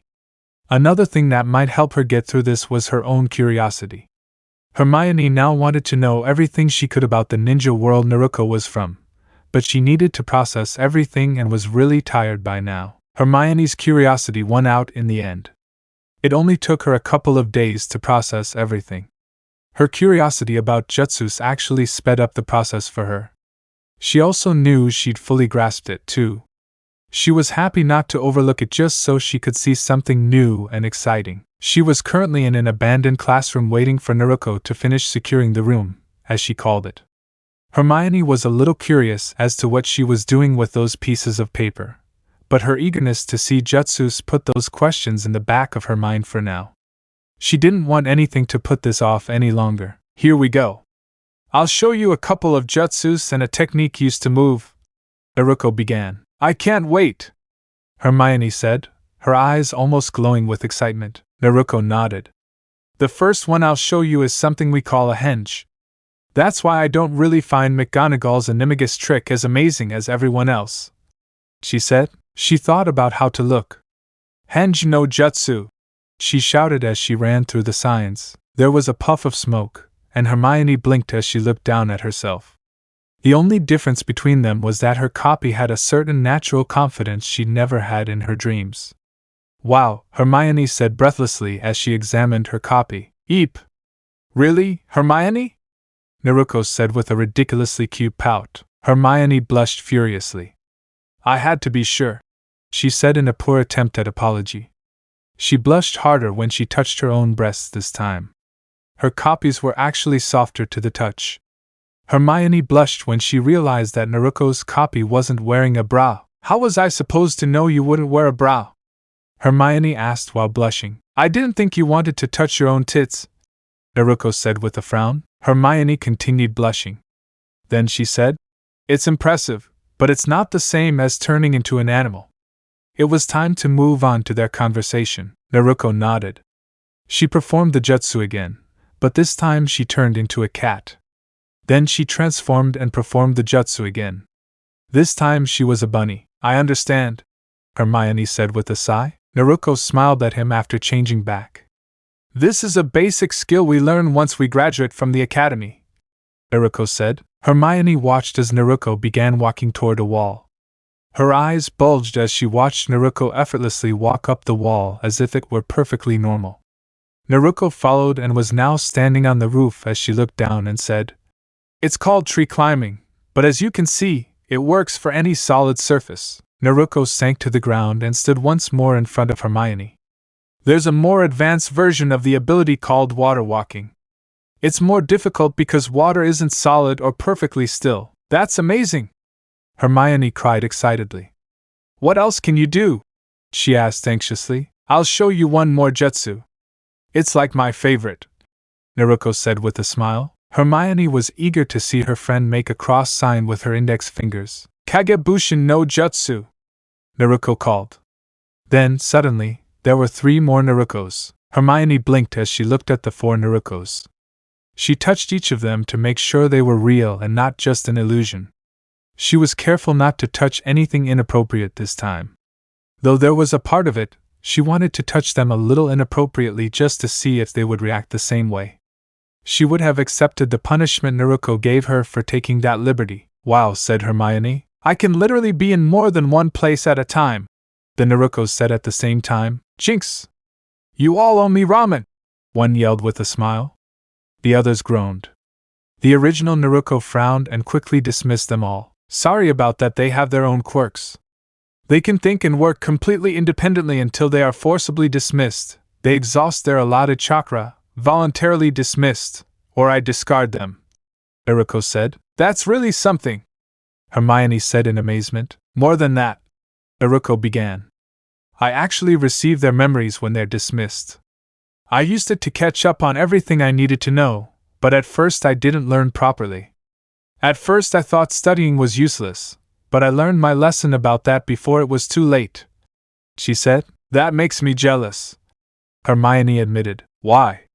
Naruko couldn't help but ask. She gasped in understanding just as Hermione said. I'd use that ability to read every book in the library and study even harder. That's possible, but you have to be careful, Naruko said. Why?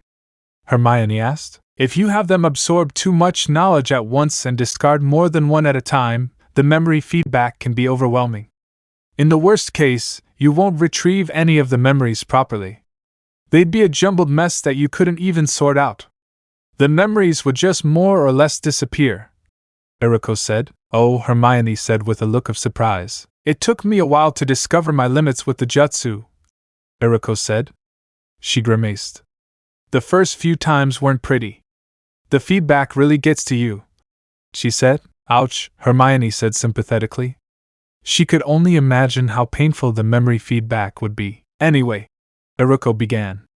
That's just a beginner's guide to the basics of being a kunoichi, she said with a smile. I want to learn more, Hermione said with a cute pout. Naruko laughed at her friend and hugged her. I know, but I'm not going to tell you everything. I'll tell you more from time to time. You can ask questions, but I can't always answer them, she said. Hermione smiled. I'm glad you told me this. I know it wasn't easy for you, she said. I was really worried. Harry got involved in my case more than once with the way he kept putting it off, Naruko said. Now you just have to tell Ron. How do you think it will go? Hermione asked. I really think it'll be the easiest, but I'm still nervous. I've made mistakes before, Naruko said. Well, I'll always be here for you. I'm sure Harry will be too, Hermione said as she hugged her friend and rubbed her a little in comfort. Naruko gave a sly smile and let out a satisfied sigh in response to the gesture. Hermione couldn't help but giggle at the look on Naruko's face in reaction to her hug. She felt like their friendship had grown much stronger with Naruko telling her this secret. Friends really are wonderful, Hermione thought to herself with a smile at Naruko. So what's this about? Ron asked, a little worried. He was alone in a room with Naruko. She wouldn't say what it was about, just that it was important. I have something very important to tell you, Ron. I already told Harry and Hermione. I wanted to tell each of you one by one. It's also something all the staff knows, because they knew my mother, Naruko said. Ron realized this was serious, but at the same time, he couldn't help but feel important. Naruko trusted him with something only her closest friends and the teachers knew. I'm listening, Ron told her carefully.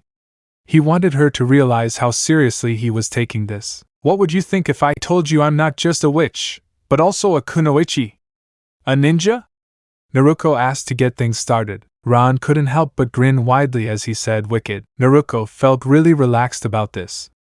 She had a feeling this would be the easiest version of this talk. Well, that's true, Naruko said. Then she told Ron everything she told the others. That's so amazing, Ron said. Naruko only showed him one of her jutsus as a demonstration. It was crazy to think she'd already been through so much. but Ron didn't doubt her word for a moment. I'm really glad you took it so well, Naruko told him. Why wouldn't I? I mean, you're like an aura, or maybe it's better to say a wizard? Ron wondered in thought. Aura was better, but both were amazing, Naruko hummed in thought. I'd say in my case, it's closer to an aura. I'm not really the type to do assassinations. I also don't take on missions from just anyone. They come from the Hokage, our village leader. We can accept contracts, but Konoha doesn't just accept any business. We're not that desperate, Naruko said. So more like a Muggle army? Ron supplied. That's more accurate. I'm considered a soldier, more or less. We're part of our country's military. We just have a lot more freedom than the standard military, Naruko said. This is all really great, but I'm a bit hungry. Sorry to ruin the mood, Ron said with a frown. Naruko smiled as she said, You didn't at all. I chose to talk to you about this meal on purpose. That way we could part ways quickly if things got awkward. Oh, said Ron. Come on. I'm hungry too, Naruko said as the two smiled at each other and walked off together. Naruko was relieved that he'd talked to Ron and Hermione. She was also very happy that they were both okay with knowing the truth about her. She knew she chose well with her friends, but she was still cautious. It wasn't an easy topic, and she was really exposing herself emotionally to them. She didn't want to dare think about what she would have done if they rejected her after learning the truth. Fortunately, she didn't need to worry about that. She had clearly chosen well with her friends. Chapter 14. It had to be dragons. I'll be going then. See you some other time, said Hagrid with a wink as he clumsily stalked out of the library. He wasn't very quiet about it, so Madame Pence wasn't too pleased with his behavior. Harry, Ron, Naruko, and Hermione were all four looking in their friend's direction in confusion. I'll go see where he is, Hermione whispered to them. She headed toward the corridor where they'd seen Hagrid peeking out from earlier. The group of friends were working together on a potions homework. Harry and Ron would swear it was harder than it should have been, given how the last Quidditch match went. Snape decided it was time to stand up as referee. He was only allowed to do so because Slytherin wasn't playing. Everyone knew he was going to do exactly what he did. He looked for any excuse to give fouls to Gryffindor and penalties to Hufflepuff. Fortunately, Harry stuck to Oliver's plan and caught the snitch early in the game. His efforts were thwarted. Professor Snape was even more unpleasant in the next potions lesson, so Ron and Harry were sure he was giving them more homework than necessary. They didn't care that Naruko pointed out that the Slytherins would also have more homework, if that were the case. Ron was half convinced there would be a house meeting where Snape told the Slytherins they didn't have to worry about it. Harry had mixed thoughts. He doubted there would be such a meeting. He'd admit it was unfair, even for Snape. However, he wouldn't be surprised if the man marked that as an acceptable cost for giving Harry more homework. I can't believe this. I was looking up dragons. How to breed them and all that, Hermione said quietly. Madame Pence wasn't one to be tested when it came to noise levels in the library. She'd glare at you or shushing you viciously if you were too loud for her liking. I think so, said Harry. Why? Hermione asked. He told us, remember? Back at the beginning of the school year when we visited him, Harry said. That's right. When I was talking about your brother, Hermione said, looking at Ron. Yeah. But still in that hut of yours? Ron asked incredulously. Harry shrugged. You do realize it's made of wood with a thatched roof, right? Ron asked. I suppose so, but I don't think that'll stop him, Harry said. Then he shook his head. That assumes he was able to get a dragon in the first place. He added, I hope not. It's illegal to breed a dragon outside of a reserve, said Ron. Do they allow people to raise dragons in a reserve? Or is it just dragon handlers? Naruko asked. Only dragon handlers. Charlie told me they sometimes have some sort of adoption event. It's where someone or a group of people can donate a lot of money and name the dragon, Ron said. I bet it sells well, Naruko said. She thought it would be great to adopt a dragon like that. Ron thought for a moment. It's not too popular, but it attracts enough people with money. That's what Charlie says at least, Ron said. Well, whatever the reason, Hagrid was looking for dragons. Hermione said. Then she let out a sigh. I'm not the only one worried about this. Am I? She asked. The others blinked stupidly in thought. It was Ron who sighed and said, I think we'll find out soon enough. I really hope not. Wood and fire-breathing dragons don't go well together. Let's get this over with, Harry said as the others nodded. Potions needed their attention more right now. If Hagrid had a dragon, they needed as little distraction as possible to deal with that situation. The group knocked on Hagrid's hut door and heard the rumbling barking of Hagrid's dog.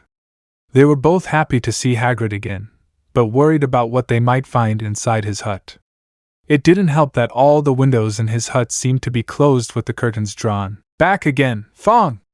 Hagrid grumbled before opening the door a crack. It was as if he wanted to make sure he saw who it was first. Oh, good! You've all made it. Come in, said Hagrid as he let them in and quickly closed the door behind them. Why are you so hot in here? Hermione asked as she fanned herself. A bit chilly out there, said Hagrid a bit too quickly. It's actually warmer than usual, Hermione said with a frown. So what did you want to talk about? Hagrid asked. Then he frowned at them. It's not about Nicholas Flamel, is it? Nah. We figured that out, said Ron. Hagrid frowned. We mostly just wanted to see what you'd been up to lately, Harry said. He was slowly learning about tact. Oh. Well, I've been really busy lately actually. I have an extra project going on, but I'm still busy watching over the grounds and all that, he said before looking at Naruko.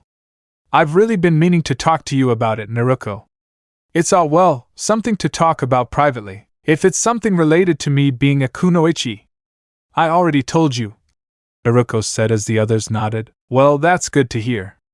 I've got you some good friends if they stay with you after hearing about that, he said, giving them each a grin. The others felt proud to get that approval from Hagrid.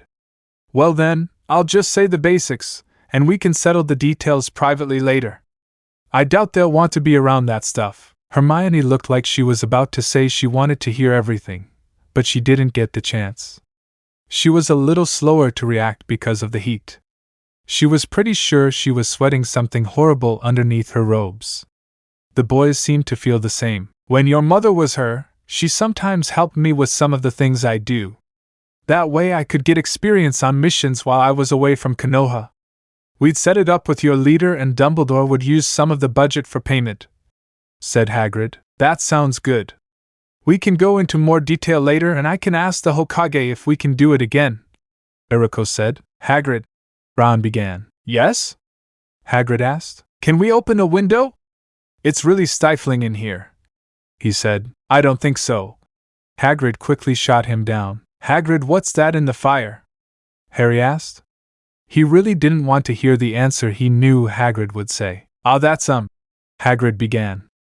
Naruko and Hermione sighed at the same time. Where did you get it? Ron asked worriedly. A guy earned it, said Hagrid. Where did you win it? Ron asked, looking at Hagrid. Down at the Pig's Head in Hogsmeade, Hagrid answered. Hagrid, there's no way they could have gotten it legally, said Ron, frowning. Put all sorts of people in the Hog's Head. Said he needed to get rid of it. He wanted the right person to have it, said Hagrid. You can't be seriously thinking about keeping it, Ron said. Am I? Hagrid asked with a frown. Where would you raise him? Hermione asked. Right here. I've been reading up on them. I even know this dragon here is a Norwegian Ridgeback. I've been keeping the egg on the fire, you see.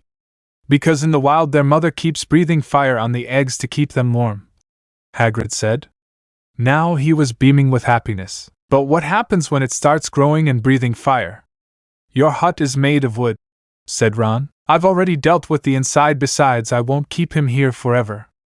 I'm going to let him stretch his wings and stuff in the woods. The Forbidden Forest is very big.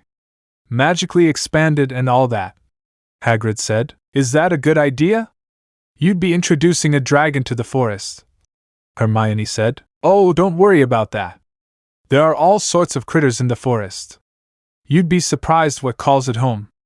That's why it's called the Forbidden Forest, said Hagrid. Hagrid looked at them again and looked outside. Now then, if you don't have anything else to say, I suppose you'd better get back.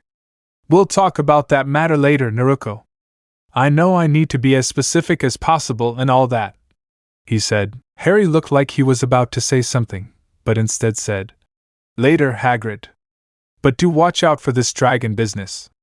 We'll visit again another time. Hagrid seemed touched by Harry's words. Yes. I will be. They really are kind, like your mother, Harry. She'd be proud of you, he said, giving Harry an affectionate pat.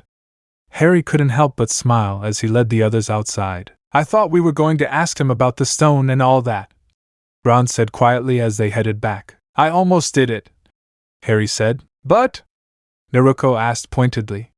She seemed really happy about something. I realized it would only make him angry at worst and a little upset at best. I also realized he probably doesn't do anything more than what he lets slip, Harry said. So did you use this touch Naruko always talks about? Hermione asked with a smile. Harry nodded. Oh. You're growing up so fast, Harry, Naruko said jokingly. Harry could have been annoyed by this, but instead, he simply enjoyed the hug Naruko gave him as she smiled happily at him. Ron wasn't sure what to think about this interaction. Once he felt it had gone on long enough, he said, I still wish we knew more about that and everything. We can hypothesize a few more times, Hermione began. Ron looked at her questioningly. I think Harry's right about Hagrid not knowing anything more about the stone. I think it's even safe to say that every teacher contributed a little, he clarified. It's probably safe to say that Dumbledore didn't let them know anything about the other professors' contributions. He probably got their word not to speak of it as well, Naruko said. Maybe. Why do you think that? He seems to trust his staff a lot, Ron said. I agree he is. But he's also wise and has been through 2 wars. First against Grindelwald and then again against Voldemort, Naruko said. Hermione and Ron shuddered a little. She sighed at them and shook her head. She would get them used to their name, and Harry would probably help. He responded the same way she did. Naruko continued her thought. I'm pretty sure he knows the importance of controlling the flow of information. He's more likely to go overboard in that direction than anything else. I see Dumbledore as the Kage of the wizarding world. I think I can see that. Harry thought aloud. It makes sense, really. He's known for being really powerful. He's been through a lot and is well respected. He also doesn't take center stage in politics. He's like the shadow leader of Wizarding Britain. I don't know how good he is at that, though, Naruko said. Hermione was paying close attention. She wanted to know everything she could about how things worked in the ninja world. Ron seemed to be seeing Dumbledore in a new light. Harry wasn't sure if the headmaster being some kind of ninja wizard leader was awesome or bad news. Really, Ron began after a moment. A dragon, he said. The others sighed in agreement.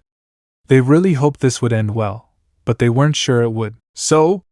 Naruko asked a little nervously in front of Snape's desk. About what I expected, said Professor Snape as he looked back at the potion.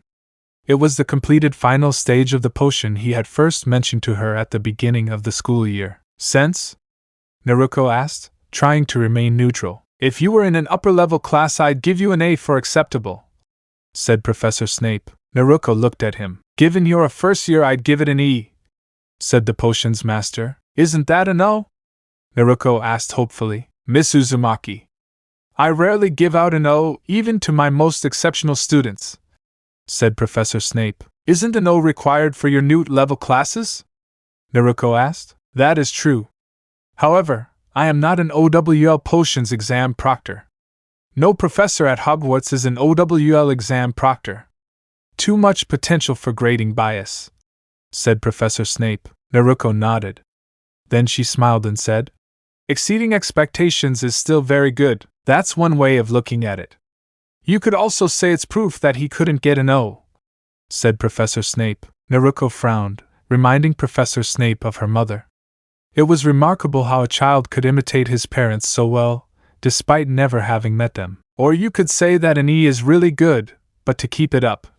Naruko grumbled to herself. Regardless of your criticisms of how I grade my students, Professor Snape began. Naruko looked at him a little apologetically. You have passed the test I gave you. Naruko wanted to shout and cheer her statement, but she remained as calm as she could. You first approached me asking how you could learn more about potion making. I'll tell you something I was told when I was young. It changed my approach to potions completely. It's not something everyone can understand," said Professor Snape. He was probably having too much fun with this. He was basically telling Naruko what his mother told him. It could be argued by all rights that he should have told Naruko this from the beginning. "I was told that books and lectures are only half of studying potions. You have to figure out the rest yourself. To get the O you so desire, you must take what you learn and improve upon it," Professor Snape told her. Naruko was listening, but it was something she already knew. "I'm not saying you're ready to start experimenting with different ingredients, or trying to make your own potions. I'm saying you should learn how to improve the instructions for a potion. Learn how to go beyond what the book and the instructions tell you," he said. "Start with the potions you already know and try brewing them in different ways. Completing this potion shows that you are ready for that step. Now you should know how to be careful and what signs to look for to make sure the potion won't explode or not. At this point, you should also know how to test potions and see if they are effective or not. Take the lessons you learn for yourself and use them in the future when brewing other potions," said Professor Snape. Naruko nodded. "Should I prepare a potion as described when we first covered it in class?" she asked. "At this stage, I'd say that's the best approach. Think of the recipe we use in class as a baseline. The reason so few make it to minute level class is because they don't realize brewing the potion exactly as instructed is the acceptable standard of that potion. If that were sufficient, there would be little need for professional potion brewers," said Professor Snape. "How come you don't tell everyone this?" Naruko asked curiously. "If you can't figure that out for yourself, you don't have the makings of a potions master. That's given. You may be wondering why I've made an exception for you," said Professor Snape. Naruko nodded. "It's because you came to me without even having finished your first year, or even the first semester, and asked me how to continue studying potions. You weren't simply looking to improve your grade. That's not something many do. In fact, I can think of 2 others who have done the same. Both obtained mastery of potions after Hogwarts," said Professor Snape. Naruko thought for a moment. Then she hummed in understanding. "The tests you gave me taught me this approach. Didn't it?" she asked. Professor Snape nodded slightly. "That's why I'll mostly leave it to you to figure out how you needed to improve each step," he said. Naruko couldn't help but smile. "I'll continue my potion studies and make sure to maintain the tradition of students in my place gaining mastery after Hogwarts," she said. Professor Snape almost gave her a small smile as he said, "I hope so, Miss Uzumaki. I'd hate for a Gryffindor to ruin that streak." Naruko chuckled and bowed as she left. She was ready to begin the next phase. A much better understanding of potion making would help with her plan to find ninja world equivalents. She needed to know how to count and improve potions before she could do that. Harry made an unfortunate discovery a couple of days ago and shared it with the others. After Quidditch practice, he saw a cloaked figure running into the woods. He stayed in the locker room a little longer than usual that day. He climbed onto his broom and carefully followed the figure. Harry made sure to keep a safe distance. He was grateful again for his excursions with Naruko. He knew much better how to maintain a safe distance and not get caught. What he saw was disturbing. "Don't play the fool with me, Quirinius," Snape said dangerously to a very pale turbaned man. "I don't know what you mean," Quirrell stammered as he seemed to be cowering beneath the potion's master. "Oh, I think so. I'll find out whose side you're on, Quirrell. You don't want me as an enemy," Professor Snape told him. Quirrell let out a lash. "We will speak again," Snape said before returning to the castle. "I'm telling you." "It's got to be Snape," Ron said. He figured Harry's story of what he saw was more than enough proof. "I'm not so sure," Eriko said. "Aren't you?" Hermione asked. She was wavering in her own thoughts on the matter. She hoped her best friend's words would help her make a decision. "Yes. I'm not sure what Snape was doing. However, I feel like if anyone is doing something it would be Professor Quirrell," Eriko said. "How?" Harry asked in amazement. "His stuttering. His act. I don't know what he does, but he's up to something," Eriko said. "Your act?" Ron asked. "Yes. I have a good friend back home who has a real stutter," Professor Quirrell's stutter is too measured. Too perfectly timed. Stutters happen on their own and aren't at perfectly timed intervals. He's far too terrified, even by what Hagrid said about him. Naruko said. I really don't understand why you're siding with Snape here, Ron said with a frown. Ninja. I was trained to do what they say, look underneath. I'm not really on anyone's side. We just don't know enough. I would try to find out more, but Snape and most of the staff here are familiar with ninjas. I'm good, but I don't think I'm good enough to constantly spy on a professor who knows I'm a kunoichi. Not yet, at least, Naruko said. Harry decided to change the subject. He could tell Ron and Naruko weren't budging on the matter. He chuckled. I completely believe that. Especially the part about not being there yet, he said. Naruko smiled. Looks like I won't be able to get away with anything when it comes to my friends either. I've already blown my cover, she said with a giggle. Hermione smiled as she figured out what Harry was doing. She was about to say something herself, but at that moment, a tapping sound was heard on a nearby window. Hedwig? She asked, pointing at the owl. Harry quickly let his owl in. She was holding a letter in her beak. Harry quickly opened it. It was really simple, but he knew what it meant. It's time. Harry showed it to the others. Are we doing okay? Ron asked as he handed it to Hermione. Harry smiled. Obviously, he said. Cold, Ron said with a matching grin. Are you sure about this? Hermione asked worriedly. It was getting close to curfew. Ron looked at her and said, Yeah. Seeing a dragon hatch is rare, even on a reserve. They usually don't let visitors see it.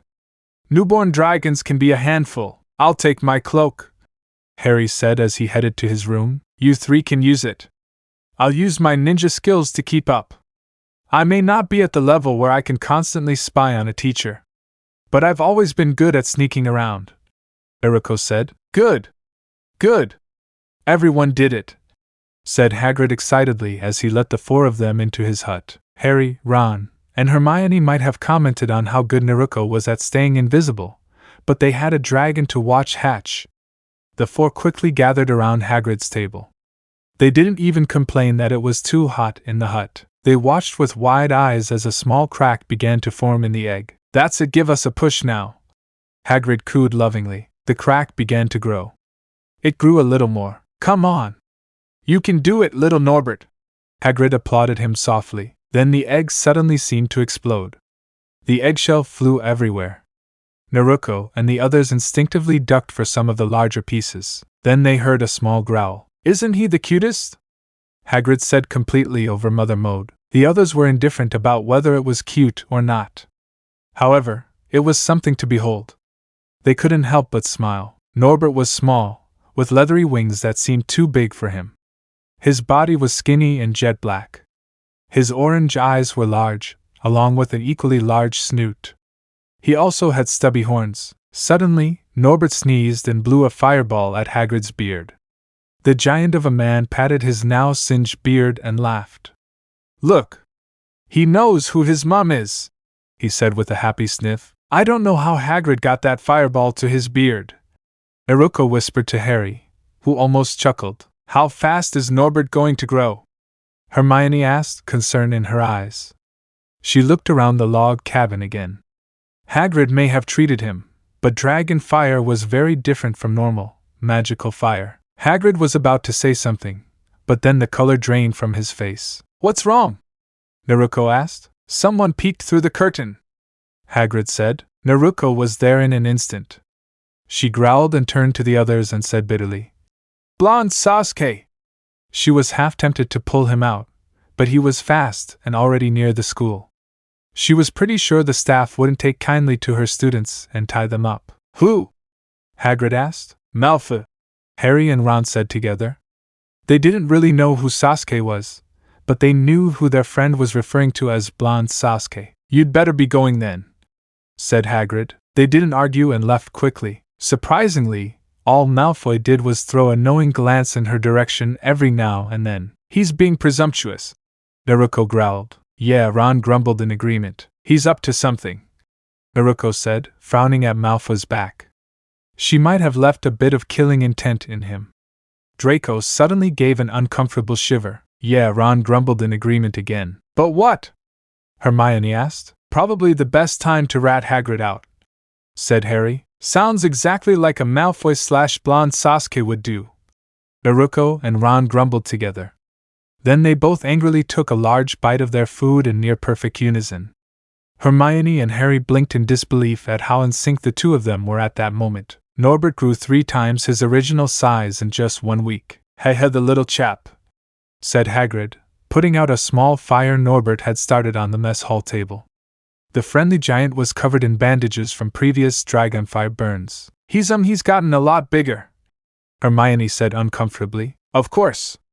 He's a sweet, innocent, growing baby, Hagrid cooed. There was nothing sweet or innocent about Norbert. He decided to use one of Hagrid's chairs as fireball target practice. Well. Nice to see you again. We should probably go, Harry said. Hagrid didn't notice when they left. They weren't even sure he'd really noticed they were there in the first place. We have to do something about Norbert, Naruko said. Yeah, Malfoy could hand him over at any moment. Rotten snake, Ron said with a sneer. Charlie, Harry said suddenly. Ron blinked for a moment, then smiled. That's brilliant! Yes. I can write to him. He and his fellow dragon handlers have taken on several illegal dragons. They're always looking for more, he said. Let us know when you hear from him, Naruko said. Ron nodded. If you let me borrow Fukami or Hedwig, I'll send you the letter tonight, he said. Fukami's sending something home right now. More details on what Hagrid mentioned to me when we first saw the egg. He may be mad about that dragon, but he hasn't forgotten. I don't know the details yet. He's been the one to write to the Hokage about it.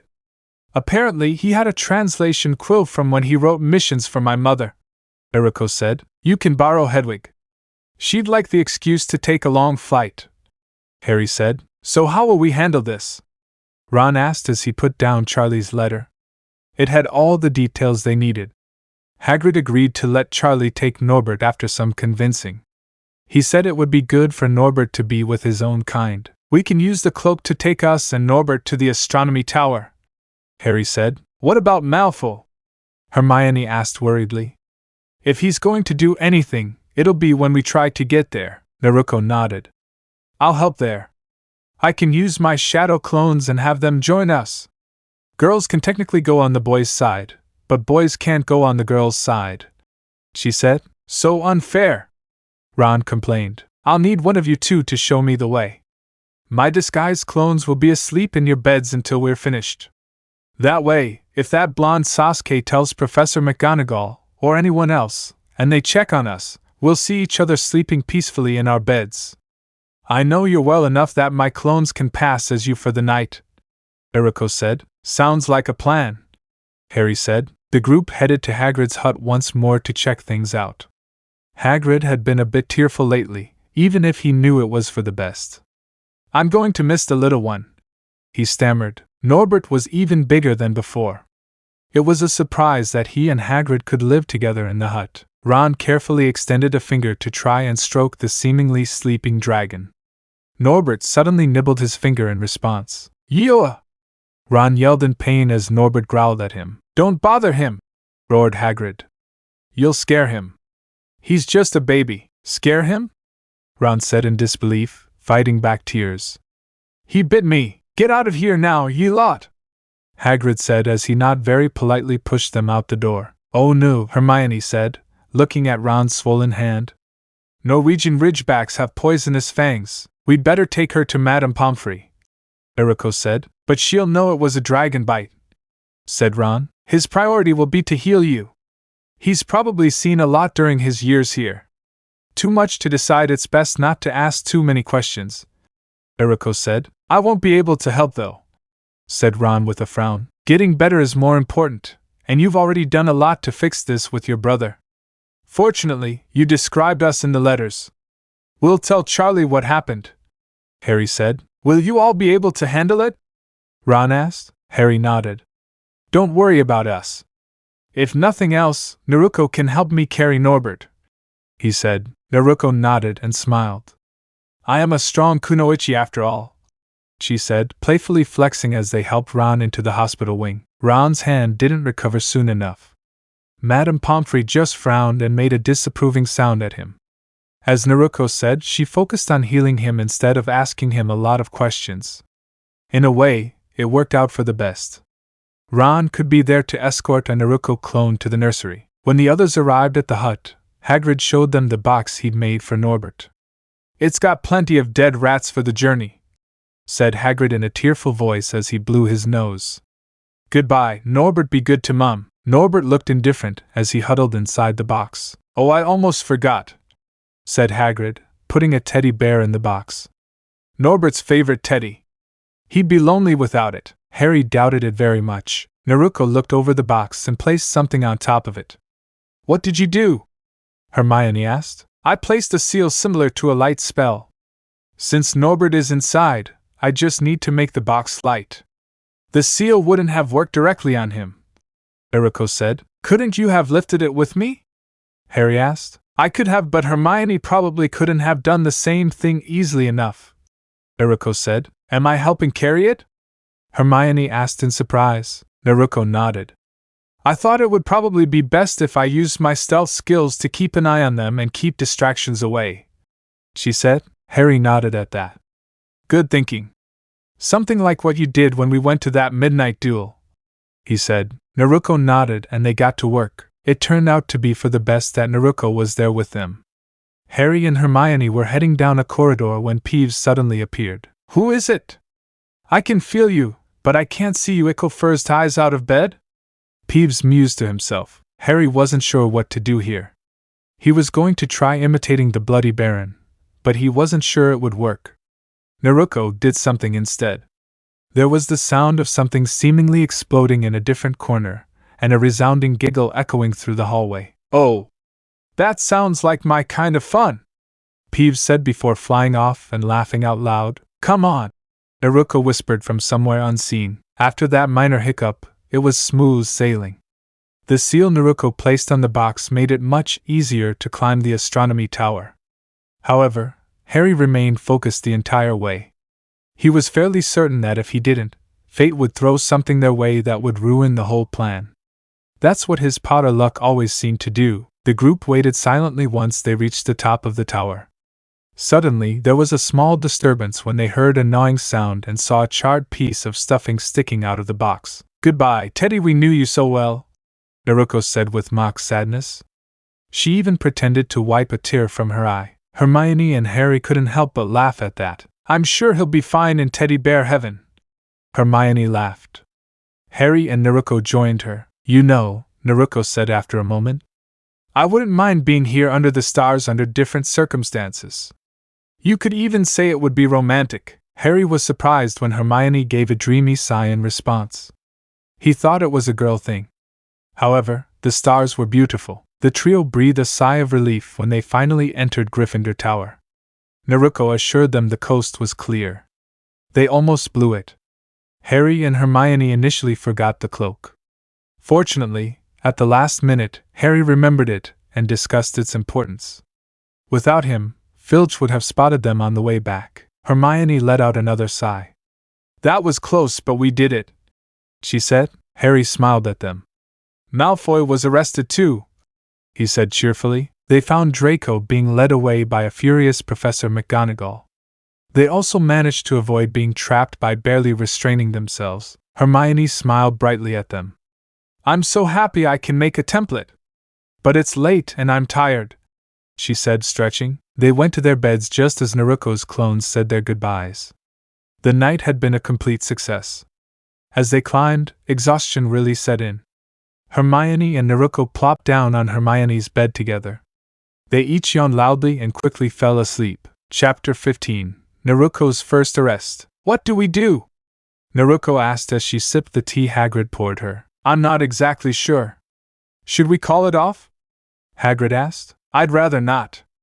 If it weren't for the arrangements we made, that wouldn't be a problem," Naruko said with a frown. They were in a bit of a quandary.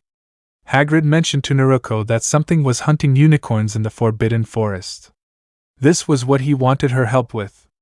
Hagrid might have been a little apprehensive if she weren't an experienced kunoichi, but he agreed it would be a good idea. It would also give her some good experience. She arranged through letters with Sarutobi for it to be a mission. That's why Naruko didn't want to cancel it. It would have to be marked as a failed mission, which wouldn't reflect well on her record. It was also her first solo C-rank mission. It was close to being a B-rank mission, but they didn't have enough information to be sure. Instead, Dumbledore and Sarutobi decided to make it a high-end C-rank mission. The Forbidden Forest was dangerous, and there was a very remote possibility that a dark wizard could be involved, but that was unlikely. The problem they faced was due to Professor McGonagall's inadvertent interference. When Harry, Hermione, and Naruko smuggled Norbert out of the castle, they weren't caught. The plan Naruko set up with her clones saved them a lot of trouble. Ron told them everything the next morning at breakfast. It seemed even more fortuitous that Ron stayed behind. It made it more believable that they weren't doing anything. The four of them didn't get into trouble. However, that wasn't the case for someone else. Draco was detained for being out of bed that night. Something everyone agreed the blonde Sasuke deserved for going to McGonagall and waiting to see them get into trouble. Sadly, Neville was in trouble too. Neville overheard Draco's plan. He didn't know they had already planned for potential trouble. He tried to find them and warn them about Draco. He ended up with detention for his efforts. The four friends felt bad about this, especially since Neville actually helped them on Halloween. The two boys would be detained the night Hagrid was already planning to search for what was killing the unicorns with Naruko's help. They couldn't simply reschedule given the seriousness of the matter. Naruko was more determined to go ahead. Hagrid wasn't shy about how dangerous it could be. He wanted to be there to make sure nothing bad happened to Neville. Naruko hummed in thought and smiled. "I'll just get detention. We'll explain to McGonagall what's going on and come up with a plan to stop me too. I won't have a failed mission and you won't have to leave without my help. It'll also give a reason for me to be there. I can help keep Neville safe if needed," Naruko said. She gave a sigh. "And I guess blonde Sasuke too," she grumbled. "I can see that's working. Let's begin," said Hagrid as they took a last sip and headed off to Hogwarts. Her plan worked easily, and McGonagall apologized for her mistake. Naruko felt confused about this plan. She felt confused for a silly reason. It was mostly about her own pride more than anything. She was going to play a prank on some Slytherins and purposefully get caught. It wouldn't be anything too bad or painful, but it would be enough to get her in trouble. However, it went against her prankster nature to get caught. Professor Snape agreed to be the one to take on her case. He could maintain his role as head of house, and he disliked Gryffindors, which would validate his participation and reaction. McGonagall would intervene when she called for Naruko. The two would have a brief discussion before the blonde girl was detained with Draco and Neville. Professor Snape knew what detention entailed and agreed, claiming it was adequate enough as a punishment. What kind of prank to pull? Naruko wondered to herself as she sat in the common room in silence with Hermione by her side. She wanted it to at least be something glorious, if she had to get caught on purpose. Naruko chuckled after a moment. Then she started laughing harder. "What's so funny?" Hermione asked. There were others staring at the two of them, including a familiar pair of twins with matching flaming red hair. "You'll see, everyone will see, tomorrow will be fun," Naruko said. Then she got up and went to her bedroom. "Makes you wonder what's on his mind." "Oh, my twin," Fred said. "Too true, my less handsome twin, or maybe you're the handsome one regardless. I think he's made it pretty obvious whatever he's up to," George said. "Maybe not much of a joker of her. I feel like we can forgive her, if it's good enough."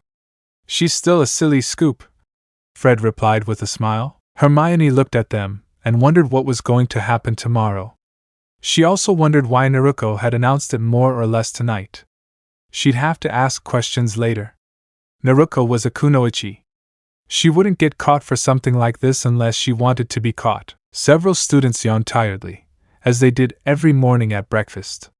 Ron was convinced it was too early and this was some kind of conspiracy to get him out of his wonderfully warm bed. Hermione was looking around the dining room trying to figure out what Naruko had done. The twins were doing their best not to grin broadly in anticipation of what had been promised last night. Naruko was humming a tune to herself that Hermione recognized. She looked at her friend curiously. Naruko smiled and laughed as she winked at Hermione. Hermione was about to ask for an answer when the doors to the hallway slammed open. Draco, Crabbe, and Goyle walked in with a purpose. They also looked a little confused. Then, suddenly, the three of them began to sing in voices too big to be their own. "Oh, what a beautiful morning!" Draco sang first. "Oh, what a beautiful day!" Crabbe added. "I have a beautiful feeling!" Goyle sang. Then, most of the Slytherin table seemed to jump up on their own and respond. "Everything goes my way!" Pansy struck a pose as she sang. "All the sounds of earth are like music." An old Slytherin copied Pansy's pose and repeated. "All the sounds of earth are like music." The two danced a little with each other, as they sang two lines together. "The breeze is so busy it doesn't miss a tree. And an old weeping willow is laughing at me," they sang. Meanwhile, all the other Slytherins sang the chorus again. "Oh, what a beautiful morning! Oh, what a beautiful day! I have a beautiful feeling! Everything goes my way!" Then Naruko joined them as a way of showing that it was her idea and sang the last line with them. "Oh, what a beautiful day!" When the song ended, there was a moment of silence as Naruko smiled and clapped as she said, "I didn't know everyone liked that song too. It's one of my favorites." The dining room erupted in laughter. Everyone was laughing happily, and some were singing the chorus mockingly. Professor Snape strode over to Naruko with a sour expression on his face. However, there was a part of him that might have found it a little amusing. "Miss Uzumaki, what is the meaning of this?" he asked sternly. Naruko smiled nervously as she said, I felt a little sad and wanted to have a musical number?" She let out a nervous giggle and looked like she was now terrified of what she had just done. "Clearly, he needs a moment to reflect on his behavior. Perhaps the detention will help him rethink how to cheer himself up," she said. Professor McGonagall burst in. "I believe it is my duty. Naruko is my student," she said. No one was surprised by this intervention from the vice-headmistress. Professor Snape and Professor McGonagall were known for intervening in such matters. "I wonder if you will give your beloved student a proper lesson," said Professor Snape in a doubtful voice. Professor McGonagall looked a little furious at her ability to properly discipline her charges. She thought for a moment. What if she gets the same detention Mr. Malfoy and Mr. Longbottom will be receiving? "I trust they know what that entails," she replied, only a little snippy. Professor Snape stared at her for a moment before reluctantly nodding his approval.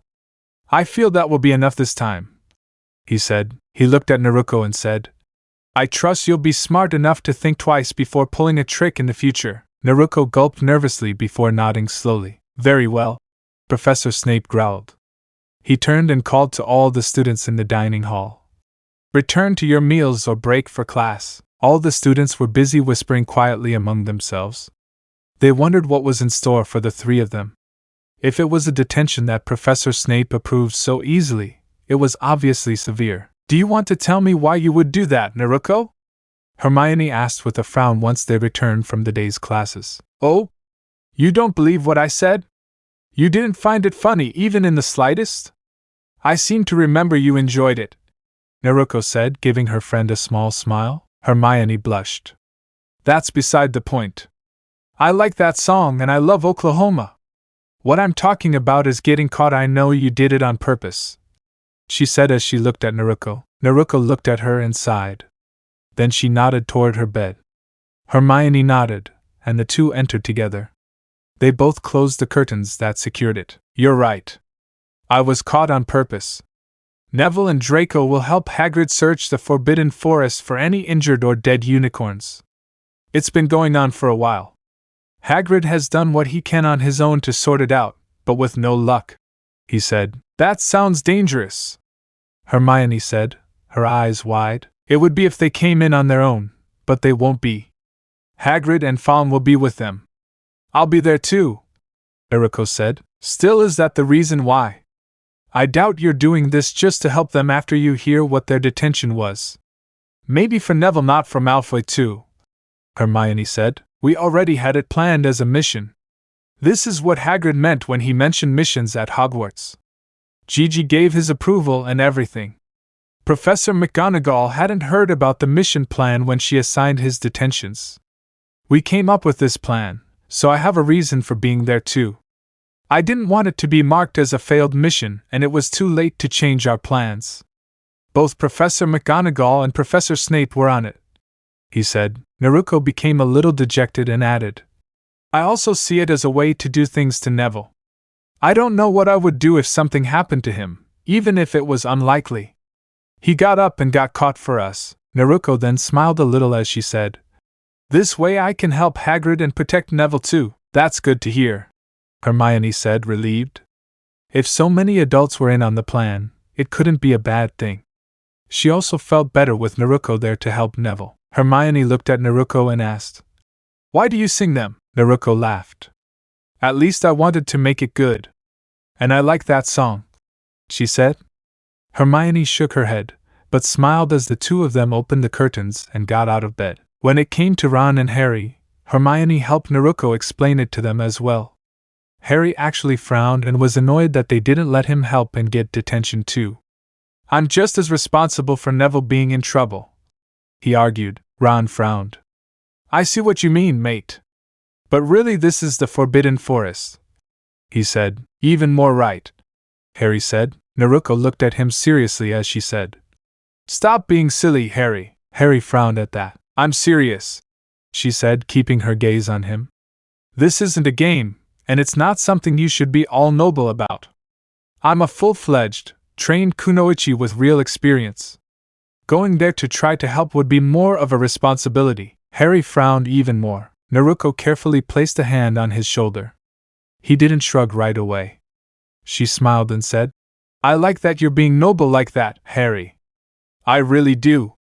It's great that you want to be there to help a friend. If you had a year or two of training experience, it would be good to have you there. She hoped that would help put him at ease. Harry sighed. He hated how he knew she was right. He looked at her with intense green eyes. Start training me then, he said. I don't think it works that way. Being a kunoichi or a ninja is very different from being a magician. I've been training for this since I started the academy at age 7, Naruko said. I don't expect to be on the same level as you, Naruko. I just don't want to be any further behind. I don't want you always saying, maybe next time, or I just don't have enough experience. I don't want any of that when it comes to my best friends, Harry said. Naruko looked at him. She could see the determination in Harry's eyes and demeanor. She could completely relate. There was also the fact that he was Harry Potter, the boy who lived. She hated that he had that title. It painted a target on his back. Even if Voldemort and his followers never returned, people would still hunt him down for some reason. She looked at him seriously and spoke evenly. You can start by doing some physical training. Start by doing at least the basics. Sit-ups, push-ups, and jogging/running. Use the school grounds for that in the mornings and eventually in the afternoons as well. If you're serious about this, she said. I am, Harry said firmly. Naruko nodded at him. Then you need to work on your mind too. No more procrastinating, or spending time complaining about teachers giving too much homework. I'm not saying you should be like Hermione, hey, said his curly-haired friend, but you need to study more than the minimum. You could also try meditating or something. It took me too long to learn that the mind is just as important to the body, Naruko said. Harry nodded and made mental notes. He didn't need to worry about school performance here. Dudley was stupid. While Harry did much better than him, his cousin complained that his quirkiness had ruined his grades. Aunt Petunia and Uncle Vernon didn't like that. However, they weren't here and would probably never see his grades or care about them. I'll start with this. I may not be able to join you in helping Neville this time, but in the future if something like this happens again you won't be able to reject me like that, Harry said. His green eyes shone with determination. If you train like this and keep your word, I'll want you by my side. Konoha always places importance on teamwork. It's what makes us so strong, Naruko said. Harry nodded and smiled. I like the sound of that. I'll keep my word. I promise, Harry said. Naruko smiled as she said, I'll hold you to it. I take promises seriously. I never break a promise, even if it takes me years to keep. Naruko grabbed Harry's shoulder and smiled at him. Harry blushed but smiled back. I'll follow your lead on that, he said. Ron wondered if he should do something similar. He felt inspired to do something to get up to par with him, too. He wasn't sure about the whole studying thing, but maybe he could improve there to some extent. He really didn't want to become a second Percy. He could try all the exercise in the afternoons. He wasn't a morning person, and Ron doubted that would really change. However, he could still do something. He wanted to be there for his friends. Hermione decided she should do something like them. She was never a fan of exercising or anything like that. She always preferred to open a book and learn more that way. However, Naruko had a point.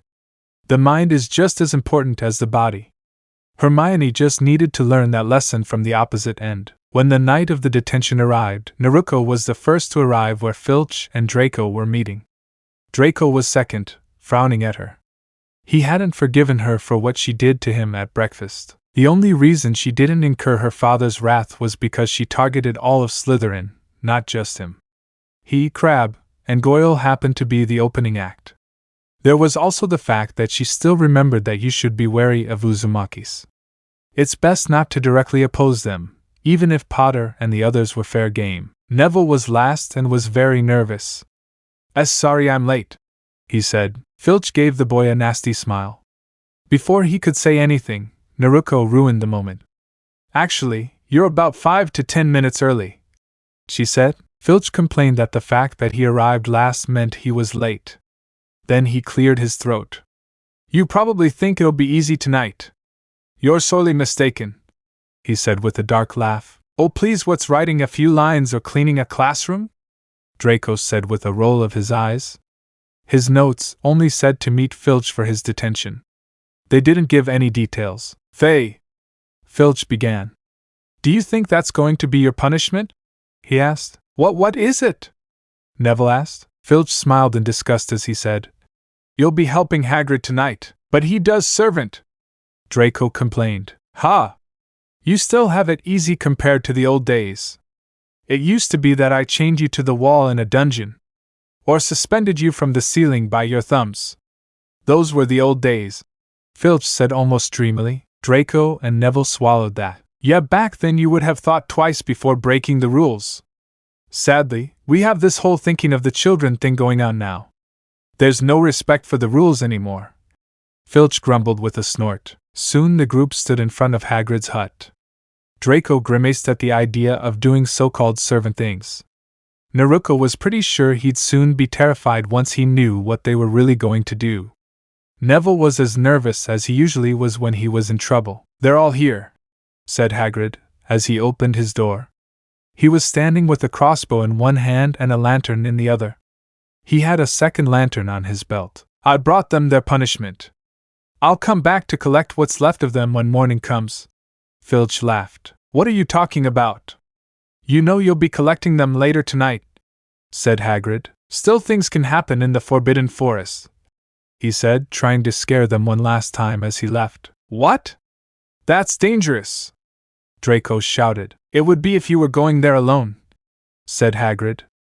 There's nothing there to bother you with Fong or me. I want the dog, Draco said firmly. Very well if you say so. Fong's a coward, said Hagrid with a grin. What exactly are we helping you with?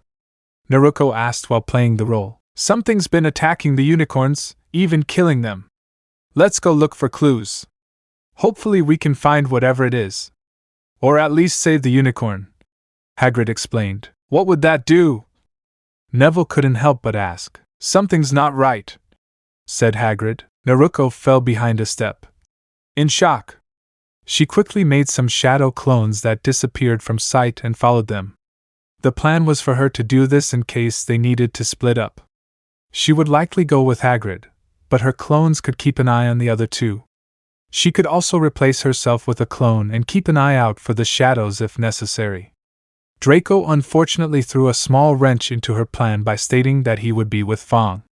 However, it was always a possibility that this would happen. They soon came to a trail of blood. Fresh, said Hagrid, frowning. They had planned this because it was about time someone else was attacked. There was a slight pattern to the attacks. Hagrid had hoped they would just cut him down. However, he didn't want it to be that close. They continued as Draco approached Fang. "I should tell my father about this," he murmured. Hagrid burst out laughing. "For all the good it would do you. Your father would tell you that's how it was at Hogwarts. Knowing him, you'd most likely say you shouldn't have been detained in the first place. At Hogwarts, you do something productive with detention. That way, you're more likely to learn your lesson and do something useful," he said. Draco gulped at that.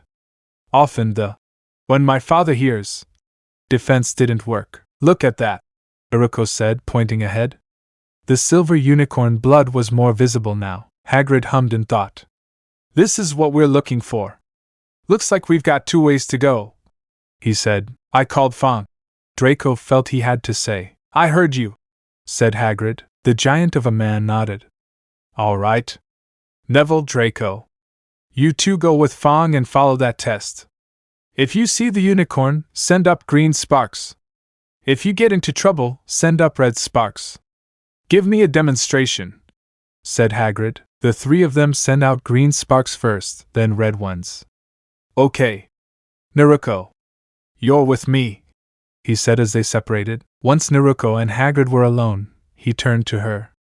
"All right. If you want, you can have a couple of clones follow me.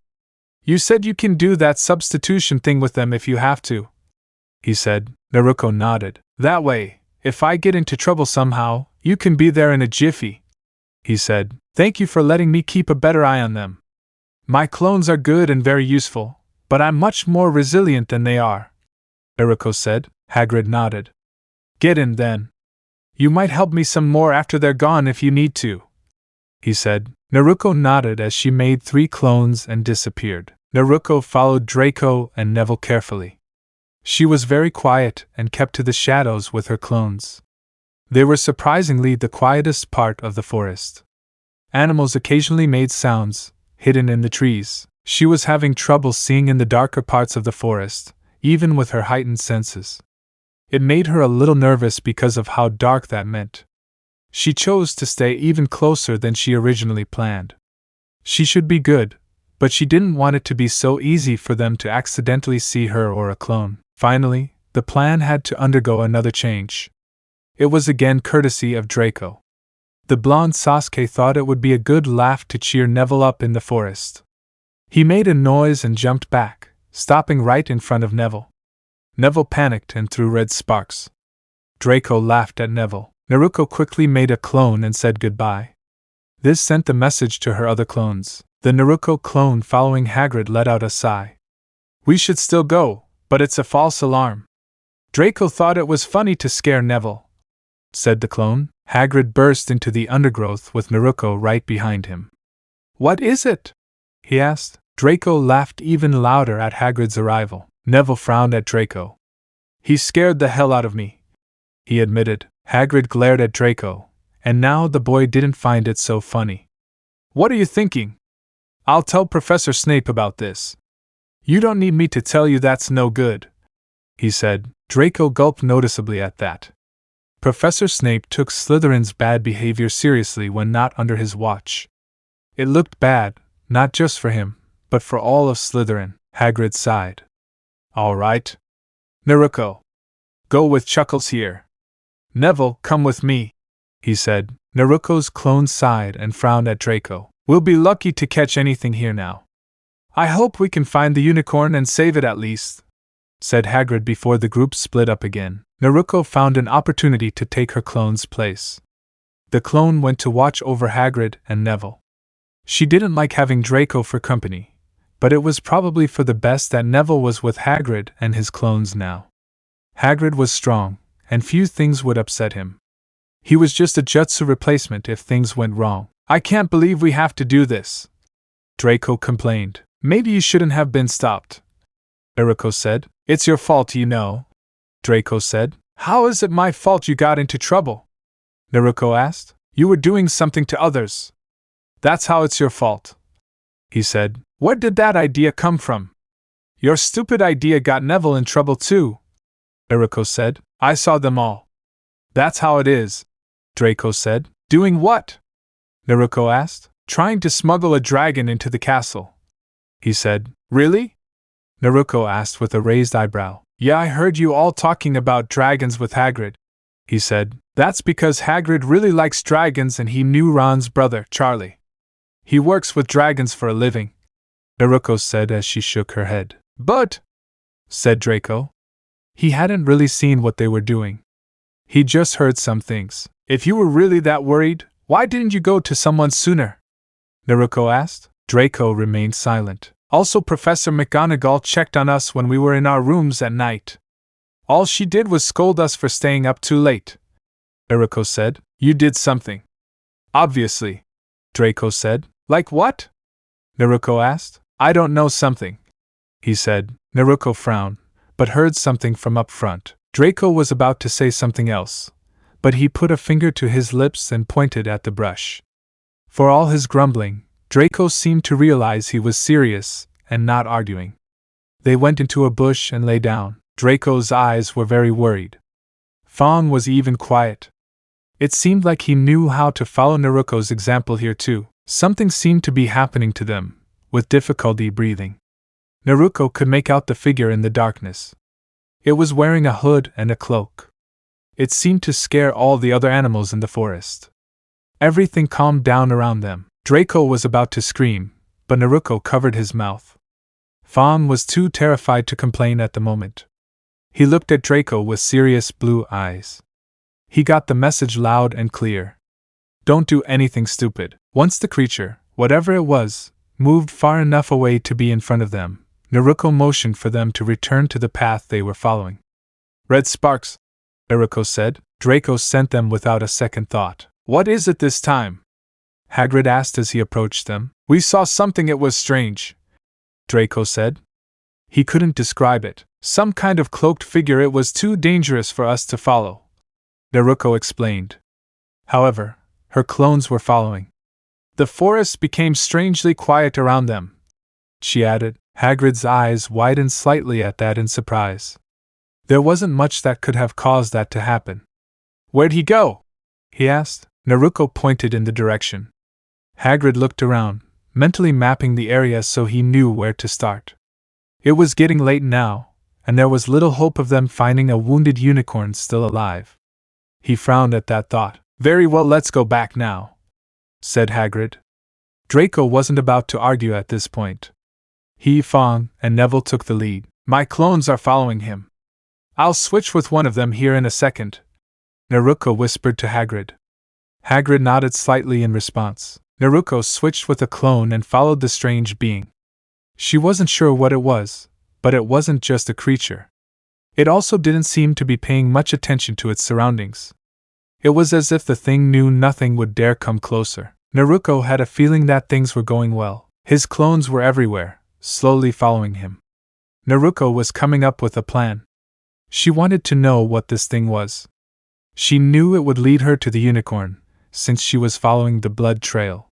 There was so much of it that the blood trail was becoming easier to see. Despite her training, Naruko felt truly uneasy once they approached a moonlit clearing. Right in the middle of it was the most beautiful creature she'd ever seen. It would have been a wonderful sight to see a unicorn, but this one was dead. The strange thing following her was above it, and seemed to be drinking its blood. She must have let her guard down. The thing suddenly looked up and saw her. She paused as she saw what looked like red snake eyes under the hood, but she couldn't make out a face. It was as if the hood of the cloak made it so only the eyes could be seen. The creature charged at her on all fours. It moved faster than any creature she was used to seeing here. Naruko dodged out of the way and was ready to attack with her clones. Suddenly, something different leaped into the clearing and kicked the creature hard in the side. It was a centaur. It was young with long, white blonde hair. It approached Naruko. We have to get out of here, he said. Naruko just blinked. She was too shocked to see a real, live centaur. She thought they were just legends. She looked over to where the creature seemed to be slowly recovering. Now is not the time, said the centaur. Naruko was confident, but she wasn't sure what to do with this centaur either. She wasn't interested in letting go just yet. You are needed for more important things than facing that creature here and now, said the centaur. Naruko finally gave in and sighed. You can ride if you want, but we have to move, he told her. I'll follow you, she replied. The centaur nodded, and they started running in a different direction. I'm Naruko. Who are you? Naruko asked. I am Firenze del Centauro, he replied. What was that thing? Naruko asked. Something that is no longer human. Something that is for now immortal, he said. You mean I couldn't have taken it? Naruko asked. I am aware that you are an Uzumaki. The stars have spoken of your coming. I know that you are a kunoichi, Firenze said. I bet I could have taken it. Immortal or not, he said, you would have won that confrontation. But it's not something that can be defeated in its current state. You would have realized that it could have become something much more terrifying than it already is, he said. Really? Naruko asked in shock. You have talents and abilities that few would dare to challenge. Yet that thing it would have simply scuttled off and learned more before returning to form. The stars have spoken of how terrible it would have become. They need you for more important matters, he said. Like what? Naruko asked. To keep the promise, you gave him the boy everyone knows, Firenze replied. You could say Harry, she growled. I don't know him well enough to use his name. He'll likely never need it. He'll need what you teach him. He'll need you and the others at your side. In turn, you'll need him and the others at your side too, Firenze said. That sounds like some kind of prophecy talk or something, Naruko said as the two continued running side by side. It's no coincidence that the world of ninjas and the world of magic are now in sync with each other, he said. They could have argued further, but just then, a different centaur appeared. Firenze! You're saying too much, shouted a wild-looking centaur. This one had wild black hair and a black body. He also looked angry. Bane. You know who he is, Firenze said. You've seen the signs. It's not our place to say it lightly, Bane said. We were just talking. Naruko seemed to grunt a little. She didn't like having her conversation interrupted like this. He seemed very important. She was a little surprised when the new centaur seemed a little puzzled by her tone. Then he seemed to strengthen his resolve. The words of prophecy should never be spoken so easily, especially to those who belong to you, he said. Why not? Naruko asked. You give prophecy too much power. Prophecies only come true if you believe enough, Firenze responded surprisingly. Naruko frowned in thought. Firenze turned to Bane and said, I never mentioned the prophecy directly. I simply told him there was a reason he was here now and that other things were happening. Bane narrowed his eyes at Firenze. I know how you like to twist words, he said. Then he stomped his foot and walked back into the forest. What's your deal? Naruko asked, mocking his address. Bane does what he can for us as our leader. He's too afraid of tempting fate, as he calls it. He has his reasons. He doesn't like humans much either, Firenze said. What happened to cause that? Naruko asked calmly. Mages see us as dark creatures. Many see us as inferior beings, as those who should serve them, Firenze said. I hate people who think they're better than others and deserve special treatment, Naruko said with a frown. As do I. Bane believes we should have no contact with mages, if possible. I think we should show them we're not inferior beings. I also don't want us to do it through violent means. I think distancing ourselves from them only makes the problem worse, Firenze said. I can see that, Naruko began. If you keep everyone at a distance, they'll always believe what they hear about you. They'll never question it. If you actually talk to them and stand by their side, then some will realize that what they heard is wrong. Eventually, if you don't bow down to them or cower away from them, they'll realize that you're more than what they thought and were told. True words. That's how I feel, even if I can see where Bane is coming from, Firenze said. They were walking now and stopped. This is where I'll leave you. Remember what we discussed. Though I feel you don't need to hear those words, Naruko Uzumaki, he said. Naruko gave him a smile. Maybe we'll meet again someday. I still wanted to take that thing, but I'm glad I got to meet you at least, Naruko said. Firenze chuckled. Like I said, you could have taken it. I'm glad we met too. Will we ever meet again? I feel safe saying we will. But only the stars know for sure, he said. Then he leaped into the woods. There you are, said Hagrid as he joined her on the path. Your clone's back with the others. What did you find? He asked. Naruko frowned. I don't know what that thing was. It killed the unicorn, though. It was drinking the blood, she said with a grimace. Hagrid frowned at that. There's nothing natural about that, nothing natural at all. I'm sorry to hear about the unicorn, said Hagrid with a tired sigh. What would drinking unicorn blood do? Naruko asked. It gives you immortality. As long as you drink it regularly, but you suffer a terrible price. Nothing natural does that. Your existence would also be unnatural after committing such a terrible act. Unicorns are truly pure. They are so pure. No creature, no matter how dark, would dare kill one, he said. That's why you're saying it's unnatural, you mean, even considering magic and magical creatures? Naruko said. Hagrid nodded. Naruko was thinking. I think we can go to the unicorn. I think whatever it is, it's gone, she said. Why do you think that?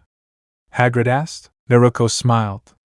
Firenze gave it a good, solid kick with his front hooves. It sent the thing reeling, she said. Hagrid laughed. Sounds like something I'd do with such a thing. I'm surprised you've met him. Neville and I met Bane and Ronan before. They're centaurs too, he said. I also met Bane. He wasn't happy that Firenze was talking to me. He said Firenze was telling me too much, Naruko said. Hagrid shook his head. I've met them on numerous occasions. I still don't understand them. When we met them before, they kept going on about the stars and Mars in particular. They weren't any help, he said. Naruko chuckled as she led the way to the unicorn's body. It was truly sad that the unicorn died, but she was glad for the break in the darkness as she talked to Hagrid. I really wish I could call this a complete mission, Naruko said with a sigh. What are you talking about? Yes, you can. The mission was to help me find the unicorn, dead or alive, said Hagrid. That's a very small bright side. I still wish I'd found it early enough to help, Naruko said. Yes. But I can't do anything about it now. I just have to do better next time. If anything's out of place that complicates things, I'll talk to Dumbledore about it, and he'll decide how we proceed, said Hagrid. If you need my help with whatever you decide, just tell me, Naruko said. Yeah. I'll do that, said Hagrid with a nod as they walked towards the clearing. Chapter 16. The Fluffy Realization. Teammate will be Hinata Hyuga, Shino Aburame, and Kiba Inuzuka. Your Jonin-sensei will be Kurinai Yehi, Iruka-sensei said. What kind of order is this? Ino couldn't help but ask softly, frowning. She wanted to know which team she was already on. She had a feeling, but she didn't dare say it out loud for fear of forcing it to come true. Shikamaru stood nearby and shrugged in response. Ino rolled her eyes. That wasn't helpful at all. She couldn't really blame him this time, though. There really wasn't a better answer. It was team assignment day for the newly minted genin. 2 days ago, they had their academy graduation exam. Ino wasn't really surprised by most of the people who passed the exam. She felt some vindication. Ami, Sakura's bully from when they were younger, didn't pass. Team 2 will be. Iruka-sensei began. Ino groaned at that. She still listened in case her name was called, but it wasn't. That was the thing about team assignments. They weren't in any particular order. Starting with Team 420, Ino was pretty sure the number was made up as a joke. Team 10 will be Shikamaru Nara, Choji Akimichi, and Ino Yamanaka. Your Jonin-sensei will be Asuma Sarutobi, Iruka-sensei said. Ino had a bad feeling after hearing the first 2 names. She sighed in resignation. She was a little conflicted here. She was tolerant of Shikamaru and Choji, and thought it made sense given they had their parents' abilities. The Ino Shikacho trio was known for their success as a team and how well their abilities worked together. However, she wanted to be on the same team as Sasuke. Her crush on Sasuke had cooled off a bit after he'd badmouthed Naruko for graduating early, but he was still handsome. She'd hoped there might be hope for him or something. Though she wouldn't know that now. She wasn't on his team. Ino frowned at her 2 teammates. I'll only tolerate your slack to a certain extent, she said dangerously. Choji gave a nervous laugh. "Okay, Ino-chan," he said. "Troublesome," Shikamaru said with a lazy yawn. It wasn't that bad in his mind. Ino was just too high-strung, like almost all women. Besides, it's not like she'd just sit back if her teammates needed her help or anything. Not only would it be more troublesome to lose any of them, but that also wasn't how Konoha ninja were. Team 123784 is. Irika-sensei continued. "Okay. That number is made up." Ino snorted loudly. A couple of nearby genin laughed at her outburst. She was looking at Irika-sensei as if daring him to say otherwise. Irika-sensei continued on, acting as if his interruption had never happened. Ino groaned and deflated. She really hoped her sensei was cool at least. She was still very happy to have graduated. It would be nice to tell Naruko everything when she returned for the summer. Team 7 will be Sasuke Uchiha, Zane Barish, and Sakura Haruno Dash. Irika was interrupted. "Ha! Take that! All of you!" Sakura shouted with a very pleased smile. Sasuke seemed completely unconcerned. It seemed Zane would have an annoying time with Sasuke and his biggest fangirl on the same team. "Especially you, Ino pig," Sakura said, looking at the blonde girl with a smile. "That's good, Sakura-chan," Ino replied neutrally. Sakura blinked in disbelief at that. It had been a long time since Ino called her anything other than forehead girl or billboard brow. Ino had been calling her just Sakura a few times lately, but Sakura didn't know what to make of it. "Why are things becoming so different lately?" she wondered. She thought for a moment, and barely heard that his Jonin sensei name was Kakashi Hatake. She could have thought about her feelings for longer, but then Sasuke got up to leave once the lunch bell rang. She immediately reverted to full fangirl mode. They were teammates now, and naturally, they should have lunch together. She needed to hurry, though. If Sasuke really didn't want to be found, he usually couldn't be found. Sakura smiled at that. It was only natural that he was so good. He was the last Uchiha and the Rookie of the Year. However, if anyone could find him, it would be her. She was the best kunoichi. "I'm more sure than ever. We're destined to be together and married in the future," Sakura thought with a dreamy smile. They were the best in their class and on the same team. It made so much sense that they would be together forever. She just knew all the other girls would be jealous. Harry was puffing as he leaned against the castle wall. Ron was lying on the grass panting. He decided to join Harry, even if it was only in the evenings, for training. They both felt like they were covered in more sweat than they had in the past 2 summers combined. Harry was at least somewhat used to it by this point. Ron wasn't, but he pushed through it as best he could. "Wow, you two really should do some sort of physical education here. I know you two aren't ninjas, but that was pretty pathetic," Naruko said with a smile. "I never knew moving could be so tiring," Ron said as he stretched. The grass felt good under the night sky. "I didn't even know it could be so tiring, and the Dursleys made me spend most of my summers doing outside chores," Harry said. "I was doing this sort of thing in the early stages of the academy," Naruko said. She giggled as she said, "I'm pretty sure even Sakura could handle this, and she's a pretty annoying kunoichi version of Hermione, too. I'm not sure I'd ever want to meet her, if that's the case," Ron said with a grimace. He liked Hermione as a friend, but the two of them butted heads quite often. He was pretty sure an annoying version of her would be worse, even if they were a kunoichi. Naruko shrugged. "It's mostly how crazy she is about Sasuke that's annoying. I have a feeling if she fell for him, it would be fine now that I think about it. Sakura would be like an annoying hybrid of Pansy and Hermione," she said with a frown. "Is she that mean to this Sasuke guy?" Ron asked in disbelief. Naruko nodded seriously. "Not only did she end things with her best friend just because they both liked the same guy, but she'd probably drop her pants and bend over in an instant if Sasuke asked her," Naruko said with a frown. There was nothing wrong with liking guys, but Sakura took it a bit too far. "Wow, that's just wow," said Ron. "Like I said, her obsession with Sasuke is the problem. I tried to get her to be more serious as a kunoichi a couple of times, but she thought I was trying to sabotage her efforts to win Sasuke over. She doesn't realize that.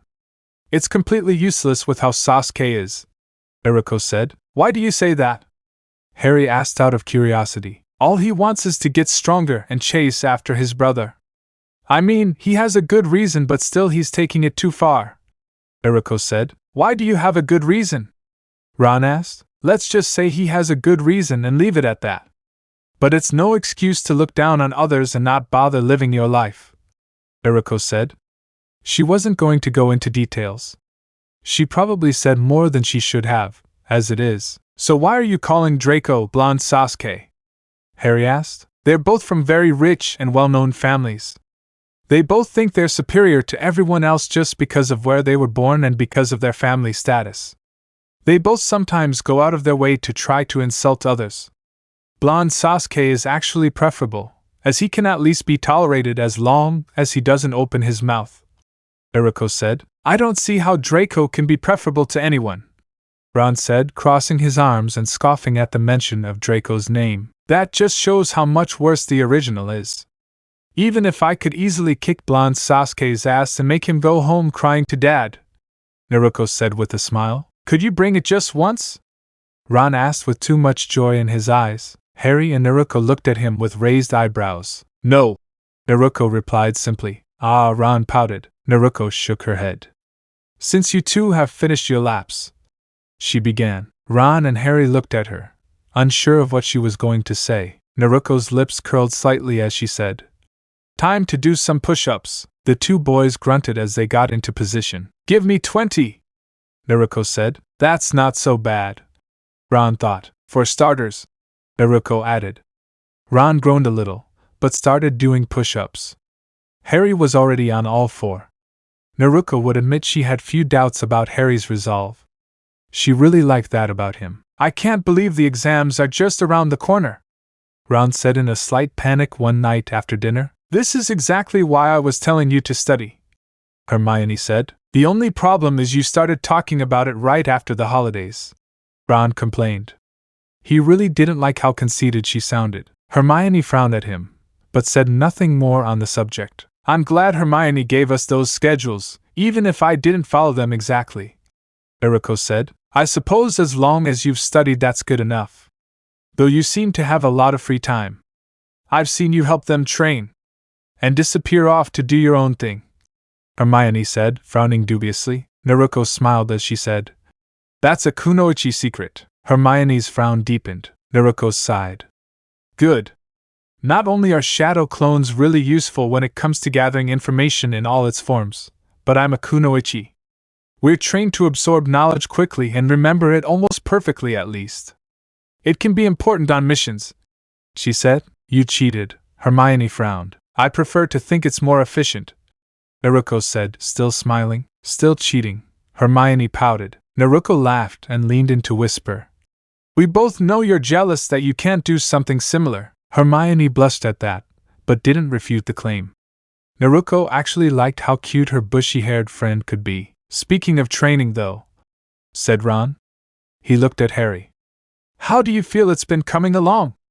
I still think it's difficult sometimes. I think it's great, now that I've gotten used to it.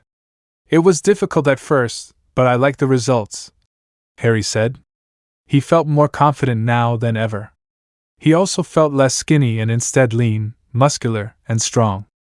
He still knew he had a long way to go before he was truly strong. Naruko nodded and said, You can start lifting weights soon. Then she gave him a smile. You've only been exercising to get to an acceptable level to finally begin real entry-level training, she said with a slightly dark chuckle. Ron gulped. Harry felt nervous and hated that the laughter was also somehow cute. However, he was even more determined. I made that promise. I'll see this through to the end, he told her. Oh, we'll see about that. Of course, you're not getting ninja training from me. I don't know how that would work for a magical, Naruko said with a frown. It was something she was really going to have to look into. Could a regular magician get in touch with his core? She wondered to herself. Ninja and kunoichi could use and sense her chakra. Chakra was, in a sense, energy. Magic was also, in a sense, energy. Wandless magic was rare, but this wouldn't be true wandless magic if she could get him to use his magic instead of chakra. Chakra had to be focused, just as magic was focused. However, chakra used hand signs to focus it. There were some ways he could simply use chakra to improve his overall body, which didn't need to be focused in the same way. Perhaps magic could be used similarly with proper training. It would make sense if it were possible. Why else would Firenze say facing and defeating that thing would be bad? He couldn't think of anything much more terrible than a dark wizard who learned to use magic the way ninjas use chakra. "Hey Hermione?" Naruko asked. "Yes?" Hermione responded quickly. "Do you know if there's a way to sense your own magic or magical core?" she asked. It was a long shot, but this was Hermione. If anyone would have stumbled upon something like this, it would be her. "I'm not sure," Hermione said in thought. "Does this have anything to do with training?"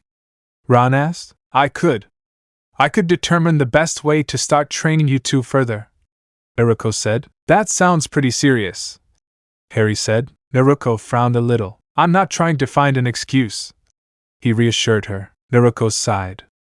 "I mean it. You mentioned how Hagrid said that many people don't believe Voldemort is really gone," she said, ignoring how Hermione and Ron flinched at the name. Harry's eyes widened for a moment, then narrowed with determination. "If he comes back, I'll be his primary target, if not his first," he said. Naruko nodded at that. "There's also that hold the boy who lived thing. I hate that you have that nickname, but it doesn't change the fact that it puts a target on your back," she said. Harry swallowed, but nodded. He was a little worried about that, but didn't dare say it out loud. Ron grimaced and looked at Harry. "I never thought about that. I always thought it just meant you'd always be famous. I know the fame stuff bothers you, but I never thought it would be dangerous, even without you-know-who," he said. "And you, Ron? You'll be a target too, unless you stop being Harry's friend," Naruko said. "I'm not going to do that. I'm not some slimy snake who only sees people as a means to an end or anything," said Ron. "Then you should take it seriously too," Naruko said. Ron sighed. "Fine, I'll try to start morning training too. I just wish morning would happen later in the day," he said with a frown. Naruko laughed and said, "Then it wouldn't be morning and you would have classes to attend." Hermione laughed at that. She also realized that even though Naruko hadn't singled her out, she was also on target in a partnership pot. She wasn't about to stop being friends with Harry, Ron, even if it was annoying at times, and Naruko. Harry was actually surprised at how easy he found his exams, even potions. He was pretty sure it was because of what Naruko told him about the mind being just as important as the body. He wasn't as overzealous with his studying as Hermione's schedule would have made him. However, it was still great to use as a reference for when to study what. Ron let out a groan. "I hate exams," he muttered. "They weren't that bad," Naruko said. "We're not all ninjas. You probably could have used your clones if nothing else," said Ron. "I could have, but the point of the exams wasn't to cheat without getting caught," Naruko said. "Is this what ninja exams are like?" "Wait, ninjas have exams?" Ron asked. He was always very interested when it came to ninjas and kunoichi. "I wouldn't be surprised. The academy exams weren't about that, but if you get the answers by cheating without getting caught too much, well, no one will be mad at you," Naruko said with a shrug. "What are the exams like for ninjas?" Harry asked. "We had to know how to approach missions and what our rules as ninjas would be. They also had practical tests on our taijutsu and the 4 basic ninjutsu," Naruko said. "Only 4? Didn't you say ninjutsu was like spells?" Ron asked. "They are, but they're not easy either. Besides, the basic 4 aren't easy, even if you look at them as spells," Naruko said. "Is that transformation one of them?" Harry asked. Naruko nodded. "It is. There's also the basic clone, which is just a projection of yourself. I'm not sure how best to describe it. I had to bend the rule in that case and use the shadow clone instead. Way too much chakra and nowhere near enough chakra control for regular clones. Hand signs are more versatile, but wands also give you most of the control you need to cast spells, even if Seamus is an expert at spell casting," she said. "Jutsus still sound cooler," Ron said with a grin. "What other jutsus did you need to know?" Harry asked. "There's the rope escape jutsu. That one's pretty self-explanatory. The last of the 4 basic ones is the replacement jutsu. Also self-explanatory," Essentially, I use a nearby object and more or less switch places with it. You need to complete all 4 to pass. And that's only if you did well enough on both the taijutsu and written tests. Naruko said. What is taijutsu? Ron asked. Oh. Hand-to-hand combat. Naruko said. Can I learn that? Harry asked. You can, Naruko said. Harry seemed excited by that. But I don't really have the materials for you to start training in that. You also can't really read Japanese, so a scroll won't really help you with that. How is it that you can read and speak English so well? Ron asked. He'd never really thought about it. Naruko speaking English to them seemed natural, but he knew it was a second language to her. I had some help there. They basically passed on the language knowledge to me. Then I received even more knowledge when I visited my clan vault. I don't really know how my ancestors did it. So I can't easily do the same for you too, he said. Man, I wish I had a second language put in my brain like that, Ron said. Naruko laughed at the way he said that. I'll try to see if I can still figure something out. There might be some kind of magical way to do it too, Naruko said. We could ask Hermione to watch too then, said Ron. He chuckled. Now that she's not focused solely on studying, she might be able to do something else. His bushy-haired friend was taking a nap. Last night she stayed up too late studying for her finals. He'd probably like the idea of learning a second language with us too, Harry said. She knows French, so it would be a third language for her, Naruko said. Harry and Ron were a little impressed that their other friend also knew a second language. Harry quickly ran to Gryffindor. He had to tell the others what he had just heard. Pickled wand, Harry said quickly as he approached the fat girl's portrait. The painting opened when the fat woman said, Oh my God, we're in a hurry. Harry quickly found his friends. They were all sitting together talking. He approached them and looked at them seriously. Naruko made a couple of hand signs, and soon they had a safe space. What is it? Ron asked as soon as he learned that the privacy seal Naruko had shown them earlier worked. That was something he found really cool. It made it so no one would notice their area while they were up. No one would hear them either. The fact that it wasn't magical meant it couldn't be sensed either. Quirrell gave up. He's telling Snape how to get past his dark arts wards, Harry said quickly. Naruko frowned and was about to say something, but Harry kept talking. I was taking a walk through the castle corridors to remember you even better over the summer. I heard him moaning in his classroom. I leaned closer so I could listen without being noticed. He was talking about how it was too much and he regretted it and couldn't take it anymore. He was begging to be left alone, Harry said. That's bad, said Ron. Hermione looked at ease as she said, At least there's still Fluffy and Dumbledore. I doubt he's figured out how to get past Fluffy, and Dumbledore's still here. Voldemort, he even feared Professor Dumbledore. Ron shuddered at the use of the name. It bothered him now that Hermione was using it too. Harry and Naruko's eyes were wide open. They stared at each other. You don't think? Harry began. Naruko nodded. Yes. Yes. That makes perfect sense, she said, standing up now. She didn't think it was Professor Snape, but there was someone going after the stone. What are you two talking about? Ron asked worriedly. Funny, isn't it? Hagrid's always wanted a dragon and he's never really been quiet about it, Harry began. And it turns out someone comes to a dingy bar wanting to get rid of a dragon's egg quickly? Naruko asked pointedly. Hermione slapped her forehead.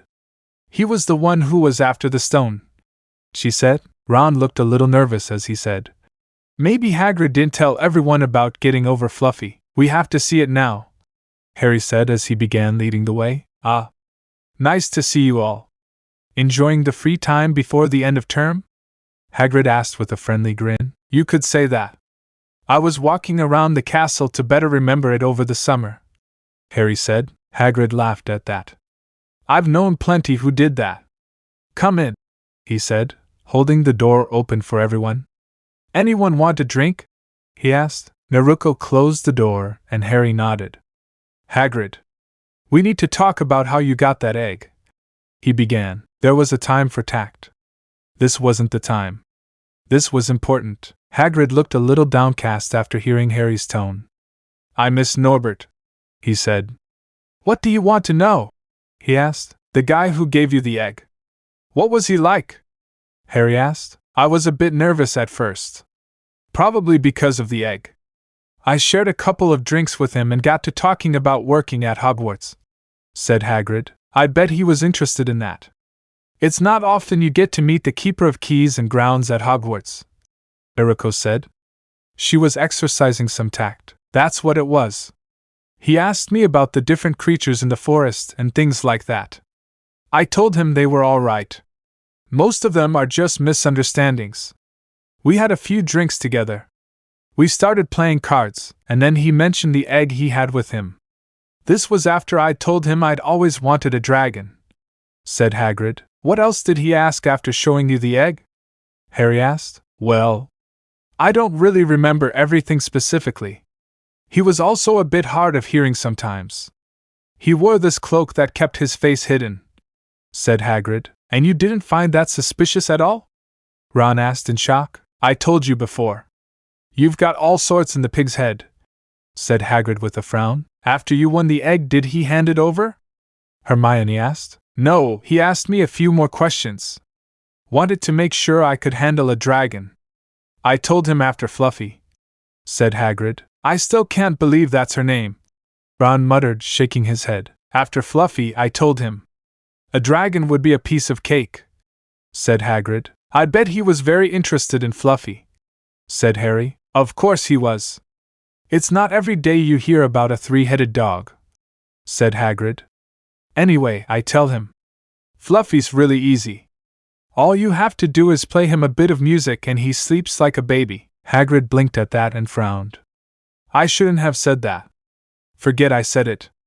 I think you should go back now, he said. The four left without saying another word. Aren't you going to address Harry's case about tact? Hermione asked Naruko as they walked back. There's a time and a place for tact.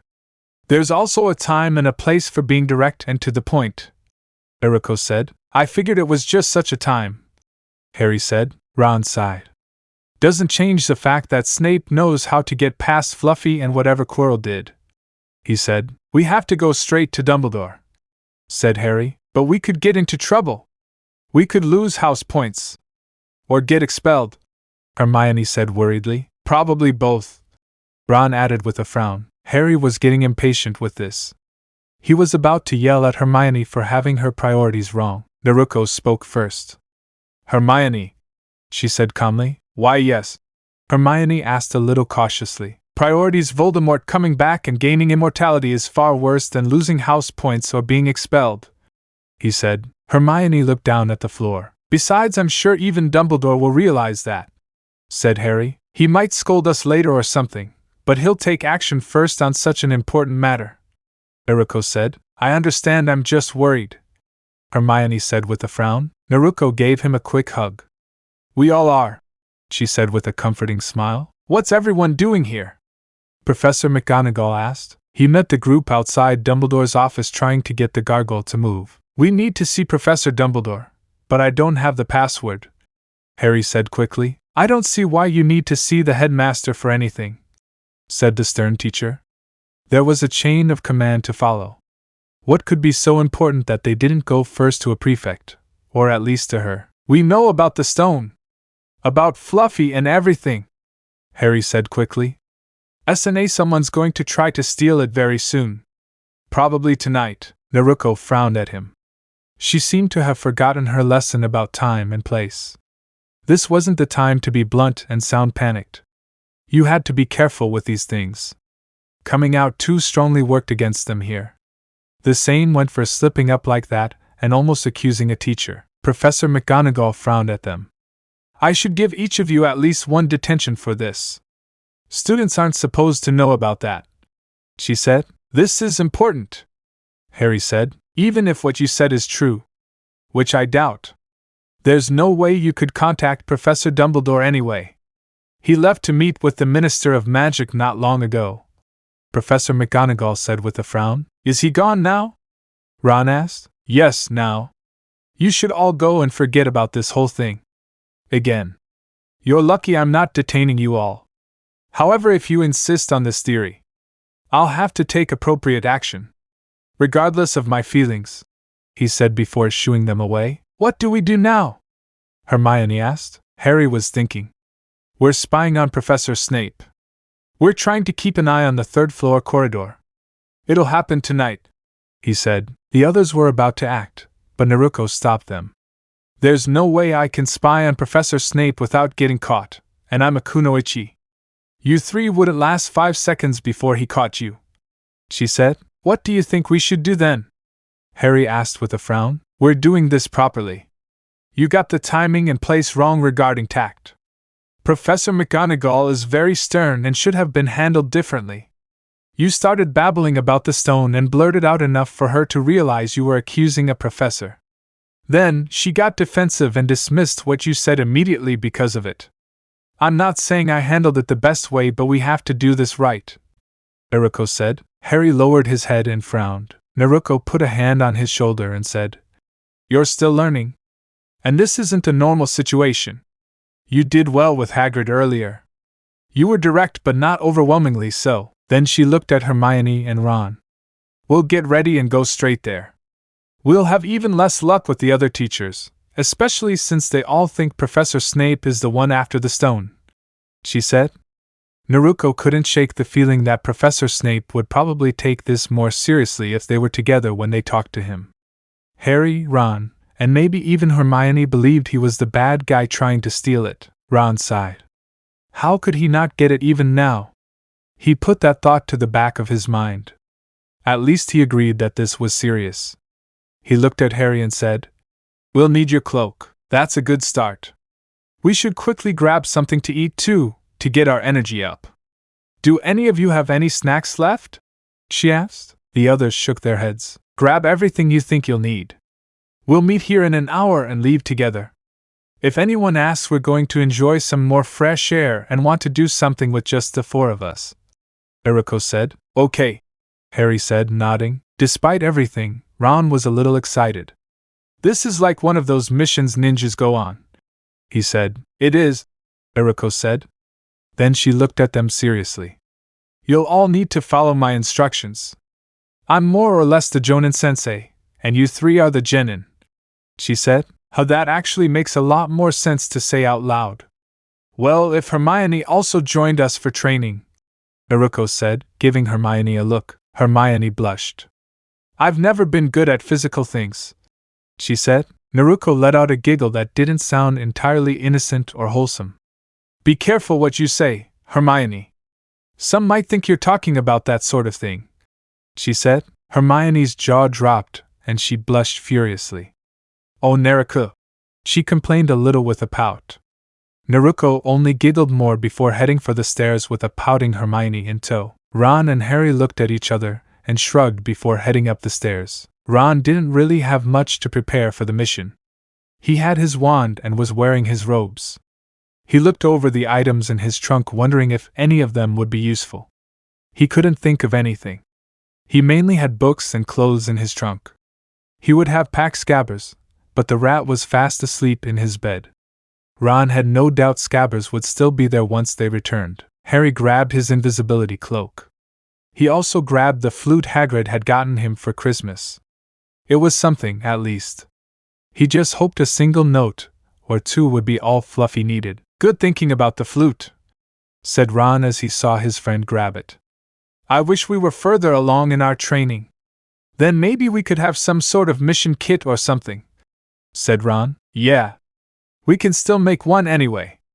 I was planning on doing that when I got supplies for next year. I really didn't think it would go over well with the Dursleys before then, Harry said. Come on, said Ron as Harry nodded. Naruko packed for the mission and also told Hermione several times that she couldn't bring any books with her. They'll just slow us down, she said again. I can't think of anything else that might be useful, Hermione said with a frown. Make sure you have your wand. Make sure you have clothes that are sturdy. That sort of thing, Naruko said as she got dressed. Naruko wore a black sports bra under a button-up short-sleeved jacket. The jacket had blue shoulders and was otherwise bright orange.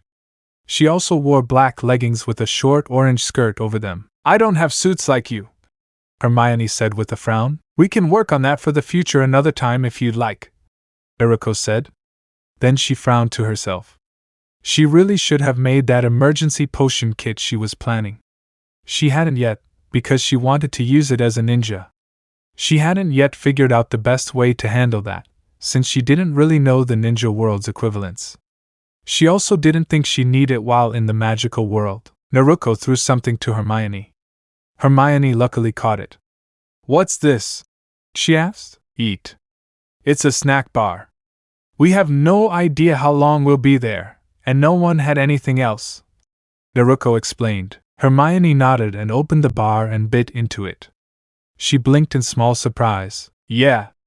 It doesn't really have any taste. It's all about the function," Naruko said. Hermione shrugged and finished it. The bar was small, but she felt energized and ready. "Wow, that sure is a hit for such a small thing," she said. Naruko smiled. "Like I said, all about the show. There's no reason for it to take long to eat," she said. "Let's go," Naruko said as she stood up. Fortunately, they managed to avoid being disturbed as they casually made their way through the corridors. "It's a good thing we left when we did," said Ron. "Yes. We could easily be students just taking a walk together," Harry said. "I feel more than ready too," said Ron. "Well, as ready as we can be, at least. This is how food bars are supposed to make you feel," Naruko said. She gave one to both of them and helped herself. The group soon reached the door to the third-floor corridor. They each took a deep breath and looked at each other. "Are we ready?" Hermione asked again. The others nodded and got into position. Hermione would unlock the door. Harry stood ready with his flute. Naruko held a kunai with a flashbang tag. Ron held his wand ready to use if the burglar was inside the room. "Alohamura," Hermione said as the door clicked. She opened it, and the others jumped silently. They blinked for a moment. They stared at each other. Ron was about to say something, but Naruko put a finger to her lips. He nodded in understanding. Fluffy was fast asleep, and a magic harp was playing a soothing tune. On the plus side, they didn't have to worry about the three-headed dog. On the minus side, it was a clear sign that the thief was already upon them. Naruko gestured toward the trapdoor. She stood watch, ready to use her kunai and flashbang tag. She focused on the dog's steady breathing. She was listening for any hint of a change in pattern. Ron went first and slowly opened the trapdoor. He whispered to the others, "I can't see the bottom." Naruko suddenly threw a tag of some sort into the hole. Ron watched it brightly illuminate the background. "There's a plant for a soft landing," he said quietly. Hermione nodded and carefully walked toward the hole.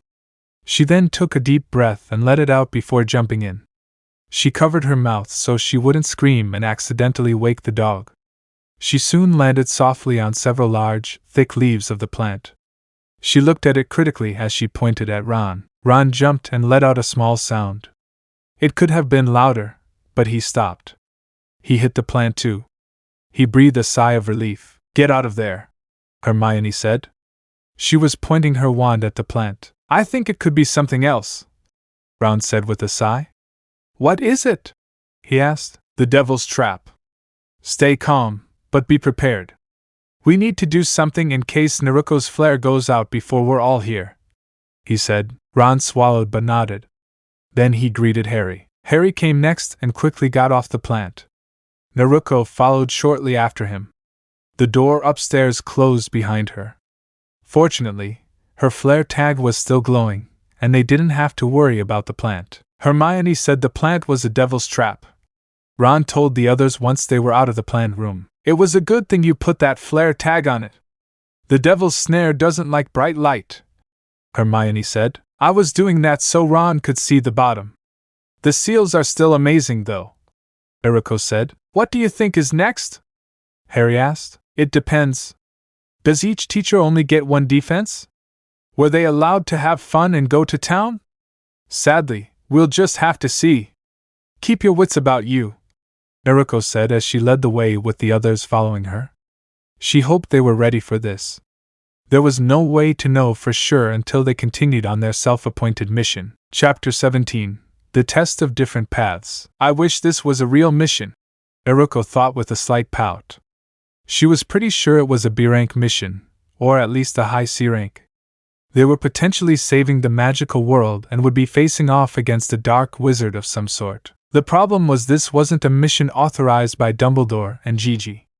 Unless they did something afterward, it wouldn't count as a mission. She was fine with this, even if she wished it were an official mission. The group entered a room. It was mostly dark, with just enough light to see a bunch of plants everywhere. The group didn't really recognize any of them. They saw some kind of spores coming out of a plant further down the hall. "What are we doing here? Just leave?" Ron asked. Hermione shook her head. "I'm no plant expert. I don't really know much more than what we've been taught in herbology. However, I can tell you that those spores do something," she said. Harry frowned in thought. "Maybe we can just shoot magic and blow them away," he suggested. Ron was also thinking about it. "Maybe if we use aguamenti water we can force the spores into the soil," he suggested. However, Naruko was already ahead of them. She quickly slapped a seal on each of their chests.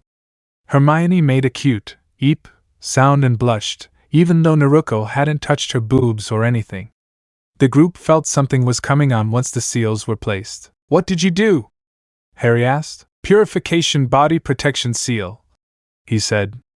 "We should be good at whatever they do. It would be fun to trip around, but that would waste time." The other three still looked a little apprehensive. "Fine. I'll go first," Naruko said with a roll of her eyes. Naruko was fine after crossing the room and being hit by each cloud of spores. She called back to them. "Look. Totally fine. I think this is pretty easy considering it's a trap protecting the stone." The others shrugged and took a deep breath before running just to be safe. Harry went first, with Ron right behind him. Hermione climbed up the back and was a little out of breath. It wasn't a short corridor. "You really should train Hermione," Naruko said with a serious expression. "I'll try. But I'm not used to exercising and all," she said with a frown. Naruko giggled quietly and spoke softly. "If you wait until next school year afterward, I'll give you full body massages for all your muscles." Hermione blushed at that. "Naruko," she pouted. That seemed to be something she did often with her friend. Naruko ate it up every time. Naruko laughed but said seriously, "I really will. If you haven't exercised much before, you might need it later to get your muscles in good shape." "Okay, then you could be less suggestive about things," Hermione said with a frown. "You're the one who takes things that way," Naruko said with a smile. Hermione blushed. "Let's see what's behind door number 2, Ron said from in front of them with Harry standing beside him. "I can't see much," said Harry. He took out his wand and used Lumos. It was only slightly better. Naruko could see quite well due to her heightened senses. "It looks like a sewer," she said with a wrinkle of her nose. "Smells like one too." The seals they had before were useful, but they had already served their purpose. It wasn't a very durable seal yet. Ron swallowed nervously. Hermione seemed to be trying to hold her nose. Harry started walking. "We can only go forward," he said to the others. The group continued walking, and soon the smell was even worse. "Does anyone else have a feeling I am?" Hermione asked, frowning. Naruko nodded. "A troll," she said. Harry and Ron braced themselves for that. They hadn't even thought about it. Then again, that whole incident was much worse for Naruko and Hermione. They were trapped in a bathroom with one, if only briefly. "Ugh," Ron said with a grimace. "I'm glad we don't have to face that." The troll was already defeated. It was even bigger than the one they fought on Halloween. Naruko jumped up to take a closer look. She frowned and looked at the others. "It's dead," she said. "Whose trap was this?" Harry asked. "I remember hearing that Professor Quirrell was endowed with trolls," Hermione said after a moment's consideration. "Oh?" Naruko asked curiously. "What is it?" Hermione asked. "Professor Quirrell is gifted with trolls. However, Harry and Ron told us he fainted after yelling about it on Halloween. If he could get it here," Naruko said. "So why didn't you try the Halloween one?" Hermione asked. "Good question. It's almost like he's acting," Naruko said. She wasn't too pleased with that. "Professor Snape wouldn't need any help from him on how to deal with a troll either," Hermione mused. She was starting to think Naruko was right, and it was Professor Quirrell who was suspicious all along. Yes, well, Snape wouldn't know he was a troll unless he got the information from Quirrell first. As for Halloween, maybe he just panicked? Ron asked. He didn't like this. It seemed Snape wasn't the bad guy. He was still Slytherin, though. Harry said nothing. He pondered the information. Naruko made some really good points about Professor Quirrell, now that he thought about it. He narrowed his eyes and thought. He wondered about the broom incident. Hermione let out a strangled gasp. The broom, she said. Yeah, that's right. Snape was jinxing the broom, Ron said, feeling vindicated. No. That's not it at all, said Hermione. Ron, Harry, and Naruko stopped dead in their tracks and stared at her. We ran into Quirrell, causing his turban to fall over his eyes before setting fire to Professor Snape's robes, she said. Ron frowned at that. Either Quirrell or Professor Snape. Though I'm sure it's Quirrell. Doesn't change the fact that we must continue, Naruko said, to get them back to normal. Harry nodded to that and they moved out. The group entered a new room. This one was mostly bare. There was a door on the opposite side, said Ron. What? Harry asked. I wonder what this room does, said Ron. Be careful. It looks empty, but we're dealing with magic, Naruko said. The lighting is actually quite bright in here, said Hermione. It is, Naruko said. Suddenly, the light flashed. The group couldn't even begin to react. Naruko wasn't even fast enough. It seemed like nothing had happened, but the friends seemed to be standing still. I imagine the Dobe will sleep through team duty, even after she tricked her way into a headband, Sasuke said with a smile. Sakura sat next to him, her heart in her eyes. You're so cool, Sasuke, she said. Naruko woke up with a start and glared at him. I'm not asleep. I'm just bored of waiting. I didn't cheat. I helped capture a traitor, she said with a smile. How could you? You're the last one dead. You can't even make a clone properly, Sakura said with a scoff. Besides, Sasuke is so cool. Much better than you, she said with a dreamy sigh. Whatever you did, Dobe, don't get in my way, Sasuke said.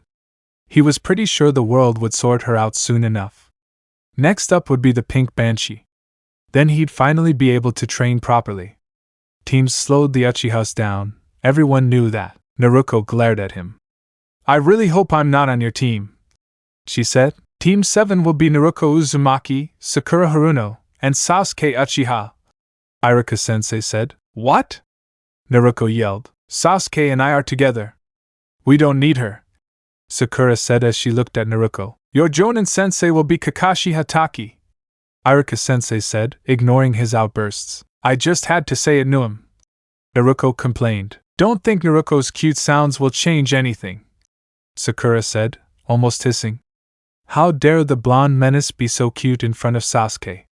Sakura grabbed Sasuke's arm. Sasuke looked like he was about to explode with anger. Sakura quickly apologized and let go of his arm. Naruko sighed. Why did I have to get that reputation? She was last in her class, but she apparently always made cute Naruko noises. Whatever they were. Sasuke's fangirls hated it when she did that. She didn't believe it, but one of them claimed that Sasuke once looked at her when she made one, and almost blushed. However, there was no way the Uchiha bastard was going to care about that. So where is our Jonin-sensei? Naruko asked. You'll just have to wait for me to pick you up, Iruka-sensei said. He gave a small sigh and added under his breath. It might take a minute. Hermione yawned and stretched mightily. She got out of bed. She looked around a little sleepily. She blushed when she realized she'd done it again. She fell asleep while reading a book. It wasn't so bad. This time she made it to her bed, but not under the covers or inside her nightclothes. Hermione! Honey! It's time to wake up. Her mother called from the bottom of the stairs. Coming! Hermione called as she stood up and quickly changed her clothes. It wouldn't be good for her parents to see her in yesterday's clothes. Hermione quickly ran downstairs and into the kitchen. Good. You're awake. I was starting to think I'd have to call you a second time, her mother said. Hermione was always a little jealous of her mother. Her mother didn't have very curly hair. Her mother's hair was a beautiful cascade of loose curls. Her mother also had a very attractive body, especially for her age. Her father was sitting at the table reading the newspaper with a cup of morning tea. He took a quick sip and asked, "Are you ready for your second year at that school, dear?" "I am," Hermione said cheerfully. That was one thing her mother didn't have. She was a witch. "I'm still surprised you chose a magic school," her mother said. Her father made a disappointed sound. "I don't understand why you chose to go to that school in France," he said. "It's a very respectable institution. Hogwarts claims to be the best in England, but that's because they're the only ones in England. I'm really glad I met a couple of witches visiting Beauxbatons," she said, "but it's in France they're French," his father said. Hermione got angry with her father. Her mother sighed. "You just don't like our daughter going so far. She'd leave us anyway," she said. "I know it seems even further away since she's going to France," her father said defeatedly. "It is a wonderful school, though. It's literally a palace," Hermione said with a smile. It really was a very beautiful school. "Isn't Hogwarts in a castle?" he asked. "Yes. In Scotland. It's also extremely drafty and so terribly dark. They use real torches to light the corridors' torches," Hermione said. She'd also heard about Hogwarts and seen some magical photos of the place. She wasn't impressed. "But they speak French," his father said with a sigh. "Both you and I know that our daughter is very proficient in the language. She's even better after being there for a year. Also, the girls' uniforms are really pretty," she said. Mrs. Granger turned to her daughter with a smile and said, "Light blues really suit you, dear." Hermione blushed at that. Her hair may be a mess, but her mother was right. She also really liked the color. It was much better than black for the dark, gloomy Hogwarts. That place may be magical, but it looked very depressing. She also heard the news that a troll entered the castle on Halloween and actually killed a first-year girl who was in the bathroom at the time. There was also the infamous poltergeist that regularly roamed the students free and clear. Those things never happened at Beauxbatons. "Look at it this way, Dad," Hermione began. "Beauxbatons may be further away, but it's a lot safer than Hogwarts. I told you what I heard. Dumbledore may be an impressive wizard, but he doesn't seem to know how to run a school. Fine, just write to us a lot," he said pleadingly. Hermione gave him a soft smile.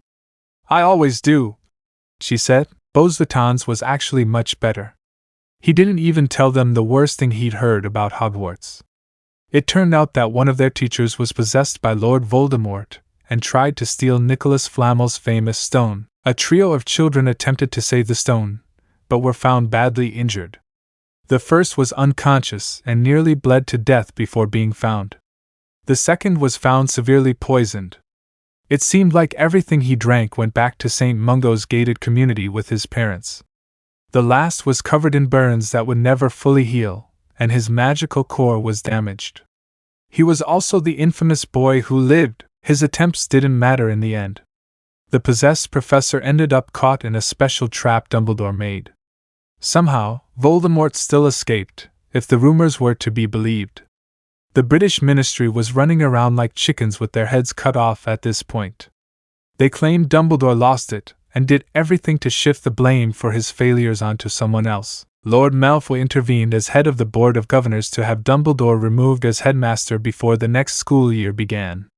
It was most likely a unanimous decision, as the boy who lived was so hurt. Hermione wished she had at least met him before all this happened. She heard from other girls that he was on the shorter side, but he had such rich, deliciously messy black hair with the most mesmerizing green eyes. Hermione sat down and served herself breakfast. She missed her mother's cooking. She loved French cuisine, but it wasn't good English food. She might as well eat a little more in peace here. Most of the girls at Beauxbatons would complain that the food was too heavy with too many calories. It seemed like almost every girl was on a diet of some kind. Hermione did the same, although she wasn't as extreme as the other girls. The boys were lucky because they didn't have such worries. There was a knock on the closet door. "Time to get up, Harry," his aunt called from the other side. Harry sat up and stretched. He yawned and put away his books. Most people would think it was strange that he slept in a cupboard. If he did it every night, it would be. However, that wasn't the case. He stepped out of the closet and yawned in the morning light. Her aunt sighed and shook her head. "You're acting like Lily," she said affectionately. Harry smiled at that. He lost both of his parents before he could even remember them. However, his aunt and uncle took him in. "How so?" he asked. When she found that loophole in the rules, she spent most of her time inside small spaces, too, Aunt Petunia said. "I can see why. To think they don't actually enforce all that underage magic in most cases. You can also avoid the whole statute of secrecy if you practice magic somewhere muggles can't see it," he said. It was a really strange escape, but the wizarding world as a whole was strange. For God's sake, they used owls for mail. They also had no idea how to dress like muggles. He saw his friend's dad wearing the most hideous golf pants with a tuxedo top. Mr. Weasley was exceptionally eccentric. Even Ron was regularly embarrassed by him. "Where are Pops and Duds?" Harry asked as he helped his aunt prepare breakfast. Usually, they'd both be around the kitchen by now. He called his Uncle Pops and Aunt Mum. Dudley was either Dudley or Duds. Sometimes, if he was really in the mood, he'd go by Dudster. "They had to do something this morning," Aunt Petunia said a little evasively. "That's strange," Harry commented. He licked his lips. He was hungry, and it seemed they were having their favorite breakfast today. Harry helped set the table and looked up again, wondering where Dudley and Uncle Vernon were. "Aren't they here yet?" he asked his aunt. "Come on and sit down, Harry. I'm sure they'll be here soon." "I need to excuse myself for a moment," said Aunt Petunia. "All right," said Harry as he sat down. He wanted to start eating, but he felt bad being alone. Instead, he poured himself some pumpkin juice. He mentioned it to his aunt and uncle, and they tried it. Dudley loved it too. It was a juice usually found in the wizarding world, but his uncle knew just where to find it. Harry was about to start eating, despite wanting to wait, when he suddenly heard footsteps. He looked back in question. He smiled when his aunt, uncle, and cousin walked in with a poster. He forgot that today was July 31st. His birthday. "Happy birthday to you! Happy birthday to you! Happy birthday, dear Harry! Happy birthday to you!" The Dursleys sang together. Harry clapped as they cheered for him and gave him a pastry to go with his breakfast. He blew out the candle and smiled as they sat down with him. "We'll have that ice cream cake you wanted after we get back from the amusement park," Uncle Vernon said with a big smile. Uncle Vernon was a big man, but he was as kind as he was big.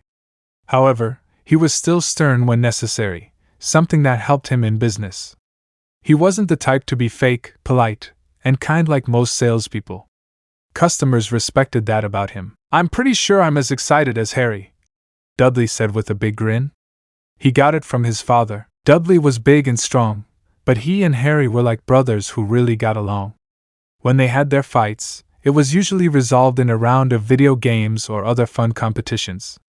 They were always good afterward and were tied in wins and losses. Harry chuckled. "He was like this last year when we went to the zoo for your birthday." "Yeah. It's still amazing that you talked to that snake," Dudley said with a grin. Dudley thought Harry's magic was cool. He liked listening to it, and Harry promised that when he came of age, he'd show Dudley plenty of it. They were related, so technically it was okay for him to show them magic, but it was still frowned upon. His mother got lucky there, apparently. Aunt Petunia said she demonstrated magic several times and never received a warning. However, Harry wasn't going to tempt fate like that. "I heard this amusement park is one of the best," Harry said excitedly. In his family, Harry and Dudley alternated having a big birthday party each year. The other got to go to the movies or something, which was still fun, but on a smaller scale. Harry was glad things were good between him and Dudley. Dudley didn't have magic. Harry feared things would turn out the way they did with his aunt and mother. Aunt Petunia told him about his mother. She even admitted that she felt really bad about how she strained things between them. She felt guilty when he admitted that she wanted to make amends to his mother by treating him like another son. Harry was touched by her words. He really didn't want to know what things would have been like if she were even more bitter after all these years. Ron gave a loud, powerful yawn as he walked down the stairs to the kitchen. "Good morning, Ron," Ginny said from the table. Then she laughed and said, "Maybe I should say good afternoon." Ron shrugged and smiled lazily. "I don't mind. I slept a lot," he said. Ginny rolled her eyes. "You always get enough sleep. I've never understood why Mom lets you sleep so much. She doesn't let anyone else do that," she said with a pout. Ron chuckled. "In my defense, I'm the youngest seeker and next in line to be team captain," he said, grinning. "He also has very good grades," his mother said. "You're lucky you're good at Quidditch too, especially strategy," George began. "Otherwise we'd think you were a mini Percy," said Fred. "Oh, please, everyone knows I'm too awesome to be a Percy. I'm the one who always makes fun of Malfoy," Ron said with a grin. "You also managed to catch Snape trying to steal the Philosopher's Stone last year too. Even though everyone thought it was Quirrell," Percy said as he entered the kitchen. "Yeah, who would have thought Professor Quirrell was actually under the Emperor's curse the whole time? He was told to act like a coward to distract everyone," Fred said in amazement. "Well, it was you-know-who pulling the strings all along, really," George said. "Yeah. Professor Quirrell was amazing at holding up as long as he did," Ron said, nodding. "I still can't believe you ended up being the one who saved everyone. I thought it would be Harry, the boy who lived," Ginny said in amazement. Ron shrugged. "Harry's good, but he still doesn't know much about the wizarding world. His relatives treat him like dirt, too. They're the kind the blood snakes claim all muggles are," he said. "Could you at least try to mind your language?" Mrs. Weasley asked, frowning as she shook her head. "I'm sorry, Mom," Ron said. He didn't seem apologetic at all. She shook her head again and smiled at him. Harry, Ron, Hermione, and Naruko were all together on the floor now. They had a sort of dazed/glazed look in their eyes. Professor Flitwick was proud of the impressive charm work he did on his first ward room. He would have been horrified to realize the students were victims of it today. The trial of different paths was a serious matter. "Why?" Naruko asked in a hurt voice that had nothing to do with the cuts and scratches on her body. "Konoha is just holding me back," Sasuke said as he looked at Naruko seriously. "But why leave? We can improve it," Naruko declared. He found Sakura crying and discovered that Sasuke was leaving the village. She came to try to stop him. They had fought, and it was rough. Sasuke seemed unharmed, but even he was in bad shape. "Why try to stop me? You've never had anything but contempt for me," he asked with a frown. "I'm not the brightest, you know. I thought it was our thing. We push each other and tease each other, but really, we have each other's backs and look out for each other," she admitted with a frown. "Really?" Sasuke asked in surprise. Naruko nodded and gave what had become known as a cute Naruko pout. She didn't even realize she had those expressions. Sasuke looked at her and disappeared. Naruko blinked at him. She raised her guard. "Come with me then," Sasuke whispered in her ear. She gasped, but not in fear. Sasuke was holding her very intimately. She really liked how it felt, but she still kept her guard up. "I've seen how the villagers treat you. Why stay and defend them? They're just like they used to be, but even worse. They really want you dead," he said in a serious tone. "I have important people. I'll protect others just to protect them, if necessary," he said. Sasuke was silent for a moment. "You really are something, Naruko Uzumaki," he said. He turned his face so she was looking directly into his dark eyes. Her blue eyes were truly stunning. He also liked that she controlled her features and could tell she was ready to defend herself if necessary. "Most don't even remember your clan, even though we literally have the Uzumaki symbol on our insignia. Many are still alive from the Third War when the Whirlpool was destroyed. Even our Jonin-sensei was part of that war," Sasuke said. Naruko was a little surprised to hear that. Her breath caught in her throat as she realized how close he was to her. "I admit I was wrong about you during our academy years, Naruko. You are no aspiring kunoichi. You are the strongest kunoichi in our year. I wouldn't be surprised if you were already one of the strongest in the village," Sasuke said. "So why leave? You've seen how strong I am. I can help you get your brother back. What he did is terrible and cannot be forgiven," she pleaded. "That's why I want you to come with me." If we go together, I'll be able to return once we deal with my traitor of a brother. I don't know if that'll be possible if I go alone, Sasuke said, with a hint of emotion in his voice as he put some distance between them. His blue eyes were too intense, and his scent was wonderful, even when mixed with sweat. Can't you at least move a little? Show him, by not letting his actions control your life, Naruko said. I want to. I want to more than anything, Naruko. I know how I acted, but truly I felt the closest connection to you. I wanted to take you up on your many offers of friendship. But I'm haunted by what he did. Haunted every night. I can't rest or move on until he gets what he deserves. I'll grow strong enough to deal with him. I'd rather have you there too, growing stronger by my side. Itachi wouldn't stand a chance with the two of us, he said. We're a team, Sasuke. We can all work together, Naruko said. I wish it were true. I meant what I told her. Sad as it is, Sakura really is the weakest member of our team, if not the year. She can't even stop obsessing over me. You casually mentioned that was one thing holding her back. However, she won't let it go. It's only going to get worse the longer I'm around. She hasn't changed since the academy, and everyone else has substantially. Especially, he said. Naruko couldn't refute that. Can we talk to Gigi? Have him assign us a special long-term mission? Track down and deal with his brother. We can train together and wander around the hidden countries. We can get stronger that way. We won't have lazy sensei holding us back. I don't want to turn the traitor in the village. We can't change him like that.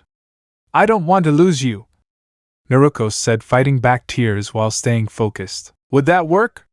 Sasuke asked. He looked away, not wanting to see her tears. His blue eyes should never have them. I would. I'll pull out all the stops to make sure it is. I'll even tell him I know who my father really is, Naruko said as she approached him. Why would that matter? Sasuke asked as he looked at her. If I use that leverage properly, even if necessary, it will work. He may not be happy about it, but we would still be loyal ninjas and have the freedom necessary to track Itachi, Naruko said. Who is your father? Sasuke asked. His parents were always a great mystery. That's something I'll tell you later, but only if you let me try things my way first, he said shyly. HNN, he said thoughtfully. Naruko smiled as she shook her head. She was probably the only girl in all of Konoha who learned to understand what every HNN Sasuke meant. It really was so strange how things played out in life. They couldn't hold their own at the academy, and here they both admitted that the other was the closest person to them in life. She wasn't going to say it out loud, but Naruko felt like they might actually love each other. That would be fun. The girl Sasuke argued with the most at the academy. The girl he called almost all the time. The only girl who didn't have a crush on him and wasn't part of Sasuke's fan club. Hinata did, but she wasn't as over the top as the others. To think that she was the one who mattered to him the most. Fine, Sasuke said after a moment. You can't mention my plans to him if this doesn't work out, he said. I won't, he said, smiling. I don't know about this yet, he said worriedly. Naruko nodded to herself. Take this, she said, handing him a piece of paper with a seal on it. What is it? Sasuke asked. Think of it as a gesture of trust. That seal will get you out of Konoha. Use it if this goes south. I'll still track you down and drag your ass back here if you leave, Naruko said with that slight smile, as if that were ridiculously cute. HNNN, Sasuke said, shaking his head in amusement. He had no doubt she would. But, he began. At least it'll give you a head start on hunting your brother down. I've always seen myself as something similar, but I admit I have no idea what it's like to lose your entire family to your brother, he said sympathetically. I've felt the same way. I don't know what it's like to not have a family in the first place, or to be so hated by the villagers, Sasuke said as they headed to the Hokage's office to give Naruko's plan a try. Sasuke had his doubts, but if anyone could handle this it was Naruko, the most striking kunoichi in Konoha. He'd also admit that she was the prettiest too.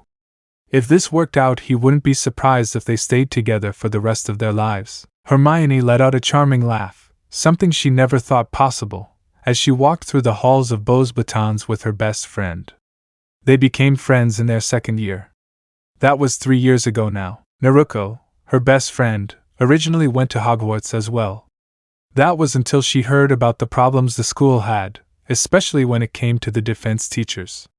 Naruko viewed defense against the dark arts as the most important class. She felt that having to settle for substandard teachers, who never stayed more than a year, really reflected on the poor quality of her education overall. At Beauxbatons, her defense teacher was turning 12. To Naruko, that meant it was a much better school. Hermione was actually surprised to find herself best friends with Naruko. The blonde girl was very pretty and very much what you'd imagine a popular girl to be. She was very popular with the boys and even some girls. She was also quite intelligent, albeit in a more practical way.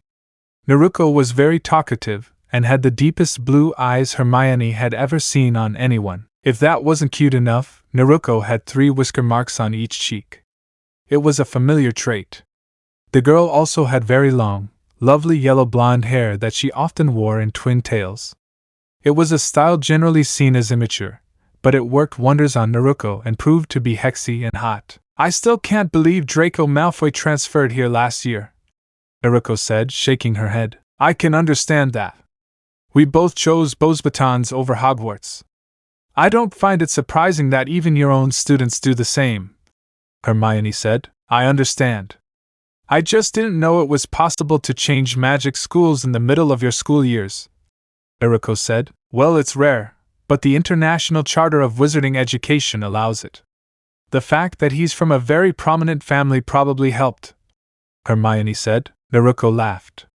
You mean very rich? She said. It's pretty much the same, said Hermione. That's true. That's probably why they were able to ensure that the things they did before fleeing France during the 11th century never saw the light of day. Naruko laughed. However, almost everyone knows, Hermione said, giving another charming laugh as Naruko joined her. It's a shame, though. He's handsome, but his family's beliefs leave a lot to be desired, Naruko said. Maybe Draco will be enough in love with a pretty girl to change them. Hermione giggled, looking at Naruko. Naruko rolled her eyes playfully. I wouldn't try to insinuate such things, Hermione. You're more likely the target of his affections, she said mischievously. Hermione paused and just looked at Naruko. Naruko laughed at her expression. Hermione shook her head. She didn't believe it, but Naruko had often said she was one of the prettiest girls in her year. Hermione would admit that she changed a lot, but that was going too far. Her hair was less messy and more untidy, but it was still a mess. Naruko's was very silky. Hermione had soft skin and a healthy figure, but Naruko's skin was smoother. Naruko also had a figure that was the envy of many girls. One afternoon, Fleur Delacour asked Naruko if she was also part Vila. Fred said to George. Yes, Forge, George replied. How did we end up with another prefect in the family? Fred asked. I can't tell you, Forge. I've been wondering the same thing. Have we failed as older brothers? George asked. Fred gave an exaggerated sigh. Maybe, he said. Do I need to give you 2 extra practices? Ron asked with a frown. You know, thinking about it, I don't think we did. I'd say we succeeded. He is the Quidditch captain too, after all, George said. Fred gave a sage-like nod. He's got his priorities right, Fred said. Ron shook his head as Ginny laughed. Ron could take their teasing, but it was still fun to get back at them like this. He was pretty sure they were just jealous. He was dating Lavender Brown after all, and had been since last year. She was the hottest girl in her year, and one of the best at Hogwarts. She was the envy of more than a few boys because of that. On top of that, he was Harry Potter's best friend. After Harry became more accustomed to the wizarding world and undid everything the Dursleys had done to him, Harry was even cooler than before. Ron had almost lost count of how many adventures they'd had. That was before adding in the ones Headmaster Dumbledore secretly assigned them. They made sure the Death Eaters never rose again. He was a little annoyed at times when Harry hung out with his sister Ginny, but Ron had to admit there was no better guy for her. Harry was able to protect her with ease and treated her well. It was also like a dream come true for Ginny, especially once she met the real Harry Potter instead of the boy who lived The only sour spot in their year was Hermione. She wasn't as bad as she was when they were younger, but she was always lecturing people about studying harder. Sometimes she got a bit bossy, but Harry usually straightened her out by better explaining something he called tact. When you wanted help with something, Hermione was usually the witch. She never did the work for you or anything, but she would point you in the right direction. She wasn't as bad now, which had oddly enough earned her a few admirers. Draco Malfoy sneered at them. Ron and Harry looked at him with raised eyebrows. "When I tell my father," he said. "Tell him what?" Ron asked defiantly as he stood next to Harry. "Yes." "Tell him what?" "How you lost the Slytherin Quidditch match and cup this year in just the first game? Tell him how a Muggle-born girl is beating you academically in every class with ease. Or maybe how you keep annoying the heir of House Potter? Everyone knows he's far bigger and richer than House Malfoy." Harry said. "I didn't lose the match," Draco shouted. "Yeah, you did. Everyone knows you have to win the first game of the year by at least 400 points to even have a chance against Gryffindor on my watch," Ron said with a grin. Everyone laughed at that, even a couple of Slytherins. Draco turned red and stormed off crying. "I'm telling my dad," Harry laughed again. "Really, to think, he actually thought I'd get back at him in the first year on the train. You managed it well even then," he told Ron. Ron smiled. "Well, he's a Malfoy, everyone knows they're the biggest blood purest babies," he said. "Yeah, we definitely did our job as big brothers," the twins said before laughing at each other. Ron shook his head, but laughed too. "Whoa! You were right about Quidditch being the best sport of all," Dudley said with glee. "Yeah. That was really something. I'm on my home team, but that's nothing compared to this. I've never fully appreciated watching a game before today. I've always wished I was playing in a game," Harry said with a smile. "I can't believe they're moving so fast." Aunt Petunia said in disbelief. "I can't believe you were able to follow the game the whole time. You even saw the snitch 3 times before the pros," Dudley said. "Actually, that happens most of the time. Flying there is amazing and wonderful. It's also a bit chaotic at times. A good seeker also listens to the game's commentary, in case something like that happens," Harry explained. "Ha! That's our Harry for you.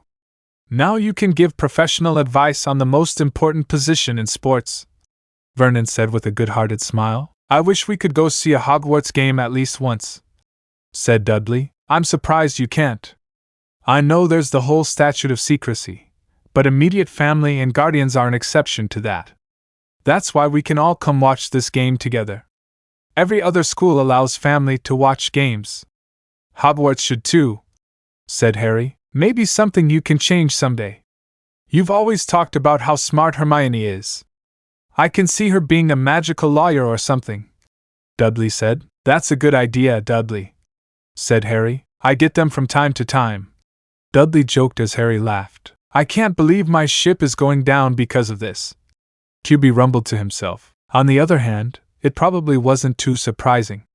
Naruko had never been good with things like genjutsu, and this was more directly effective than genjutsu. Still, she should have realized something was up the moment she was put on a team with Sasuke and Sakura. Not to mention she actually had romantic feelings for the Uchiha bastard. The QB mocked. The nine-tailed fox then smiled. He came up with a plan. It would be fun to watch her go crazy from the living dream. He might get a bonus if her chakra caused other problems as well. How about a little spice? The QB laughed as it pumped chakra into Naruko's system. Naruko suddenly felt very hot. She shouldn't have, considering her surroundings. Where was she anyway? Naruko blinked and looked around. She looked older, more adult. It was as if she had the form she took when she performed that Hexi no Jutsu as a challenge from her teammates. "No, I'm on Team 7 with Sakura and Sasuke," he thought. Naruko shook her head. That wasn't right. She was on Team 20. She didn't even graduate with Sakura and Sasuke. They would have done so recently. "Are you okay, Naruko-chan?" Sasuke asked with concern in his dark eyes. That was one of her favorite features about him. "No, this is wrong," Naruko said, shaking her head. She was 12 years old and at Hogwarts for her first year. Sasuke hated her. She hated him. Are the twins kicking again? Sasuke asked as he placed a hand in her hair. He always loved her yellow blonde hair. Babies? Naruko asked in surprise. She looked down and gasped. She was like super pregnant. What the hell? Naruko then tried to focus. She felt energy around her. It was that really hot energy. This had to be genjutsu or something. She focused on it and formed a hand sign while shouting at the top of her lungs. Kai! Kai! Kai! Kai! She tried again. Everything seemed to waver, but she snapped back into place. This must be something else. Genjutsus couldn't usually withstand her chakra flare. She focused harder. She focused on the area around her, to Sasuke's confusion. There had to be something out there. Something that was an anchor. Everything is so different. I'm not old enough to start a family. There's no way you dare think about having sex with me. You wouldn't think about doing it with anyone, Naruko said with a glare at Sasuke. Sasuke blinked, but didn't respond. However, the world seemed to fade away. Naruko had an idea. Where are Harry, Hermione, and Ron? She asked. Who? Sasuke asked as he tilted his head at an odd angle. I'm at Hogwarts. I'm not even in the ninja world right now, he said. You're not making sense, Naruko-chan, Sasuke said. You've never called me that. You always called me Dobe or wannabe kunoichi, even after I graduated from the academy before you, Naruko said assertively. He reignited his chakra as everything seemed to fade away.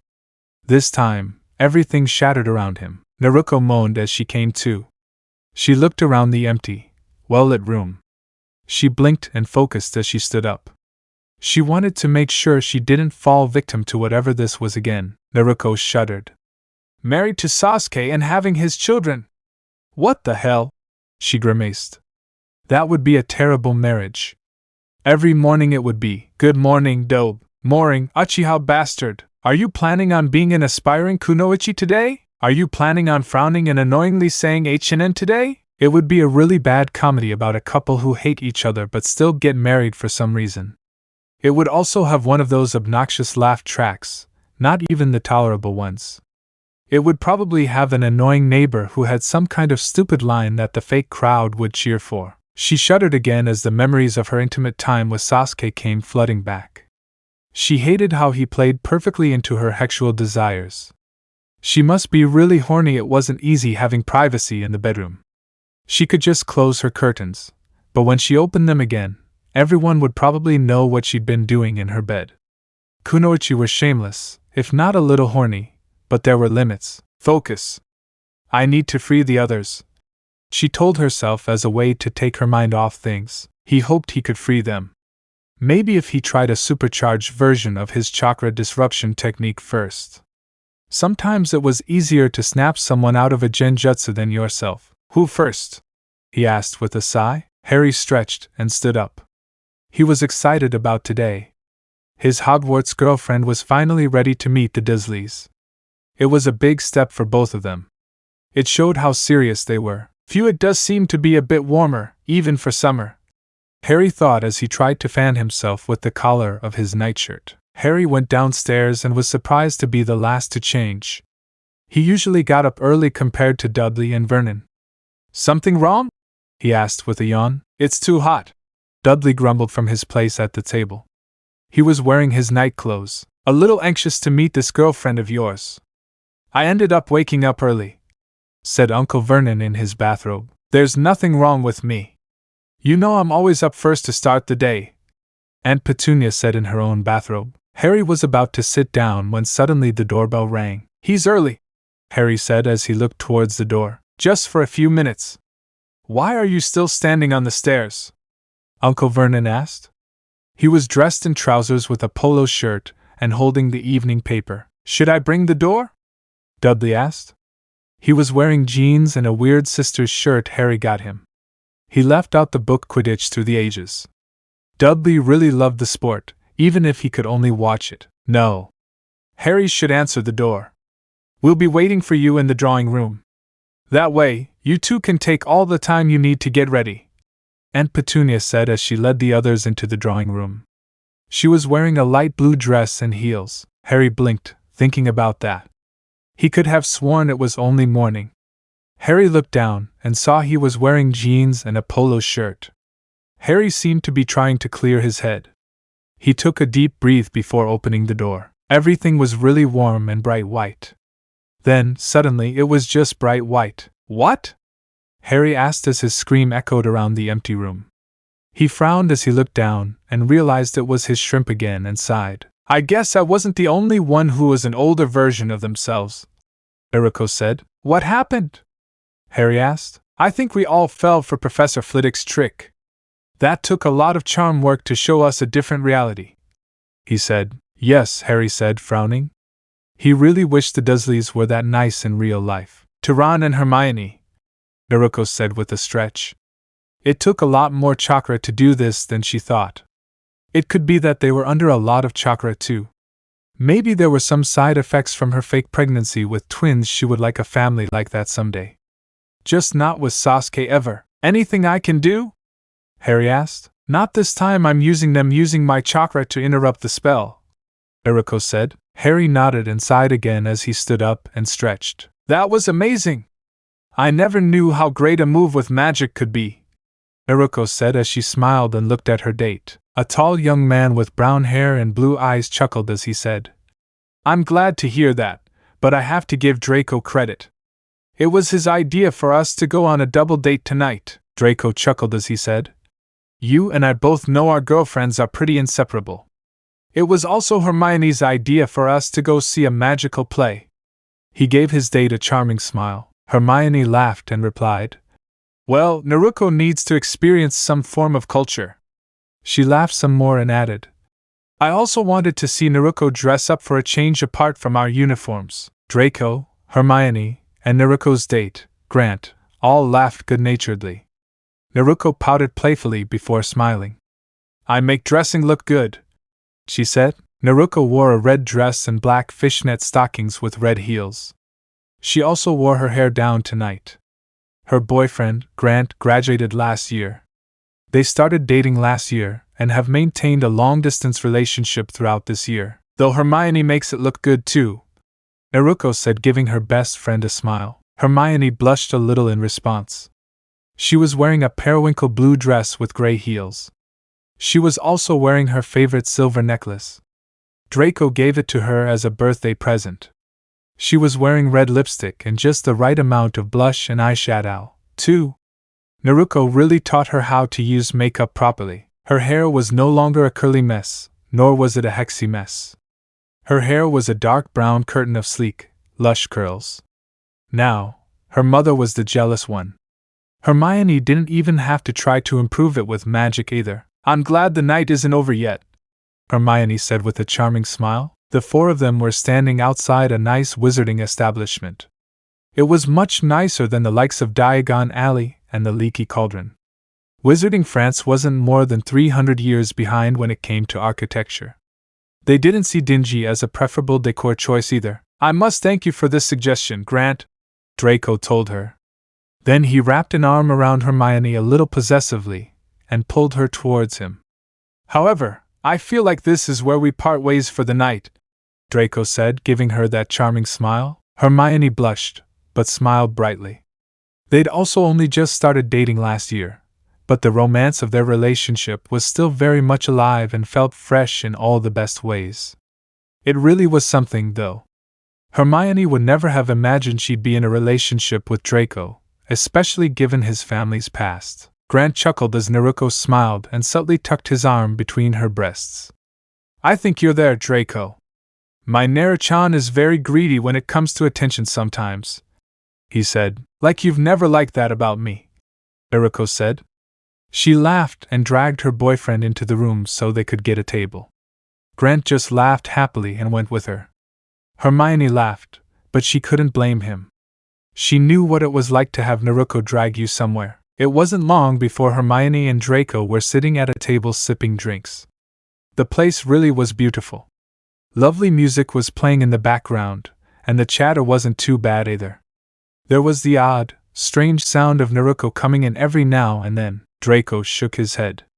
She doesn't really know she's making those noises, does she? He asked. Hermione laughed and shook her head. She always made them. If I knew she made those noises, they wouldn't be cute Naruko noises, she said as they both laughed. I'm really glad my mom and I are moving here before 4th year, Draco said. I'm happy and a little sad. It really is terrible what happened to your father, Hermione said, her expression sad. I used to think I was the best and right about everything. Luckily, that changed, and once my mom and I came here, I learned more about my family. My father was an insult to the Malfoy name, in every way, he said. The river. I found something funny recently, he began. Oh? In what way? Hermione asked with a slight smile. Literally and ironically, he said. Tell him, Hermione insisted. It turns out my family wasn't opposed to keeping the wizarding and muggle worlds separate. They only acted that way after we moved to Britain, Draco said. Really? I remember Naruko mentioning something about your family's past, he said. That's true. We never actually married muggles, but we never had a problem marrying half-bloods or muggleborns, he said. To think your family claimed to be pure blood all these years, Hermione said. Oh, but we are, Draco said with a slight smile. There's a reason people will say they've been purebloods for several generations, he began. I'm not very familiar with the blood purity issue. It's not popular here, Hermione said, and I really shouldn't have realized it for a while now. The truth is, if both sets of grandparents are magical, then you're a pureblood. Every pureblood family in Britain, even the extreme ones, has muggles and or muggleborns in their family more than a few times if you go back far enough, Draco said. I think they would be quite hypocritical, said Hermione. Draco nodded at that. What I found to be amusing is that my family was a big proponent of the statute of secrecy. They had their own selfish reasons, but they didn't want wizarding society to be kept separate from Muggle society. I even discovered one of my ancestors tried to court Elizabeth I, he said. Hermione couldn't help but laugh out loud at that. She almost snorted her drink, she was laughing so hard. Draco chuckled. As you obviously noticed, he wasn't successful in his attempts, he said as they continued their date. It was a very charming and enchanting evening. She was eager to see where the night would take her. She never admitted it to anyone, aside from Naruko, but being with Draco made her feel like she was living in a romance novel. It was one of those novels when it came to their private time together. Hermione finally excused herself to go to the women's restroom. Once Hermione opened the bathroom door, everything went white. Hermione blinked a few times. Her cheeks flushed. She looked down at herself and returned to her hair. Ah, she groaned as she frowned. How disappointed to be back in real life, Naruko asked. Hermione sighed. A little, she said. Then her eyes opened. Okay, maybe I just wish I could somehow get rid of the hair in my dreams, she said. You what with Draco? She almost screamed inside her head. There were limits, even when it came to fantasies. She refused to throw up like she wanted to at least. Ron stood up as his name was called. He walked over to the stage where the teacher's desk used to be. As he approached, several people clapped and cheered. Harry even cheered several people on. Weasley is our king! Weasley is our king!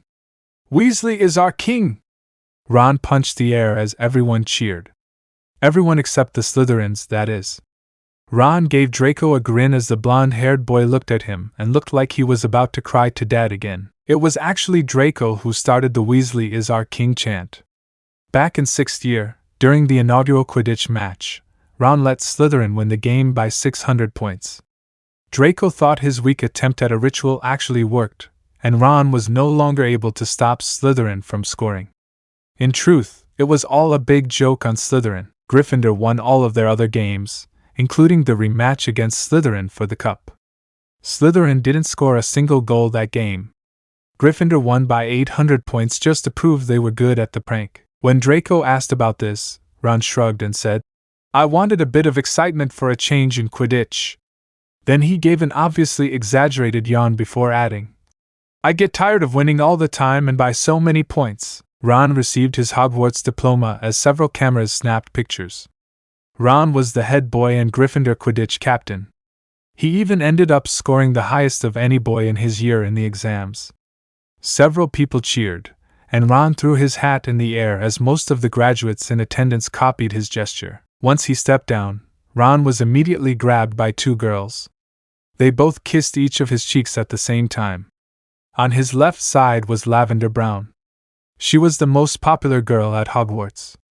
On his right side was Daphne Greengrass. She was the famous Slytherin Ice Queen. Ron knew that Daphne was very affectionate and far from icy in private. This was still an unusual public display of affection on her part. Due to some laws in the wizarding world, he was actually going to marry both of them. All the Slytherins and pure-blood idiots were completely jealous of him. He didn't even have to worry about the marriage contract business when it came to Daphne Greengrass. She was the prize of prizes when it came to pure-blood witches. Harry walked over and grabbed Ron's shoulder. Ginny was, as always, by his side. "I can't believe we made it," Harry said. "I know. Think about how 7 years have passed," said Ron. "So you took him up on that offer?" Harry asked a little enigmatically as the three girls snorted and rolled their eyes. Harry and Ron laughed at that. It was great fun teasing them like this. They can get a little cross at times, but their tunes would quickly change in the dormitory. "I did. It would be stupid not to accept it," Ron said with a confident smile. "Oh? Are you two talking about your work at the ministry?" Fred asked with a smile. "I think so. And we thought Ron was saved," George said, shaking his head in mock disappointment. He and Fred were wearing the most ridiculous and ostentatious outfits ever seen. It was perfect for the two joke shop owners. "Think what you want," Ron said with a grin. He doesn't get caught out anymore when it comes to this stuff, but this was just too much fun. The desk job was just a cover. Harry actually floated an interesting idea last year when they finished a mission and were talking to Headmaster Dumbledore. He wondered why Wizarding Britain didn't have a secret international intelligence gathering agency like Muggle Britain. He even said the things they did were exactly like what he would do and more. Dumbledore agreed it was a good idea and began setting it up last year. Harry and Ron were offered positions in the new Magical Intelligence Agency. Some well-known Aurors were also part of it now. They were Aurors they had both worked with on missions before. The coolest part was that Harry and Ron were going to be the best agents from the start. "I think the prom is ready," Harry said. "We should go," said Ron. Then he gave a charming smile and said, "Ladies." Daphne and Lavender grabbed one of his arms and rested it between their wonderful breasts. Ron liked it when they did this. Harry chuckled as he offered and gave Ginny his arm.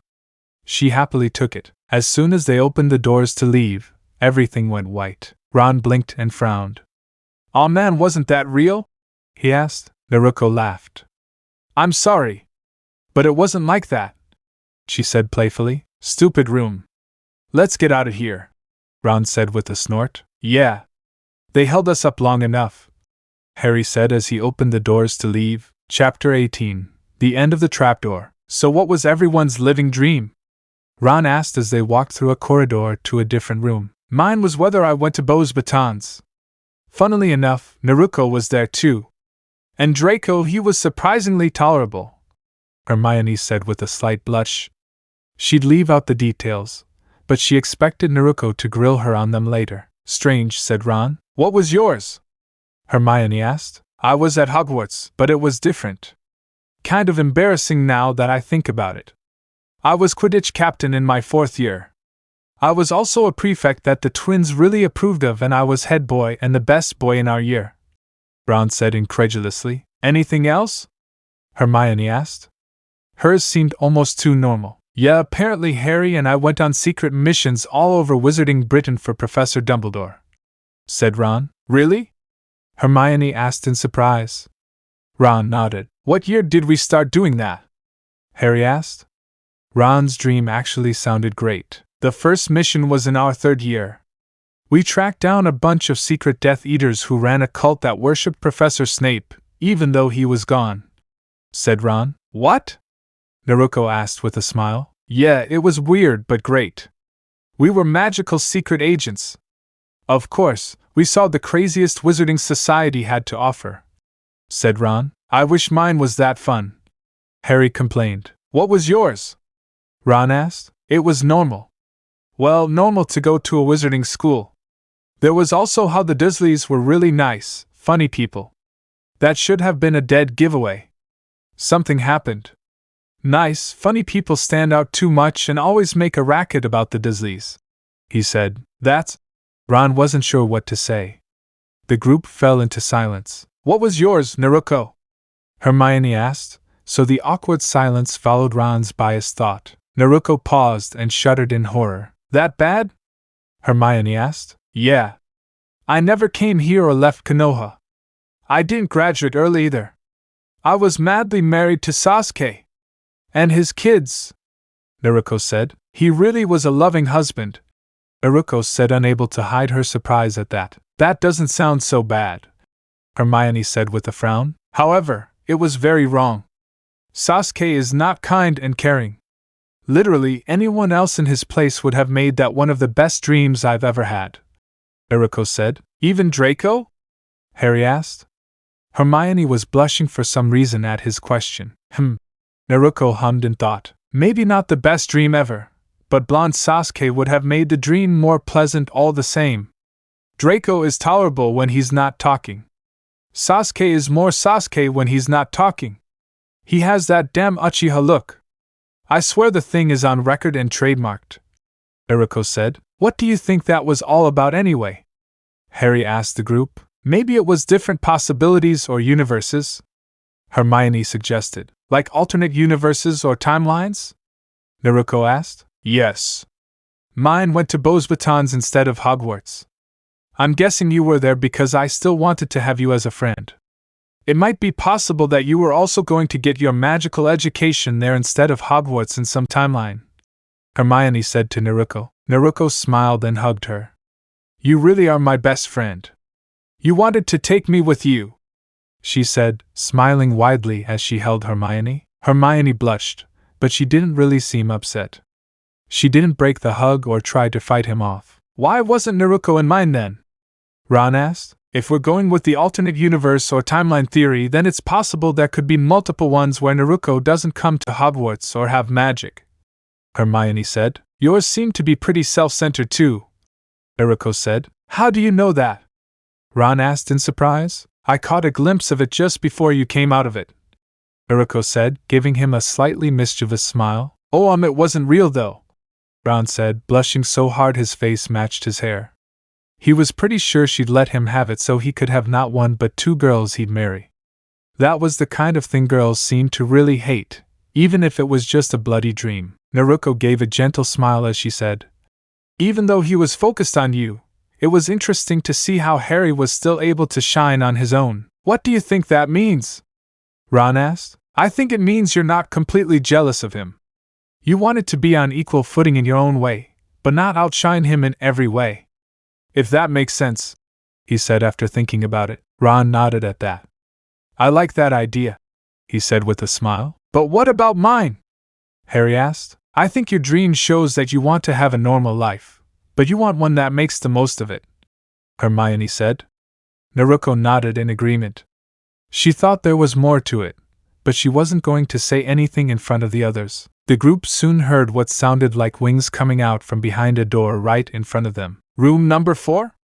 Ron asked. If you count where we landed after entering the trapdoor, Naruko said. Harry opened the door and immediately saw another door directly in front of them. The sound of wings was much louder. He looked up. Winged keys? He asked. Looks like it, Ron began. I suppose you have to pick the right one to unlock the next door. Alohomora! Hermione shouted from across the room, her wand pointed at the door. Nothing happened. It was worth a try, she said. Brooms, Harry said, pointing to 4 along the wall on a rack. So you hop on one of these and pick the key, said Ron. He examined the broomsticks and frowned. They don't look that good. Let me try something first, Naruko said. The others watched her as she placed a seal on the door lock. She made a couple of quick hand signs and touched the seal with 2 fingers. A couple of seconds later there was an audible click. Imagine that, Hermione said in amazement. The stamps really were brilliant. I figured no one thought to secure the door with my master key seal. It's an Uzumaki original, Naruko said proudly. Why did he get so quiet? Harry asked cautiously. Run! Ron shouted quickly. The others looked up, their eyes wide. It was as if the flying keys were confused about what to do, but they were all pointing at the group. As soon as Ron shouted for them to run, the keys started spinning towards the students. Get through the door! Naruko called out as she ran through a series of hand signs and shouted. Wind style, break through! A powerful gust of roaring wind shot out from his open hands and blew the keys back. They soon recovered once the jutsu ended. Unfortunately for the bloodthirsty keys, Naruko and the others had already left, closing the door behind them. The four friends relaxed and caught their breath. What was that? Ron asked Naruko. That was a jutsu. A more advanced one. We have element-based jutsus. You usually start learning them as a chunin and after testing your affinity. Naruko explained. You're only a genin though. Hermione pointed out. Yeah. I said you usually wait until chunin, but my teammates and I were really good and our sensei tested us. She was actually planning on us entering the chunin exams pretty early, but that's been put on hold since I came here. Naruko said. Well, we're now in room number 5. Harry said. I wonder what this room is. Hermione said curiously. The lights in the room came on at her words. There was a giant chessboard with pieces in the middle. The chess pieces were enormous. Hermione felt like she was in Wonderland and cringed at how big they were. Right on the other side of the board, there was a door that led to the gate. So what are we doing here? Harry asked as they walked forward a little. Naruko signaled for them to stop behind her. She pulled out a kunai with a tag and threw it at the pieces on the other side of the chessboard. The tag exploded. But it seemed like the explosion had been frozen in time. Naruko said. At that moment, the blast reversed, sending the tag flying back into her hand. Naruko was about to throw it away for safety reasons, but realized the tag wasn't activated. Strange, looks like we have to play, she said. She inspected the tag and attached it from wherever she got it. What are the rules? Naruko called into the room. Do you really think you'll get an answer? Hermione asked. With a group this size, 3 must participate in the game. You must win to continue, McGonagall's voice said. I half expected to turn around and see her standing there ready to stop us. Naruko whispered to Hermione, who nodded. The voice was so clear. All right. Who's sitting this out? I'm taking a spot, Harry said as he looked around at the others. He was determined that none of them would sacrifice themselves in his place. Naruko whispered something to Hermione, who nodded and began to wave her wand. She murmured a charm and transfigured a pile of rubble into a raised platform. She was bypassing the entire board. Hey Ron! Could you see the width really well from up there? Naruko asked as Hermione smiled to herself and added stares. She loved using magic, even in this dire situation. Yeah, I could. But I'm not going to let one of my friends get into danger if I can help it, Ron said with a determined frown. We won't be. None of us will be on the board, Naruko said. The rules say we need to have 3 on the board, Harry said with a look of confusion. There will be 3, but not us, Naruko said smiling. What do you mean? Ron asked. Ninja, Naruko replied in a sing-song voice. Kagebushin no jutsu, she said. Suddenly, 3 more Narukos were standing with them. One had blood-red hair, and Naruko wondered if this was what she would look like if she took more from her mother. The next Naruko clone had dark purple hair. The last one gave a humph sound and flipped her turquoise hair. Naruko sighed as she looked at the last one. She blinked when she saw Ron looking at her with a dreamy smile. He was staring at the turquoise color with great interest. She sighed again and decided to ignore that. Okay, girls. You will follow Ron's orders to the letter until the game is over, she ordered. Humph.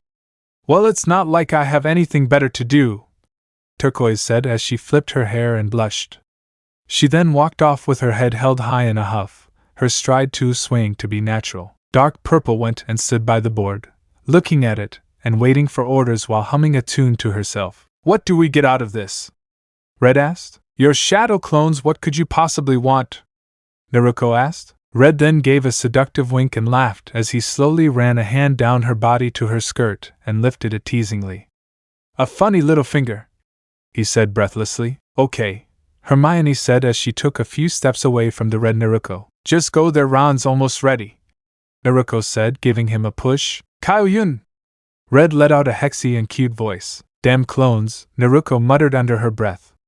She'd been neglecting certain needs lately. She wondered if the red was the result. She'd be able to address such needs after they saved the magical world from someone evil who took the stone. You know you want to, Red said in a sultry voice as she stretched out in a way that showed off her body. Harry blushed as he looked everywhere except for the super hexy Naruko clone. All right, Ron. Tell them where you want them. Feel free to sacrifice Red first.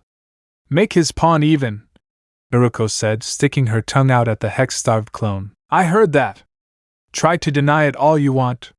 You know I'm right, Red said, winking and kissing the real Naruko, who blushed deeply. I really need some extra special time for myself after this, Naruko thought.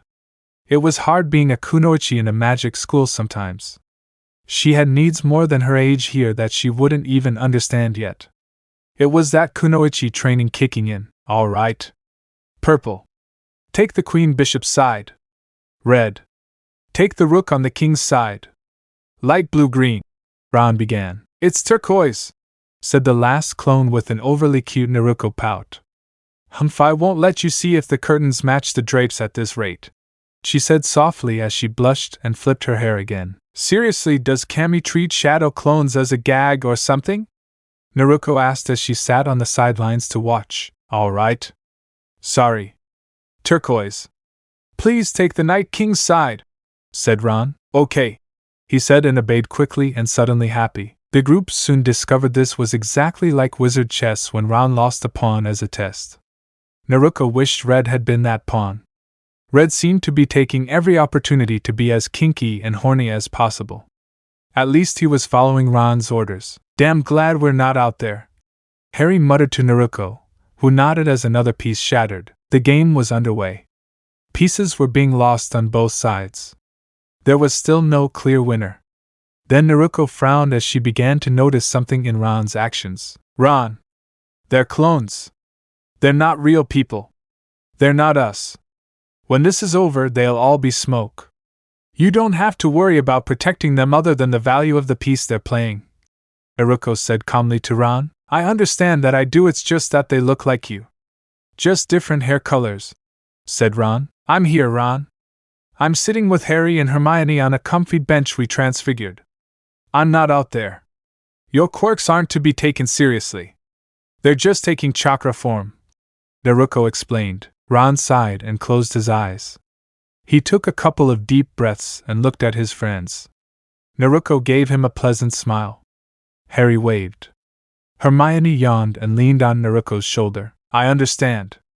This is taking too long, he said before focusing back on the game. Once Ron got over being overly concerned about Naruko's clone triplets, the game took a dramatic turn. White was on the run. It wasn't long until the three Narukos surrounded the king and Dark Purple gleefully shouted. Checkmate! The White King tossed his crown aside. The clone girl gave a cheer as they high-fived. I don't understand, said Ron thoughtfully. You were worrying too much, so you lost track of the game. If we were really out there, that would have been very admirable, Ron.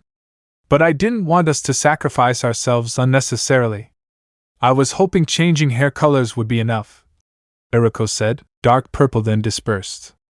Then Turquoise tossed her hair and smiled as she said, Naturally. We won! Humph! Naruko threw a rock at her, and she scattered. Naruko blinked in astonishment. Her clone had no reason to blush like that, or to look shyly at Ron.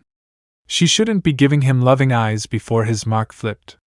She shouldn't be muttering those things under her breath, either. Her clone was in love with Ron. Was this a joke? Oh, I kinda liked it, Ron said with a hint of sadness in his voice. Naruko wanted to yell at him, but then Red decided to speak up. So, can I please celebrate if you know what I mean?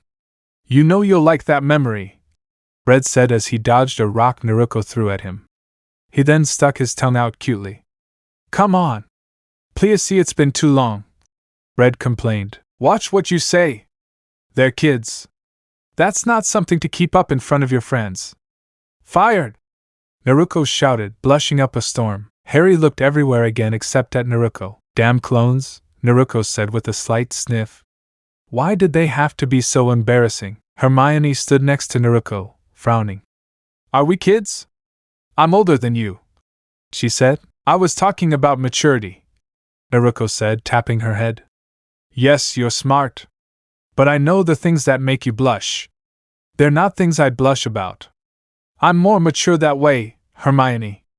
I still love you though, she said, offering a friendly hug. Okay, I'll let it go this time.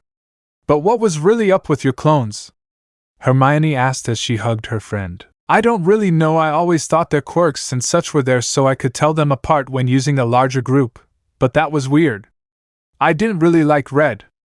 All kunoichi are a little slutty, but God, was he working in the red light district or something? Naruko complained. Maybe you're really stressed?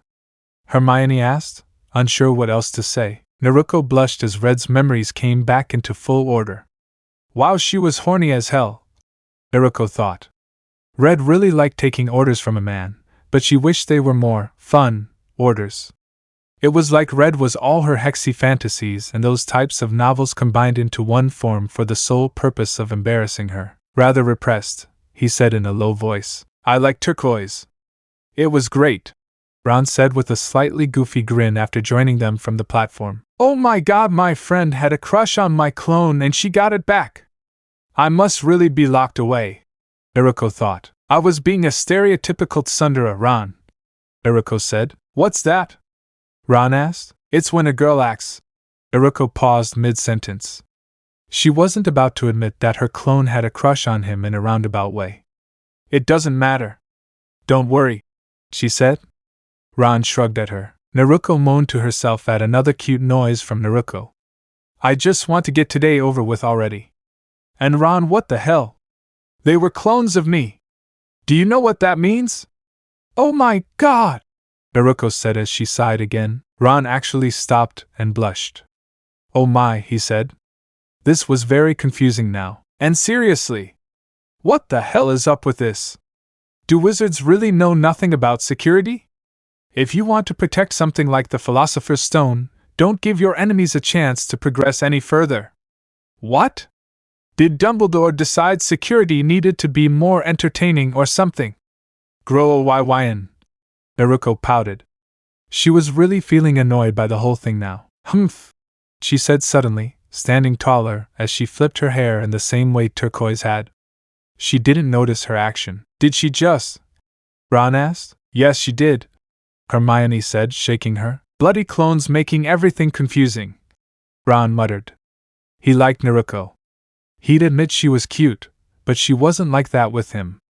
He didn't think so, at least. Once they entered the next room, everything went dark, and suddenly, flames of different colors burst into life, and both exits were sealed.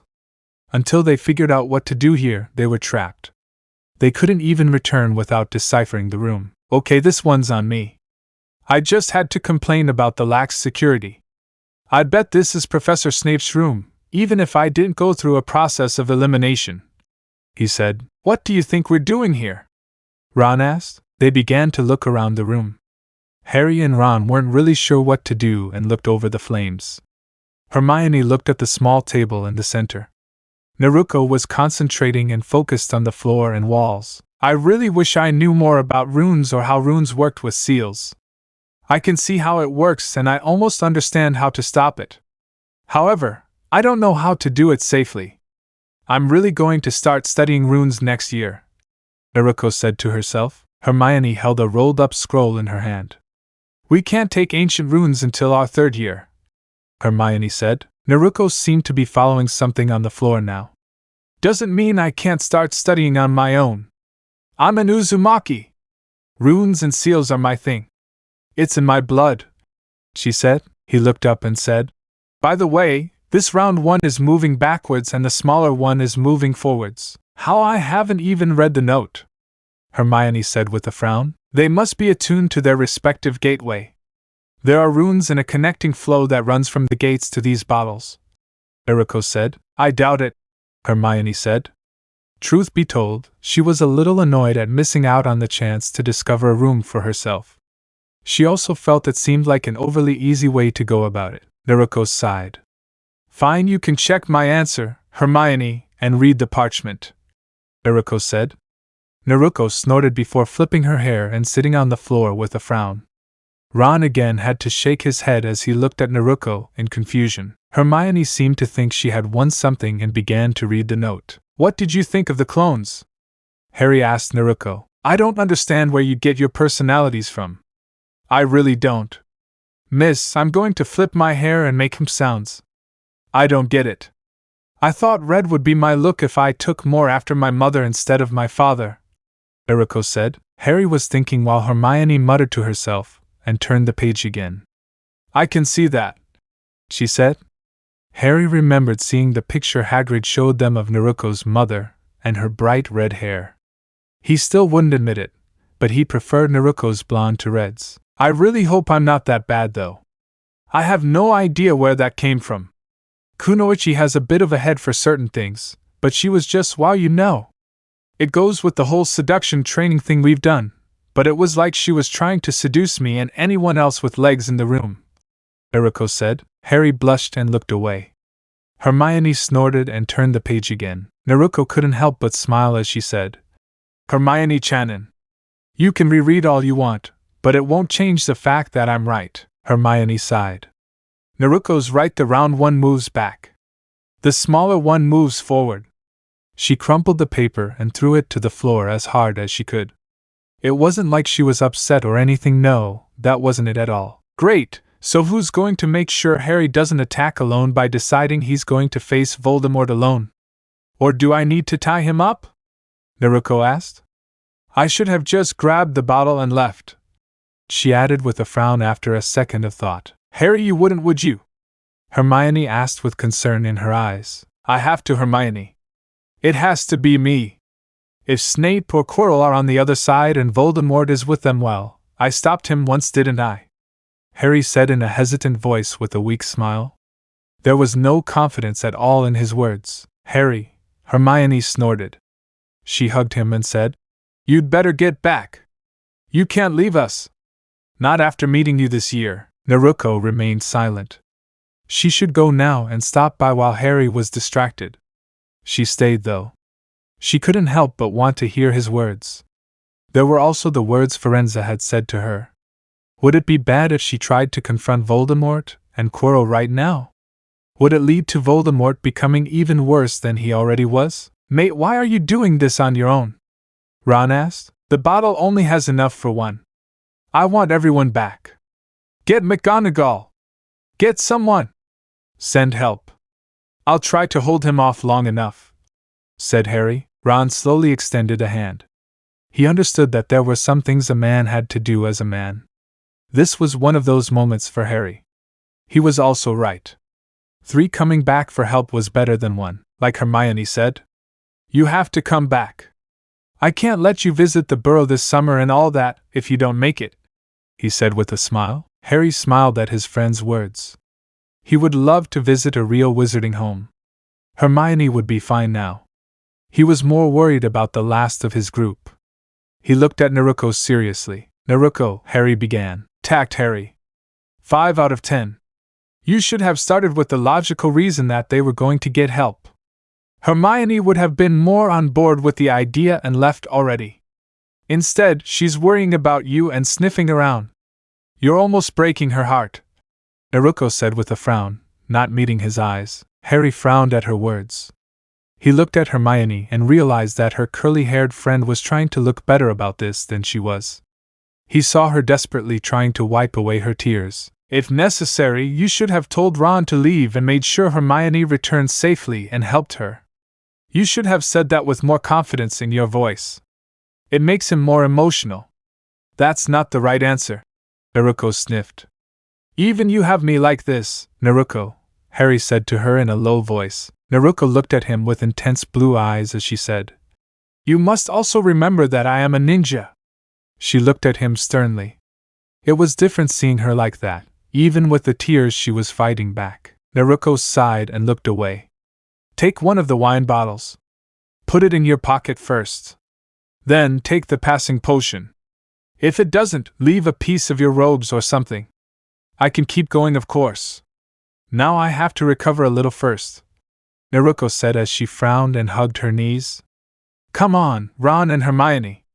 Time's ticking, she told them. The two nodded quickly and took a sip before walking through the other entrance. Are you sure this will work? Harry asked Naruko. It's worth a try. Do you really think I'm going to let you go ahead without any help? She asked, looking at him with intense blue eyes again. Harry marveled at them. He could see the storm of emotions in her eyes. The sight was quite beautiful, even in this situation. Konoha's main teaching for all genin is teamwork. We were able to become the leading village because we chose teamwork over going it alone. It was so effective that everyone else now does the same. A 3-man cell, a 4-man cell if they're genin. More can be added depending on the importance of the mission, he said. Naruko stood up and said, This is standard practice for all ninja villages now. We were the ones who started it.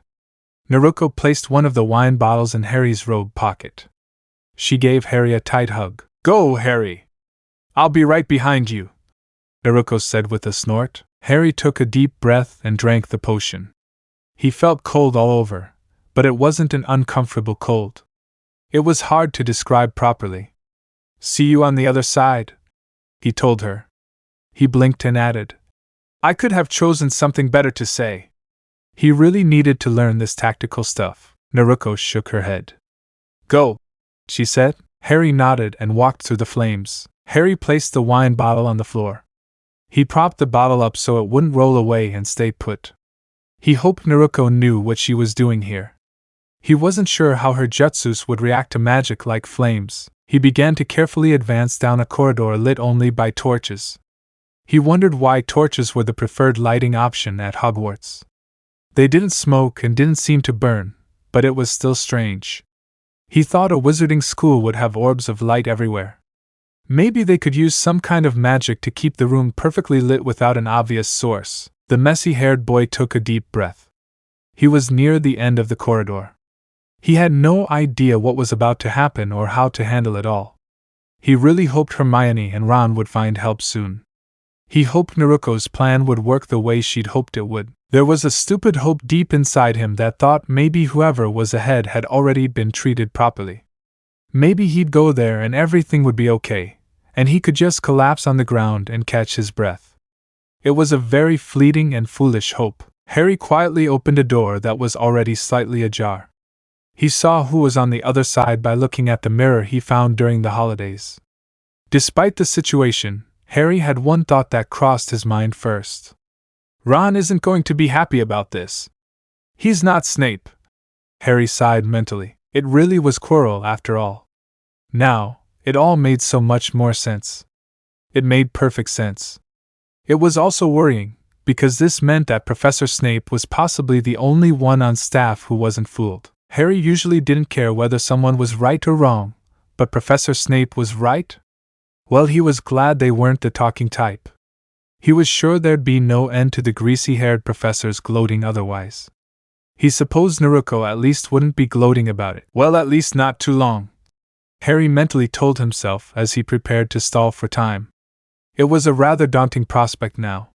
However, he had no other choice. Chapter 19, Quirrell's Defeat. Looks like I have a guest, Professor Quirrell said to himself after Harry entered the room.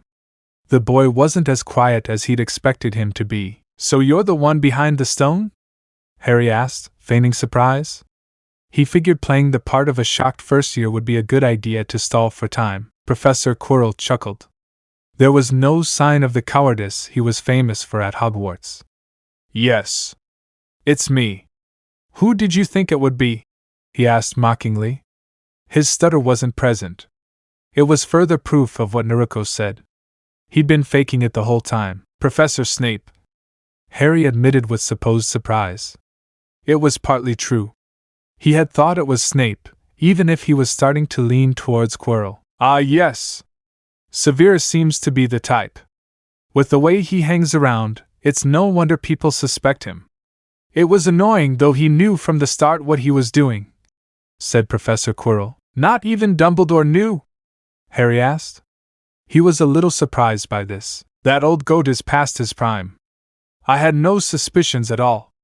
However, I should have known he was up to something.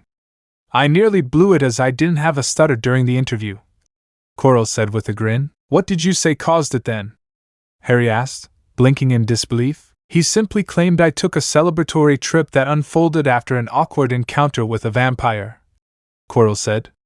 He looked at Harry and waved his wand. Harry didn't move because he was surprised by it. He'd never had a wand trained on him before.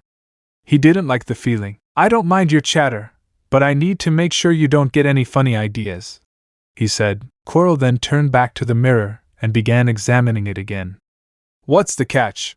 He muttered to himself. Harry looked around the area, taking in his surroundings. The room was circular, and there were several pillars surrounding it. The mirror was practically dead center, and the room was quite large. Harry knew the trick to the mirror, but he wasn't about to exploit it. What would be the point of trying to get the stone first? He was only a first year and barely knew any magic. Coral knew tons of magic. He was a terrible teacher on purpose, but he still knew enough to get the job and teach OWL and Newt level classes. Were you the one who hexed my broom? I thought Snape was doing it to kill me, Harry asked after a moment. His plan was to keep him talking. Keep him distracted. Yes, I was. He was trying to kill you. You and your friends were already becoming a nuisance by that point. I find it rather ironic that Professor Snape was the one who tried to save you, despite how much he hates you. It was funny how his frizzy-haired little friend set his robes on fire at least. He said. Why did you want to referee the next game? Harry asked. Keeping a better eye on you. It really was a fool's errand. Dumbledore may have been past his prime, but he wouldn't have attempted anything so obvious in front of him. Coral replied, looking at Harry. What do I do with this insufferable mirror? Coral complained as he looked back at it. You did the troll too, Harry said. Well, it seems you've finally caught on. Not surprising since you're here. I've always had a gift for trolls. If anyone really thought about it for a moment, they might have realized I was behind it. At the time, apart from Snape, no one suspected Coral of having the poor thing stutter, he said with a grin. Why were you moaning in your office earlier? There's no way that was acting too, Harry said. Coral looked scared at that. I messed up too much. Too many close calls. My master, he punished me. He's always with me. Near me. He knows what I'm doing at all times. He was getting a little panicky now. You must solve this. You must solve this. I have to get the stone. I can see myself giving it to my master. Where is it? Coral was falling apart now. The boy he knows, said a different voice. Harry's eyes widened at the sound of that voice. He wasn't sure where it was coming from. What's the catch, Potter? Coral spat. I don't know what you're talking about. I just see a mirror, Harry said in a panic. It wasn't really an act either. He didn't want to get any further involved in this. What if something happened and the mirror decided to give him the stone anyway? Dumbledore's trick wouldn't matter then. He's lying, said the second voice. Let me see him, said the voice. No! You're too weak, master, Coral pleaded. I have the strength for this, he said. Coral seemed stunned as he began to unwrap his turban. As you wish, my master, he said defeatedly. Harry watched in horror as the turban fell apart. There was a second face where the back of Coral's head should have been. The face had red eyes, severed nostrils, and looked gaunt and weak. See? This is what's become of me, Harry. This is what you did to me that night, the face said. Are you Voldemort? Harry asked in surprise. You dare speak the name of the Dark Lord? Coral spluttered angrily. Even so. Quirinius, Voldemort ordered. Coral seemed to be genuinely complaining as he appeared to bow to his master. You really are brave, Harry. Your parents were brave too, Voldemort said. His eyes narrowed slightly. They died foolishly, he said. They died fighting you, Harry said. It wasn't much of a fight. Your father threw his life away. However, your mother didn't need to die.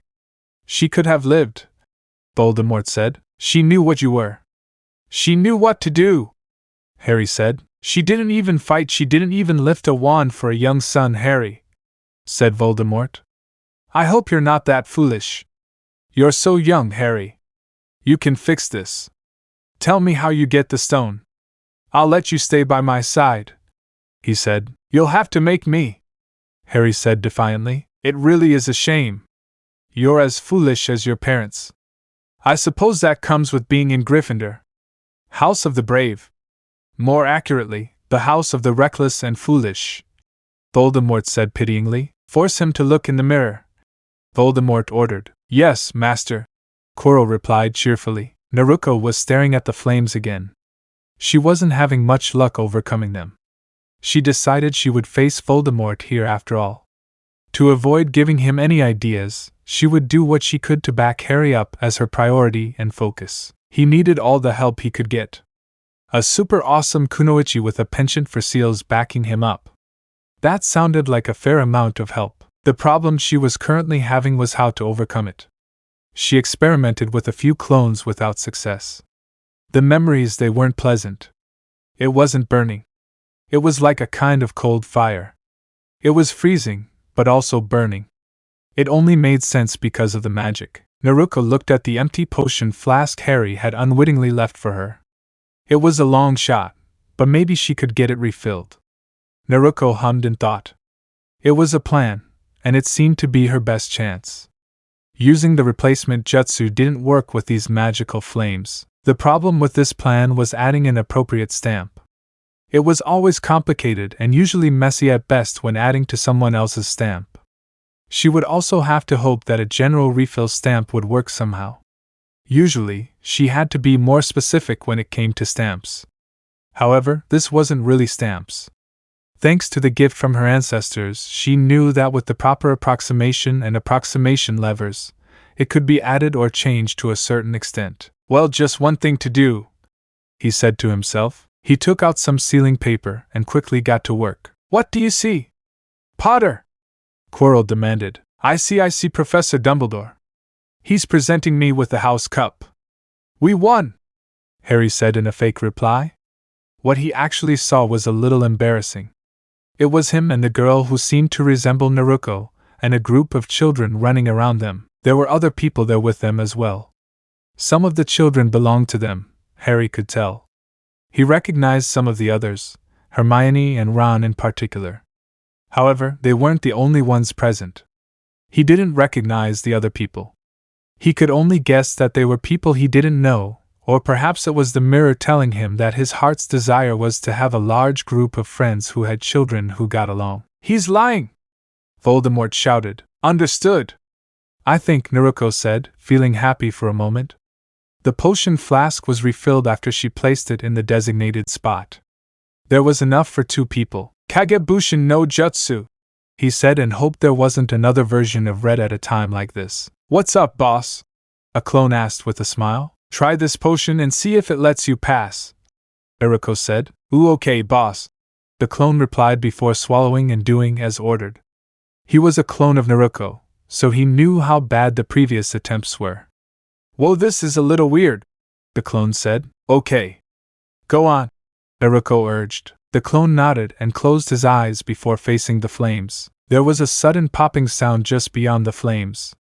This time, Naruko smiled in victory. She quickly drank the remaining potion and ran through the flames without getting burned. You better not be dead, Naruko thought to herself as she ran down the overly long corridor.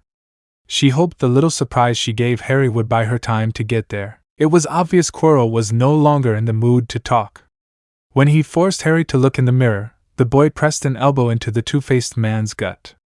Quirrell was momentarily distracted as he snarled at the surprise attack. Harry noticed a small ball of paper fall out of his robe pocket at that moment. It was fizzy. Harry had no idea what it was, but he lunged forward and closed his eyes. He had a feeling it was a gift from Naruko. She'd probably slipped it into him when she hugged him before he went through the flames. Harry hid behind a pillar in the room. Just as he was out of sight, there was a bright flash and a concussive explosion. Harry barely covered his ears enough to be unaffected by the flash bang. Harry would have marveled at what seals could do, if he didn't have other worries at the moment. Coral howled from the aftermath of the blast. He was momentarily blinded, and as it passed, he saw afterimages or something. For the moment, all he could hear was a slowly fading ringing sound and his master's angry shouts inside his head. "Fool! You let him hide!" Voldemort mentally screamed at Quirrell. He had no idea what that was, but it was clearly Quirrell's fault for being useless. He seemed to be spared some of the effects due to his current state. It was one of the only times he was grateful for it. "Find him!" Voldemort shouted as soon as he realized his ship's senses were back in operation. Quirrell fumbled around a bit, trying to raise his wand. It seemed Voldemort's senses were also limited in his current state, as he didn't know where Harry was. Harry used this blessing to reach a different pillar. He did his best to keep track of them without giving himself away. "We'll find you, Harry!" Voldemort shouted. He was trying to goad the boy into giving himself away. "I'm offering you one last chance to accompany me." "That was smarter than I thought a first year could do," he gasped. Harry thought about shouting something back, but realized that would give him away. He quickly tried to think of what to do. He really needed to learn some taijutsu or any hand-to-hand combat after this. Maybe he could get hold of an old karate manual, or something at the very least. It seemed that wizards, even the most powerful ones, relied heavily on their wands. "Damn, I really wish I was a ninja wizard or something," he thought. He was sure Naruko could decimate these two. Voldemort was severely weakened, and Quirrell wasn't used to facing someone who knew how to fight. Quirrell began cutting down the pillar Harry was behind. He didn't notice when Harry switched pillars a couple of times while he was distracted. At least the boy knew how to be decently stealthy. That was something he learned many years ago when he was trying to stay away from Dudley and his friends. "Found you!" Quirrell shouted, thinking he had the boy. It was another disaster. "You really are clever like a pesky mouse," he said. "He moved pillars!" "Fool!" Voldemort shouted. Quirrell tried a different one, but Voldemort was looking this time too. "There it is, the pillar directly opposite you," Voldemort whispered into Quirrell's mind. It was annoying how useless the man was to Voldemort. He had a perfectly healthy body, but he was useless. Quirrell approached the pillar Voldemort had indicated. Harry thought his time was up. He wished Naruko would give him more than one present. He noticed there seemed to be a lot of dust and dirt in here. He wasn't sure if it would work or not, but he had a small plan. He heard Quirrell approaching. Harry crouched down, hoping it would buy him at least a couple of seconds. Quirrell was close now. He was smiling. Soon this would all be over, and his master would be free again. He held his wand steady and leaped around the corner. Harry wouldn't escape this time. "There you go," he said, and was surprised when he saw Harry was crouching. He adjusted his aim. Before Quirrell could act, Harry fired raw magic while thinking of the wind blowing on the ground around him. A great cloud of dust flew up around him. Quirrell wasn't ready for this. Harry punched him while coughing from the dust. Quirrell grimaced but prepared to cast a spell.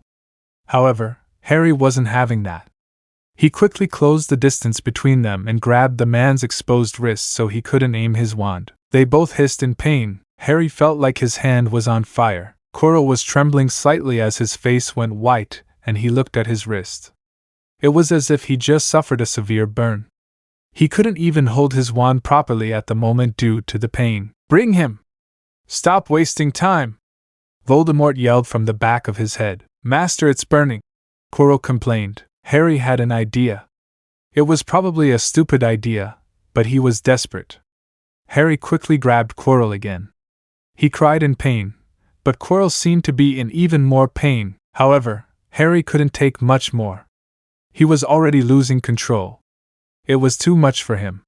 He was on his knees, his hands throbbing and shaking with pain. Harry thought this was it.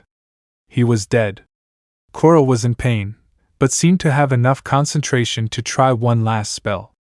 Harry's vision was unfocused as he stared at the man. Suddenly, a blonde blur appeared and seemed to sail through the air. "Harry!"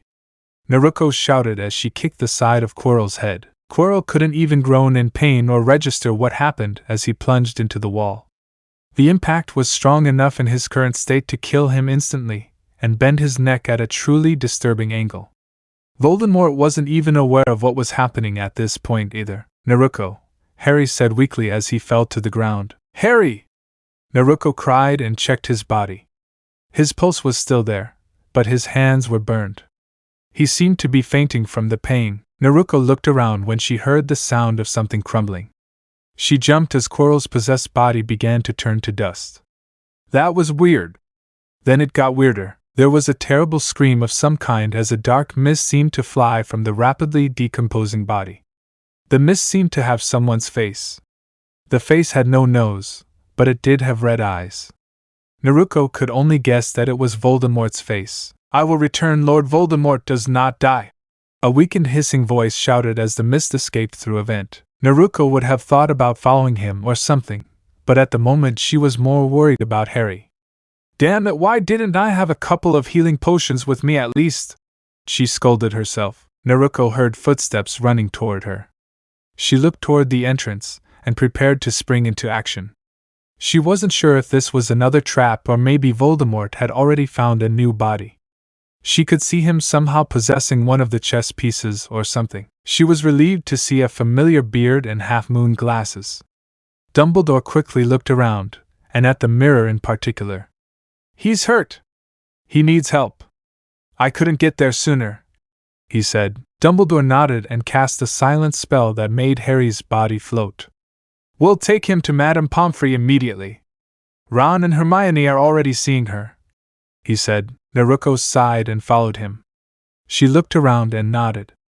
I don't know everything that happened. You'll have to ask Harry about that, but Voldemort was possessed by Voldemort. He's in some kind of mist now and very weak. Quirrell pretty much turned to dust after I sent him flying with a kick to the side of his head, and Voldemort escaped, she said. Dumbledore nodded to her.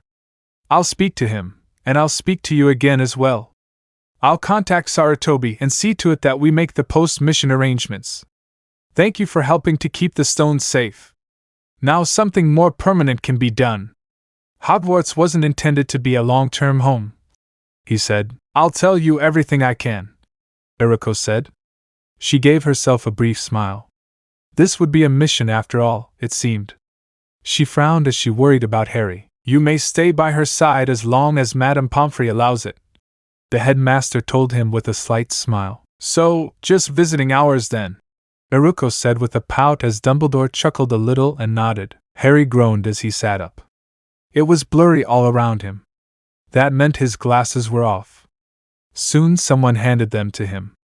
Harry put them on and blinked a few times. You're awake, Naruko said happily as she hugged him tightly. Harry was surprised at how tight it was.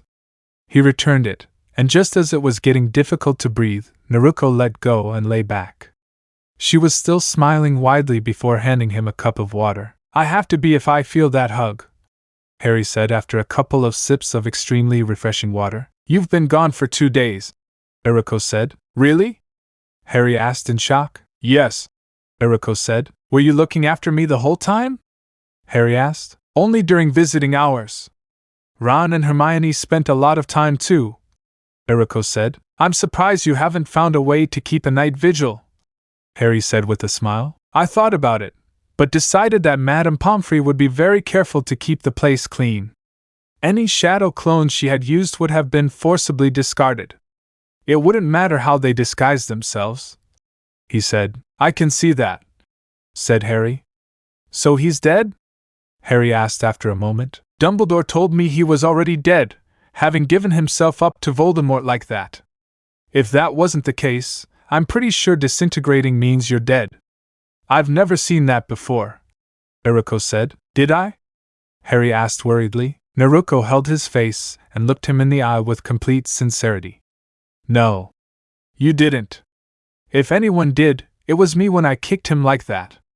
However, as I said, Dumbledore explained that Quirrell was little more than a walking corpse at this point, she said. Harry was relieved to hear that. Besides, that was a life-or-death situation, Harry.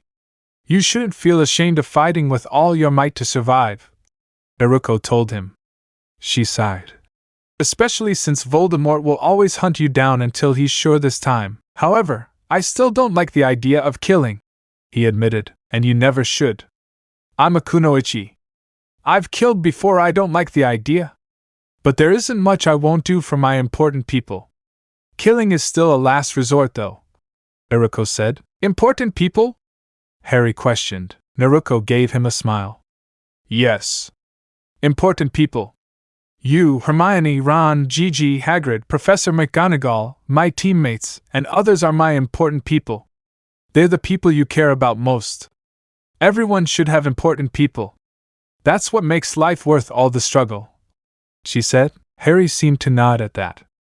It was still a little jarring sometimes to realize everything Naruko had already been through in her life. Harry sighed. What's wrong? Naruko asked. I feel like I'm behind, I guess, he said. Naruko studied him for a moment. I don't know if it'll help with what you're feeling, but I'm going to find some ways to improve your training. Keeping up the routine we started here will really help with that. By the time you start to notice some results, at least. The first few months are hard to maintain, unless you already have a good reason, she said. Harry thought for a moment. I just hope the summer with the Dursleys doesn't ruin everything, he said. It'll be up to you to make sure that doesn't happen. I don't know what you go through with them. But even if you spend most of your time in your room, you can still do a number of things we've been doing up until now, Naruko said. That's good news. However, I won't be able to do anything about the magic, he said. From what I've heard, most won't. Hogwarts sends out a reminder every year that underage magic is forbidden. Even those who live in the wizarding world aren't allowed to use it during the summer. I can't say how effective the Ministry of Magic is at enforcing those rules, though, Naruko said. Harry sneered. I bet Malfoy gets all kinds of special magical training and lessons during the summer, he said. Maybe. But do you really think he'd bother taking advantage of that? Even Sasuke, the original, only did basic things outside of classes. Instead, he preferred to sulk all the time.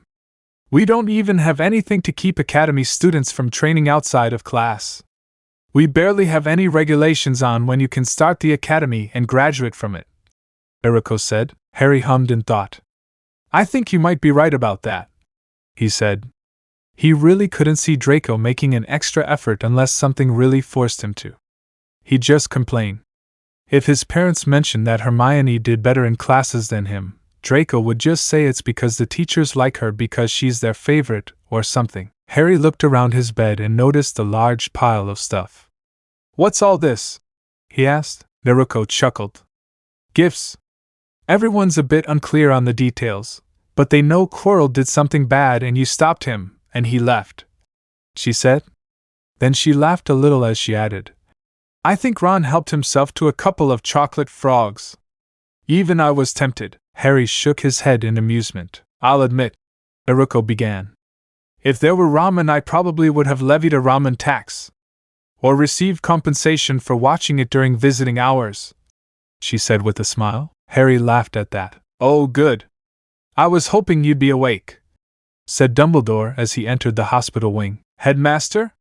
Harry asked in surprise. He's been checking in from time to time to give you a report, Naruko said with a smile. I prefer to call it a discussion about recent events, the director said as he sat down in a conjuring chair while Naruko laughed. Harry frowned after the interrogation ended.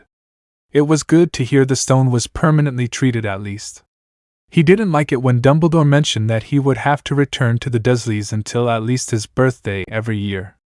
That was most of the summer. She didn't really get all this blood protection, Dumbledore said her mother did.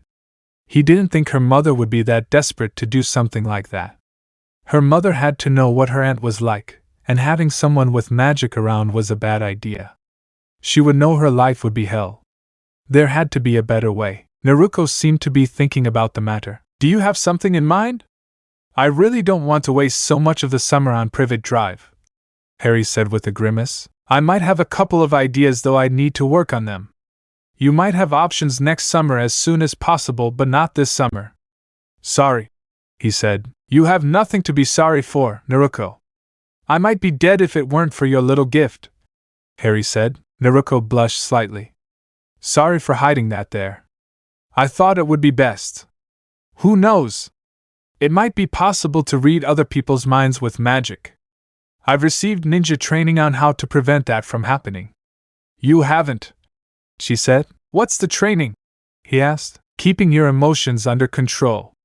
Not getting rid of them, but keeping them under control. I always thought you could just get out, but then I learned there are ways to get information that will stop you from fighting back. So I started by learning how to keep emotions and information protected from others, Naruko said. I think I can test the emotions thing. I never really thought about magic users being able to extract information from your brain, Harry said a little worriedly. It could just be being a ninja and the healthy paranoia that comes with it. Personally, I wouldn't ignore the possibility, but I wouldn't let it take over my life, he said. What should I do? He asked her. Keep doing meditative things. Clear your mind before going to bed and whatnot. That way you can sleep well too, Naruko said, nodding. I will. Anytime you come up with a plan regarding protection, let me know. I wish I could come to Konoha with you or something, Harry said. I live alone in a small apartment. Like a one-bedroom/one-bathroom apartment. There's also the fact that it's a ninja village. Things can happen, and that's not even considering an enemy village attacking, Naruko said. Harry grimaced at that. Perhaps not the best idea then. I'd like to at least visit him sometime, he said hopefully. Naruko smiled at him. That wouldn't be so bad. However, one other thing that would require a lot of planning. I have a path to travel between here and the hidden countries. It's limited, and I don't even know how it works, she said. I'm sure you can figure it out, Harry said with a smile. At least we can try to make it so you can spend most of the summer with Ron or Hermione instead of staying at the Dursleys, he said with a smile. I'd like that, Harry said happily. They may have talked more, but Madame Pomfrey came in and chased Naruko. She promised to send the others in her direction when she left the hospital wing. Over the next 2 days, Harry was visited by many people. The entire Quidditch team arrived, and despite Oliver's tears, they lost the final game and the cup. Slytherin took the easy way out and just accumulated points, as Gryffindor didn't have a secret to finish the game on their terms. We left you a special gift in your room, Harry, said Fred. It was actually our mother's ideas, George said. Think of it as a Hogwarts souvenir. Fred began with a smile. It's only used a little, George replied with a matching smile. We even cleaned it ourselves, Fred said. Well, mostly, George replied. Will either of you two say what it is? Harry asked with a raised eyebrow. Where would the fun be in that? Fred complained playfully. Ron shook his head. It's a Hogwarts toilet seat, he replied. All Ronikins ruined the surprise, George said with mock disappointment. Why would I want that? Would I ever get out of the castle? Harry couldn't help but ask. The twins actually blinked a few times. Each had thoughtful expressions. We should have tried that, Fred said. Naruko laughed as she said, Yeah. You could have sent one to your mom or Ginny. Or better yet, your dad. Ron told us he works at the Ministry of Magic. Naruko, Harry, and Ron all giggled at the thought of Mr. Weasley receiving a Hogwarts toilet seat in the mail in the middle of the day at work. George smiled. Oh, I like that he thinks he's my twin, he said. Maybe we misjudged her after that failed prank, Fred said. Prank failed? Naruko asked. The one who did it in Slytherin. 9 out of 10 for humor and creativity. 5 out of 10 for execution. You succeeded, but you were caught and detained, George said as Fred nodded. Oh? Naruko asked while giving him a mischievous smile. The twins were taken aback by his expression. Are you serious? Didn't he have a reason to get caught on purpose? Naruko asked. The twins looked at each other in confusion. They still didn't have an answer to that when they left. Hagrid came too.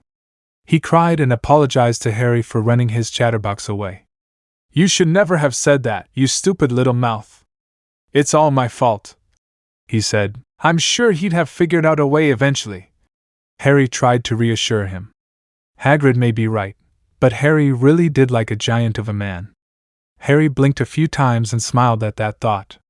He was pretty sure Hagrid was one of his important people. It might not be much, as I was putting it together anyway, but I have something for you, said Hagrid, handing a leather scrapbook to Harry. Harry opened it and gasped as he smiled. It was a collection of photographs of his parents as students. He quickly flipped through it. That's incredible, Hagrid, he said before giving the giant of a man a hug.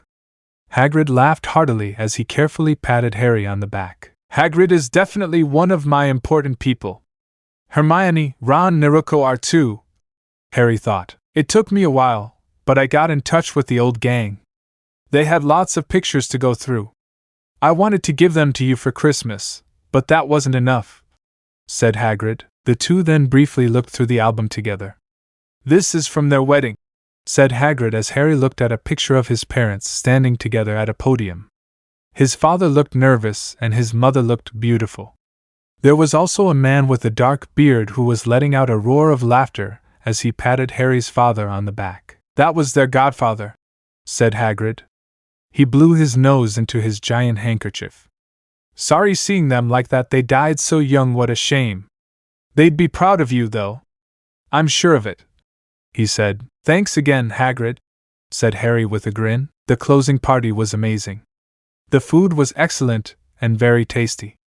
Harry savored it because he was sure it would be the last good meal he'd had for a while. The only downside to all of this was how smug Draco/blonde Sasuke looked at their table.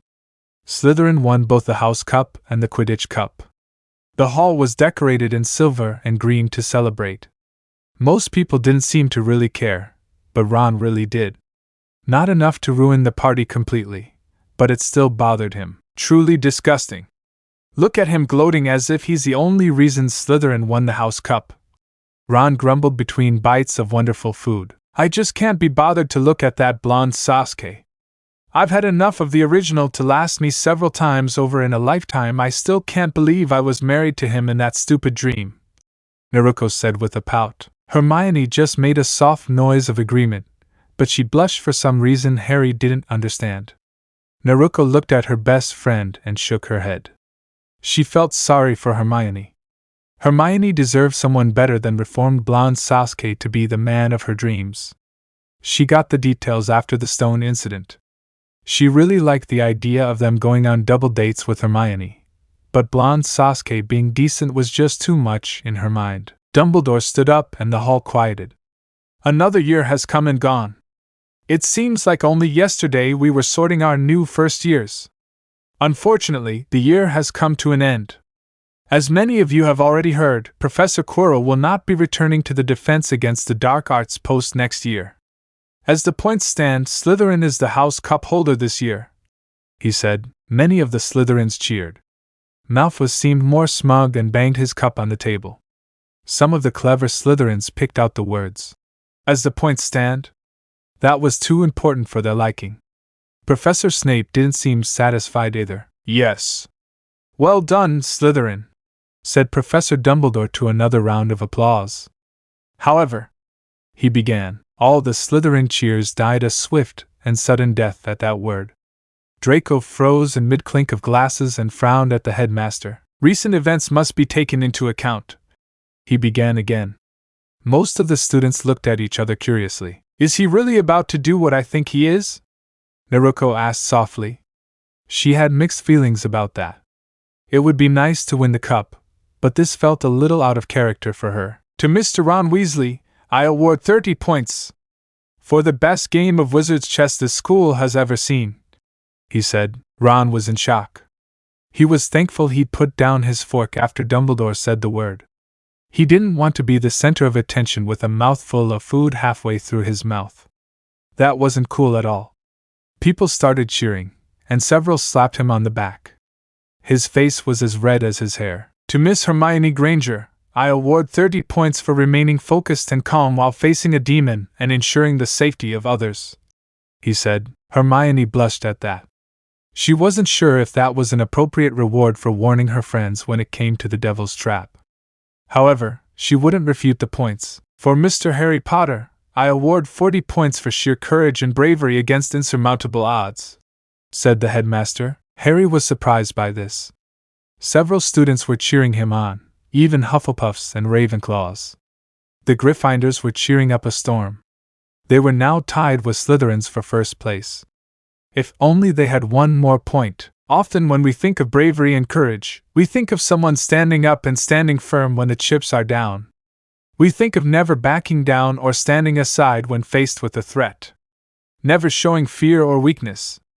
It takes a certain courage to know when to put aside your pride and let others take the lead or shine in your place. Somehow, prove that they are the best ones to handle a situation and not you. For doing so, I award 15 points to Miss Naruko Uzumaki, said Dumbledore. Naruko blushed a little with happiness when the people cheered for her. She had mixed feelings about the last-minute points, but she liked it when people cheered for her instead of mocking her. She also felt it was really a stretch to give her points like that. It was obvious to her that Ron was the man for the job when it came to the chessboard. It still didn't sit well with her that Dumbledore was playing favorites. She didn't really understand why he didn't either. Perhaps it was his way of thanking Hermione, Ron, and Harry. They didn't get credit for the mission like she did. However, these thoughts didn't matter to the others. Aside from the Slytherins, everyone in the hallway was cheering. Slytherin lost. Gryffindor won. It was finally the end of Slytherin's 7-year winning streak. It was for this reason that Hufflepuff and Ravenclaw were cheering just as loudly as Gryffindor had been before. Gryffindor, on the other hand, was cheering louder than ever. Naruko was pretty sure they'd be tossed up and down in celebration if they weren't standing in the middle of the Great Hall at a meal. Everyone was cheering and congratulating the group in any way they could. I think a change in the decorations is called for, said Professor Dumbledore, clapping his hands. The green and silver snake banners were replaced with scarlet and gold lion banners. There was another round of applause for that. The jeers and cries of disapproval from the Slytherins were drowned out by everyone else. Harry was euphoric. He couldn't believe they'd won the House Cup. It was a good feeling. He'd never won anything as impressive as this in his life. He was celebrating just as much as everyone else. However, he felt a certain sadness deep down. Harry knew he would miss Hogwarts terribly. He had never been a big fan of summer, but now he half dreaded it. Most people would be delighted to be back home after so long. They would be able to sleep in. They wouldn't have any assignments during the week. They didn't have to attend any classes or have any exams either. However, Harry wouldn't mind having that whole year if it meant never returning to the Dursleys again. He chose to push those thoughts to the back of his mind for now. They were for later. For now, he would celebrate the remaining school year, no matter how little of it there was left. The journey back from Hogwarts was pleasant, but thankfully uneventful. His exam grades were about what Harry expected. Hermione had earned first place in the year. Aside from Dada, that was a close bond between Harry and Naruko. Ron had done well enough, but seemed relieved that he hadn't scored higher in his classes. "Did you forget that mind and body are important?" Naruko asked Ron with a giggle. "Never! I just don't want the twins to think I'm turning into Percy or something," Ron said with a frown. "It's not so bad to do well in your classes. You shouldn't let other people scare you from doing your best," Hermione said with a roll of her eyes. Ron frowned at that. "I wonder how Draco was. Do you want to go ask him, Hermione?" he asked with a grin. Hermione blushed and got a little angry with him. She didn't know what the deal was there, but she knew it got to Hermione. When she got all worked up like she did sometimes, it was a good way to get back at her. "Hermione's right, Ron. You shouldn't let the twins stop you. You can score well and not turn into a mini Percy," Naruko said. Hermione seemed to puff up at that, and almost smiled at Ron. "That being said, there is some merit in hiding your true capabilities. Make your enemies underestimate you," Naruko said. Ron nodded at that. He was about to smile again, but Harry spoke this time. "I see what you're saying, but that means you should make sure you know the material as best you can. You just don't have to draw attention to yourself. It's not an excuse to slack off," said Harry. "True. You're entitled to that, Harry," Naruko replied with a smile. Ron and Hermione seemed to stop smiling and become righteous at those words. As they stepped off the train, Ron turned to Harry and said, "Remember, you're coming to visit after your birthday. I'll make sure Mom and Dad find out something the Dursleys can't say no to." Harry smiled. "I just wish we didn't have to wait so long," he said. Ron nodded in agreement. "I wish you two could come too," Ron said, looking at Hermione and Naruko. "I've really missed my parents." I want to be with them as much as I can during breaks, Hermione said. Ron understood that and didn't tease her about it. I'll be busy. I have to make up for lost time. Besides, I still have to find a way to go between here and the hidden countries at will. However, you two are having fun. And you enjoy time with your parents, Hermione, Naruko said, giving them each a big smile. She wished she could see them before school started again, but she appreciated being able to meet them. She wasn't stuck in the ninja countries, and she had more important people in her life after coming to Hogwarts. Boy! Come here! Vernon bellowed shortly after everyone left the platform. I really don't like it, and I just saw it, Naruko said with a frown and a small grunt. Try to find some fun during the summer holidays, Hermione said with a worried frown before quickly meeting up with her parents. She immediately began talking excitedly to them about her school year. We'll get you out of there, Harry. Don't worry, Ron told his friend as he briefly shook his friend's shoulder. Harry smiled as an idea occurred to him. Oh, I'm going to enjoy my summer, Harry said. What do you mean? Naruko asked. The Dursleys don't know we can't use magic during break, Harry said, grinning widely at Naruko and Ron. Ha! Ron laughed and nodded approvingly to his best friend. Just don't get carried away, Naruko said as she giggled mischievously at Harry's idea. I won't. I wouldn't want to ruin the fun after all, Harry said as he turned to a very impatient Vernon Dursley. Harry was pretty sure the only reason the man didn't shout again was because he didn't want to make a bigger scene than he already had. Yes. Summer was starting to look for a Harry Potter. Maybe this would be the best summer ever for the boy who lived. Harry was ready to find out. Chapter 20. Team 20 reunites. Naruko was excited and anxious as she headed to her assigned transfer point. She was about to return to Konoha. It had been almost a year. She wondered how much had changed in that time. She knew that those who made it to her old classmates would have graduated not too long ago. I wonder who passed the Genin test, she thought.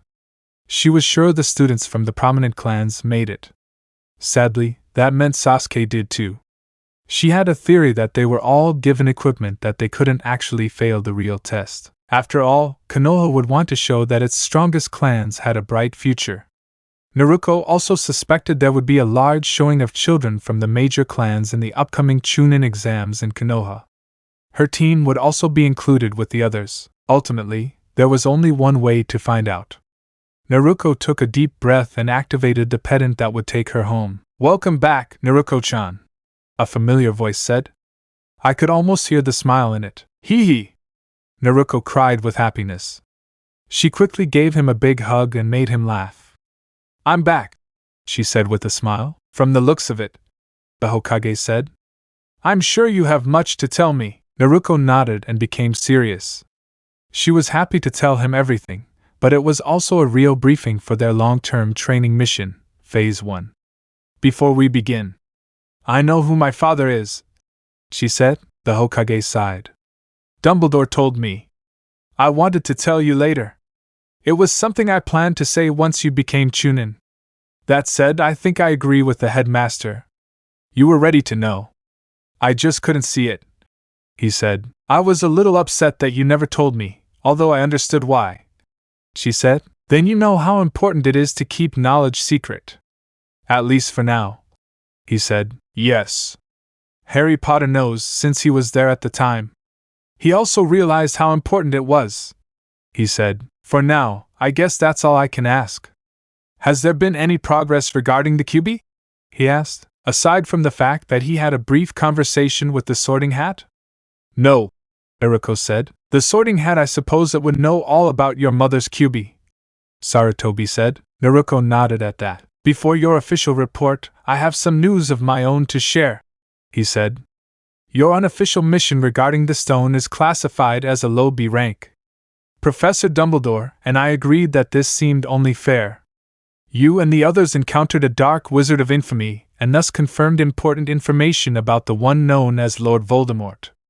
Let's hope this won't be a common occurrence, but given your friendship with Harry Potter, it's quite likely that it is. Sarutobi stretched and sat down as he motioned for Naruko to do the same. Now then, let's begin, he began with a smile. Naruko smiled brightly in return. By the time Naruko finished her interrogation, word of her return had already spread. The Hokage's assistant came by several times to provide them with refreshments. They then mentioned Naruko's return to others, who spread the word further. What would have surprised Naruko was how her return wasn't as feared and hated as she would have thought. In fact, there were a number of people excited for her return. That's why Naruko was surprised when she left the Hokage Tower to see some familiar faces. Everyone was wearing their own headbands. I didn't expect to meet you all so soon. Congratulations on graduating and passing the royal exam, he said with a smile. It's good to see you back. Kiba began.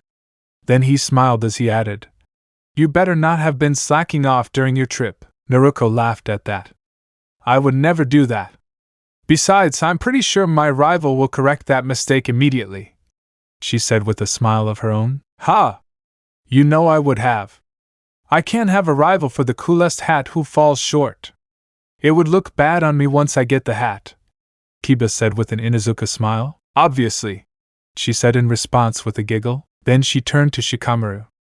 I'm a little surprised you bothered graduating, she said jokingly. He sighed and said, Mom would have been too much trouble if I hadn't. Also, someone has to be there for Choji, he added. They could have graduated him just because I did, Choji said with a smile. I guess you're on his team too, Ino, Naruko said. How did you know?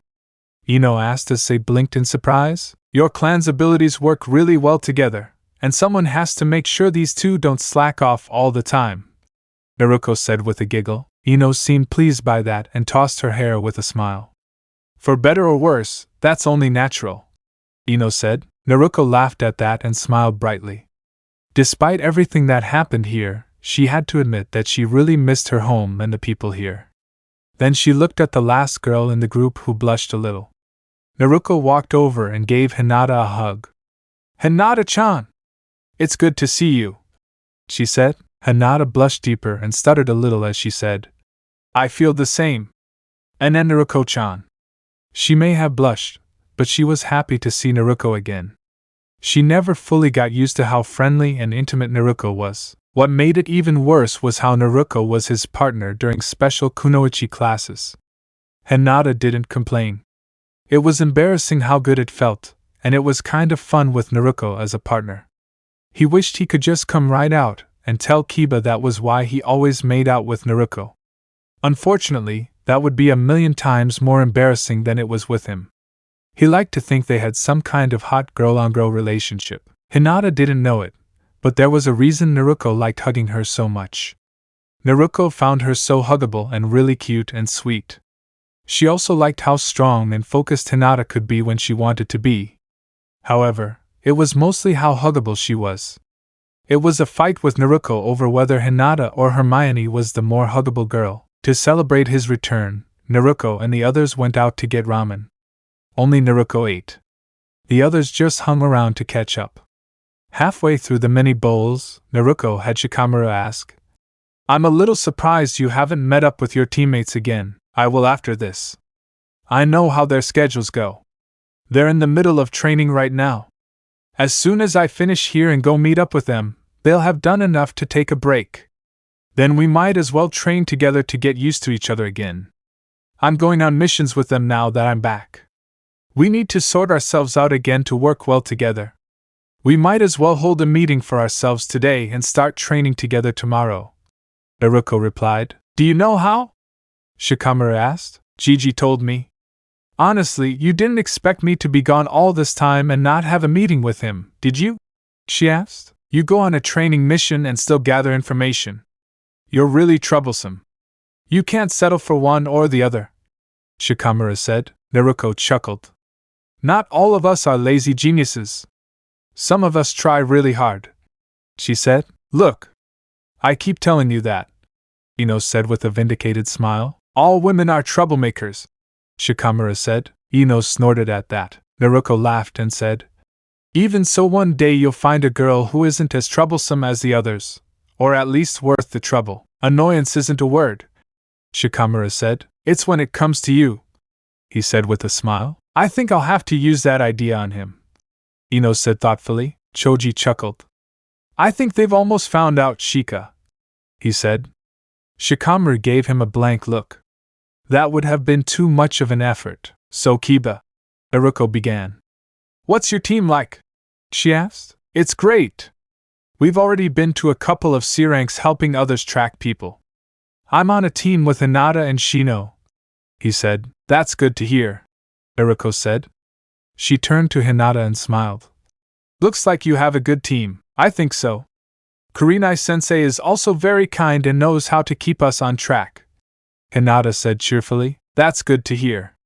I feel sorry for the team that had a lazy sensei, he said. That would obviously be Sasuke-san, Sakura-san, and Zane-san. They have Kakashi-sensei and they've complained many times about how he shows up at least 2 hours, oftentimes 3 hours, late to everything. Shino said. Oh, hi, Shino. I didn't know you were there, Naruko said a little nervously. I've been here the whole time. Shino sulked. It was the story of his life. Sometimes, even his own teammates and sensei briefly forgot he was there. Damn, you're good at stealth, Naruko said, hoping to cover herself. Shino seemed a little happy about that. Kakashi-sensei, yeah? I'm glad I'm not on his team. I probably would have been if I didn't graduate early. Even Sama-sensei has complained about him, Naruko said. Then she laughed. Gigi has actually given him false information once or twice, just to get him to really important meetings on time, she said. Really? Ino asked in shock. Naruko laughed and nodded at that. As long as Kakashi-sensei doesn't notice, that only seems like a logical precaution, Shino said. That's why Gigi only does it during really important meetings. That way, Kakashi can't rely on it to the point where he answers, Naruko said. Kiba nodded at that. That's why he's the Hokage. I have to at least know things like that, he said, while Naruko nodded. Naruko took a deep breath. She omitted part of the reason why she celebrated with the friends who came to see her in the first place. The truth was, she felt even more anxious and excited to meet her own teammates. She really wanted to see them again. She wanted to see how much they had grown during their time at Hogwarts. She also had a concern, a very silly concern, but a concern nonetheless. Would they want her back? The Hokage chose well when he placed Lulu with them while she was away. Naruko also did her best to ensure Lulu would be the teammate Roku and Tsugi deserved when she met with her several times. Naruko knew it was silly to worry about it. They'd agreed to be teammates at heart if nothing else. But she'd been away for so long she literally couldn't be there for them while she was gone.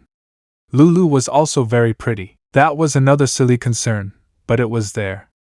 The truth is there are reasons why teams that start first almost always have a kunoichi. Kunoichi often provided emotional or other support to their teammates. That doesn't mean anything would happen between teammates, but kunoichi were close with each other. That intimacy could take different forms with each team and teammate. That intimacy could include becoming actually involved with them as well. Naruko couldn't really fulfill that role because Tsugi and Roku saw her as a good friend and even a little sister. She wasn't the kind of little sister who needed to be coddled, but she was younger than them and was sometimes seen that way. She was fine with this setup, but it had its limits. Naruko was worried that her teammates might decide they preferred Lulu to her. Though she didn't show it, it terrified her. She would admit that she got attached to people pretty quickly sometimes. She needed precious people and strong bonds in her life, but if those bonds were ever broken she would go on and act like they would never be broken. She would do that because otherwise it would be too painful considering what her life was like in the past. Naruko finally appeared at the training grounds she knew her teammates would be using. Despite all her worries, she still smiled when she saw Roku and Tsugi sitting under a tree. Her heart felt lighter than ever when they noticed her and eagerly stood up. Roku greeted her enthusiastically. Naruko! Roku said happily. You're back, Tsugi said. Naruko wiped away her unshed tears and smiled brightly as she approached them. Great to see you too, she said as she made a few shadow clones and hugged her teammates close. Her teammates looked momentarily scared when Naruko's gang charged toward them with open arms. They had no choice but to accept their fate for Naruko's hugs. It really wasn't a bad path to take. Everyone burst out laughing after a moment. Where are Salma-sensei and Lulu-chan? Naruko asked as everyone stood up and the clones left. Naruko would really enjoy the memories of their hugs. They thought we'd like to spend some time alone together first. Togi said. It's not that, Roku said. He smiled at Naruko and said, they're busy organizing the party for your return. That was supposed to be a surprise, Togi said. Roku laughed and said, you were the only one who thought that. The rest of us thought Naruko would already know we were having it, Togi sighed. Fine, he relented. Naruko laughed. Either way, I'm sure it'll be great, she said. I'm a little surprised it took you so long to come find us, Roku said. Naruko began. She knew she was supposed to play it, but she couldn't. You weren't worried that we wouldn't want to see you, were you? Togi asked. Naruko sighed. A little. Lulu's been with you too longer than I have at this point, she admitted. Roku shook his head. She's cool. A good friend. A good teammate. But she's not a Naruko-chan, he said. He's right. You were and always will be our first teammate. The three of us are Team 20. That won't change, even if the worst happens, Togi said. Naruko sniffed happily and grabbed them both in a big hug. I know it was a silly worry, she said. Just always remember that, Naruko, Roku said. Yeah. The three of us are Team 20. Actually, Togi began. We actually changed our name while you were away, even if it wasn't officially. Why would you do that? Naruko asked. As we see it, Lulu-chan and I make a different team, Roku said. As long as you two don't hold that against her, Naruko said. It was actually his idea, Roku said. She understood us. She feels the same way about her deceased teammates. That team name can never be removed from her or reused in her mind, Togi said. What do you call your team? Naruko asked. LTR. Roku shrugged. Really? Naruko asked, hiding a giggle. Yes. We know it's not very creative, but we like it, Togi said. The three sat in silence for a moment together. Once the moment was over, Naruko smiled. I want to see what you two have learned, she told them. Like us for you, Roku said. Then he smiled. I hope you weren't slacking off while you were meditating in the mountains or whatever, Roku added jokingly. Ha! You wish. Then you two could become the coolest ones on Team 20, Naruko said, smiling brightly at them. There's only one way to find out, Togi said. The three of them got ready. Naruko, Togi, and Roku were all lying on the grass, breathing deeply and covered in sweat. Naruko thought she felt great. She missed feeling this way. She trained at Hogwarts and learned many new and amazing things, but there was nothing like good old-fashioned team training. Maybe one day she could experience this with Harry and the others, but that was a long way off. What did you do, Togi? Naruko asked. They faced off individually and took turns doing 2 one-on-one matches. Togi smiled proudly. Hopefully, the first of many supports genjutsus. I'm calling it Rata style, since support. It's not the most creative name, so I might change it later, but essentially it enhances the target's senses and perception, he said. It's very useful, Roku said. I already have heightened senses, but this still gave me a boost. It was really something to experience, she said with a bit of awe. She had no idea her senses could be so much more acute. She set out to improve them herself. It's not complete. I want it to last longer. I also want to take it a step further for a different idea of support genjutsu, Togi said. Well, Naruko began. She smiled and said, I'm your girl. You can use my shadow clones to help with that. It'll probably help me too. I was hoping you'd say that, Togi said. I might even help you take it further. How do you want to improve it? She asked. I'm not sure if you can do it. Not for long, anyway. I want to see if I can get it to also provide a boost to the target's reflexes, even if only momentarily and slightly, Togi said. Roku nodded. That would be great. Having better senses is fine and all, but if your body can't keep up with the change, you're just more aware of your incoming defeat, he said. Naruko was thinking about that. She nodded and gave Togi a wide smile. I guess you have an idea, Togi said. Naturally, she said. Togi shook his head but smiled. I should have known you would, he said. She's the kunoichi who always has something up her sleeve, even if she's not wearing anything. Roku said. Yeah. Besides, there's nothing wrong with not having sleeves. Some people actually like sleeveless outfits for girls, she said with a less than innocent giggle. Roku and Tugi were stunned when she said that. They also had a strange look in their eyes. It was as if their minds had wandered elsewhere. Naruko laughed, making them shiver. Then she smiled kindly and said, Again. I'm your girl. I can help you in ways no one else can. Shadow clones have a chakra network and nervous system of their own. It's rudimentary, but it's there, and that's why they require so much chakra to make. Even someone who's an elite jonin generally wouldn't make more than one at a time, and you can make an army, Tugi said. He was seeing where she was going with this. He was very excited, even if he didn't show it. Exactly. I can even make them withstand more than a few hits too. I can't do that many at once in that case, but I can do it, he said. Man, we were really lucky to have you as a teammate, Roku said. Naruko blushed a little in happiness at his words. Thank you, she said softly, but loud enough to be heard. When I make more progress, I'll let you know, Tugi said. They talked a little more together. They discussed more than they could manage and generally caught up. It was actually an amazing day for Naruko, as far as being a kunoichi goes. Well, looks like it's about time we meet up with Salma-sensei and Lulu-chan, Roku said as he stood up and stretched. I wish we had more time, but I also want to see you two again. I wish I was closer to completing my time dilation seal, Naruko said as she stood up. Ruko laughed. I suppose you'd acquire even more surprising seals during your time away. A time dilation seal, that seems like it could be very useful, she said. I don't know how it would be in combat, but it should be very useful when it comes to support and training and such, Naruko said. I'm sure you'll find a way to make it even more impressive than you ever dreamed, Tugi said. The group then left to meet up with their sensei and Lulu. Naruko let out a sigh as she held a cat that had been spared its terrible fate of being returned to the Fire Lord's wife. I know we need to get back into the swing of things. I also know, though I don't like it, that it requires some D-ranks, but really? The Torah mission? She pouted. Salma-sensei couldn't help but laugh a little.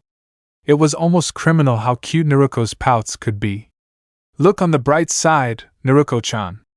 We broke the record, she said. The Hokage chuckled as well. Salma-san is right, Naruko-chan. Team 20 also has the fewest scratches I've ever seen on a genin team, he said before taking a draw on his pipe. Still, Naruko said, actually, I agree with Naruko-chan, Roku said. Maybe I should have a genjutsu activated whenever Tora runs away, causing the cat to return on its own after a set amount of time, Tugi said quietly to himself. He could see why the cat wanted to be free of its owner, but the mission was still a pain. That would be great. I really owe you for that, Tugi, Naruko said with a smile. Any way to avoid more Tora was appreciated, even if the mission paid exceptionally well for a D rank. Future plans aside, Salma-sensei began. She wouldn't mind if Tugi did that. It would make him quite famous around Konoha. No one had yet to find a way to improve Tora's missions. Tomorrow we'll take a C rank, she said. Indeed. The paperwork is already finished and this mission is right up your alley. You even know the client. He specifically asked for your equipment and paid a little extra, the Hokage said. Does that mean? Naruko asked. Yes. The same merchant. I expect it to be easier than last time, but everyone is more than ready if things go wrong. They gained a lot of trust on that mission. Trust is very important for return business, the Hokage said. I hope it doesn't get complicated again, but it will be nice to see Harutan again. I bet she's grown a lot since last year, Naruko said with a smile. Haru was the merchant's son. His name was spelled with the kanji meaning eternal treasure. It was very appropriate for a merchant to name his firstborn son. I think we're all in agreement on that. Which means the three of you have the rest of today free to rest and prepare. Nothing but light training and making sure you're packed for such a mission, Salma-sensei told Genin. Hi, sensei, they replied together before leaving. Do we know of any additional threats worth considering? Salma asked once she was alone with the Hokage. A ninja must always be prepared for the worst, However, we are not aware of any whispers or rumors of bandits in the area. Trouble is more likely to occur once everyone reaches their destination. He took a draw from his pipe. There's a businessman who's getting himself a bit of a reputation. He's currently focusing his less than polite efforts elsewhere, but he might still try something. Our merchant friend Riku is getting himself quite a reputation. The kind of reputation the head of the Gato company might aggressively try to crush. Sarutobi said. Is this just AC rank? Salma clarified. Gato is a cheap bastard and he'll have to be more subtle in how he acts on Riku-san's fate, the leader said. Why don't you try something while we're on the road then? Salma asked. As I pointed out, he's focused elsewhere at the moment. And due to the nature of his team's final trek, not even the most desperate bandits will dare try to occupy the area. Even the Red Ninja are less than enthusiastic about working the area. For better or worse, most missing nin prefer to stay low and out of trouble. The Hokage said. That was true. People generally only knew about high-profile missing ninja. They were largely a vocal minority. Most missing ninja were fugitives and cowards. Typically, ninja of any worth who left a village chose desertion, even if it meant being under close surveillance, and on a short leash in the new village. They also usually did much more advanced planning before such actions. Are there any more questions? Sarutobi asked. No, Hokage-sama, Salma-sensei said with a bow. Then you're fired. Keep in mind that earlier discussion we had, Sarutobi said as he bowed and left. Their previous discussion was about their team plus Lulu taking on a high-ranking mission after this one. It would be a test of sorts for Lulu. Salma-sensei would be evaluating her while leading the mission where even Salma-sensei was under Lulu's command. Lulu was very talented, and there was already talk of her being directed to Tokubetsu Jonin soon. It was still a long way off, but it was something she was already being tested for during her time as a chunin. As Naruko strolled through Konoha, she was a little surprised that people weren't overly hostile toward her. It was clear they didn't like her, but they didn't stare at her as much as they did at her. She was curious about that. However, it wasn't really something she would settle for. Something else she noticed was a familiar leaf following her. She couldn't help but smile. I know you're there, Konohamaru, she said. I told you, said a young woman. It's only because Naruko-michan is so awesome, Konohamaru said as the leaf fell to reveal 3 academy students. The leader of the group was grinning widely. Konohamaru was the Hokage's grandson and Naruko's self-proclaimed greatest rival. Naruko smiled at them. I'm not going to refute that statement, but there was also the fact that his stealth blade was held incorrectly, she said. Oh, Konohamaru said shyly. Naruko smiled at him. He was a cute kid sometimes, even if he could be spoiled. She'd met him while visiting Jiji once. Konohamaru thought he could drive the old man away and that would make him Hokage. She wasn't happy with him for it. That wasn't the way to be Hokage. If she somehow caught the old man, that wouldn't make him Hokage. He'd be labeled a traitor and summarily executed for his crimes before a new Hokage was chosen. Konohamaru thought he found a shortcut to the top. The boy had been obsessed with shortcuts at the time. Naruko set him straight. She told him that while ninjas look for traps and shortcuts, they never do when it comes to their training. Not even the bastard Uchiha did that. Despite his melancholy, bad attitude, and many flaws, Naruko couldn't fault Sasuke's drive, especially when it came to training. He didn't seem to do much outside of what the academy taught, but he trained regularly. She'd omitted that when she used him as an example for Harry. After that encounter, Konohamaru saw her as a role model and a rival for the Hokage hat. He eventually came to see her as a sort of older sister, as well. Naruko found him too adorable to be mad at once she got over her obsession with the shortcut. She blamed her tutor, Ebisu, for that. Ebisu always told Konohamaru that it was the fastest way for the honorable grandson to reach the top. Naruko didn't like Ebisu, but as Konohamaru's tutor, she mostly criticized him for not explaining better what he meant by those words. He didn't mean it was a shortcut. He wanted to tell Konohamaru everything he could. It was mostly his ego as a tutor talking when he said it was the fastest way for Konohamaru to reach the top. It's good to see you found some friends, Konohamaru, Naruko said as she got down to his level. Konohamaru smiled and said, Konohamaru's crops. The little girl went first and said, The cute one! Moegi-chan! She then struck a pose and winked at him. The boy with a runny nose began. He sniffed and said, The quiet genius! Udon! He also struck a pose. Naruko Nichin's leader and biggest rival! Konohamaru! Konohamaru said. He then made a cool pose as well. The three of them said together, We are the Konohamaru Corps! Naruko was still eager for attention when she first met Konohamaru. He thought she was cool and loved the praise at the time when she acted similarly. Now, she saw it as more embarrassing on her part, and wished it hadn't rubbed off on Konohamaru that way. She applauded them anyway. Still, the poses were a bit ridiculous. What kind of ninja poses? The embarrassing guy who is who? A green spandex man with a bowl cut looked around. I sense a disturbance on the Spring of Youth plane. I will investigate this. If I can't find the problem within 3 minutes, I will climb the Hokage monument with 3 fingers. If I can't do that, I will lift weights with my teeth for 2 hours straight. If I can't do that. And so his list of training punishments continued and became more ridiculous with each one. A man far from Konoha with a long mane of spiky white hair, red marks trailing across his eyes, and a wart on his nose sneezed. He smiled to himself. Someone's talking about me. I wonder if it's a buxom beauty who'll help me with my research, he said with a laugh that was only slightly perverted. Konohamaru's body, huh? Naruko began. Yes, Moegi said with a smile. Great name, can you three fulfill it? After all, your leader wants to be Hokage. Would you say you're up to the task? Konohamaru? She asked. He nodded.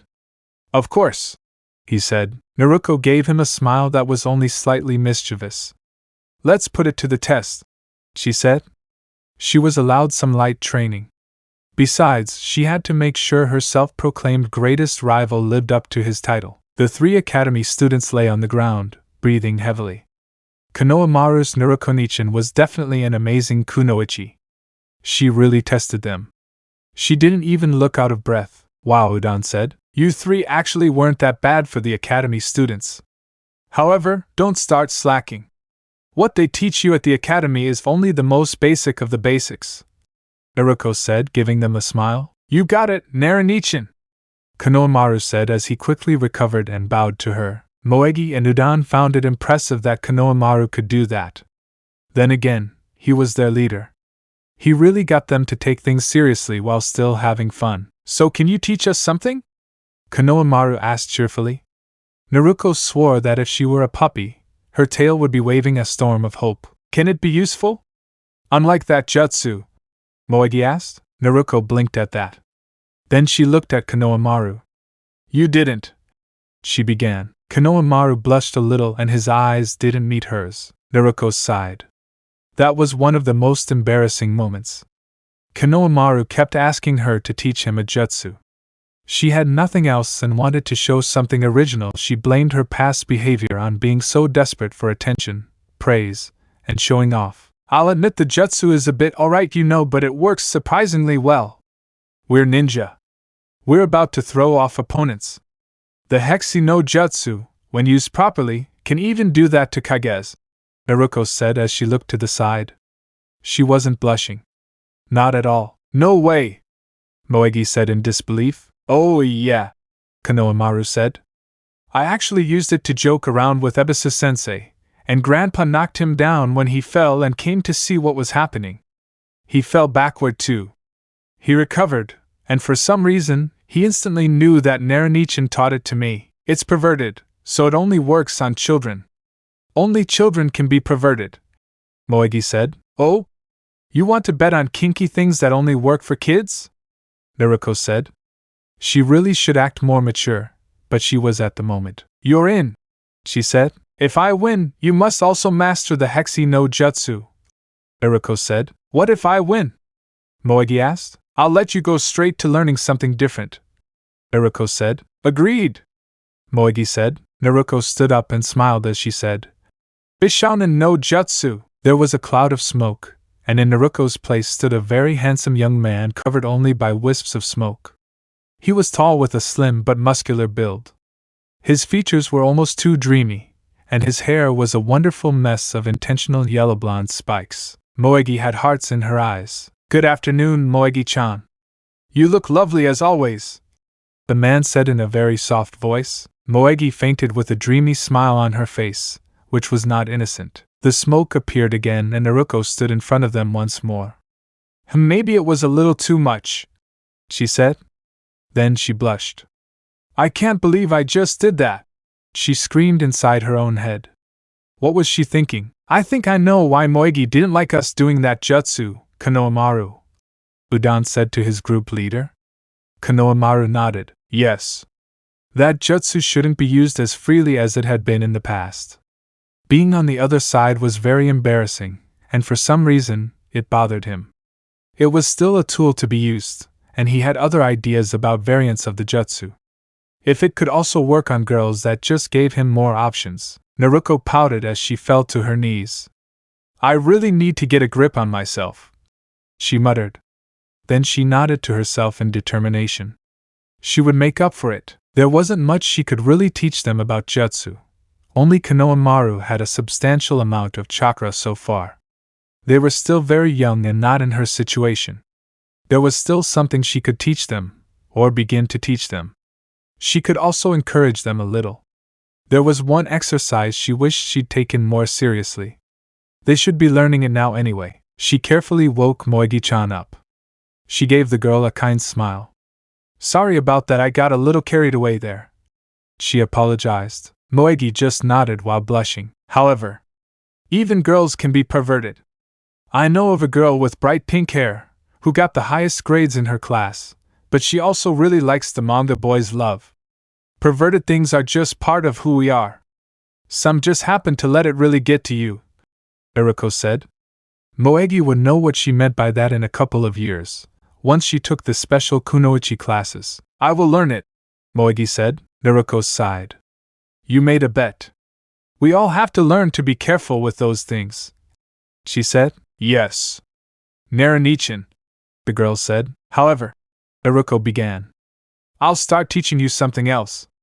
It'll be a little boring at first, but there's a lot you can do with it. It's also pretty cool," she said. The three of them were encouraged to do so. It wasn't long before she had them go through some writing exercises. They were curious, but she explained that it was important to learn how to stamp. That really lit a fire under them. When they were stretching her patience too far, she asked them to take a break and asked them about the leaf exercise. "We're just starting that. It's a bit boring and difficult," Konohamaru said. His plan was to learn enough of it to pass. "Right. I'll take you there. But it's important.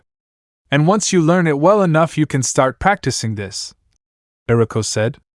Then she walked straight towards a nearby tree. "See?" she said. "Whoa!" the three shouted in unison. They immediately grabbed leaves and began training. Konohamaru decided that if he tried 3 at once, he would speed up his practice threefold. "It's not really like that," Naruko told him. "You start with 1, then go up to 2, then 3. She also taught a little hand-to-hand. She wished she could do more than just teach them things covered at the academy. Unfortunately, there was a reason it was taught at the academy. When the senseis didn't hate you and you actually studied, it was very good groundwork. "Thanks again, Narunichin," the three said once it was time to leave for the day. "Remember what we did today. I'm leaving tomorrow for a mission, so I won't be able to meet with you three for a few days," he told them. Konohamaru smiled as he said, "Then we'll make sure we're so good that he'll have no choice but to show us more when he gets back." The others nodded eagerly in agreement. "I'll hold you to that. You know how I feel about people who make promises," he said. "Never go back to them," the three surprisingly said together just before leaving. Naruko was a little surprised by that. It seemed that despite her embarrassing mistakes and behavior at Konohamaru, there was something good about her as well. She liked teaching others.